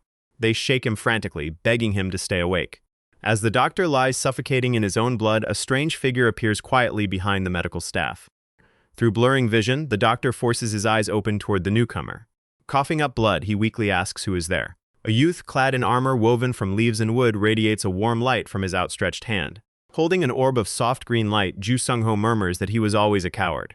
Dr. Park had prayed only to endure long enough for a miracle to occur. This young man had been summoned to another world to become a hero. In a luminous, otherworldly forest, Sung-ho had questioned why he was chosen. A massive ancient tree revealed itself as Yggdrasil, the green deity. The god explained that Sung-ho was selected because his soul was completely pure. The young man could not understand it. Yggdrasil pointed out that he had never harmed a single soul in his entire life, neither parents, friends, nor teachers. He had never shown malice toward anyone who crossed his path. That absolute purity was why he was chosen as the green hero. The god praised him as a noble, gentle soul who harbored zero violence, a sacred and compassionate vessel capable of divine love and forgiveness. Only someone like him could hold the power of nature.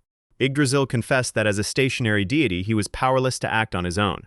He begged the boy to save the otherworldly realm on his behalf.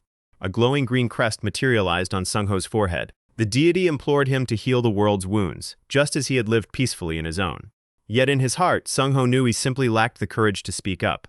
The truth was, he was not noble, he was just a coward who ran from conflict. He had lived his entire life in fear, lacking the spine to ever stand up for himself. Though venerated as a holy savior in that otherworldly realm, he felt like a fraud.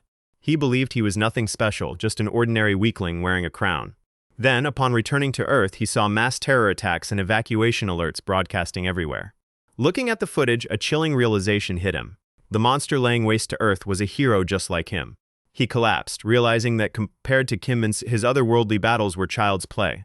He trembled with terror, knowing that facing Min-soo meant instant death. Worse yet, the moment Sung-ho inflicts violence on another, his divine healing powers seal away. That was why he could never participate in direct combat. Not merely out of fear, but because his absolute oath prohibits harming a living soul. Cooped up at home, he watched constant news coverage of Min-soo's rampage.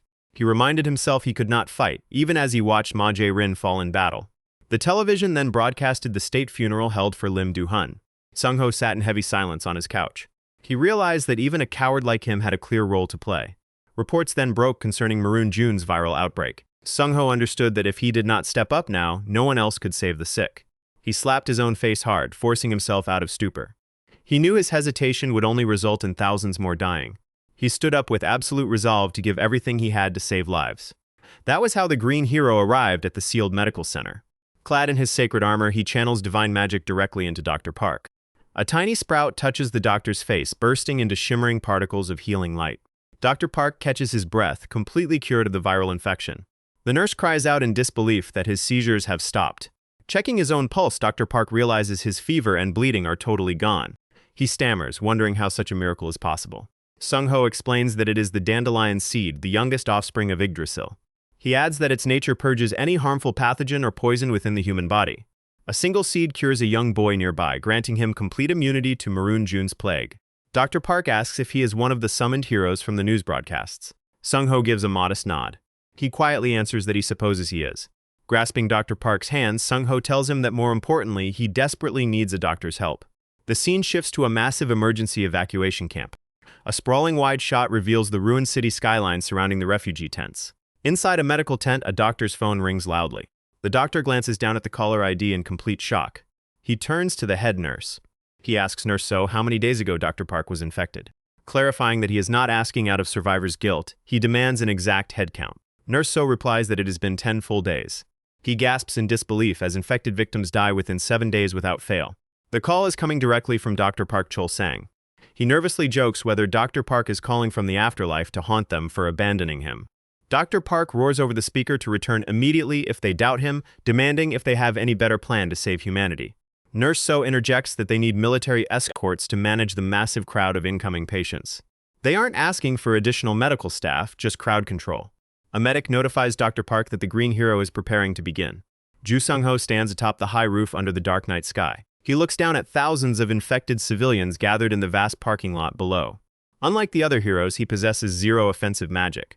His divine gift resembles something out of a gentle bedtime story. Yet he knows that weapons and armies are not the only things required to win a war. Just as spring blossoms melt away the winter snow, just as fragile sprouts pierce through frozen earth, he drops a glowing seed into the air and whispers for it to bloom. He summons Dandelion, the maiden of spring. A towering floral bloom shoots up instantly where the seed lands. A divine miracle born to soothe the scars left by senseless violence. A miracle like this is what the world needed all along. An endless ocean of luminous dandelions covers the asphalt. Sung-ho stands in the center of the field as millions of glowing seeds drift into the night sky. Miles away amid a mountain of corpses, Maroon Jun suddenly freezes. The toxic malice he carefully cultivated to slaughter humanity is vanishing at an impossible speed. He panics, clutching his head in sheer hysteria. His heart pounds wildly as his grand design crumbles before it even truly began. He screams into the empty air, terrified that a cure has finally been found. He dismisses the idea, knowing that in that case the outbreak would disappear across multiple regions simultaneously. Yet right now it is contained to a single area. That is when he realizes he is dealing with a hero. He resolves to slaughter him just as he slaughtered that cat. A catastrophic crisis strikes across all dimensions. Every world cries out for a savior. Yet not every realm is fair. Nor do they all define justice in the same way. The world that summoned the hero of the plague was a realm of pure perfection. A young man coughs as a containment capsule opens with a sharp hiss. Voices welcome him, greeting him as their hero. Figures clad in spotless white uniforms receive him inside a pristine futuristic city. At the pinnacle of infinite progress, these people had achieved invulnerable bodies and flawless minds. They possessed absolute, boundless intellect. Maroon Jun walks down a sprawling corridor alongside one of the women. He stares at endless rows of capsules holding tiny fetuses. Through the glass, he gazes out at the city dominated by a massive floating station. They were beings virtually indistinguishable from gods. Maroon stammers, pointing out that based on everything he has seen, they are all entirely perfect. The woman in white offers a serene smile. The young man asks why they brought him here if they needed a savior. He cannot comprehend what someone like him could possibly offer them. She gently explains that precisely because they are perfect, they require his flawed, imperfect existence. With his head bowed in confusion, a gentle hand touches his cheek. The woman begs him to kill them, pleading with him to slaughter her entire kind. Over the eons, they had grown to despise the endless peace and eternal immortality they endured. The young man looks up into her face. Her smile is laced with profound sadness. They desperately craved finite mortal lives once more. A single tear streams down his cheek. To achieve this, they needed a human being overflowing with absolute malice. A dark impulse that no intellectual perfected being could ever possess. The young man grins derangedly through his grime-streaked face. He stammers in agreement, babbling promises to slaughter every last one of them. He was an empty shell of a human, completely devoid of sympathy, empathy, or mercy. They strap him securely into a containment chair. A gallery of perfect beings watches him with gentle smiles. Someone pulls the primary activation lever. Inside a massive tank, a spiky purple sphere begins to violent pulse. The toxic fluid drains rapidly as it is pumped directly into his body. The plague hero laughs maniacally as blood sprays wildly from his face. Some might find this world bizarre and horrific, refusing to call this the legend of a savior. Yet are not all hero tales merely glorified fables forged by a mutual contract between the saviors and the saved? The woman in white lies lifeless on the floor. The entire facility is strewn with corpses. Clad in a black suit and a gas mask, the plague hero stands tall among the fallen. He steps casually over the bodies of his victims. Suddenly, he feels a weak hand grab his foot. A dying child whispers words of gratitude. Maroon stammers back, offering a twisted thank you in return. He whispers to the dying population that he loves them all. There is no law dictating that a hero's epic must be noble or moving. He raises his boot and crushes the child's skull. Back in the present, the plague hero stands on a corpse-strewn street, shrouded in toxic purple mist. The haze swirls thick around his figure. A military drone sweeps through the sky above.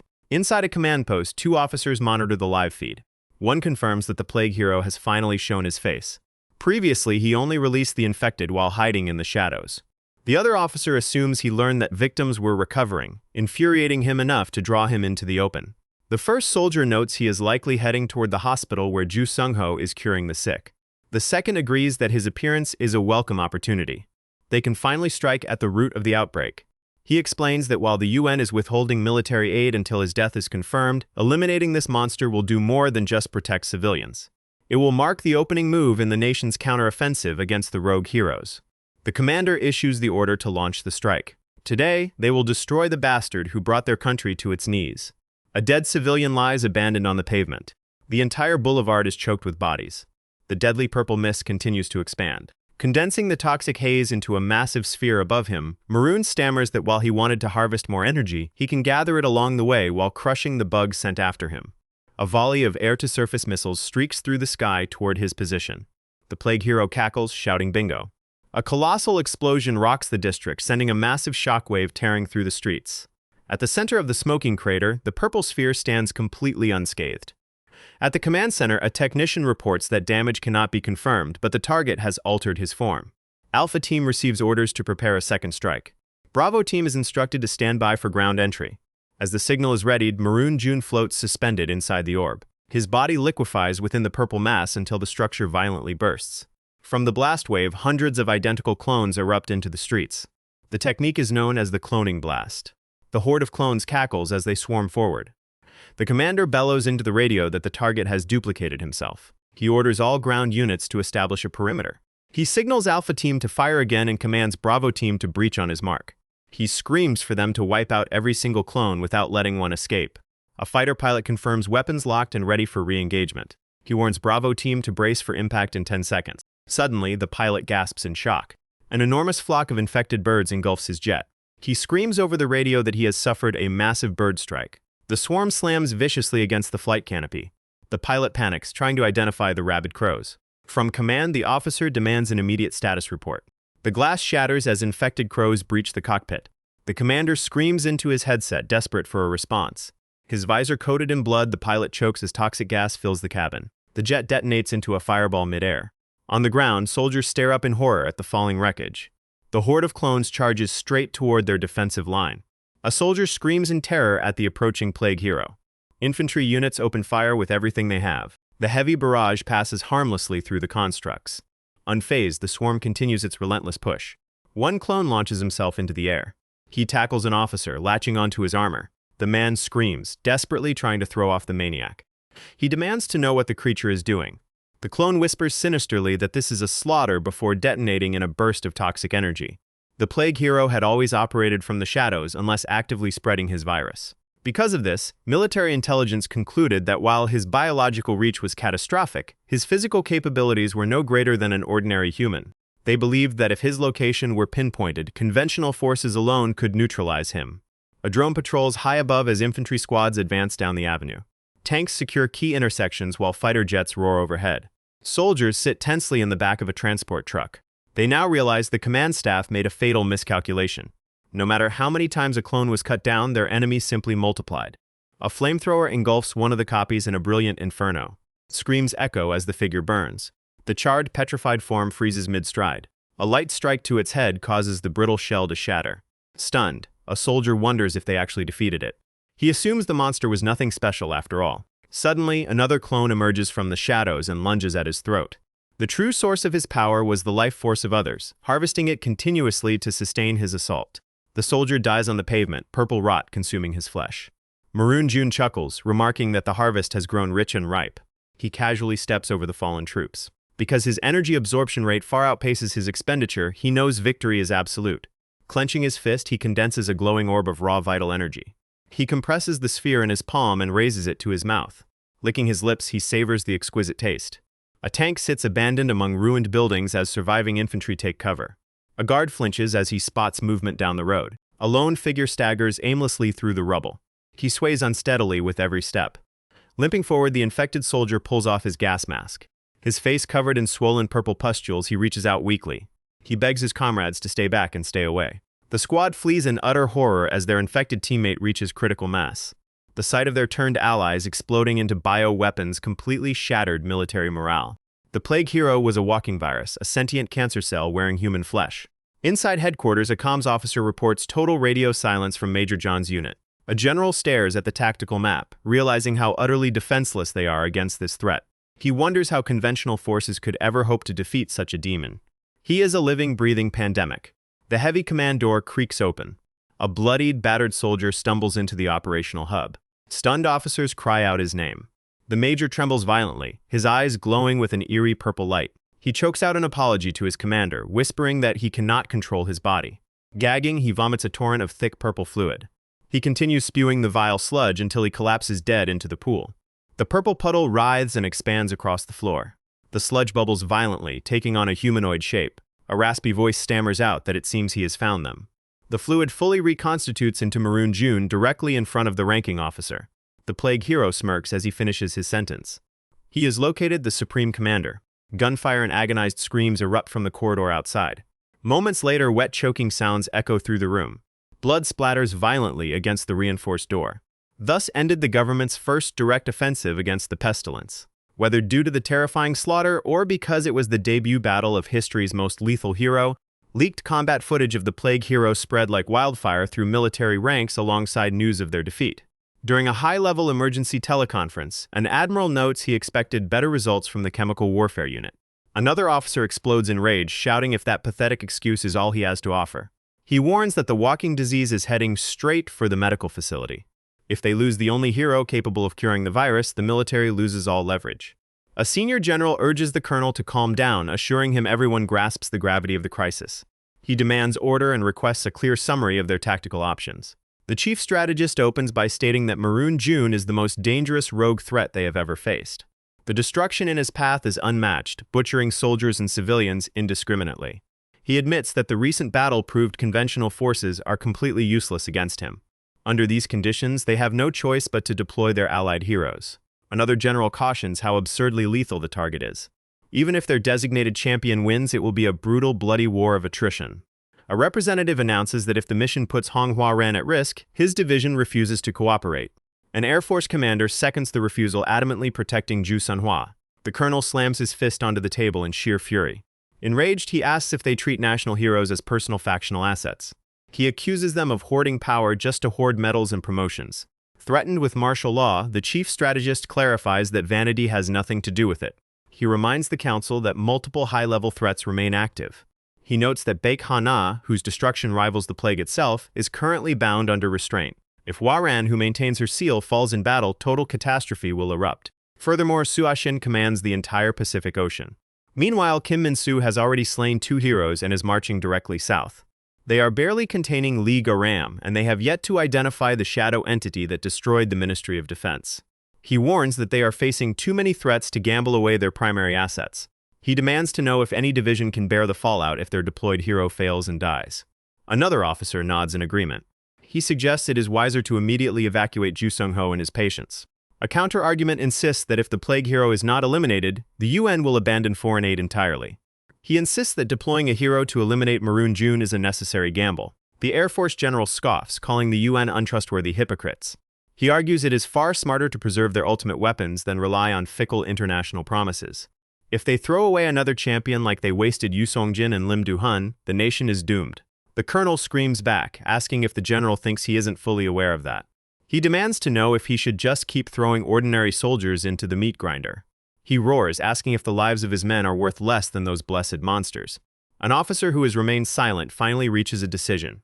He presses his mic button to command the room. He agrees that Maroon June must be eliminated now, but concurs that active duty heroes cannot be risked. He states that the solution has been staring at them all along. He proposes deploying that specific individual. Another officer asks if he truly means him. The officer notes that while no one wishes to acknowledge him, he speaks of the only hero possessing a criminal record. The scene cuts to Hope Orphanage, where an unmarked black van pulls up. A suit-clad operative walks toward the entrance. A cigarette burns down between two makeshift wooden sticks. Squatting in a dark alleyway, a white-haired youth lets out a heavy sigh. Uniformed personnel surround his position. Two military officers loom over the teenager. One remarks on his shameless attitude. Cho Tae-il crushes the cigarette butt under his shoe. He sneers that he offered to help save the country, yet they threw him under house arrest instead. He mocks them, asking if they are crawling back now because they are terrified. The officer reminds him that during their first meeting, Tae-il claimed he deeply regretted his past actions. A brief flashback shows him sitting inside an interrogation room. The officer continues, recalling how Tae-il swore to do whatever it took to redeem himself if given a chance. He asks if he is still willing if that chance means entering a meat grinder fight to the death. He finishes by asking if he is still interested. Tae-il grins darkly as he accepts the enlistment paper. Nearby, a man notes how heavy the military presence was during the briefing. Two sentries talk quietly outside. One mentions hearing rumors that one of the heroes has a violent criminal history. He asks what crimes the guy committed. The senior soldier takes a drag from his cigarette and exhales smoke. With a sigh, he ponders where to even begin. He lists 12 counts of grand theft, followed by 7 counts of aggravated assault. He adds 3 counts of driving without a license. Yet his most infamous crime was a bloody school brawl. He beat 1 student to death and permanently crippled 4 others with his bare hands. The younger guard instantly remembers the old news headlines. He is stunned to realize that Tae-il was the perpetrator. He doubts they can trust a juvenile delinquent who murdered someone before gaining powers. He finds it hard to believe the thug suddenly wants to play the hero. The senior guard stubs out his cigarette. He explains that is precisely why command is sending him in now. They must deploy every weapon available, regardless of the risk. He adds that it wouldn't be a loss if he dies taking down Maroon June. He views the deployment as pitting 2 monsters against each other. Suddenly, a young girl kicks the guard hard in the back of his head. She screams at him never to talk about Tae-il like that. She passionately defends him, admitting he might be immature, reckless, and a total idiot, yet insisting that he is still a good person at heart. Those exact words had been spoken years ago by a friend at the police station. A young boy wearing glasses bows deeply to 2 officers. He begs them to let his friend off with a warning just this once. An officer snaps that a simple apology won't fix what happened. The boy bows even lower, apologizing profusely. Choi Min-jae promises to report the incident to the orphanage director and guarantee it won't happen again. Annoyed, the cop lets him go only because the disturbance was minor compared to his usual trouble. He warns that next time there will be no leniency. Outside the station, Tae-il complains about his sore wrists. He curses the officer for placing handcuffs on a minor. Min-jae grabs his fist and kicks him hard in the shin. Tae-il hits the ground, howling in pain. He yells at the younger boy to show respect to his elders. Min-jae retorts that arriving at the orphanage 3 months earlier doesn't make him an elder. He tells him to look in the mirror, asking how anyone could respect him after everything he does. Tae-il flops back onto the dirt road. Lying on his back, he whines that first a cop harasses him over a petty theft, and now his little brother kicks his shin. Min-jae kneels down beside him. He asks why he lives like a delinquent and if he truly wants to ruin his life. His reckless behavior reflects badly on every child at the orphanage. Tae-il bluntly answers that yes, he does. Seeing the boy's shock, Tae-il repeats that destroying his life is the goal, then stands up. He asks why Min-jae works so hard. He asks if he really thinks getting top grades will make the parents who abandoned him come running back. He scoffs at the idea of becoming a heartwarming news story about Min-jae overcoming a tragic childhood. Tae-il spits that he wants no part of that trash. He refuses to be the inspiring story of an orphan who succeeded against all odds. He has zero desire to become a symbol of hope. He utterly despises the parents who threw him away and the society that let it happen. A memory shows young Tae-il sitting alone in the dark orphanage hall. He believes society must learn that abandoning a child creates a dangerous monster for everyone. Only then will people think twice before throwing away children like trash. Min-jae points out that ruining his own life out of pure spite is idiocy. He pleads with him to stop. He begs him not to destroy himself over people who don't even remember his name. Tae-il freezes, surprised to hear Min-jae refer to him as a brother. He bursts into laughter, mocking how cheesy it sounds. He warns that he will live however he pleases before turning his back to walk away. He advises Min-jae to focus on his own life. He reminds him that despite sharing an orphanage, they will be complete strangers once they leave. He walks off, digging around inside his jacket pocket. He pulls out a thick wad of cash and tosses it backward. The money hits Min-jae square in the chest. Tae-il yells over his shoulder that he'll be back late, telling him to buy snacks for himself and the other kids. Min-jae stands speechless as Tae-il disappears down the street. He mutters that if this was stolen money, he should have kept it, calling him a soft-hearted idiot. Tae-il reflects that the moment he realized his parents abandoned him, an uncontrollable rage consumed his soul. The agonizing realization that he was discarded because something was wrong with him burned within him endlessly. Frustrated that he is out of cigarettes, he hurls the empty pack onto the pavement. That is when his eyes fall upon a motorcycle parked across the street. Driven by a burning sense of inferiority from being unloved and unwanted, he acted. A rider wearing a helmet steps out of a nearby building, looking around for his missing bike. He sees Tae-il start up his vehicle and shouts after him. The boy speeds off, ignoring the shouts and insults. Tae-il figured that if everyone treated him like a menace, he might as well act like one to prove them right. He tear through the night at top speed. Soon he was leading a motorcycle gang down the highway. No matter how much he dwelt on it, he could never understand why he had been abandoned. So he began living like someone who deserved it. Sipping a beer, he watches a couple from his crew. Seeing them enjoy themselves only makes him think they are throwing their lives away. Suddenly, the roar of approaching engines cuts through the air. A rival gang arrives, blinding them with high beams.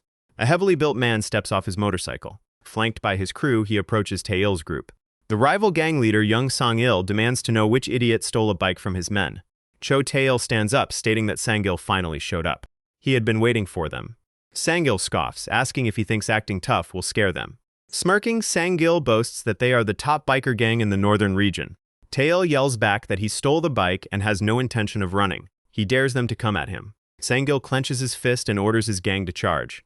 Both gangs rush forward into a chaotic brawl. Tae-il grins, knowing this violence was exactly what he was looking for. He throws a vicious punch. Living like a total scoundrel felt so much better. It made it easier to accept the fact that he was unwanted.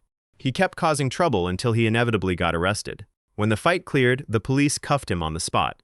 At the station, an older man bailed him out. Once free, he ignored the lecture from the only people who cared. Right after his release, he went straight back to causing chaos. On another night, he was hanging out inside a karaoke room. Tae-il sat drinking alongside his group. Suddenly, a group of thugs burst into the room. Smirking at the excitement, Tae-il planted a kick straight into an intruder's face. Getting into fights and ending up in cuffs became his daily routine. Once again, Tae-il sat cuffed inside the police precinct. His life felt like an endless carousel, a toxic cycle with no way out. Over in the corner, officers were tending to an abandoned baby. The only constant that broke his monotony was Min-jae's constant scolding, words he only spoke because he truly cared. Tae-il complained that Min-jae's non-stop nagging was making his ears bleed. Choi Min-jae kicked him in the shin, yelling at him to at least pretend to listen instead of throwing his life away. Tae-il smiled, assuming it would always be this way, him a hopeless delinquent and Min-jae a proper member of society. He forgot one simple truth: when garbage rots, it ruins everything around it. Inside a shady garage, the beaten rival gang assembled. The gang leader pointed at Min-jae walking with Tae-il, asking who he was. A lackey explained that they grew up in the same orphanage. Another added that they were practically brothers. Noticing Tae-il's genuinely happy smile around Min-jae, they saw a side of him he never showed on the streets. Sang-il revved his engine, ordering his crew to bring him that kid by tomorrow. He then sped off into the night. He smirked wickedly, eager to see if Tae-il would keep playing the tough guy once his family was dragged into this. What followed next was a tragic cliché. Tae-il was at a party when his phone vibrated. It was a call from the orphanage director. Tae-il leaped out of the window, hitting the pavement running. His face twisted in rage as curses spewed from his mouth. Min-jae had been brutally beaten by the rival gang. Tae-il mounted his motorcycle and slammed on the throttle. As he rode, horrifying thoughts of them striking Min-jae with a bat consumed him. He cursed again, tearing down the highway. A blunt impact had struck the back of his brother's neck. The blow smashed Min-jae's spine, leaving him paralyzed.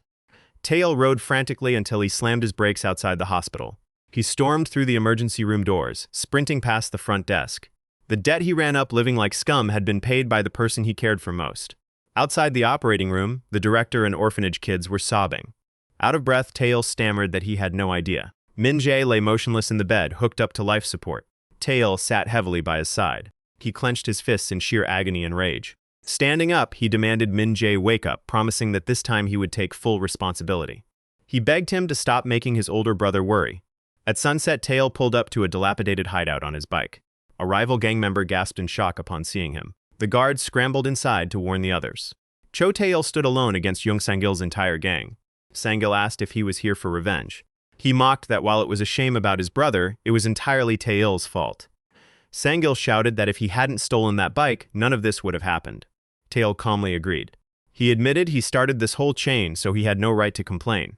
Ripping his necklace off, he prepared himself for whatever beating came next.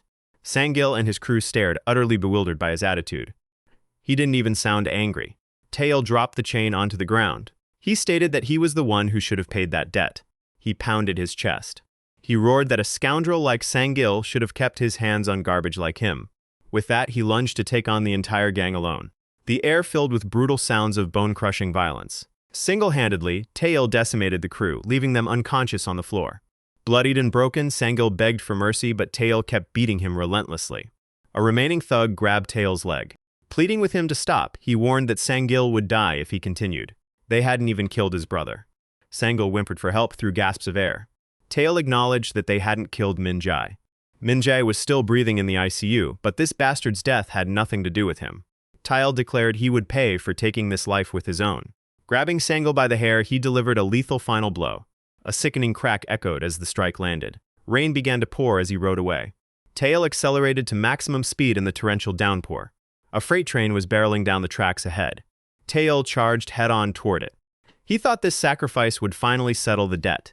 He prayed to whatever god was listening to restore Min-jae's life. Then came the violent collision. A desperate voice called out, begging the hero to open his eyes. A glowing key materialized before him. The voice asked if he was listening. Bleeding on the ground, Tail opened his eyes, wondering what on earth was happening. In a ruined cityscape, giant mechs clashed in destructive warfare. Amidst the explosions and debris, the voice asked him why. The floating key scolded him for refusing to fight evil. It yelled at him, demanding to know why he was actively seeking death. Young Tail sat on a rock, his stomach growling furiously. The key berated him, reminding him that this world needed saving. Tail muttered that he had already said he did not care. He told it to shut up because his head was pounding from starvation. The key demanded to know why he refused to cooperate. It reminded him that it granted him a second chance at the brink of death, and that it promised to return him home safely if he defeated the Machine Lord. The key insisted that it chose him to be a hero, not a mere soldier. It wanted to make that crystal clear.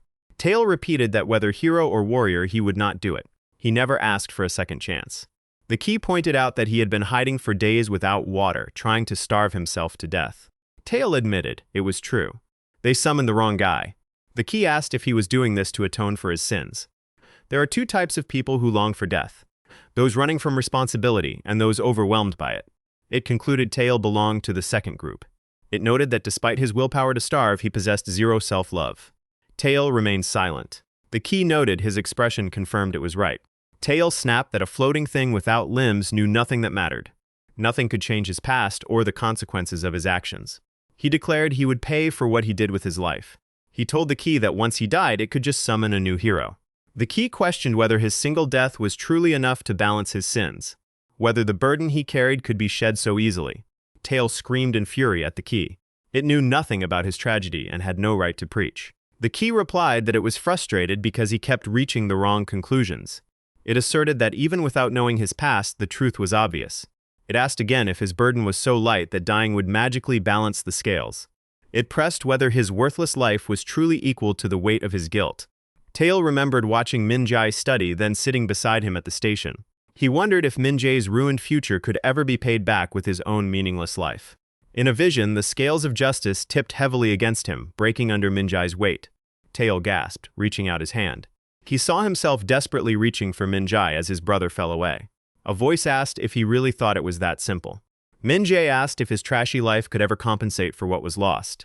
In the vision, Min-jae's hand crumbled into dust. Tail let out a blood-curdling scream. He screamed Min-jae's name as his brother plunged into darkness, until he vanished into the abyss. Back in reality, Tail wept hysterically. He confessed that his life was worth far less than the guilt he bore. He sobbed, asking what he was supposed to do. He begged the key for an answer. The key realized it was finally breaking through to him. Everyone harbors regret, especially when staring down death. It resolved to drive the final nail home. As a hero's companion, it shouldn't resort to this, but it needed to motivate him to save this world. Even if it meant becoming the worst companion, it would be the perfect fit for the worst hero ever summoned. It commanded Tail to become someone worthy of carrying those heavy burdens.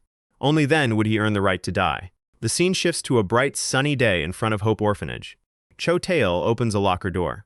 He pulls on his black leather jacket. The key hangs right behind the door. It asks Cho Tail if it is time. Tail raises his hand, confirming it is time to balance the scales. He flips the key into the air. Catching it firmly, the key declares it will follow him anywhere. The young man steps out of the orphanage. He walks toward two soldiers waiting beside a military transport. Later, he disembarks and heads straight into an airbase. On the tarmac, an officer rushes out to greet the arrival group. The officer thanks him for standing up for humanity in this war without pulling out. He reports that the plague hero has been located and a cargo transport is prepped.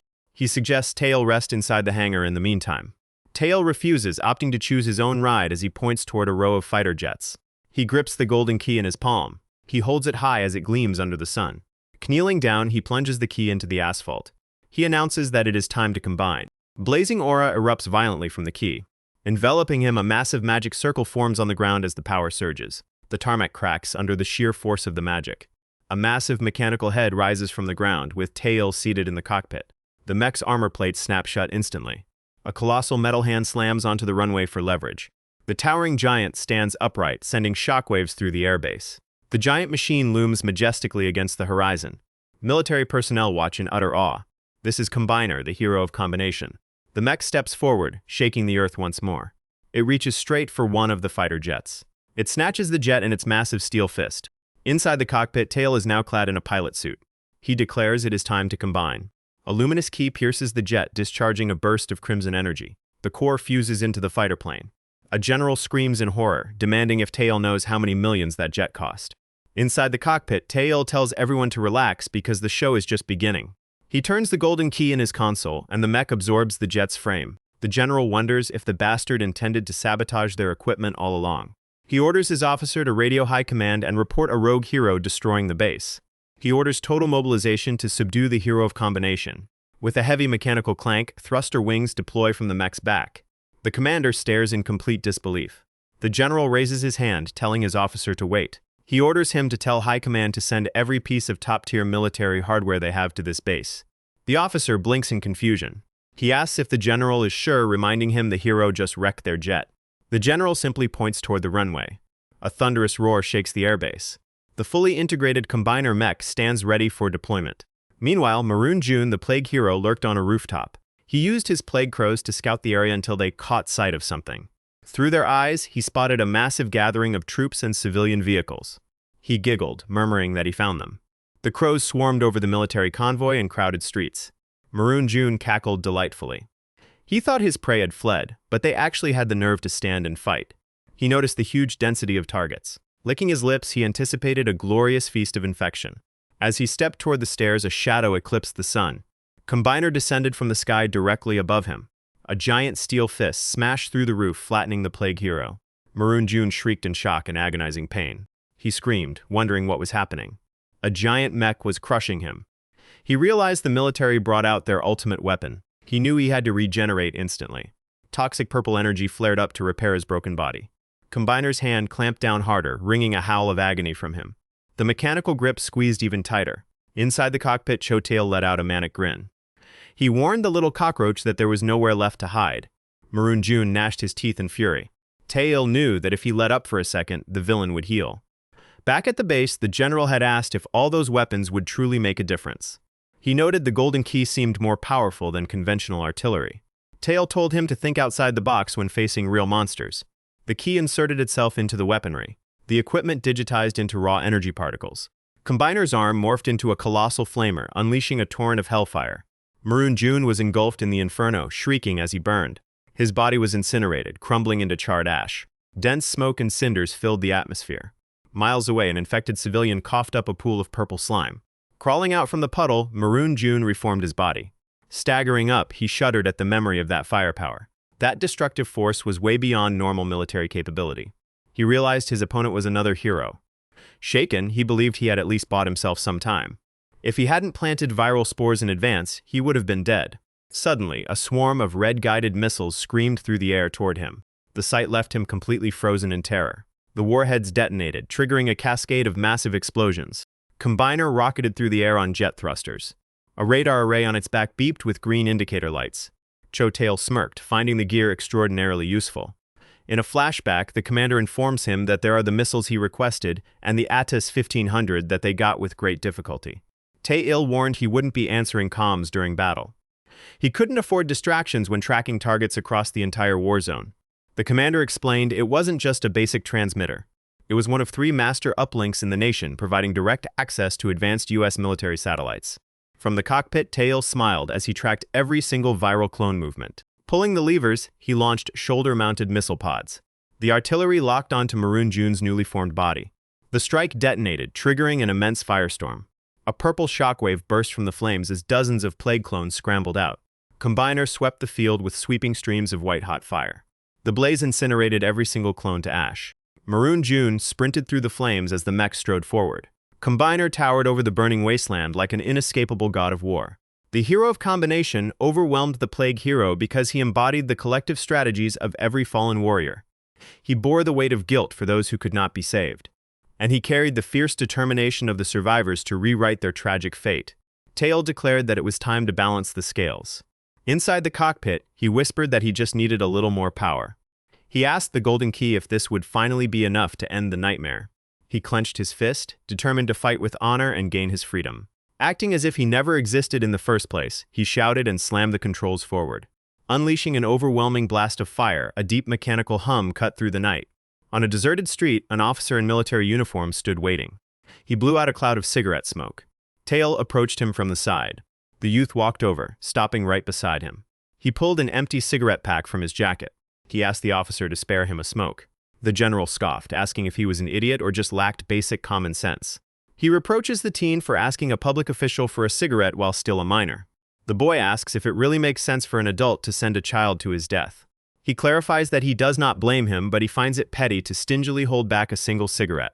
The general offers him his pack of cigarettes. He asks the general to grant him one final favor. He mentions that it will be his last request after all. The military man points out that he has been saying ominous things about walking into his own death. He tells the boy to refrain from such talk to avoid any misunderstandings. The boy clarifies that he only called it a fight to the death. He explains that he phrased it that way because of the extreme danger, not because he was guaranteed to die. Cho Tae-il insists that he is definitely going to die site 1. He demands an answer on whether the general will grant the favor. The military officer stares at him thoughtfully. Finally, he asks what the favor is. The young man asks that if he dies, the official records state he died in a motorcycle accident last year. The officer asks why, assuming he would want to be remembered as a hero or receive an official pardon. Tae-il says that is not what he wants at all site 1. He claims a completely meaningless end is the only fitting conclusion for a scoundrel like him. He adds that if he manages to defeat the plague hero, he wants someone else officially recorded as the victor. The officer asks who he has in mind. The young hero answers that it should go to someone who deserves a far better life than his own. His hands grip the controls, maneuvering the giant machine. He shouts that he is almost there. He screams that just a little more will claim their honor and freedom. He declares his wish to vanish as though he never existed. With a grim smile, Tail roars that it is time to begin Site 1. A massive beam of raw energy blasts toward the target. Maroon June scrambles to evade the incoming blast Site 1. The shot impacts the Earth with a deafening crash. Engulfed in flames, the villain assumes his opponent has completely lost sight of him. He quickly corrects himself, realizing the pilot has zero intention of engaging in a fair duel. Smoke rises heavily from the mecha fist following the strike. The villain reflects on the attack as ruthless, overwhelming, and entirely one-sided violence. He compares the sensation to the brutal world that had always hurt and humiliated him. One of the fleeing civilians is seized by a sudden, violent coughing fit. Maroon June reshapes his body, regenerating directly out of the victim 1. He screams at his attacker to stop, demanding to know the reason for this unrelenting assault. He sprints away wildly, screaming about why he is being hunted down. Stuttering violently, he insists that he alone deserves to destroy the world. He claims he is the only person who holds that right. Perched on a damaged building, he gasps for air as the flying mecha hovers directly in front of him. Inside the cockpit, Tae-il listens quietly to the frantic ranting Site 1. Maroon June warns him that killing him will trigger an immediate biohazard outbreak of fatal pathogen Site 1. He proposes an immediate truce to end this senseless slaughter. He urges the hero to walk away and live his life, swearing never to bother him again. The giant robot descends and touches down, powering off with a long hiss. Maroon June stares at the machine in complete confusion Site 1. The machine fist suddenly clenches shut with a heavy metallic clack. The villain stumbles backward in pure panic. The surrounding city erupts into flames once again. From inside the cockpit, Tae-il scoffs at what the hell he is babbling about Site 1. The stutter is one thing, but the absolute nonsense coming out of his mouth is completely absurd. He wonders if the bastard ever gets tired of talking. No matter how many times he crushes him, more clones keep sprouting up. Suddenly, streams of blood leak from the pilot's ears, nose, and eyes. Wrapped in fire, Maroon June bursts into manic laughter sight. 1. He mocks the very idea of a deal or compromise. He asks if the hero truly believed he would settle for peace after coming this far. He warns him not to be so ridiculous. His true desire is far beyond something so trivial. He wants the entire human race infected and suffering until the last person dies in agony. He declares that he has zero intention of stopping. The air was already seeded with airborne spores and microscopic pathogens released during their exchange. Now those microtoxins will consume him from the inside out. Tail coughs up a heavy spray of blood inside the control site. 1. Maroon June taunts him, asking if he wants to survive site. 1. He sneers, telling him to get on his knees and beg for his life. The young hero simply smiles back. Then he erupts into wild laughter as blood continues to pour down his face.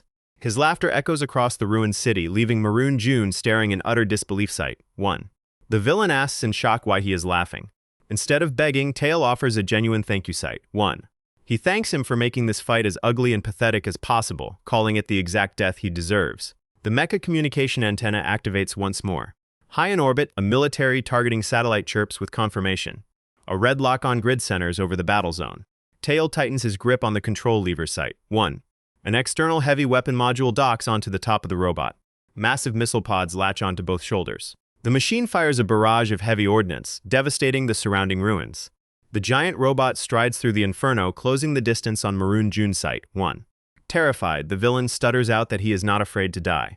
Tail shouts back that death means nothing to him because he is already dead inside. 1. The mechanical arm winds up for a point-blank strike. It slams straight into the target, demolishing a nearby structure with a deafening roar.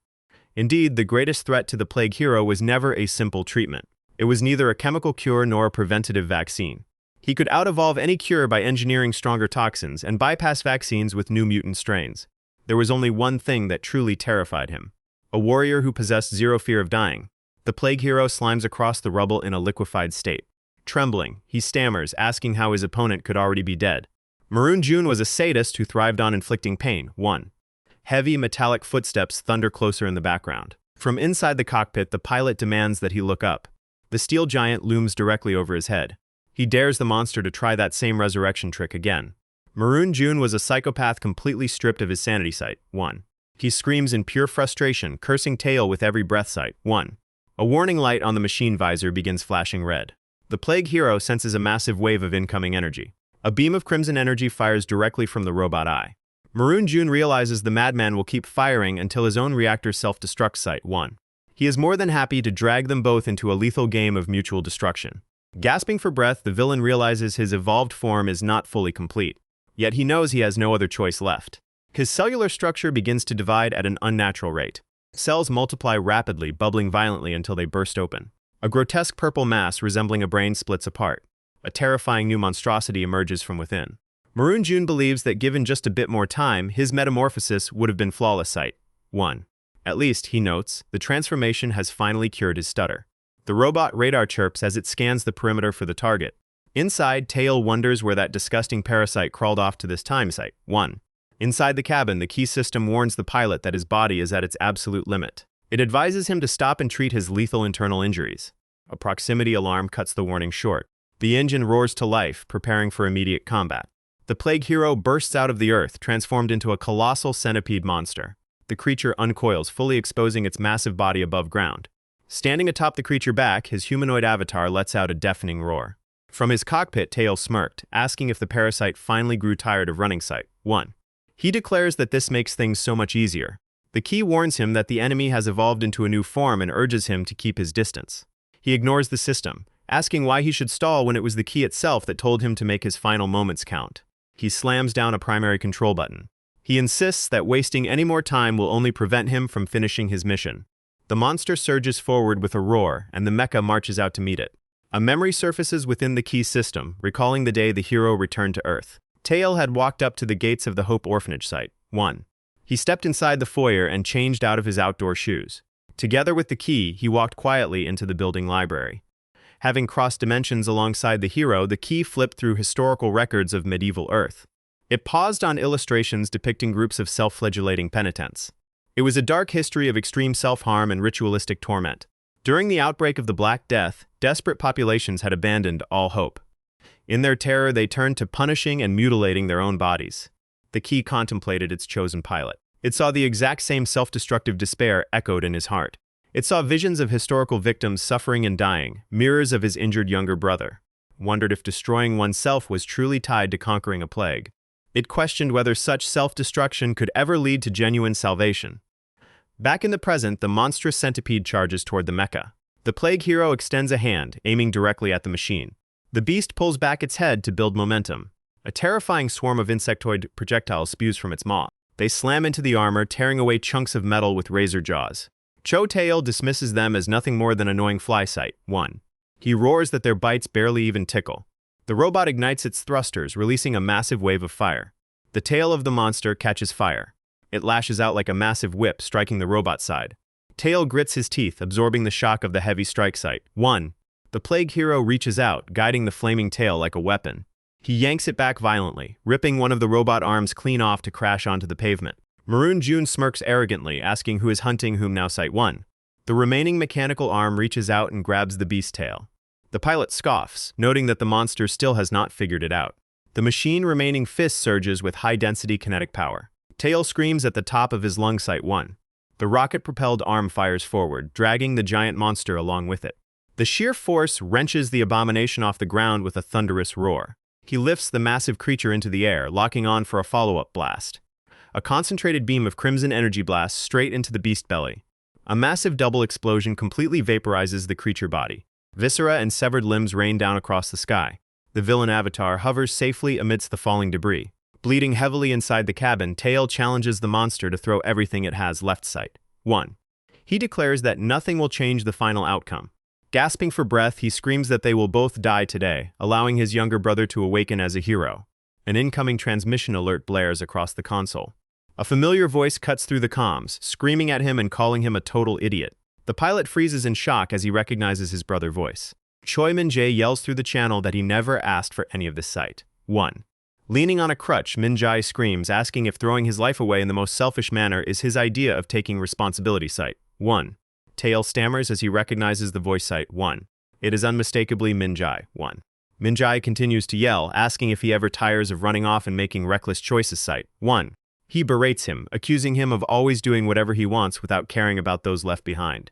2 soldiers move to restrain Min-jae, but a stern voice orders them to let the boy finish speaking sight. 1. A soldier protests that allowing the call could compromise the pilot focus in battle. The general counters that even if it does, it is better than letting him fight recklessly without purpose. He adds that no one has the right to step between the man fighting and the sole reason he is fighting for. Both brothers are carrying burdens that should have been the state responsibility. Min-jae reveals he learned about the plan to forge records and claim his injuries came from fighting a hero sight. 1. He asks if his brother has completely lost his mind, demanding to know when he ever asked for such a sacrifice. He screams, asking if Tail expected him to feel touched and grateful for a staged legacy sight. 1. Tail sits frozen in utter shock inside his cockpit. 1. He stammers out a question, asking when his brother woke up from his coma. Min-jae snaps back that he was awake long before Tail ever returned. 1. The hero asks in confusion why no one ever told him. He mentions the orphanage director and the other kids. Min-jae replies that it was because of how Tail always behaves. 1. He accuses him of always making unilateral decisions, actively seeking to throw his life away and dragging everyone else down with him. He admits he was terrified that getting involved in his brother's messes would only get him killed. A memory flashes back to an emergency medical center, where a doctor and nurse step into a room. Both medical workers gasp in complete shock. Inside, Min-jae is sitting upright on the bed, hooked up to monitoring equipment sight. 1. Shortly after, the orphanage director visited Min-jae in his hospital room sight. 1. The boy was reading a news article on a phone about a motorcyclist who caused a train derailment and was wanted for murder. He thought back to his selfish brother who always did whatever he pleased. The idiot had not even offered a simple apology before running off. He begged the director never to tell Tae-il that he had woken up sight. 1. He suggested making up an excuse, like claiming he was transferred or remained unresponsive. The director asked if he was truly certain about that decision. Min-jae stared blankly into the distance, muttering that he just wanted to live a normal life sight. 1. Besides, he knew Tae-il would never change sight. 1. Even when disaster struck the person closest to him, his brother remained incapable of changing his ways. The bare minimum was to stay by his bedside and ask for forgiveness, but instead he killed a man and fled. Min-jae noted that they were both abandoned by their parents from the start sight. 1. That was why he tried so hard not to give up on him, but this had finally crossed the line. Tae-il insisted that he had to balance the scale sight. 1. He was determined to pay the price for getting his brother dragged into his violence. Min-jae screams into the comms that this mindset was the exact reason he ran away. 1. He clarifies that it was not just the constant trouble or ignoring advice, but Taeil obsession with balancing scales and paying debts. 1. He calls him a foolish child playing dress-up as an adult. A boy who never learned how to take real responsibility for his actions or deliver a proper apology. Taeil quietly repeats the word responsibility. 1. He whispers, asking how he could possibly know anything about that. A memory shows a young Taeil wearing his middle school uniform. 1. He confronted his mother, asking if she truly expected him to take responsibility for his own survival. Having heard he was doing fine at the orphanage, she cold-heartedly suggested they remain strangers and live separate lives. She glared at him with icy indifference before digging through her handbag. She tossed a stack of cash at him, asking if money was the only reason he tracked her down. Taeil stared back, deeply hurt and shocked. 1. Inside her open wallet was a picture of her new happy family. Later, Taeil's father was shown sprawled on the floor watching television. 1. His father muttered that if he wanted financial support, he should beg his mother since he barely had enough to eat himself. He added that the woman had remarried some wealthy guy. He grumbled that if she gave him any cash, he had better have the sense to share it with his father. Taeil walked away with his head hung low, completely defeated. 1. Back in the present, he mutters that no one ever taught him how to take responsibility. Outside, his damaged mecha stands tall in the middle of the burning cityscape. Min-jae begs him over the radio channel to live, survive, and come back to see him. 1. He commands him to get on his knees and apologize face to face. Only then, he says, will he consider them square. The plague hero, in his massive insect form, resumes his relentless assault. Frustrated and tearful, Taeil asks why his brother never said any of this sooner. 1. The colossal monster continues its destructive rampage. He mutters that it is already too late. Not only is his body completely broken, but now he has to overcome this absurd abomination. The monstrous plant creature expands, sprouting multiple grotesque, blooming heads. Taeil curses, complaining about how miserable this situation is. 1. He had planned to go out in a blaze of glory before triggering his self-destruct. The key system encourages him, stating that he still must overcome this trial. It adds that he is, after all, a true hero. Taeil lets out a heavy sigh of resignation. 1. Massive tendrils from the evolved creature slither across the ruined terrain. Taeil grips the controls tightly and calls on his AI partner for full support. 1. Outside, the massive tentacles whip forward toward the robot. The mecha is ensnared by the tendrils and dragged forcefully toward the earth. A massive shockwave of dust and debris shakes the entire area. The robot managed to block the lethal blow by using an entire building as an improvised shield. Taeil becomes enveloped in a fiery radiant aura. 1. He resolves that he had better survive this nightmare so he can deliver that apology. Courage takes many different forms. One is stepping onto a battlefield despite overwhelming odds. Another is refusing to stand by in the face of injustice. Enduring a path of thorns for a noble cause is yet another. Yet perhaps the greatest bravery of all belongs to the person who owns up to his mistakes and asks for forgiveness. The key shines with a blinding light. It shouts to its pilot, giving him its absolute affirmation. In an elementary classroom, a student calls out to her teacher. The girl points across the room, reporting that young Maroon June is crying. 1. The teacher approaches the desk and gently asks why he is crying. The child sobbed, complaining about being placed in the same group as Maroon June. 1. He whimpers that the boy forgot his school supplies. He smells bad and stutters whenever he speaks. He cries that the boy acts like he is completely defective. The scene shifts to the villain lounging on a dark throne. He reveals that this pathetic childhood was how he earned the title of the plague hero. He explains that he is not a simple disease, but took that form because it was the most efficient way to drain life force. He proclaims himself as the hero of a flawless world. Fully evolved, he declares himself the ultimate perfect hero. The narrative reveals his metamorphosis was achieved by slaughtering hundreds of thousands and absorbing millions of life forces. He boasts that he possesses the insidious infiltration of microscopic organisms combined with the resilience of the weak. He commands the life force of massive apex predators alongside the raw destructive power of the mighty. He proclaims his existence as the absolute pinnacle of all life. In his ultimate form, the self-proclaimed perfect hero designates himself as the origin. Maroon June explains that he was moments away from complete ascension when the hero foolishly challenged him. 1. Monstrous tentacles reach out to crush the heroic mecha. Seeing a tendril strike, Taeil rips a skyscraper from its foundation and hurls it to pin the appendage down. 1. However, another massive tentacle blindsides him from behind. The robot is impaled, leaving it completely defenseless against follow-up attacks. The pilot manually triggers an internal self-destruct countdown. A tremendous explosion rips through the entire sector. Out of the blazing inferno steps the robot, now reformed into an upgraded configuration wrapped in raw flame. The burning mecha charges forward, launching a savage assault on Maroon June monster site. 1. It pushes through the barrage, parrying attacks with its single remaining arm. Propelled by maximum thruster output, it rockets straight toward the core of the monster. The Plague Hero admits the pilot managed to back him into a tight corner. Tail dodges a swipe that grazes the machine's shoulder, but another strike completely shatters its left leg sight. 1. The Plague Hero remarks that extreme life-or-death pressure is the true catalyst for evolution. Finally, Tail gets close enough to land a killing blow on Maroon June site. 1. However, a cavernous maw emerges and swallows the robot whole before it can strike. The Plague Hero explains that Tail attacks allowed him to perfect his immunity against modern firepower site. 1. He sneers at the pilot, declaring that now that his usefulness is spent, he will die as a defective hero. The severed mechanical hand loses its grip and slips away. The Plague Hero smiles, believing the battle is finally over. Though something troubles him, he bitterly regrets having undergone an imperfect metamorphosis. In this state, his ultimate goal of exterminating humanity will simply take a little longer. He figures it does not matter, time is on his side. He boasts that this battle has proven no one in this world can stand against him. He decides to vent his frustration on that cat and the vermin surrounding it first. Suddenly, the chrysalis is sliced open from the inside. A flaming sword bursts through, cleaving straight through the monster defenses. Shedding its outer hull, the giant mecha emerges in a blazing new form. Maroon June staggers back in complete shock. The flaming sword reassembles itself in midair. The shattered shell of the former machine reveals a true hidden evolution. The colossal combiner looms over the Plague Hero. This is Cho Tail in his true form as the legendary king of combination. Stunned, Maroon June demands to know how this is possible. A resonant voice questions what truly makes someone worthy of being called a hero. Those chosen to be summoned into the realm of combination must possess absolute courage, push beyond their limits, and stand in prime physical condition. The sacred key asks if he finally understands. Tail raises the glowing key and plunges it directly into his own chest. The voice roars that the hero was right all along. There are no external parts left to combine with. Now he can rely only on his own body and his fiercely burning heart. The new form of the mecha rumbles with overwhelming power. Maroon June cannot believe his eyes. He had severed every single one of its limbs.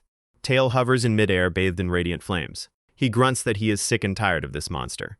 With raging fury, he roars that it is time to end this plague once and for all. He raises his blazing sword high and brings it crashing down onto the beast. A frame cold as steel, driven by a heart burning hotter than furnace fire. The power of the hero of combination scales directly with the sheer conviction in his heart. Physically, Tail was already at his absolute peak. All he needed was a spark and the time to ignite the inferno within. Right now, compared to every hero before him, he stands as the strongest by far. Maroon June struggles to comprehend it. The man was on the very brink of destruction. He cannot fathom how Tail managed to transform. The Plague Hero is completely lost. His own power was built entirely on science, logic, and calculated reason. He had engineered his own body using cutting-edge genetic biotechnology. He systematically absorbed energy by hunting and devouring life. His strength grew through strict cause and effect. A massive detonation of fire and debris rocks the battlefield.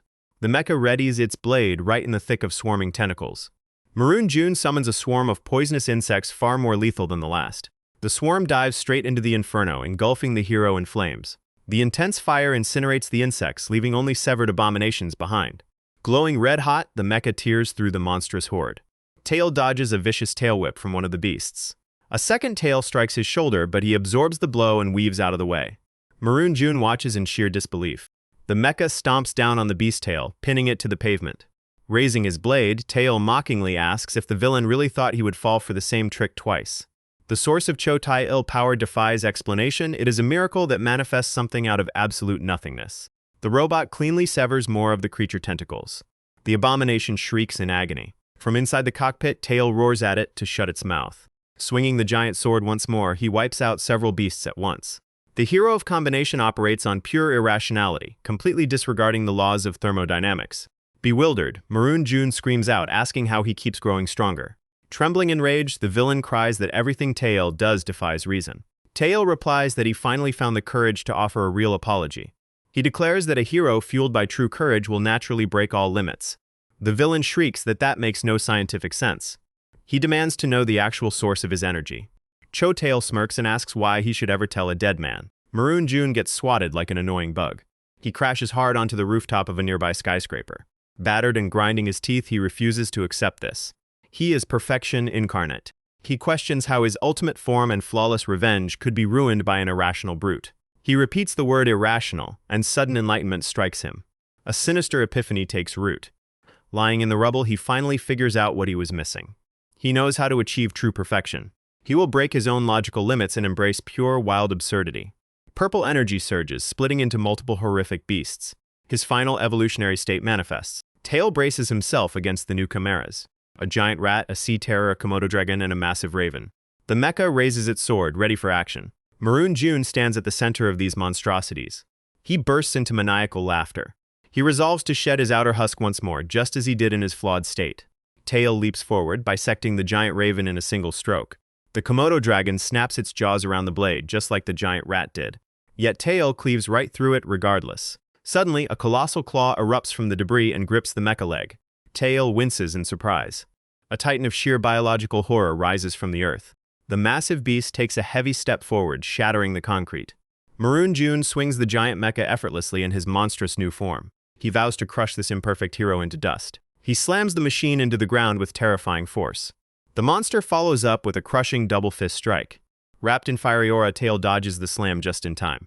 Looking at the grotesque form, Tail scoffs that he looks like a third-rate villain.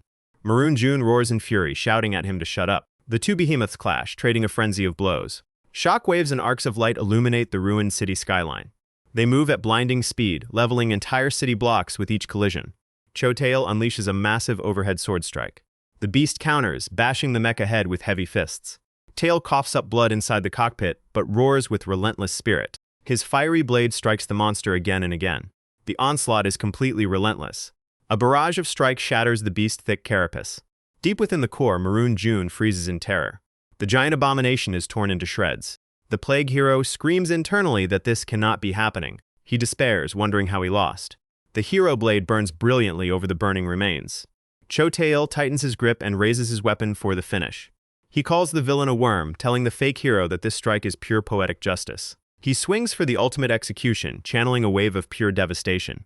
The blast completely vaporizes the creature and flattens the surrounding district. Debris falls like rain through the dark, dust-filled night. The Combiner stands triumphant amidst the ruins, holding its flaming sword high. Yet remnants of the plague organism drip onto the mecha, seeping poison through its armor cracks. The sludge twitches, revealing a single crimson eye slithering inward. The parasitic mass crawls through the inner iron frame. It carries the stealth of microscopic life and the insane vitality of the deadliest virus, Maroon June Ultimate Trump Card. Inside the control chamber, an eternal fire burns brightly. The purple mass whispers that it has found its prey. The terrifying persistence of the plague truly knows no bounds. It leaps across internal conduits toward the burning heat. Touching the barrier, it hisses in agony, cursing the heat. Maroon June snarls that a pathetic barrier will not save him. He boasts that fighting in that giant form was merely a ploy to lure him into a false sense of security. He mocks that the hero has burned through almost all his energy. His body must already be rotting from the plague infection. He taunts him to call Ju Sung-ho for help. Tail pants heavily, gasping for air. He weakly mutters that the villain might be right. Maroon June senses an opening. Convinced victory is at hand, he lunges forward to deliver an easy fatal blow. His razor-sharp claws swipe down toward Tail's throat. Baring his fangs, he screams that the hero is dead. His claw latches around Tail's neck. In response, Tail counters with a flaming fist right into the villain's face. The brutal punch shatters the creature jaw, leaving Maroon June stunned. Tail asks if he seriously thought the pilot would be defenseless. He warns him that he made a fatal mistake. He grins, admitting he is far better at bare-knuckle brawling than operating a giant machine. Maroon June collapses on the floor, writhing in pain. In disbelief, he asks how Tail predicted he would sneak inside. Tail bluntly replies he knew a vermin like him wouldn't die so easily. He regenerates every chance he gets. He figured a lunatic would prioritize killing him over running away to save his own skin. Instead of letting him scurry off like a rat, Tail baited him into a tight space where he could crush him. Tail points a finger directly at the monster core. He points out the hideous core pulsing on its chest. That key organ proves this is his true physical form. Maroon June face twists in utter humiliation. Tail smirks, knowing he trapped him completely. He steps forward, flames wrapping around his boots. He tells the villain there is no escape this time. Fire seals the room, creating an inescapable arena of death. He dares him to come at him with everything he has got. He tells him to shut up about perfection and prove his worth with his fists. His eyes burning with rage, Maroon June stammers, furious at being looked down upon. He screams that Tail shattered his ultimate move, an attack that cost him his remaining life force. Choking with anger, he asks if Tail really wants a raw fistfight. With a mad screech, he charges straight at Tail. He screams, asking how a human dares mock him. He throws a desperate strike, but Tail slips past it effortlessly. The hero of combination delivers a crushing counterpunch. Maroon June curses him, spitting blood. A flurry of savage blows rains down on Tail. Tail drives a vicious hook deep into the villain gut. A coward who blames the world and flees responsibility stands no chance. He is fighting a man who has finally owned his flaws and embraced who he is. The plague hero collapses onto the cold ground with a thud. He coughs violently, unable to process his defeat. Regardless of raw technique, the outcome of this clash was decided from the start. Maroon June whimpers on the floor as Cho Tail looms over him. He pathetic begs for his life, crying that he doesn't want to die. Tail grabs him firmly by the hair. Gasping for breath, Maroon June still tries to swear vengeance. Tail quietly says it is time to wrap this up. Because things have gotten out of hand, a third party must intervene. The faint bell of a bicycle rings in the distance. Riding the bike, Sun Jun Lee wonders when this timeline went off the rails. He notes that Cho Tail is fighting like a man with something left to protect. He needs Maroon June to cause more chaos, which means Cho Tail has to die here. Jun Lee walks up the stairwell of a ruined building. Reaching the roof, he stares out across the destroyed cityscape. He snaps his fingers, summoning his systemic inventory menu. A glowing blue holographic cube materializes beside him with digital sparks. The glow expands, forming a heavy, intricate crossbow out of thin air. The blue system UI displays the item name, Charged Artillery Crossbow Level 99. Sun Jun Lee pulls back the heavy bowstring. From the roof, he takes precise aim at the distant giant mecha. He releases the trigger with a sharp snap. A beam of light shoots forth with blinding speed. The blue energy bolt streaks through the sky, homing in on the robot head. Simultaneously, Tail Fist smashes into Maroon June face inside. Outside, the snipe bolt hurtles straight for the mecha main optic visor. The hero of combination continues mercilessly beating the plague hero. Sun Jun Lee chuckles, admitting that was an incredible fight as always. He offers a quiet praise to Cho Tail. The bolt hits the head of the robot square on target. Flashback to Jun Lee pinboard map, labeled with the words Suicide Plan. Cho Tail picture sits prominently on the board. He is classified as a suicidal berserker who disregards his own life. Without outside intervention, his mortality rate in battle is an absolute 100%. Yet he somehow turns every fatal situation into a double kill. Tail grins, covered in his own blood. His hand triggers the final self-destruct mechanism. An inferno consumes both Tail and Maroon June mid-fight. In every loop, he takes down at least one rogue hero with him, often 2 or 3. Maroon June photo falls off the board, landing amongst a pile of fallen heroes. Sun Jun Lee notes that no matter how parameters shift, Cho Tail always ends up killing rogue heroes. Pressing a revolver to his temple, Jun Lee decides he must personally deal with him next turn. Back in the present, smoke vents from the crossbow. The giant robot freezes in place with a groaning metallic screech. Sun Jun Lee watches thoughtfully. He confirms the sniper shot landed right on target. Jun Lee calls out to the plague hero. He tells him to stop hiding and crawl out. Maroon June shifts inside his monster shell. He recoils in utter confusion. Slumped against a wall, he listens as Jun Lee assures him it is safe to come out. He claims he eliminated the pilot in a single shot. Maroon June cracks an eye open, peering out suspiciously. Inside the ruined cockpit, Cho Tail eyes flash with incandescent rage. Maroon June recoils in horror, stumbling backward. He glances up as fresh blood drips down onto his face. Cho Tail stands upright despite a massive light spear impaling his chest. He coughs up mouthfuls of blood from the fatal wound. Maroon June cannot process what he is seeing. He stands up, stunned that someone actually managed to kill Tail. He wonders if it was the work of those rogue heroes mentioned on the news. He realizes this means he survives after all. He breaks into a giddy, hysterical laugh, spreading his arms wide. Approaching the dying pilot, Maroon June smacks his chest, mocking his speeches about courage and corpses. He taunts that results are all that matter, and he is the one still breathing. He sneers that the strong don't survive. Shoving the dying hero, he screams that those who survive are the truly strong. He mockingly addresses him as Mr. Corpse with a repulsive grin. He mockingly offers to hear his last words. Maroon June freezes when Tail glares at him with pure murderous wrath. On the roof, Sun Jun Lee scratches his head, wondering why the plague hero is taking so long. He wonders why the idiot won't just crawl out. Suddenly, the combiner reactivates, venting roaring fire and steam. Flames spread like wings as the massive machine takes thunderous strides forward. Jun Lee sighs that Tail is at it again. The hero is forcing a final suicide explosion. The giant sword swings directly toward the hero of regression. Sun Jun Lee mutters that he will need backup for this. He calls upon the hero of transformation. Lee Garam swoops in at high speed to rescue Jun Lee. Scooping him up, Garam reminds him he promised the target would die in one shot. Jun Lee casually replies that he did shoot him dead. He admits Tail is driving the mecha on sheer willpower alone. He calls the feat truly insane. Cho Tail heart is destroyed, he is biologically dead. Yet his corpse is still strangling the plague hero inside while forcing the mecha to attack outside. Maroon June screams in pain as Tail crushes throat. Tail had assumed Maroon June was the ultimate threat. Now he realizes the sniper outside is the real monster. If that man lives, he could wipe out the entire country. He remembers his promise to team leader Seo Taiho to apologize properly and make up for his past sins. Tail vows to take down this sniper right here. He screams that once this is over, he is finally going home. A single slice of his blade sends skyscraper ruins flying through the air. Lee Garam urges Junli to take this seriously. Junli tells him to buy some time, even if it is a pain. Analyzing Tail limits now will aid their future combat data. Garam Heavy Mech carries Sun Junli safely on its open palm. Nation Buster mode unlocks at 50% capacity. A swarm of homing missiles and heavy drones launch into the sky. Tail holds Maroon June in a death grip while the villain shrieks in terror. Tail locks him tight, raising the flaming sword for a final self-destruction. The plague hero screams at him to die alone. A blinding blast detonates, shaking the city. Tail lets out one final roar as his body gives out.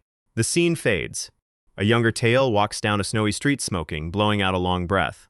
His phone buzzes inside his coat pocket. He picks up the call from Choi Min-jae. He asks irritably what his younger brother wants. He scoffs at Min-jae, asking if he is coming home tonight. He snaps that he won't be coming back for a long time.